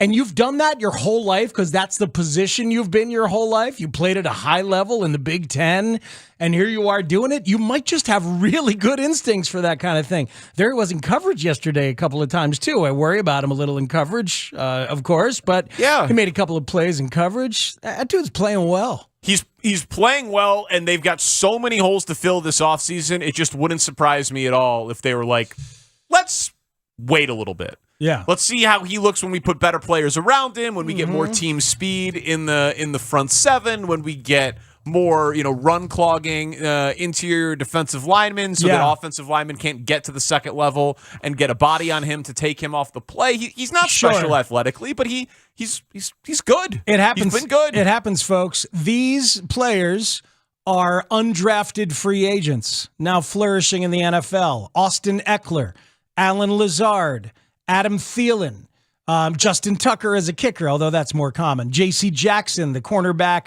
for the Chargers. There are a bunch of them. And then I just for fun, I was looking at the best undrafted free agent linebackers of all time. All time. Okay. James Harrison. That'd be fun. He's not good. that. No, Sam Mills, the Hall of Famer, the late Sam Mills, I believe. Is that true? Sam Mills died? I like when you kill guys. I believe. I like when you I believe death. It's normally how professionals do it. I hope he's not dead, but good. He died in 2005. 2005. That's a long time ago. Poor Sam Mills and his family. Jesse Tuggle, London Fletcher. There's a hell of a middle linebacker, hell of an interior linebacker. London Fletcher, just a tackle machine. So it's possible. You can find guys. And maybe they found somebody. Yeah, maybe they found somebody. It is possible. Just don't prioritize upgrading that spot, and then buy yourself some time because he's not awful. He's not a huge liability, and then you go from there. He's the principal opportunist who has made the most of the time. There were a couple more yesterday, though, right? How about Blackwell? The special teams ace and slot corner yesterday, showing up, the Dookie, playing pretty well as a slot corner. Jalen Jones, too. Jalen Jones all year has been given the opportunities and had his moment. Hell, I mean, everybody in that secondary did a really good job for most of the game. They did. Until they gave up a bunch of points late, which is exactly what happened against there was another game where that happened against San Francisco and Garoppolo a couple years ago. But anyway. Oh, the game that Biggs referenced when they got no quarterback hits, the 20... That was it. 19 game or whatever it was. That was it. That's what reminded me because no quarterback hits. Yeah. Eventually, a quarterback knows he has time. Yeah, he's going to start trusting yeah. himself and sticking around longer. Yeah, I think it was just a year or two ago where they had 18 points in the quarter that he was writing about. Yeah. I mean, it's hard to have no quarterback hits, and it's hard for a secondary to perform when your team's generating no pass rush. It's obviously very complimentary. But if you found a guy in Blackwell who can play slot corner, happens to like really be decent at it, and this is just one game, but you give him a shot and let Kyler stay outside a little bit more, Kyler Gordon stay outside a little more, take a little off the plate. Lord knows Kindle Vildor's not a guy. Let Kyler work on being outside more often. I don't hate that. No, in terms of working something out the rest of the way. And again, they're not going to be able to fill every hole this offseason, even with all of their cap space. Cap space can roll over. You're going to want to sign Darnell Mooney and Jalen Johnson and maybe Cole Kmet and like some of the other guys internal to contract extensions. So, you're only going to be able to fill so many holes in one offseason. Let's take some calls here. Adam and Racine. Adam, you're on a Horizon Therapeutics Bears Monday. What up, Adam? Afternoon, everyone. Love the show, guys. Well done. Thank you, Adam. So I witnessed this whole thing firsthand yesterday, okay? And but I wanted to ask you this. So about a minute and a half left, down 9, okay, the Bears. And they're at about, I think they were about the 25-30 yard line. Why didn't they say kick the field goal and then try an onside kick? Yeah, I mean, that's clearly the sequence that it should go. Normally, teams will try to, if they're moving the ball, they're going to try to get the touchdown first if they can, because then it's like, well, we can just cover the onside kick, make one pass into field goal range, and kick the play at the end of the game, like if they feel like they're moving the ball, and then Fields threw that interception. So, I think that there was a moment to do that, and it came, if Fields doesn't throw the interception, the deep ball on the right, the second pick at the end of the game, he takes the check down, they get out of bounds, then there would have been like 38 seconds, because I think he threw that pick with about 44 seconds left. Maybe do it then. I think that's when they would have been forced to do it, if he would have keep having to check the ball down the field. But at the end of the game, before that one, they're going for the touchdown. Well, he throws the pass to Kmet to get 13, and then they have to call that first timeout at 1:11 right there, and they're at the 37. Right, so that's a 54-yarder. You don't feel great about Santos getting it there. No, especially with his day yesterday and the win. Right, and then the next one, is the little outlet to Evans, but there's a penalty on the Bears. And then to Kmet on 1st and 15. It's right before the pick, actually. He throws the pass left to Montgomery, who gets out of bounds for 7 yards at the 28. Right there, you could kick a 45-yarder if you want. You could try a 45-yarder. But you're not feeling great about Santos. Not at all. All right, so if we're moving middle linebacker down the list of targets, where are we on kicker? Because I would like a new kicker. Thank you very much. I don't want to prioritize drafting one, but let's go ahead and bring in some kicker tryouts. I know just the place to have it. Well, you can get a good one at 2. Probably get a real good one at 2. Goose Island in the wintertime. Bears sanctioned. That was fun. Bears sanctioned kicker tryouts. Remember Matt Nagy going through all of that, and he found Eddie Pinheiro.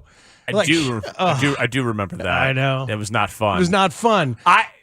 Santos had been pretty good, man. He's missed some extra points. I think he's only missed 2 field goals this year.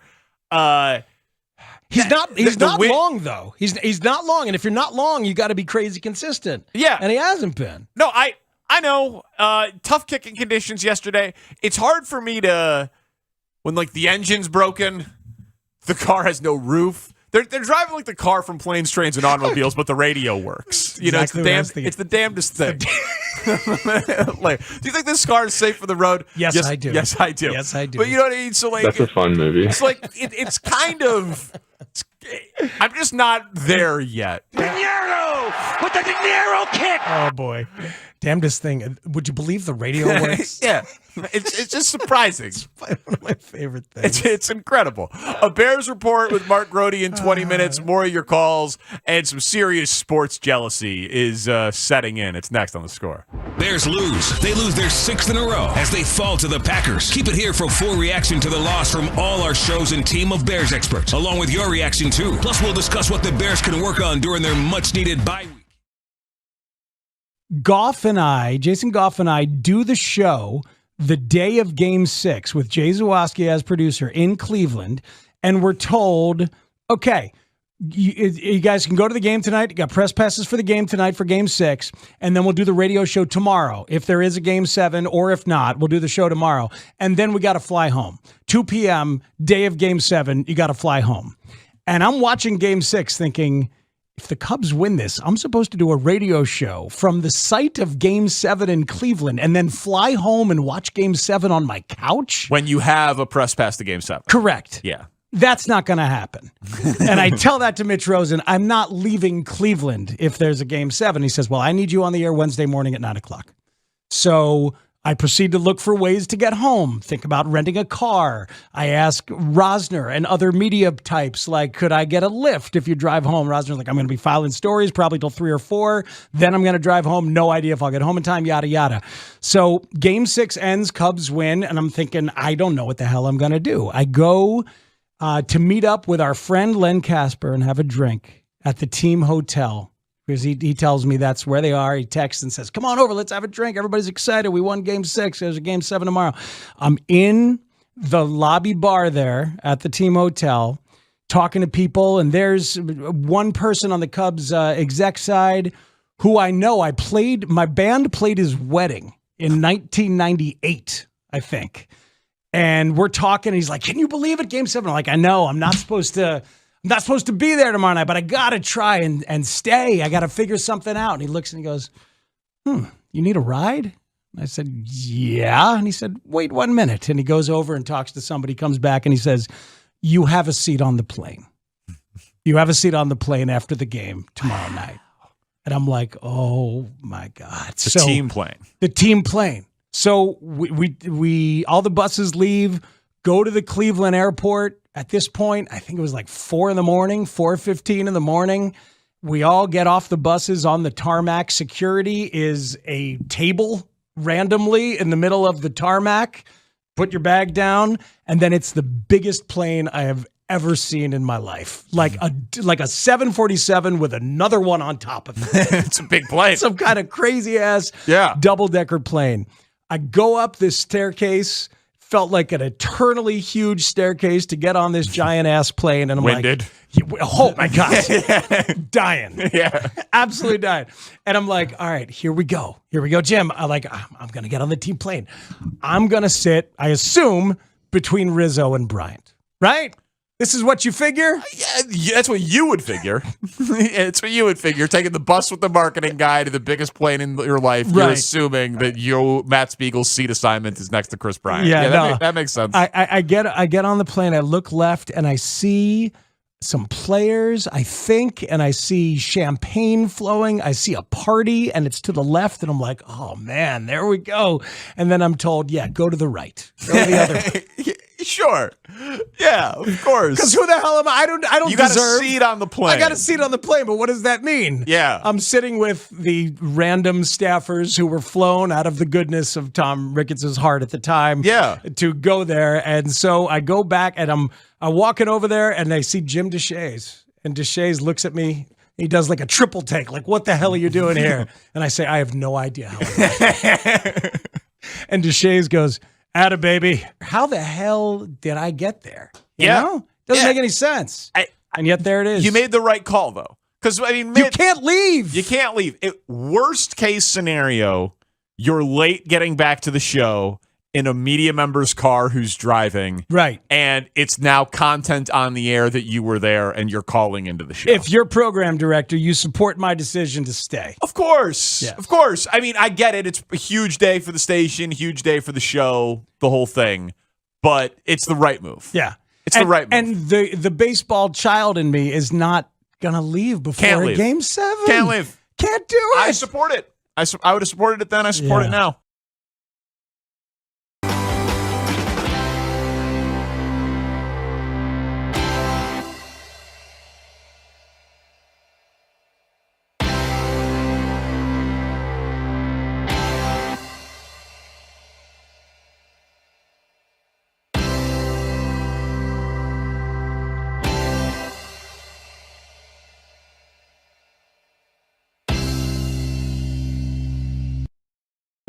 Or doesn't, so it speaks a lot to who he is. So Philadelphia should be pumped that that guy is behind the Phillies. We'll get back to Bears calls in just a minute. We'll talk to Mark Grody at 4, Jalen Johnson at 5.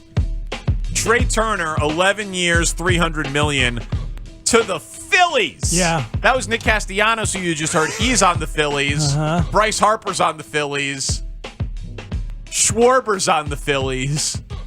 They just keep spending money on guys. Yeah, throwing big money around. Well, maybe you should have seen this coming when the owner was on the field with Bryce Harper after they made the World Series saying, "You're underpaid." Yeah. John Middleton, saying that Bryce Harper's underpaid. And here they go.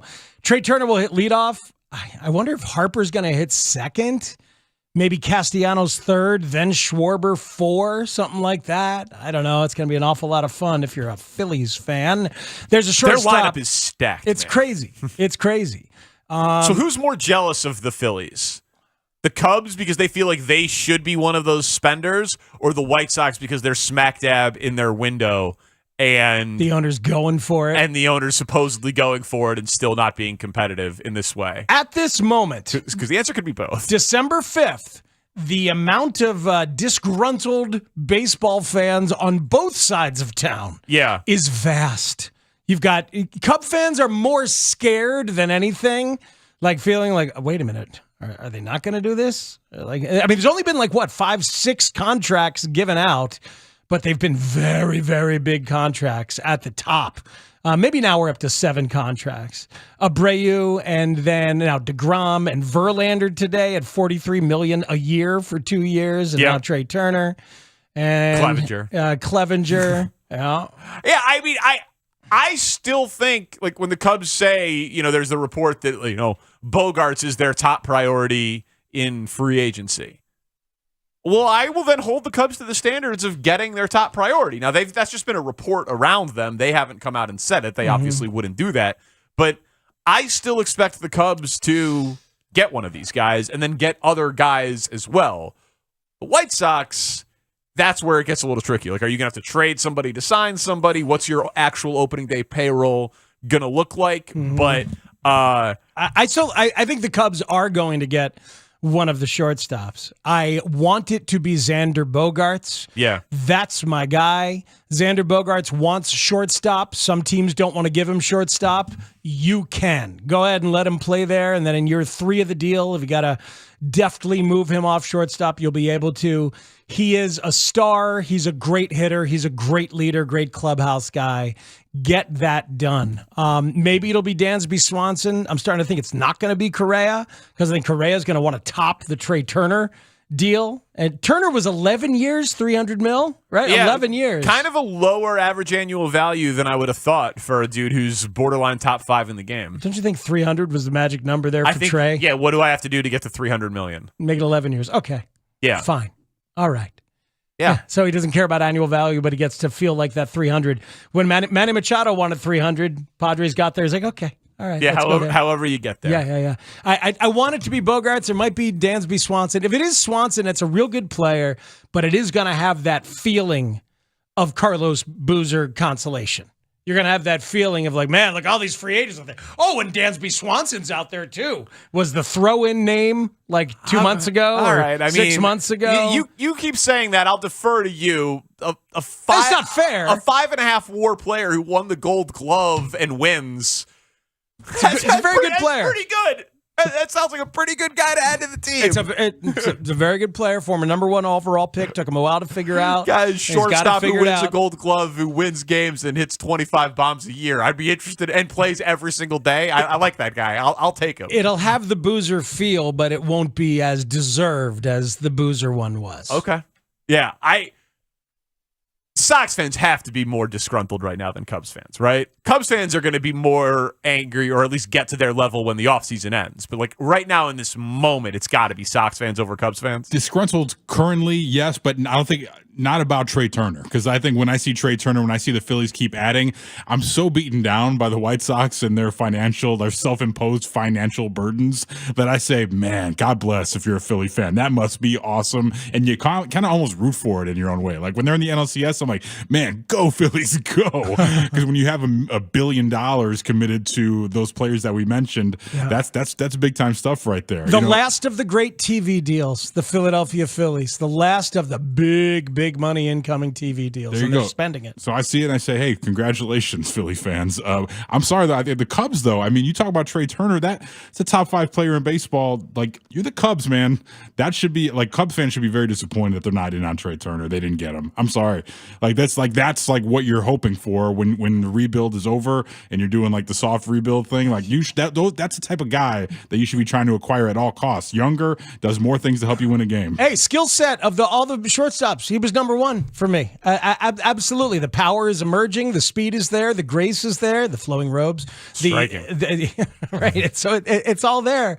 But 11 years, $300 million. They want to go shorter. They want to go shorter years and big money. And I think for somebody Bogarts' age, go the big money. You'll be able to get away with a 5-year deal, maybe a 6-year deal for Bogarts. Fun fact, by the way, Danny, I was looking at I saw a payroll tweet. The Mets payroll for next year, just what they have allotted to like non-arbitration guys is like $228 million. Okay. Yeah. That's like, it doesn't include the arbitration and pre-arbitration young guys. The Oakland A's, their payroll that doesn't include the arbitration, pre-arbitration guys, $0. That one hit me kind of hard. I could afford the Oakland A's payroll. They don't have a single veteran with a guaranteed salary on that team. It's all arbitration and pre-arbitration guys. 100%. Wow. Isn't that crazy? Yeah, it seems impossible. That you have a sport where one can exist on one end of the spectrum and another can exist on the other end. That's why my sport is not as healthy as all the others. Yes. It's all the other, but it is still really healthy. It's pretty healthy because sports are valuable properties. Yeah, and I am very excited for this upcoming baseball season. I'm so excited for the rules changes. I love when sports genuinely say we've got a problem and we're going to try to fix it and we're going to make drastic changes to it. Some will work, some won't. Mm-hmm. But I think it is awesome that they're finally there. They're like 20 years too late. But I love that they're finally there. I think it's going to make the season absolutely fascinating to watch on the field, to see what the intended consequences are and the unintended consequences are. I agree. Mark Grody was in the locker room at the press conferences ahead of the Bears bye week, speaking to coaches on the sideline, the whole thing. We got a Bears report with Moby Ditkin next on The Score. This is Horizon Therapeutics Bears Monday on The Score. An entire day of Bears-Packers analysis. Carter, I think you come into a situation where there's urgency, not only next season, but every season, and there should be. This in Chicago, it's a big market, and people like us are holding Tom Ricketts accountable to behave like a big market team should. So in that context, when you look at the task in this offseason, what's your understanding about how aggressive the Cubs plan to be in free agency? Yeah, I mean, obviously I'm at day one now. Yesterday was day 0, so I'm still trying to get an understanding of where we are and where we want to go with our off-season plan this year and off-season plans, in future years. That word urgency, I totally agree with you.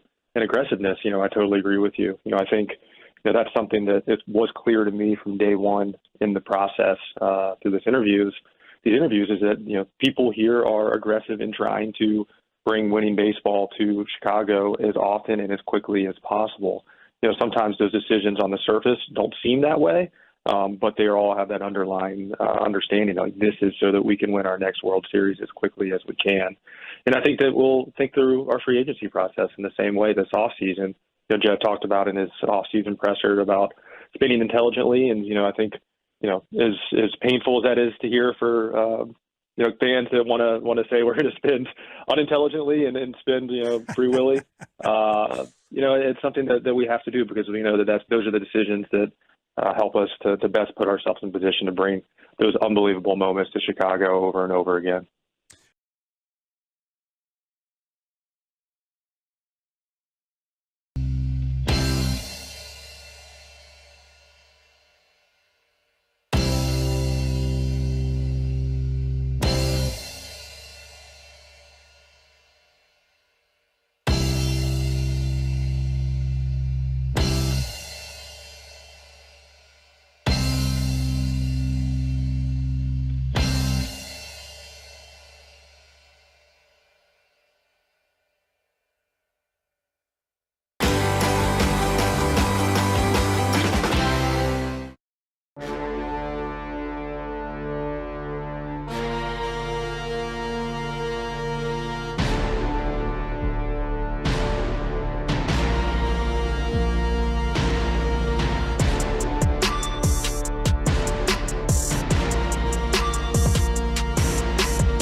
Chicago's home for Bears fans. WSCR and HD Chicago. WBMX HD2 Chicago. Always live on the free Odyssey app. The Score! This hour brought to you by Team Hochberg. Visit their website, 56david.com. It's 56david.com. Here's the man that you fear most in football staring you right in the face. Mark Grody. I call him a maniac, a stone maniac. Covering the Bears for 670 The Score. You had to overcome the mystique. It was almost like an odor. He exuded a kind of a presence. Sideline reporter for Bears Radio, WBBM. His whole damn life was football. Wasn't driving a pretty car. Wasn't going to the local bar and pounding your chest, I'm the greatest. It was the opposite. Mark Grody. He was Moby Dick in a goldfish bowl. Mark Grody with Parkins and Spiegel on 670 The Score. Our conversations with Mark Grody brought to you by global biotech company Horizon Therapeutics, where our mission to transform patients' lives is personal. What's up, Moby Dicka? What's happening, Parko and Spiegs? It's a very positive energy up here. I should say excited energy because it's vacation time. Always interesting when the bye week hits. I mean, even in the locker room yesterday, you could kind of feel it like, we're getting the hell out of here. It was a loss, but it felt like in some ways a win just because it is the bye week for this team and it seems like this is what we say about teams on the bye always, they could really use the bye week. So that's kind of where things are for the Bears right now. Oh, it's hilarious. It's the last day of school before Christmas break, man. That's it, Speaks. That's it. No matter what's going on in your life, personal, wins, losses, it's like, yo, I'm out of here. That's right. I'm out of here. I'm going sledding. I'm gonna have hot cocoa. I'm gonna play so much video games. Well, it's funny. It's funny, guys, because a lot of times we moan and groan as reporters up here if things aren't running exactly on time. They were actually running earlier like the players were like, I'll talk. Let's do it now. Let's get the heck out of here. So that created a little bit of a stir up here with some of the early talkers today, but it's all good. And in this Bears hit, guys, you're going to hear from Equanimous St. Brown, who everybody is blaming for Justin Fields' first interception in crunch time of that game. Also, Jalen Johnson, your guy, will make an appearance in this Bears hit. You'll be very surprised when you hear the answer whether or not he's on a Pro Bowl trajectory. But let's start with the head coach, Matt Eberflus. And as you guys know, earlier in the season, Matt Eberflus would give very non-committal answers when evaluating Justin Fields. And he is starting to become more willing to share. In this cut, it has to do with things that superstar quarterbacks do. Do you see him as a guy who can develop, a quarterback who can develop into the guy who wills performance out of his teammates, wills performance? Is that what it takes to turn these losses into victories? Yeah, that's a good point, and I would say yes. I believe that to be true. I know the man inside after being with him for a year, and the grit he has and the talent he has. No question, he's going to get it done. How about that? I mean, that's big, a big, huge difference from the tone earlier this year. But Parkins, you sound skeptical. No, it's not. It's not that. It's I'm glad he's seeing the reality of the reality. You know, like at this point, what else is there but to give an endorsement to Justin Fields, man? But don't you think that he, as a defensive coach, has spoken and acted like a guy all year who understands the value of the quarterback position? He's not like he's a team builder and a culture builder, but he knows that quarterback trumps all. He knows it. Absolutely, he's been great on it. I think he sounded really good about it. I think to be a skeptic of Justin Fields now, Grody, is to sound ridiculous. Yeah, but I mean, this whole season has been about, to some degree, us as reporters trying to get answers out of the talent evaluators like Matt Eberflus and Ryan Poles, trying to hear from them that this is their guy, that you could, say whatever you want about a guy, but it's starting to sound like we are getting the answer to that question. I understand what you're saying, Danny. It's like, duh, of course, but it is an answer. It is okay. We have played 13 games this season, and it's starting to sound like, while Justin Fields still has a ways to go to complete the process of being a complete quarterback, it is sounding like they are willing to say, without hesitation or ambiguity, that he is their quarterback. And I do think that that's a big change in tone, and I think it's a significant moment, too. Okay. Hey, I mean, I'll defer to you on the significance of the moment. I remember we had why am I blanking on his name? Joe Davis. We had Joe Davis on, and he was before he called his fourth game, and he was like, "What's the difference between the beginning of the year and now?" He was like, "Oh, well, now they know that Fields is their guy." And back at the beginning of the year, they didn't. Like that's true. In his private conversations, So I just think it has been so readily apparent and obvious on the field the last 6 weeks that if they had doubts that Fields was their guy, they might be blind football evaluators. Mark Grody, we talked a lot about Luke Getsy on this show already, and some of the situational play calling that was quizzical after the scramble drill and the N'Keal Harry Guwagi moment on the 50-50 ball up there. That's one of the times where they ended up very conservative, oddly so. Yeah, hell of a catch by Harry. You would think that right after that they would start taking shots to get the ball either in the end zone or closer to it. They did not. The question is in the answer here right now as well. I left that in, so give everybody full context on what we're talking about here from Matt Eberflus on Luke Getsy. When you get the long ball to Harry, and then you check down for -2, and you run twice, and then you're kicking the field goal. Were you okay with those play calls? And was there a thought that, okay, we got a little momentum in the pass game, let's keep going that way? Yeah, I mean, you can always, criticize play calls. People, that's part of the game, right? That's, part of the fun of the media and part of the fun of the fans, of course. But the way I see it is that, those were good play calls. If you look at the execution of the run on the third down, if we kick out that, that 3 technique and run that trap the correct way, that thing is hitting on the safety. So we just got to do a better job of that. I thought it was a good play call and good design. Yeah. It's funny, Coach, I can't dispute it.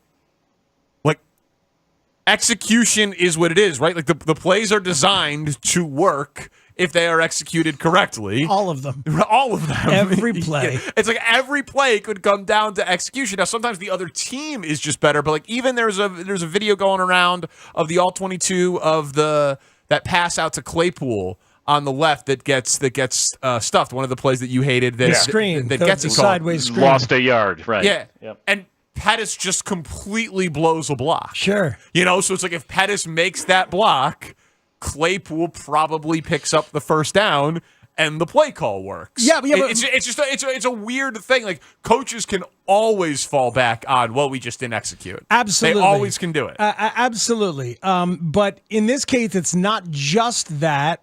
I also feel like you have an opportunity the rest of this year to give your quarterback a chance to make a play and learn from it. And we'll talk about some specific plays with Justin maybe in a little bit. There's some plays that it's been obvious he's learning from and developing and more chances to do it. So why not take that opportunity to give Justin a chance to make plays, at a moment like this, in addition to what's best to try and execute? Yeah, and also in the name of what you guys were talking about, how there are, a missed block, like Danny said, how there are other things happening on plays that we don't know about, which brings me to our next subject, and that's Equanimeous St. Brown, and that was the interception that Justin Fields threw on what could have been a potential go-ahead drive in crunch time, something that we've all been waiting to see Justin Fields do and do more of, and that is to win games, and that's part of the superstar package as well. And the popular thing has been that was on Equanimeous St. Brown and not Justin Fields. I will tell you that when I was watching the play from the sideline, it felt like, the one thing that I even said this on the air, that it looked like Justin Fields was staring down Equanimeous St. Brown. But St. Brown, it seems like, has taken the blame for it. Here's what he had to say on Fields' first pick, which was intended for EQ. Can you take us through what went wrong on the interception, the first interception where Justin was targeting him? I mean, like I said, they squat on routes. They squat on curl routes, and he's a good player. He made a great play on the curl route that I ran, and yeah, I got to try to get that ball out sooner. Yeah. Was that the only coaching point for you on that, was to kind of maybe make a better play on the ball? Or Yeah, I mean, he made a great play. Like, he was sitting right at the depth of my route, so I just got to try to, get that ball out. Well, it's impressive restraint not to rip Jair Alexander in some way. I mean, I know the dude made a play, but you made plays on him as well. And I thought Jair Alexander's comments yesterday, which we read earlier, were super mean to EQ St. Brown. Yeah. His former teammate. Like, that was... Did he respond at all to that? He did not. I'll be honest with you. I was not there for that. Like I told you, everything was run. It was wild. Like there was 2 reporters in the room for Equinemius St. Brown, and thank you to Alex Shapiro of NBC Sports Chicago, who was nice enough to share this audio with me. But so I was not part of it, and nowhere in there is that executed. Man, because overall, I thought Justin and Tom Thayer called him out for this morning a little bit. Like a little bit of not a bus toss, but willing to talk about teammates who didn't quite get things done, including EQ on that play. Well, I would love to know, like, we one thing that we have never really got, sometimes we learn whose fault it was on an interception, but not always. I'd always like to know. I'd always like to know if that's not Justin Fields' fault. We talk about, the high interception rate late in game, and generally high interception rate relative to how much Justin Fields throws. I'd love to know. I'd love to know who, whose fault it is. I think that is helpful instead of just looking at a quarterback's numbers and saying, he's got, 18 picks to 17 interceptions. And I hate to do the cliche, there's a story behind every interception, but there kind of is. And I like knowing this. I like knowing that it might have been Equinemius St. Brown's fault and not Justin Fields' fault. Yeah, it looks like it was, and I think that it could be shared blame on some of it, right? It's sure. Sometimes there's a complete sack, sometimes it's a half sack, right? Like I think it can be 80-20 on that one was on the receiver. Like Fields maybe needs to know and consider the receiver that he's targeting and where the corner is, but Equinemius St. Brown needs to be faster out of his route and make a better play on the ball and use his big frame to not let Jair Alexander get in front of him, right? So I think it'd be a combination of a lot of things. We're going to talk to Jalen Johnson at 5:00, but he was in front of the assembled press corps, and I assume most of the media did not miss out on Jalen because he's so awesome to talk to. Well, he was the grand finale today, or maybe it was Eberflus, but he was he was great as he always is. And I am looking at this cut right now, guys, and I do apologize for this, because I should have alerted Chris Tannehill and Adam Stinzinski. There's a bad word in the cut about whether or not he's on a Pro Bowl trajectory. You guys didn't happen to listen to that and bleep that out, did you guys? Yes, no? Yes, no? No? Yes? I'm seeing some scrambling on the other side. I'm thinking... Hold on, we'll get it. Yeah, Can we do the other one first? I'll play the other one first. Yeah. Oh, if you guys could work that fast, that's amazing. You've really upset the water in the Boyquarium across the glass. Hey. 3, 2, 1. It was my fault. Usually I like to tip everybody off to when there's a swear, and I forgot to do it because I was a little bit rushed today because you guys moved up my time. See, I just blamed you guys. Yeah, you did. That was crafty. I mean, you spoke 3 hours ago, in fairness, but okay. Go ahead. Jerk. So here's condescending piece. Yeah, Whoa. No, here's how he said it. You condescending piece of crap. That's kind of how he said it. Yep. Yeah, that makes sense. We can go to your first cut if you want. We're back on track for cut number 1. I don't want to throw your game off. Look how quick they are. That is so good. Seriously, I thought I just ruined this whole hit. Shout out to Tyler Budabar, who's cutting Bears tape today. Happens to have had the exact thing that Grody wanted in there in editing. All right, go to the damn clip. Buter Bro. I call him Buter Bro. Anyway, Jalen Johnson, this is such a great... Asked if he thinks that he is if he is an all-pro status this year, if he could hit that mark. Do you think you've had a Pro Bowl season, and do you think it's difficult to get that recognition, A, when you don't have the picks, and B, when you're on a 3-10 team? I'm going to say no in the fact of I feel like Pro Bowl comes from popularity. And I feel like popularity comes from making highlight plays. And I wouldn't feel that I've had enough highlight plays to be able to say, like I'm a Pro Bowl caliber, or like I deserve the Pro Bowl. I think I'm a Pro Bowl caliber person. or a player, hell yeah.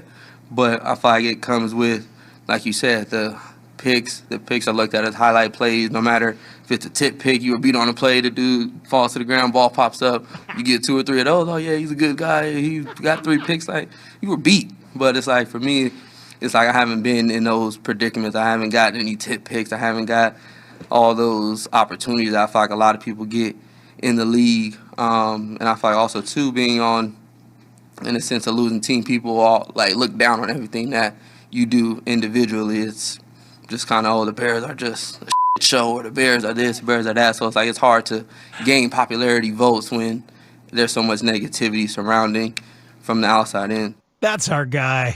That is your guy. He's the best. Yeah, he really is great. Right? I mean, like, he's self-aware. He knows how it works. Damn right it's a popularity contest. You need the highlights. I like that he also said, like, I wonder if that was a correction or if he also wanted to make mention that he's a Pro Bowl caliber person.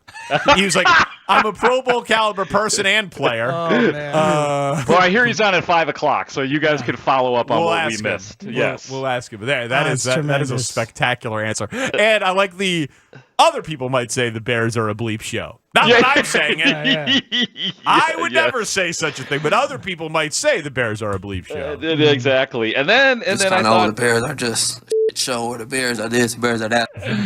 Oh, man. God, I'm so glad I remembered the bleep. I was so close to letting that be played just now, but you guys would have probably gotten it, right? Yeah, we would have had to dump it. We would have. Yeah. Mm-hmm. But anyway, here is one more from Jalen Johnson, because of course we had the required reporter asking, what are you going to do during the bye week? And I thought Jalen Johnson had the best answer to that question as well. I mean, the way I look at it is I can't lose on a bye week. So, I mean, I get to go 1-0 this week. So, I mean, I'm happy about that. Happy about winning something, being able to just, like I said, go back home, being off, relaxing, just gaining the edge mentally.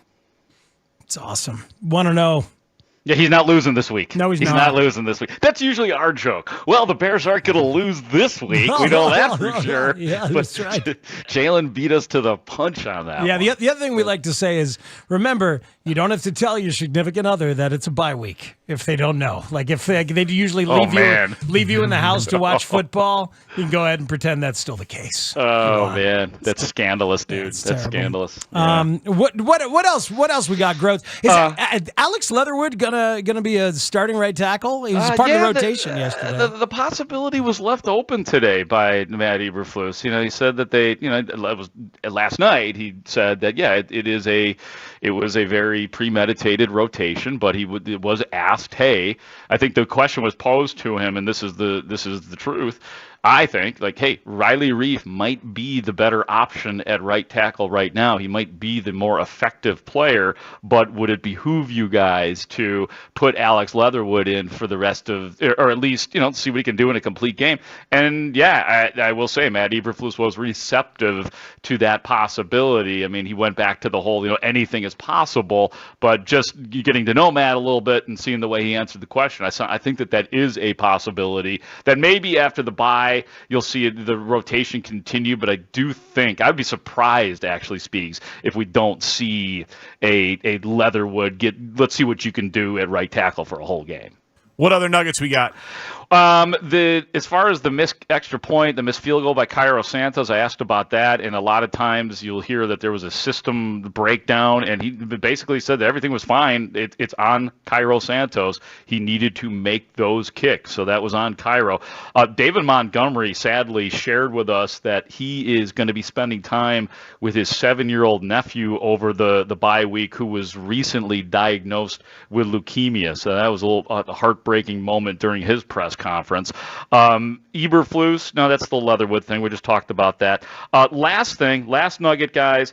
I have been told by a source that Uber Eats gave Justin Fields a very nice credit to his account after he had, I'm sure you guys talked about this, after he had expressed a little bit of disappointment in his order from Uber Eats. So that's what my source tells me, that he has been taken care of and that he's a happy man in that regard. It would be smart of them to reach out, make him happy, and also work out some sort of promotional arrangement and commandeer the QB1. Oh, they did. Yeah, he put a tweet out there, and they're like, whoa, call him now. Get his number and get your money back and get a little bit of credit. So it just makes me happy when the guys who are probably going to make a few $100 million in lifetime earnings get the free credit because they lost the delivery. Hey, man. It's like the Oscar presenter getting like $80K worth of gift baskets. We all want what we have coming to us. I don't fault the man. Sometimes you got to use your power. Oh, I don't fault him. It's great. Yeah.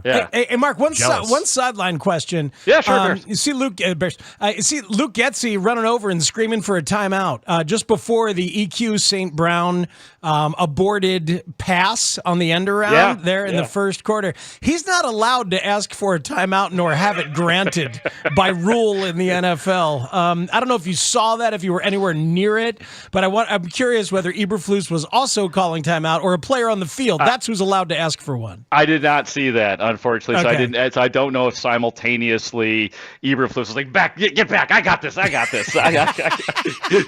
Put your hands down! I got this! That's exactly what I'm wondering. And unfortunately, with the bye week, we don't. It's still an askable question, but it's going to feel like a long time once next Wednesday rolls around. And I guess that's the last nugget too, guys. The Bears are off. They're out of here. They're gone. I've seen cars zipping out of here. Everybody comes back on Monday. Wow. Monday. All right. Monday's the day. That's what we were just told, that Monday is the first day that they're back and that we are back here at Haugh Hall, gents. All right, Grody. Enjoy your bye week, sir. Thank you. I will. And I will talk to you guys soon. Bears. Thanks, Groats. That is Moby Ditka, Mark Grody. We will talk to Jalen Johnson coming up. He's a Pro Bowler in our hearts. Yes, he is. Right? You're a Hall of Famer in my book. You're a Pro Bowler in our book, Jalen. As a person and as a player. As a person and as a player. You know who said it yesterday? Who's that? Aaron Rodgers. I know. What do you call him, a premier player in this league? A premier player in this league. Come on now. That's got to feel good. It's great. It's also the only guy that he knew in that Bears secondary. Well, there was a lot of praise going around. Competing halftime shows yesterday. There's national praise and local hijinks. Next on The Score. Bears lose. They lose their 6th in a row as they fall to the Packers. Keep it here for 4. Jalen Johnson, you're going to have Hurts, right? You're going to get to play Jalen Hurts later in the year. They're on your schedule. You're going to play Josh Allen later in the year with the Bills. They're on your schedule. How difficult and what do you do to game plan against a quarterback who can run like Justin Fields? There have not been many of them who can in the history of this league. How do you game plan it? Well, first we need to address the fact that you're comparing Jalen Hurts and Josh Allen to Justin's running ability. That's the first question. Okay, so are you saying that they are nowhere near as good as Justin? Is that what you're saying? Running the ball, creating havoc, and scrambling. I don't think that's a question. Now they definitely do some really good things. They're definitely two really good quarterbacks, especially in Josh Allen. But if we're talking about just strictly running quarterback, I think there's probably only one other quarterback in this league that can do what Justin does, if not better. And I feel like that's Lamar Jackson. But anybody else, I feel like there's definitely some levels to it. But like I said, those other guys are still definitely good quarterbacks, just not comparing to Justin in that aspect.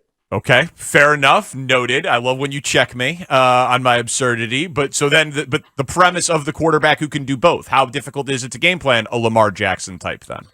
Now that's difficult. Of course, you can't have too many situations where everybody's back is to the quarterback. I mean, when he runs, it's not like it's just going to be a quick scramble and then he's just getting out of bounds. Like, now it can turn from, just break the pocket to now, like you've seen Justin 60-yard touchdown. You can see those type of guys take it the distance. So, I mean, there's definitely some times where you got to put it into the defense where there's somebody spying him, there's some zone, there's different things that you have to account for. You can't just not account for him and play 10 on 11. You definitely got to count him dang near as a running back and a real running threat.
knowledge of this whatsoever, and unfortunately the whole thing went wrong in the end.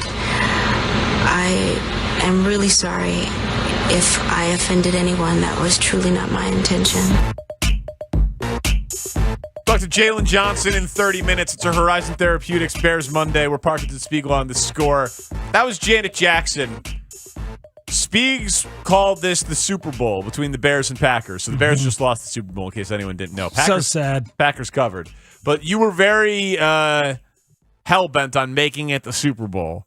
And so we did a halftime show on the Score's Instagram Live. We did yesterday because I was here watching the game with Mully. And so it was all coming together in the 11 o'clock hours. I'm taking a bus here to the station. I realized, you know what? Let's actually do a halftime show. So Adam Studzinski, who does pre and post, stepped up, and he was the videographer for the halftime show. Pat Mully, of course, the analyst. That makes sense. That's the role I would have cast him into. And I was your host, and I realized I can't be the musical guest for the halftime show because I have to host it. So I thought about who could possibly be the musical guest, and only two names came to mind. One was Janet Jackson, but I didn't think she wanted to redo, a dark moment in her career. Yeah. And my second idea was you, Danny Parkins. I think you made the right choice. Thanks, man. No problem. So wrote a quick rewrite to Let Him Throw. I think your signature hit. I would like to say so. Yeah, of course. And Fields was showing out a little bit, passing the ball in this game, so it fit. So I don't know what Tanny pulled here, but we got a little snippet of the Instagram Live halftime show with Spiegs, Mully, and myself. You're cleaning the floor. I'm not cleaning the floor. All right. When it came time to think of musical entertainment for this, I of course thought of myself. One other name that came to mind: the voice of an angel, somewhere between Fergie and Jesus, I believe, is how it's often been described in so many other ways. A man with a take and a throat, Danny Parkins. That is graphic. Hello, boys. I'm sorry I'm not able to watch with you. I assume that my record sales are going to skyrocket after joining this halftime show, just like for the Super Bowl halftime show. Because they don't pay the artist to do the Super Bowl halftime show, but they say, oh, it's so worth it for, Bruce Springsteen to sell albums. So, I'm putting myself obviously in that category. I know this just makes me the devil or whatever, but man, I'm just so happy that Elijah Hicks is learning how to win when he defends that touchdown against Christian Watson, and he looked like his head was spinning around at the end there. So when Rodgers drives him down the field and the Pack go up 17-16, Fields will be developing and the Bears will still be in line for the second pick in the draft. So without further ado, because people did question whether or not Justin Fields could throw the ball and throw from the pocket, we decided to amend an oldie but a goodie, dust it off a little bit. Here you go. Let him throw, part 2.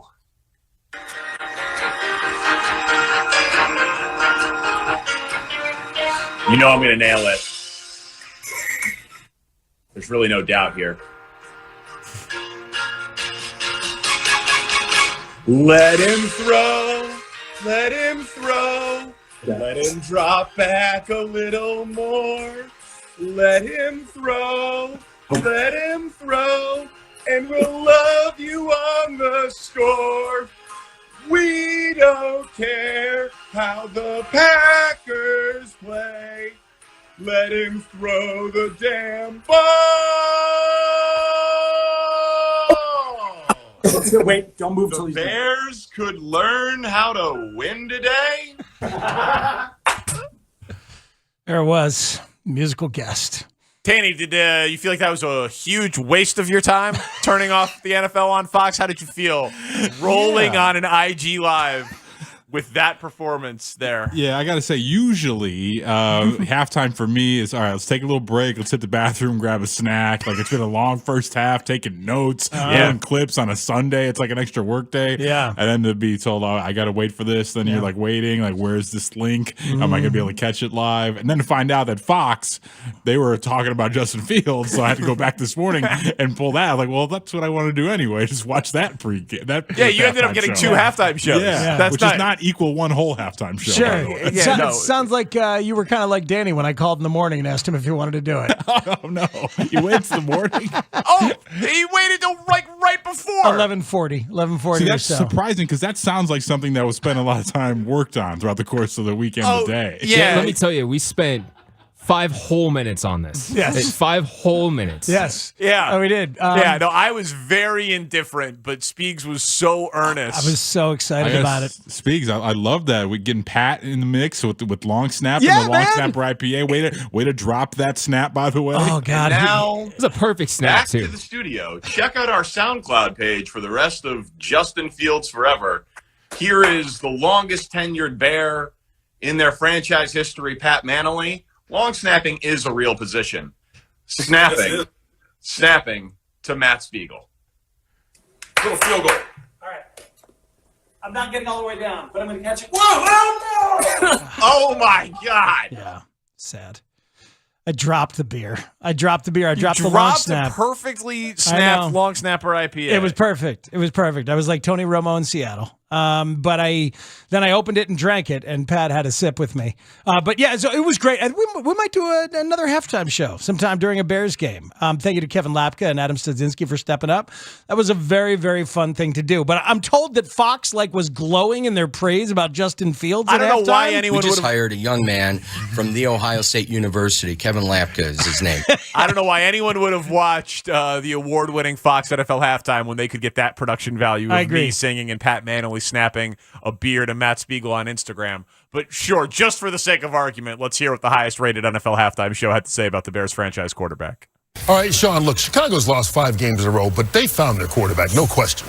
Yeah, and we go all the way back to that Thursday night game where we talked about the weekend where Eberflus and the staff got together and they really said, hey, how do we find plays that put not only their quarterback but their offense in better positions? And you're watching the first half here.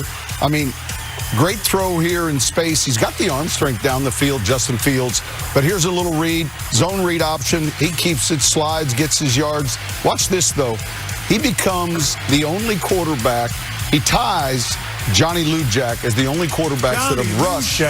Not a soul out there knows who that is. 6 straight rushing touchdowns for him. Great Johnny Lujak. And if that little dance at the end, that was for the Buckeyes sneaking their way into the playoffs. You know, I believe Johnny Lujak was the last Chicago Bear quarterback to make the Pro Bowl, if I'm not mistaken. That's how far back that goes. Johnny Lujak was 1950, by the way. Exactly. I know that, yeah. Justin Fields, nor was I even considered back then when Johnny. In respect to him, though. But one thing I like about Justin Fields is a lot of what we saw with Jalen Hurts. People discounted him, said he can't do it. A game doesn't transfer from college to the pros. But these young men have worked their way into being great NFL quarterbacks. And I know Justin Fields has a long way to go.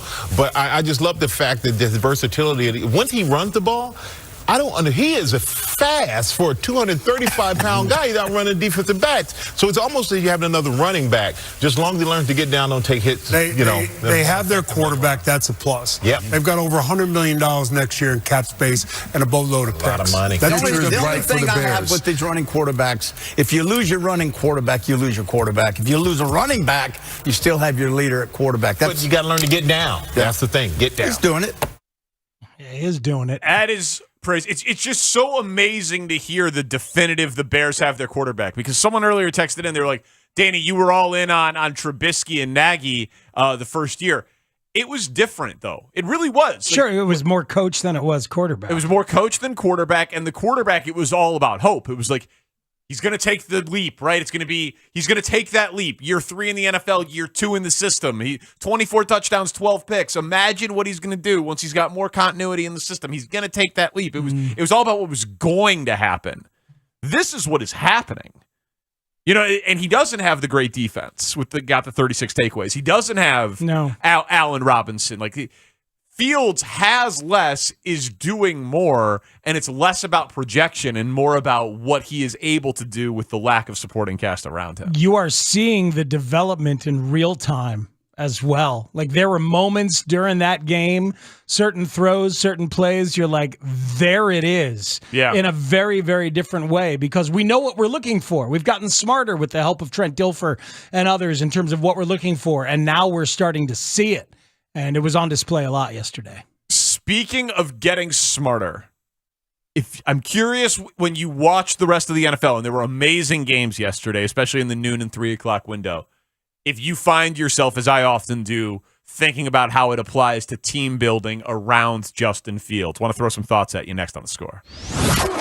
This is Horizon Therapeutics Bears Monday on The Score. An entire day of Bears-Packers analysis from our team of Bears experts, including Brad Biggs, Tom Thayer, Dan Wiederer, and Jalen Johnson. Plus your reaction too. Only on Sports Radio 670 The Score, Chicago's home for Bears fans. This was a walleye tournament on Lake Erie. And the video came out, because usually it's not quite this dramatic. Usually it's after the fact, or some places will even have an x-ray machine that they'll slide everything through. The Lake Erie Walleye Trail Fishing Tournament. Okay, Dan, so here's one of those texts that I was talking about. Yeah. Dual threat? How is he a threat other than running the ball? Watch the game. Just watch it. Just do me a favor. I was dealing with those texters all day yesterday, and on the morning, I saw 2 interceptions, and he's not clutch. Just watch the games. Just watch him develop. This is a young, developing, multi-skilled player, setting records with his feet, setting records, doing things we've never seen, and still, I don't know. I'm not sure. Okay. That's fine. What are you not sure about? I understand that there still needs to be progress in who he is, but considering where the Bears offense started with this, and where he's at right now. All I know is every time he touches the ball, you're getting the equivalent of the possibility of a Devin Hester punt return. Mm-hmm. Every time he drops back to pass. Every single time. How about the one that was called back earlier, too? With all these numbers that we're looking at, the one where we had the phantom call on bum-ass wide receiver hyphen name. If that doesn't happen, and that was another one of those runs. They were like, oh, boy, it was like a season highlight, and then he did it 3 more times. Yes. Because he does that stuff. People forgot about that one. And that should not have been flagged. There should have been 4. No quarterback ever. Do you realize that? He's the first quarterback ever with 3 career 50-yard touchdown runs. He's done it in 4 games. It's exciting. No one's ever in a career. And like watching them not be able to catch him. And that would have been fun. And not even close, too. And I mean, and they knew it. Well, they had him. Like they had called the right defense on the play. They had the edge defender there, and he made you miss. And once you missed, it's over.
He is floating it deep for A.J. Brown, who has it, and he scores! A.J. Brown took it away from Trey Avery and scored his 2nd touchdown of the game.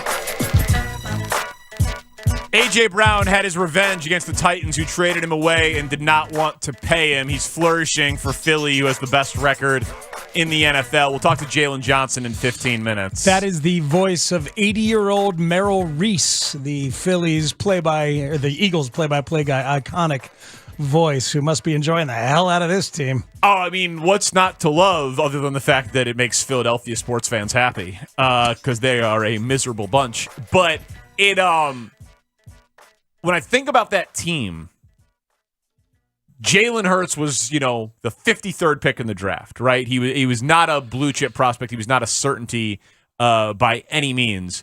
But they have arguably the best offensive line in football.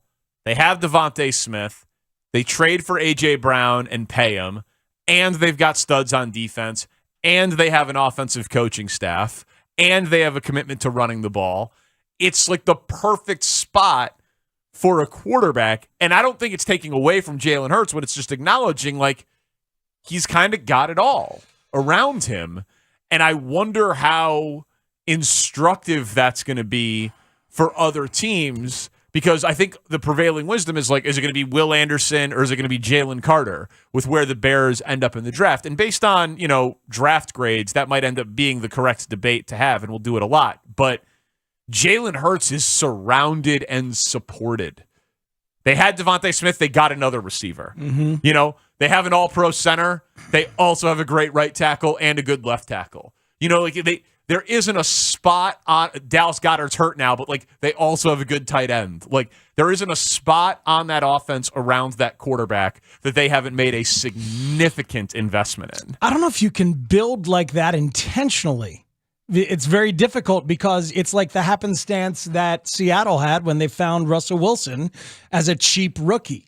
Jalen Hurts is a cheap young quarterback. Yep. Did they pay Carson Wentz? Or did they trade him before he got paid? No, they paid him. No, right? They paid him. Paid him and then traded him away. So they paid him, but once they traded him away, they're like, oh, look at this. If we really are going with this guy, then we have all these resources available. I mean, put that along with really good offensive line building and happening to have hired a coaching staff like that, and they drafted Devontae, but you can afford to go out and trade for and pay an A.J. Brown to add in when you've got the quarterback on the cheap deal. Well, and the Bears have the quarterback on the cheap deal, but it's going to be very, very, very hard for Ryan Poles to maximize that because of how bad the rest of the roster is. Well, but Justin Fields is a first-round cheap deal as opposed to Jalen Hurts was a second-round deal. Yeah, Russell Wilson. It's still cheap, man. I mean, you know what I mean? It's going into year 3 and not year 2. But it gets expensive in year 5. I mean, what's Justin Fields' base salary this year? I'll check. $7 million or something. You know what I mean? I'm just, something manageable. It's super cheap. So I think it's the type of right. So it is. Yeah, his cap hit is $4 million this year. Yeah, $4 million. So it's super cheap this year, next year, and the year after that. Then the 5th-year option will be very expensive in 2025. So you get it's just a $5 million cap hit in 23 and a $6 million cap hit in 24. So you have a very cheap quarterback contract for the next 2 years. But why it's going to be so hard for Ryan Poles is because the rest of the roster is so bad. When people cite Russell Wilson, they had the defense. When people cite Ben Roethlisberger, when he got the Super Bowl, when he was on his rookie deal, they had the defense.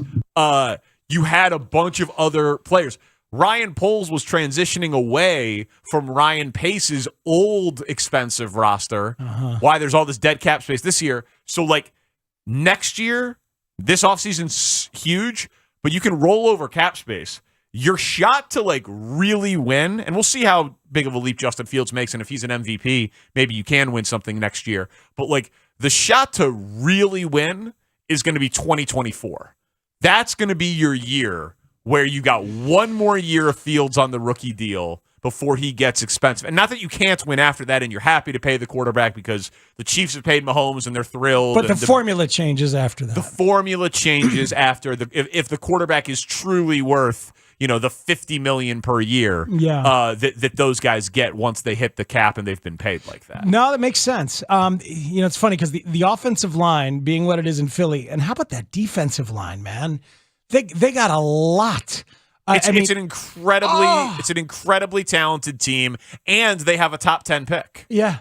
And they've got a D lineman, a real good one coming up. Javon Hargrave is 30 years old and is coming up and will be a free agent, but they just went out and got Ndamukong Suh, and who's the other one that they signed? They signed 2 interior linemen to the identical deals to try and go for it for this particular season. Yeah, I mean, and Darius Slay's having an all-pro caliber year. James Bradbury's still there. Fletcher Cox is there. Brandon Graham is there. I mean, they have a very talented defense and a very talented offense and are in a great position for the draft and a great position with their quarterback. They would have, what pick would they have? They would have the 6th pick in the draft if it ended today. Unbelievable. From New Orleans. So they would be able, whatever they wanted. That would be the definition of best player available, just add to an already stacked roster to continue to support your team. So So I don't know where they would go. I think if they think some of their defensive players are getting a little old, whatever the case may be. But I look around and I continue to think about Herbert having Keenan Allen, Austin Eckler, Mike Williams, Rashawn Slater, and Corey Linsley. Yeah. A center, a left tackle, 2 receivers, and a running back. Burrow having Higgins and Mixon and Chase. And then they spent the money this offseason on offensive line. Like, Mahomes obviously have, Tyreek before they trade him, Travis Kelce, multiple huge investments in the offensive line. Like, I think about the teams that have the young quarterbacks that we're hoping that Fields is going to be competing with for a while. Yep. They support them with offensive supporting cast too. Now, if there's not a guy there with the 2nd or 3rd pick that meets your grade, fine. Then do it in free agency, do it with your 2nd round pick, do it with your 3rd round pick. But like, just because Fields is making magic happen right now with almost nothing around him, I want them to still be aware of what these other quarterbacks, these other young dual threat quarterbacks are doing. They've got a ton of like high value draft picks and free agents and veterans on the offensive side of the ball as well. The late time slot for Red Zone ended up being everything I wanted it to be. It's just unbelievable. Dolphins and Niners with Tua Tagovailoa rattled by the rush and becoming inaccurate a bunch of times. Geno Smith with such a big arm again on display. See DK Metcalf and Jalen Ramsey going at it all afternoon. Yeah. Oh my God. And then Bengals Chiefs with all those playmakers everywhere. And Jamar Chase might be the best of the playmakers. Yeah, Kelsey fumbling was very uncharacteristic for a Huge future deal. first ballot Hall of Famer. Yeah, but that's three wins over the Chiefs in 2022 for the Bengals. They got him twice in January, and then got him this time. So the Bengals absolutely believe that they can be. And now the Bills, if they win out, they're back in line for the 1 seed in the AFC. Wow. So it just keeps switching over back and forth like that. How about this stat? I saw this is going to be the 4th time in 6 seasons for Kyle Shanahan that the 49ers will have to use 3 different starting quarterbacks in a season. 4th time in 6 years. In the 40 seasons before that, it happened 4 times for that franchise.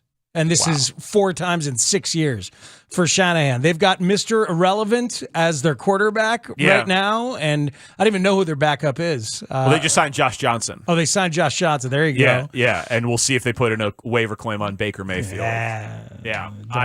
Don't bother on Baker. Another great Vikings beat the Jets, even though Berrios dropped one in the end zone when Mike White tried to play the hero. Vikings are 10-2, point differential of +10.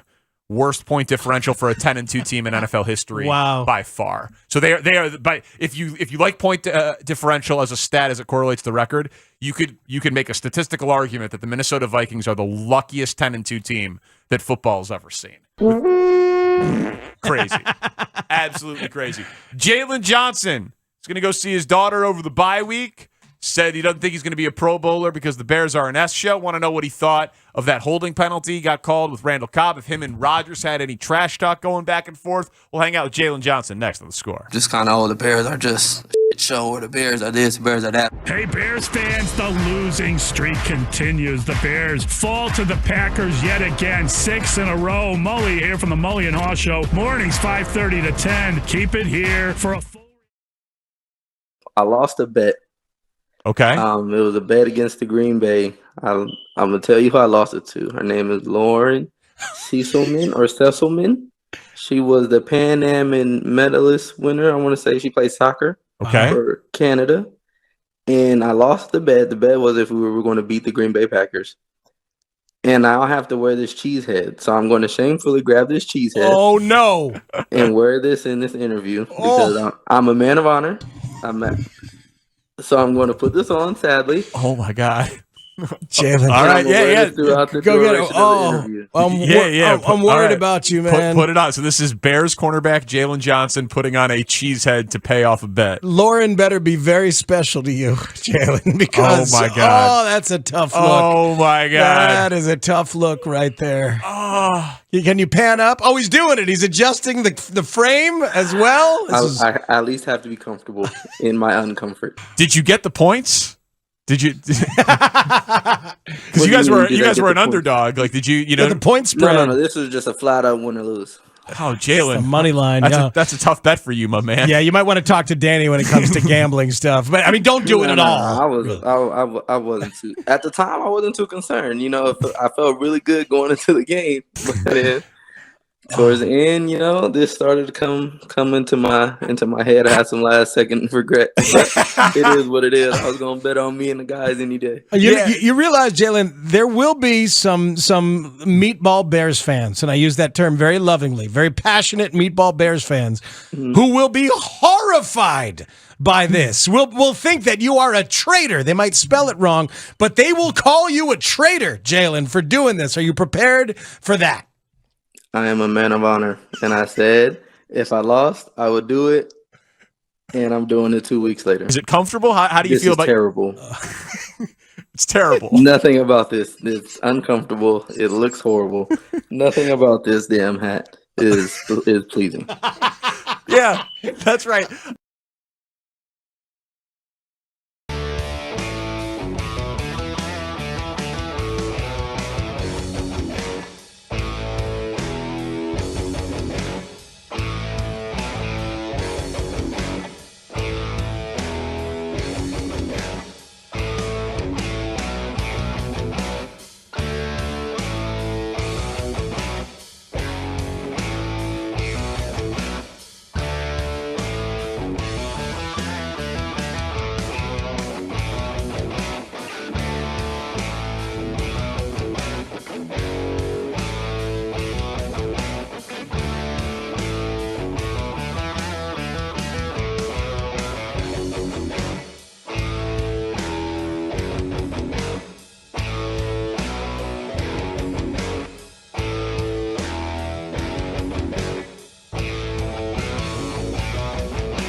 Always live on the free Odyssey app. This hour brought to you by Menards. Save big money at Menards. The Parkins and Spiegel Show. If y'all ready, give me a hell yeah. Oh, hell yeah. The most played rivalry in NFL history. Both teams tied for the most wins all time at 786. One of these teams will have the advantage after today. Fields, what a move past Nixon. And Justin Fields ahead of the field. And gone. What a run. The two-score Chicago lead. There was probably a lot of people that felt good at 1910. So did I. Here's the handoff, Dillon around the left side. Yeah. 15, he's to the 10, he's to the 5, fighting to the goal line. Touchdown, Green Bay Packers. So you definitely draw a lot of confidence and good memories off of this matchup. We've had a tremendous amount of success during my time against them. I've enjoyed playing here, a lot of great memories here. Rodgers under center, single back offense. Motion by Watson to the left side, give to Christian Watson around the left end. There he goes, 40, 30, 20, 15, 10, 5. He leaps into the end zone for the dagger. Fields looking to throw. Over the middle, it's intercepted. Intercepted by Jair Alexander inside the 30-yard line of the Green Bay Packers. It means a lot. I think that's part of the legacy. You always want to leave the place you're at better than you found it. And right now, we flipped the all-time series. We flipped the all-time wins. Had a lot of success against them. So I think in a few years, you look back and you feel pretty good about your contributions to the rivalry. Obviously, the significance of this game, that's a pretty cool deal for us to be the all-time winningest franchise. Whether this is the last one for Aaron Rodgers in this rivalry or not, it was a memorable one. He moves to 25-5 lifetime against the Chicago Bears. We didn't see any shouting into the crowd or anything today, but do you think the performance today keeps your ownership? Yes. A lot of middle fingers. Oh, hey, you. 1, 2, 3. Here we go, Tim. Here we go.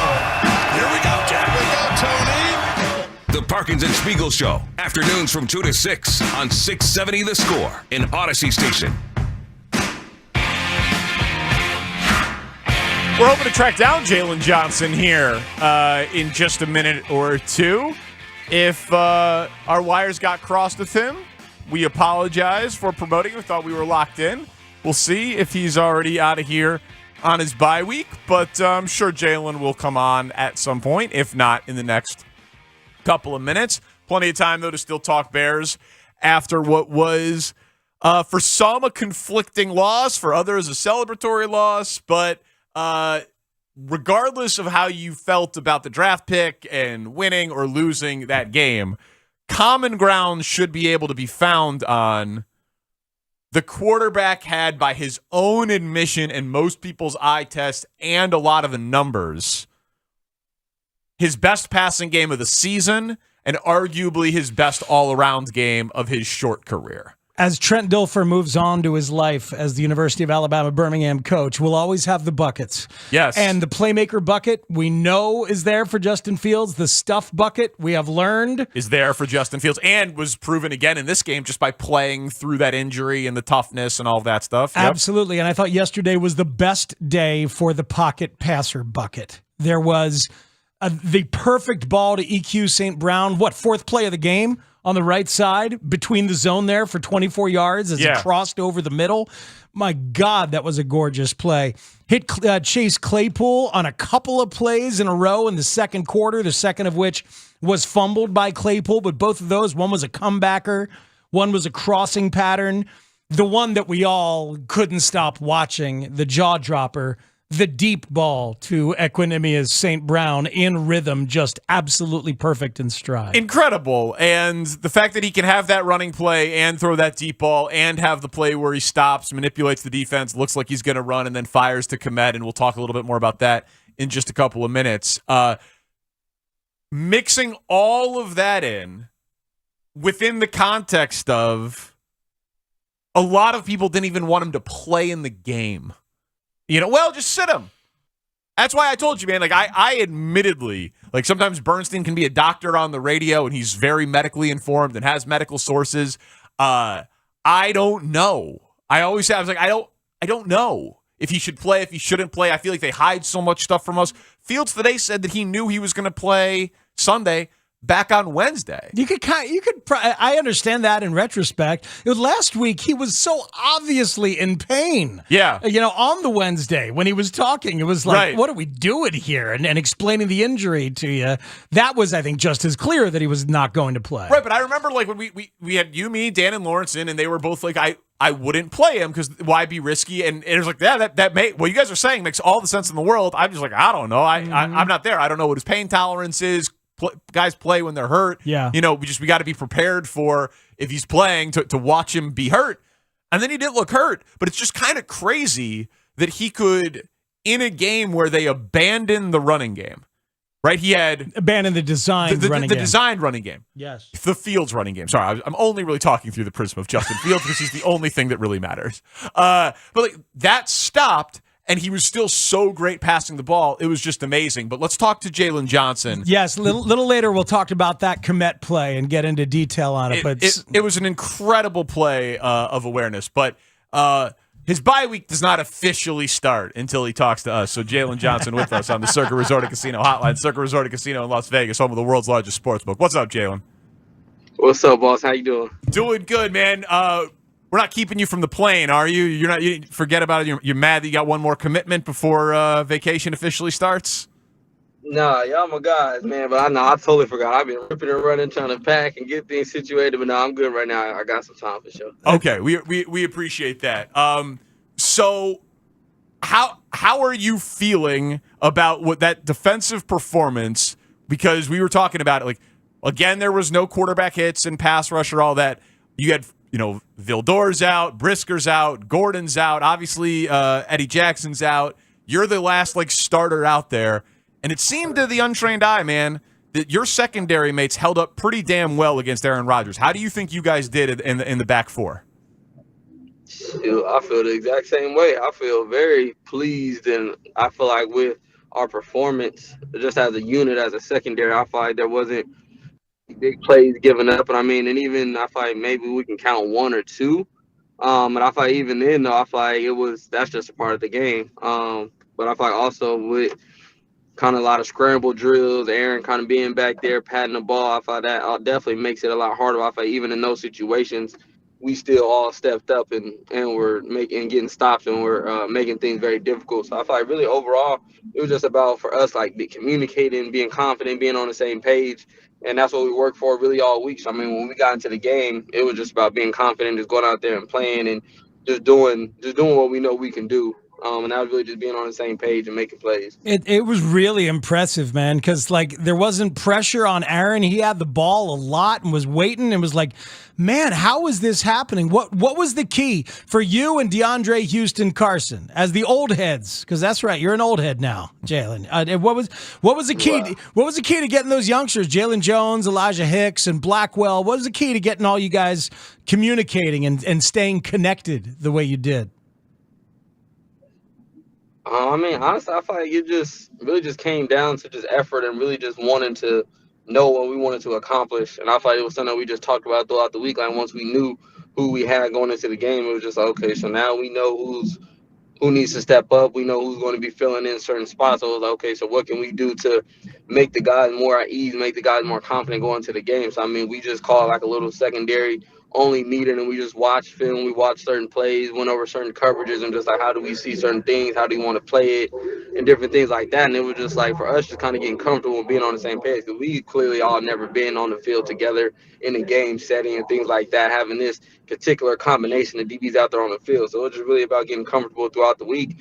And then really just on game day, just really going out there and letting it rip. In the sense that we didn't have nothing to lose. Everybody was already, in a sense, counting us out and was like, oh, well, this secondary is so beat up and all this, all of that. So I was like, man, we going to be out here, be confident, we going to make plays. And, my biggest thing to them was, hey, man, go out here, make plays and talk mess to these dudes. Just have fun. Just play the game that you can play. And I feel like that's what we did. The young guys played with a lot of swag, a lot of confidence, and they rose to the occasion.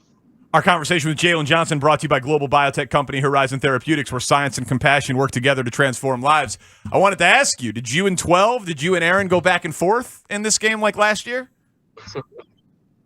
Nah, it wasn't too much to talk about. I mean, I asked him if he was gonna give me a pick, but he was like, nah, he only giving me the one target early in the game. He wasn't gonna keep coming after me and things like that. But nah, I mean, it's always friendly talk with a guy like him. It's much respect on both ends. And just playing against him for now my third year. It's just, I mean, it's always an honor to play against a competitor like that, and I feel like there's a lot of mutual respect for each other's game. Well, there's a hell of a lot of respect. I know you know about this, but just for our audience, Jalen, we want to play this real quick. This is what Aaron Rodgers said about our guest, Jalen Johnson, after the game. But again, Jalen is a premier player. But the other young guys played pretty well. So you got to give them credit. There was, multiple times where it felt like get out of the pocket, somebody's going to come open on scramble drill, and they locked down our guys. So they definitely deserve some credit for that. A premier player, Jalen Johnson. That's a first ballot Hall of Famer, one of the best to ever do it. That's got to feel good down in your core. Oh yeah, 100%. I mean, it really just in a sense confirms what I already kind of believe in myself. And something that I work for, something that I strive to be. So I mean, just having a guy of his caliber, somebody that I play year in and year out, and somebody that's familiar with me and still be able to go at it in battle and have that respect from him, I feel like just really confirms everything that I try to stand for and everything I'm trying to reach for. Well, because you said today when you met the media at the press conference, that you don't think you're going to make the Pro Bowl or anything like that because of, the team's record and you don't have the interceptions and all of that. So, like, how does it – say again? I was asking, that's what I said? Yeah, that is what you said, right? Nah, that's not what I said. What did you say? They had asked me that. They was like, do you feel like your lack of interceptions and the team's record has an impact on you not going to the Pro Bowl? And I answered their initial question of do I think I would go to the Pro Bowl? And I was like, no. And I had alluded and started saying and speaking on the fact that the Pro Bowl goes into making highlight plays, and I don't feel like I have enough highlighted plays. And then I went on to say also it's a popularity game as well, and losing teams don't have that popularity, and we haven't won enough games, so it's like there's not enough popularity between me not making highlighted plays and so many big plays, and then the team not already being a favorite and everybody in a sense talking about us in a negative light from the losses and things like that. That also doesn't help. But I mean, it's not like I don't think that, interceptions and you winning has, in a sense, something to do with the Pro Bowl. I find there's different ways you can make highlighted plays. But that was more so what I was saying, the lack of highlighted plays. That makes sense. I guess all I was saying is, man, it seems like the actions of all of these quarterbacks tell us all we need to know about how damn good you are, man. They never throw at you. Like, you, of course you're not going to have a bunch of interceptions and highlight plays. You don't get any opportunities to do so. Yeah.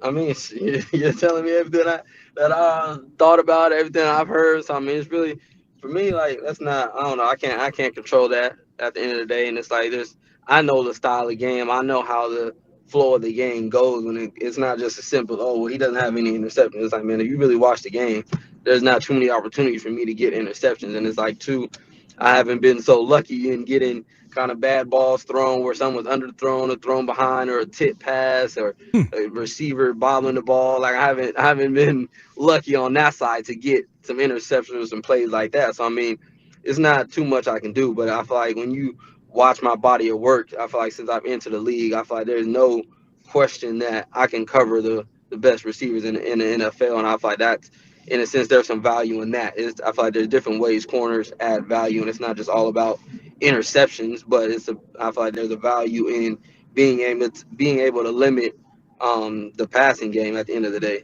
Absolutely. Locking down somebody or locking down your side. And now we know you're making us smarter as we talk to you every week. Jalen Johnson of the Bears with us on Parkins and Spiegel.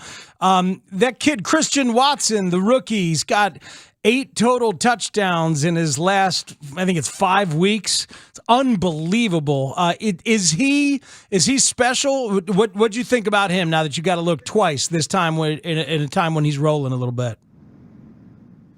Now, he definitely has some intangibles that that allows him to make some big plays, and I feel like one of them really is his speed.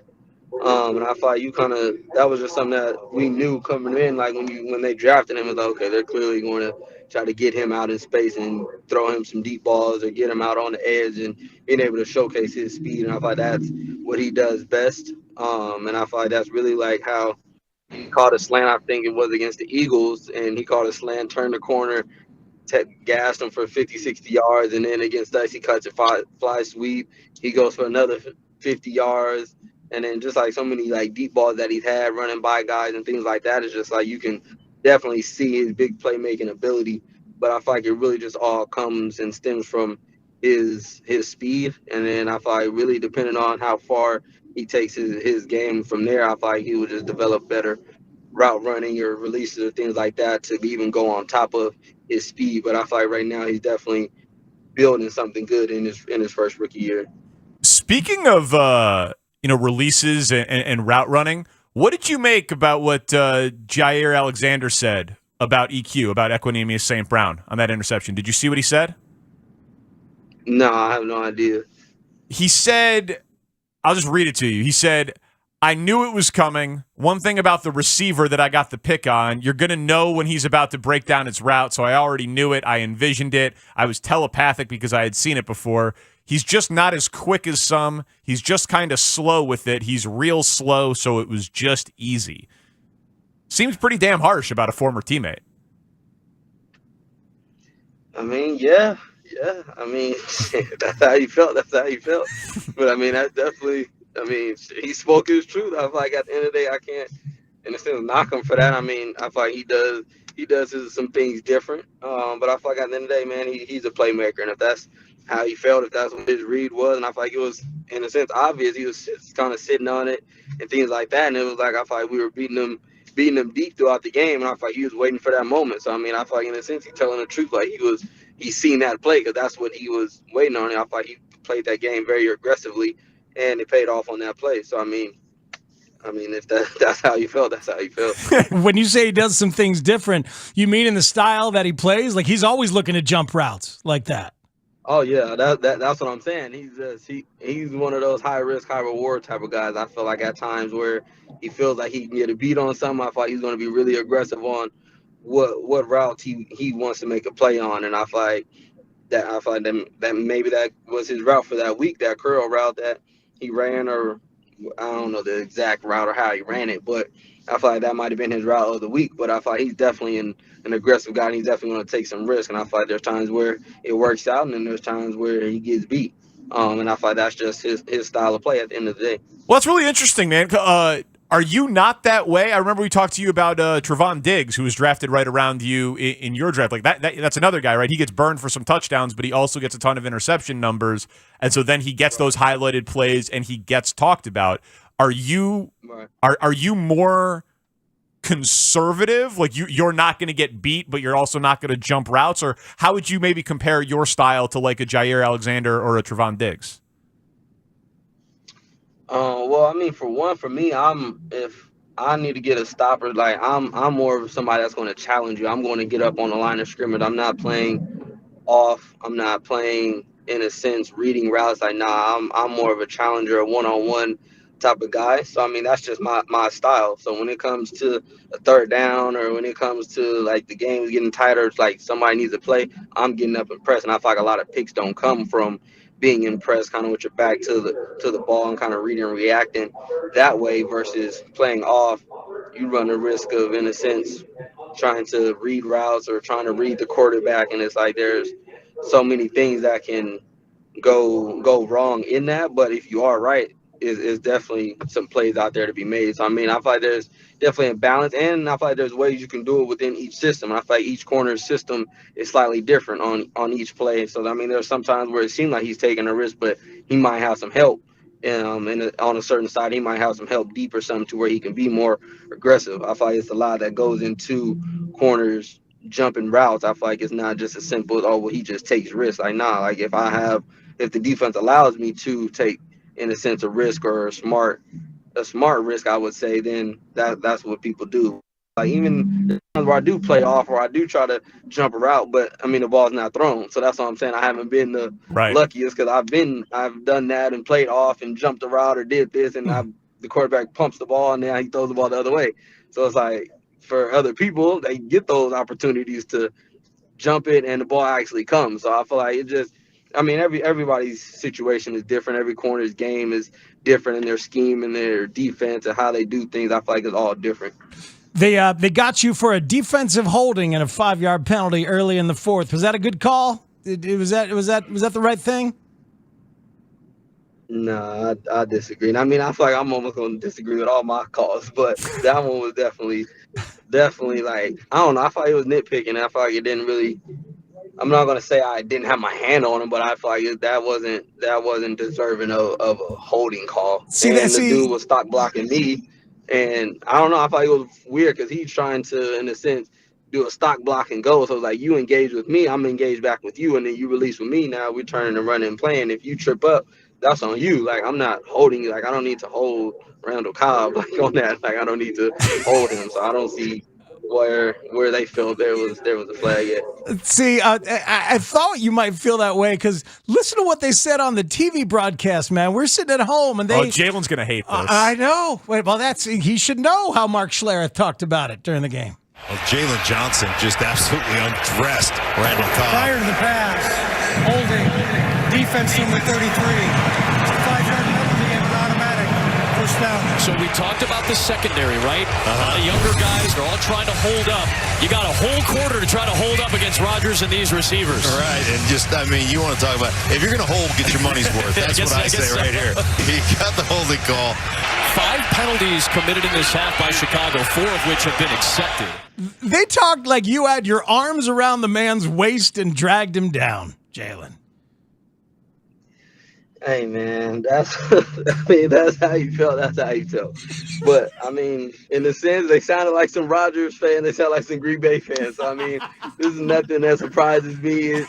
I mean, what I said earlier, people have everything to say against the Bears and Bears young secondary. And I'm not no damn young secondary. Like, I'm not young. Like, how does that have anything to do with my holding call? So it's clearly something that they just had a point against and was expecting penalties and things not to go our way. So, I mean, I'm not surprised by it at the end of the day, but I know that's not egregious for him to say I was undressing him. Like, nah, I've seen some DBs in the league undress some guys, and they didn't look like that. That's what we thought. That's how we thought you were going to feel. All right, one more football question for you. Jack Sanborn, undrafted guy, 9 tackles in the first half. Fans are kind of, this is a middle linebacker town, Urlacher and Singletary and Butkus. And is Sanborn the next great one? What's it like to play with him out there?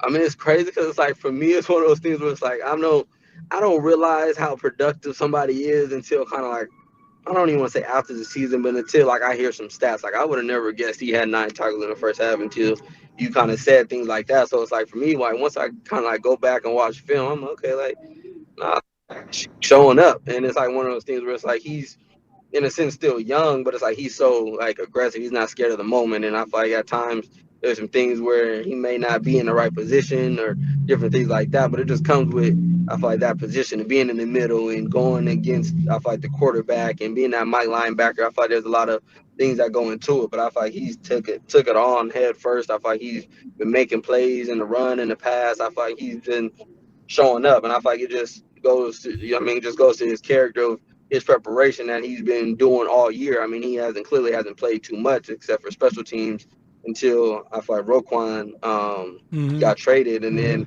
he took on that role. Like, it wasn't nothing that he really had to learn so much of, because I feel like he absorbed so much from Roquan. He observed and kind of had a lot of mental notes. So when he got into the game, it was more so just now physically executing it. But I feel like he's definitely done a really good job preparing. And I feel like the sky is his ceiling. I feel like he can go as high as he want to go with it. And once he keeps going and building, preparing, and getting more confident, I feel like there's not anything that he won't be able to do.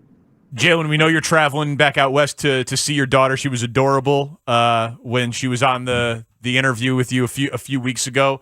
I got young kids. Speaks is a father as well. What are your favorite things to do with your daughter? What are you guys gonna do over the next few days? What's my favorite thing? My favorite thing would probably go to like an indoor like playground jungle gym. I know she enjoys that. I feel like as she's getting older, she's starting to get into like the little Barbie dolls, and she wants to dress up and have it like wear the Encanto character dresses, and she wants to do all that stuff. But she definitely likes to get out there and get active as well. So I mean, depending on the weather, we might hit the park, hit a indoor jungle gym and things like that, and wear her out so she can be out a little early. That's awesome. Well, don't talk about Bruno. If you're doing Encanto, just don't talk about Bruno, Jalen. All right? Oh, yeah, no, she knows all the words to all the songs. Jalen, enjoy your bye week, man. Thanks for still making time for the show. Safe travels, and we'll talk to you when you get back, all right?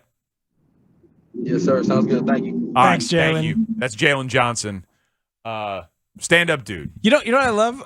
You said, what's your favorite thing to do with her? And he said, well, I like to go to an indoor playground because she likes that. Like, he's already thinking, like, what does she like to do? Yeah. He wants to watch her be happy and explore the world. Yeah, but then also wear her out so then she goes to sleep early.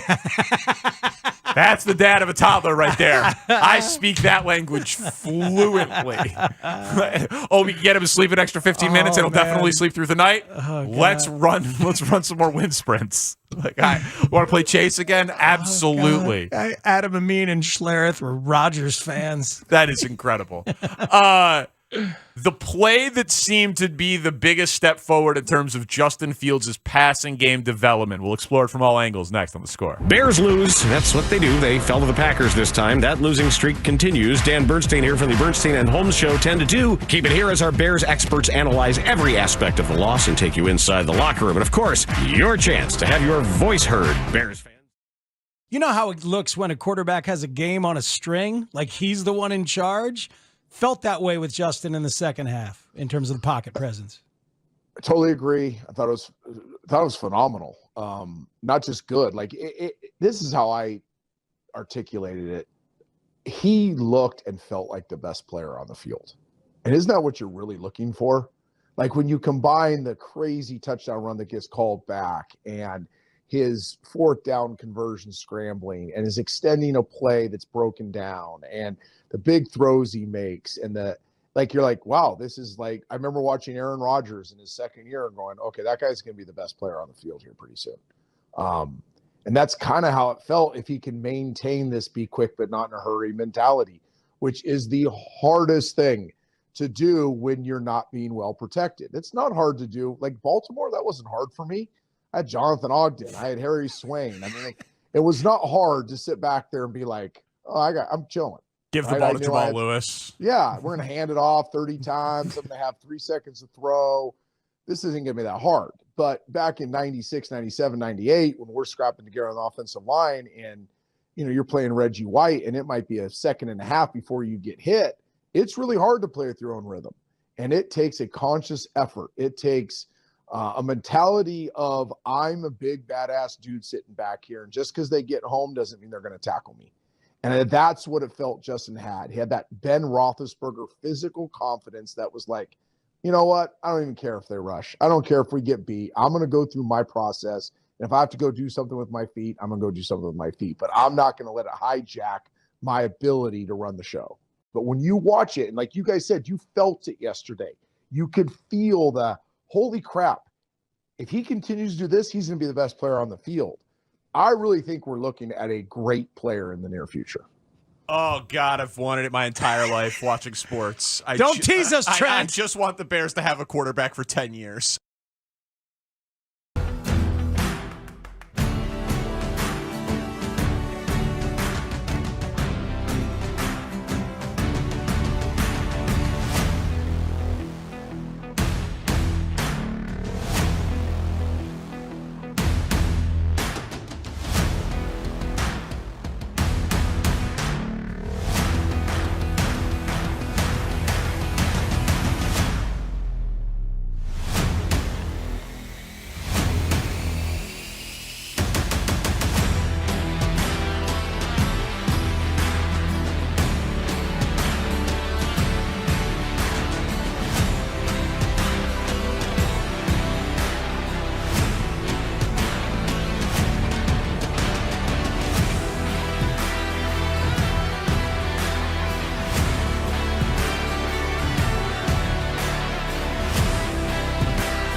extras. Everything's picked up. He steps up against the pressure, stops and pops. Wide open left side. Komet the catch. Down the sideline. He's still fighting. And now they call the whistle. And Cole Komet inside the 35-yard line of the Green Bay Packers. Terrific job for Justin Fields to find him instead of leaving the pocket 24 yards and a first down. This is the maturity that we talk about with a young quarterback. Knowing where your outlet is. Knowing where everybody is. Komet sneaks out, chips, sneaks out down the sideline, and you're climbing the pocket. You don't see it. You just know where he is, and then you find him and throw it. That's a beautiful job by the young quarterback Fields. It felt like the type of play that maybe wouldn't get a plus from Dilfer on the grading. Oh, I think it would. I'm curious. I think you would think so? Because I think plus was, did it by himself and there aren't other guys who can make it. And I look at that as the type of play that the mobile quarterbacks that are pass first but can run or can extend the pass plays with their feet can make it. Like, I think Rodgers can do that. I think I know Mahomes and Rodgers and Allen and Herbert and those guys can do it. We didn't really know if Fields could do it, and it felt like it didn't feel like that was a one-of-one play. The touchdown run would be a plus play. I'm not positive that would have been, but we'll never know. He's coaching. There's no way to know. Yeah, he's coaching There's UAB no way to know. now. Yeah. But relative to Justin, I think it is absolutely a plus play because he has established that he will run, he can run. I bet 3 weeks ago or a month ago, he runs in that situation every time because he had open field in front of him. Right. It was there. And now his job is to keep defenses honest and to keep them thinking that he might throw it. So that's why it's a huge double plus for me, and I suspect would be for Trent. But either way, and Matt Eberflus called it the most impressive play of the day for Justin Fields, and it's a tuck and run that turns into the pass instead. And I'm sitting there watching it with Pat Manley yesterday, and we're talking about the value of that on so many levels because he's not exposed to a hit. Right? Yep. Justin Fields is not exposed to a hit. And if that's in his mind at all because he's now gotten hurt and he's like, when I can throw it, I probably should. Like that's a healthy thing to add in there. And I feel like that was there. He doesn't get tired from running a bunch more yards and have to go down on a slide. And Cole Komet feels rewarded. His confidence grows. And he's like, oh, man, look at this. All I got to do is get open and my guy's going to find me. And the defense knows they have to continue to cover. They got to cover the outside third. Can't just come charging into the middle when it looks like Fields is scrambling. So to me, it's a massively important play. And I hope that the rest of the year is filled with a tuck and run that turns into a throw like that. I think it's like exactly what you want for a quarterback who's established his identity, which is I will run through you, past you, fly by you. Now I'm going to show you that every once in a while, I'm going to choose this and burn you this way. Well, I hope it's more than every once in a while. Like what was so special to me about that game yesterday was, in theory, that's how it's going to look for the next decade. Mm-hmm. Everybody who was saying that 6-week explosion was unsustainable, we were all like, yeah. But he's doing what he needs to do now to score points with nothing else around him as he's developing, as he's getting more comfortable. But he will still have that. Like a great pitcher works off of his fastball, but then he has the changeup and he's got other things. Like the running game will hopefully be his changeup. He'll have it. He might have it better than others and basically anybody else other than Lamar Jackson. He might throw it more than most people do. It's been the fastball, though. It's been the fastball. It's been the fastball. Yes. And yesterday, the running game was the changeup, and the threat of the running game does other things. The threat of the running game helps that Komet play. You bet. The threat of the running game has that Evans run be whatever it was, 13 yards, 15 yards, whatever it was when he got him inside the 10-yard line. Like he holds two defenders there and he gives it, And that ends up that's a Justin Fields created run play, even though nothing shows up in the stat sheet for him. Yes, absolutely. And so to me, that was what was special about yesterday. Was in theory, yesterday was the glimpse of the actual future with Justin Fields. 100%. Tuck and runs can turn into tuck and extend.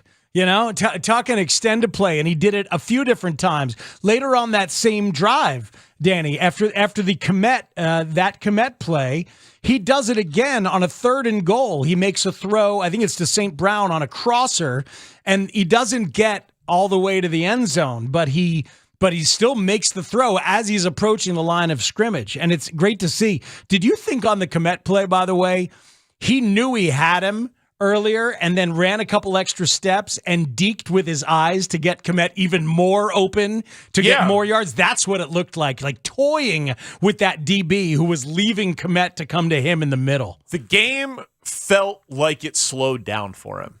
And the Packers defense has been very bad and disappointing, right? So it's got to be sustained, but it felt like the game slowed down from him. I'll give you one other play where he doesn't do that. And on the rewatch, I rewatched all the offensive possessions this morning. 3rd and 9 before the field goal on the opening drive.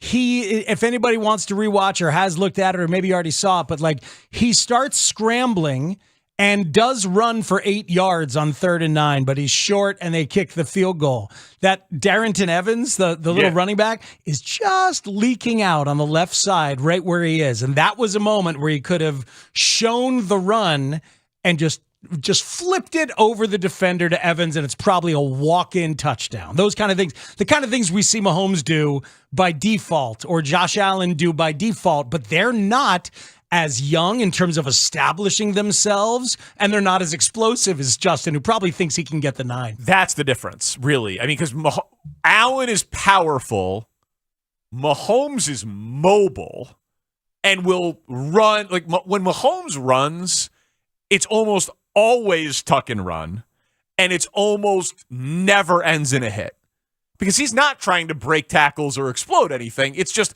he's a really good athlete who's a quarterback, and so if there's 7 yards there to get, he'll get 7 yards, and then he'll slide. You know, he doesn't do anything like extra special in the running game. He's just mobile, and he can extend plays to pass, but he's always looking to pass. Fields is a runner. Yeah. He ran 20 miles an hour and felt slow. Like, you know what I mean? He's setting records with the running game. 6 straight games with the rushing touchdown, 3 rushing touchdowns of 50 yards or more. Thoroughly no empowered, one's done that in a career. He's done it in a season. Empowered and encouraged by the coaches to go ahead and lean into it. Just go ahead and do it. Yeah. And I must admit that ever since he looked a little slower and a little banged up early in the Atlanta game, I have harbored this dream. And now that he's been hurt, I'm harboring it. And I feel like we saw it yesterday. Know that you can protect yourself a number of ways. You can get out of bounds. You can protect yourself by sliding. You can also protect yourself by throwing instead, by tucking and running and extending a play. And before you cross that line of scrimmage, going ahead and dumping it off to get 10, 12 yards instead of running for 10, 12 yards. You're protecting yourself. You're building confidence. You're keeping a defense honest. And if he leans into that a little bit more in the back half of the year because he's been hurt and he understands the value, then that would be a phenomenal thing for development. Want to end the show with a little personal moment of gratitude. Then we'll get out of here on a Horizon Therapeutics Bears Monday. Parkins and Spiegel on the score. Bears lose. They lose their 6th in a row as they fall to the Packers. Keep it here for full reaction to the loss from all our shows and team of Bears experts, along with your reaction too. Plus, we'll discuss what the Bears can work on during their much-needed bye week. Listen to this story of someone taking sports way too seriously. I wouldn't be able to get past that. The luck thing. I just wouldn't be able to. The franchise is not past it. It's one of the I still think that is one of the craziest NFL stories of our lifetime. You want to know what's even crazier about it? One of my best friends in Pittsburgh is a diehard Colts fan, and his wedding was that day.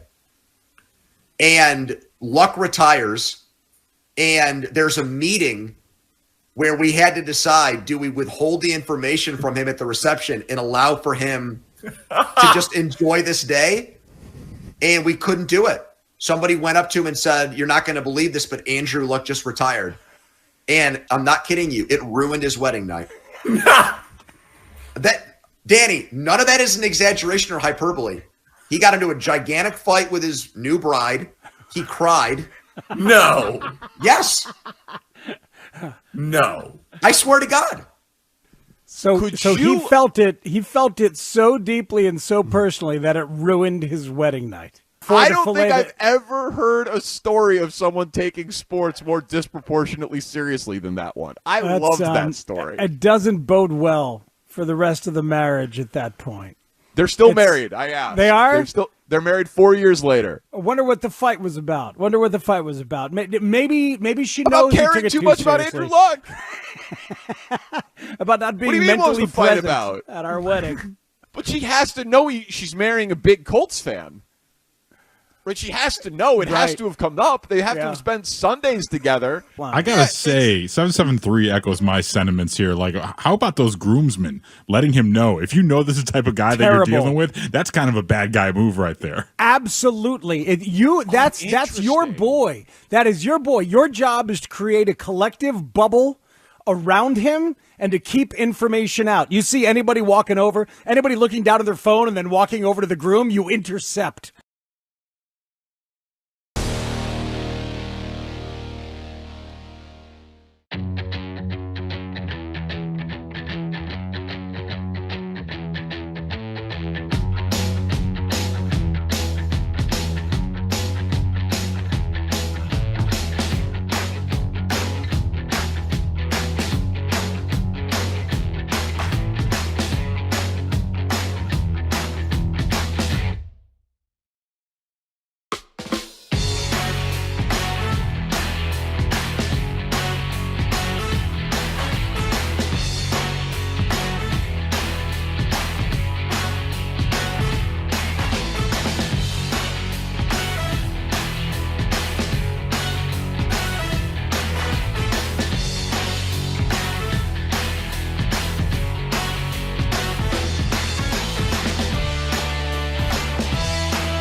So, personal moment here of gratitude. I've let the audience, talked to you guys. You know, you're part of the family, you're the mob. And it's been a hard few weeks, years, really. So I'm going to be out tomorrow. I'm going to be attending my best friend's father's funeral about 3 weeks after my dad died. So that is very tough. I got that news on Friday, like right after the show. So very sorry that I'll be out tomorrow, but I'll be back on Wednesday for our holiday party. But I didn't really want to bring everyone down. Just wanted to kind of give a preemptive explanation as to why it'll be weird that I'll be off just one day and then back the next. But today is December 5th. 30 months ago today, 2.5 years ago, is when we found out that Brad was diagnosed with glioblastoma. Wow. 2.5 years. 2.5 years, man. So that's 2.5 times what they told you was the life expectancy, or something like that, well, right? Yeah, I mean, I think the median is, if you go based on the numbers and you Google it, he's, let's put it this way. They did not think he was going to be here. He is bucking the odds, bucking the trends, fighting like hell, being amazing. And that's awesome. Yeah, so super emotional day for the family because it's like we've had all these hardships and all these things, but in that 2.5 years, I got a kid who's turning 3 in January, so that's a great thing. Eli came, that's a great thing. But my dad was real sick, and that was a real hard thing. And Brad's battling his thing, and that's a real hard thing. This job creates its own pressures, and just like, man, my life has been complicated for, it feels like years now. And sometimes, because it has been years, but this show in 2 to 6 is, I've said before that it honestly, like, my vacation feels like coming here and the red light going on and all of that. I haven't always been the best version of myself as a talk show host or a brother or a son or a husband or all that, but I try my best to be the best at all of those things. And so like today, we're celebrating a little bit as a family, even though we're grieving the loss of a very, very close family friend who actually had become kind of a cancer support system with Brad. They would always text each other when they were going through their treatments, and they gave each other little gifts and words of encouragement and all of that stuff. So, so it's weird. It's like very hard times, but also needing to look for the gratitude, right? So like tomorrow we're all getting ready to go to this funeral that's devastating, but Brad will also be doing treatment tomorrow, celebrating 2.5 years of living with glioblastoma and brain cancer. So I got a lot on my mind always. And so I just want to thank you and Shane and Tanny and everyone in this audience, Mitch and everyone here at Odyssey. Been very supportive because it has not been easy. But today, celebrating my brother Brad, 2.5 years, man. That's awesome. Amazing. Congratulations. Thank you. I call Justin Fields Superman, but really, really Brad is Superman. So it's pretty incredible. He is. And, I got to say, from all the times I've had a chance to interact with him, he's a delight. Funny, smart, and, maybe funnier than you. Yo, yeah, man. I think so. I always said that he is the more popular Parkins, the more popular brother, would be the better talk show host. My friends think they... I don't know about that. I mean, if he would have worked at it, if he would have chosen this path, he's got takes. He's got some takes. But yeah, so just, I love him very much. Props to you, Brad. Been a pleasure knowing you and getting to know you the way we have. Yeah, it's a big day for the family today. 30 months, man. I would love to have said it's flown by. It hasn't. In some ways, it's felt like 30 years, but it is a good day. So I will not be here tomorrow. I will be back on Wednesday. Shane will be back tomorrow. Thank you to Studs for sitting in. What do we have tonight? We got no Bulls until Wednesday, so you guys could probably do a lot of Bulls on the show tomorrow. We'll squeeze some in Wednesday. Zach LaVine finally had a good aggressive game. 41 points against the Kings. Taking the ball to the hoop. Looked pretty good, honestly, because nothing else looks good. Thank you to Jalen Johnson and Mark Grody. They were our guests on today's radio program. Thanks to Connor O'Donnell, Twitch chat, and video stream. Thanks to Studs for doing a great job on Friday and today. In for Shane Reardon. Thank you to Chris Tannehill. He makes us sound better than we are each and every day. Ryan McGuffey, is that right? Ryan McGuffey tomorrow from NBC Sports Chicago. Lots of baseball and winter meetings and lots of Bears too. Guff is great, not just on baseball. Should be a fun day. That should be fun. And when I gone, usually some sort of massive baseball news happens. That's happened multiple times. So maybe we'll get a Chicago signing of note tomorrow. That would be nice. Yeah. So for Matt Spiegel, I'm Danny Parkins. I'll be back Wednesday for the Parkins and Spiegel on-air holiday party. We are Parkins and Spiegel. This is The Score. That was awesome. That was awesome. Bears lose. That's what they do. They fell to the Packers this time. That losing streak continues. Dan Bernstein here from the Bernstein and Holmes Show 10 to 2. Keep it here as our Bears experts analyze every aspect of the loss and take you inside the locker room. And of course, your chance to have your voice heard, Bears fans, even if you're an idiot. And we'll discuss what the Bears can work on during the much-needed bye week. We're talking Bears here on Sports Radio 670 The Score, Chicago's home for Bears fans, always live on the free Odyssey app.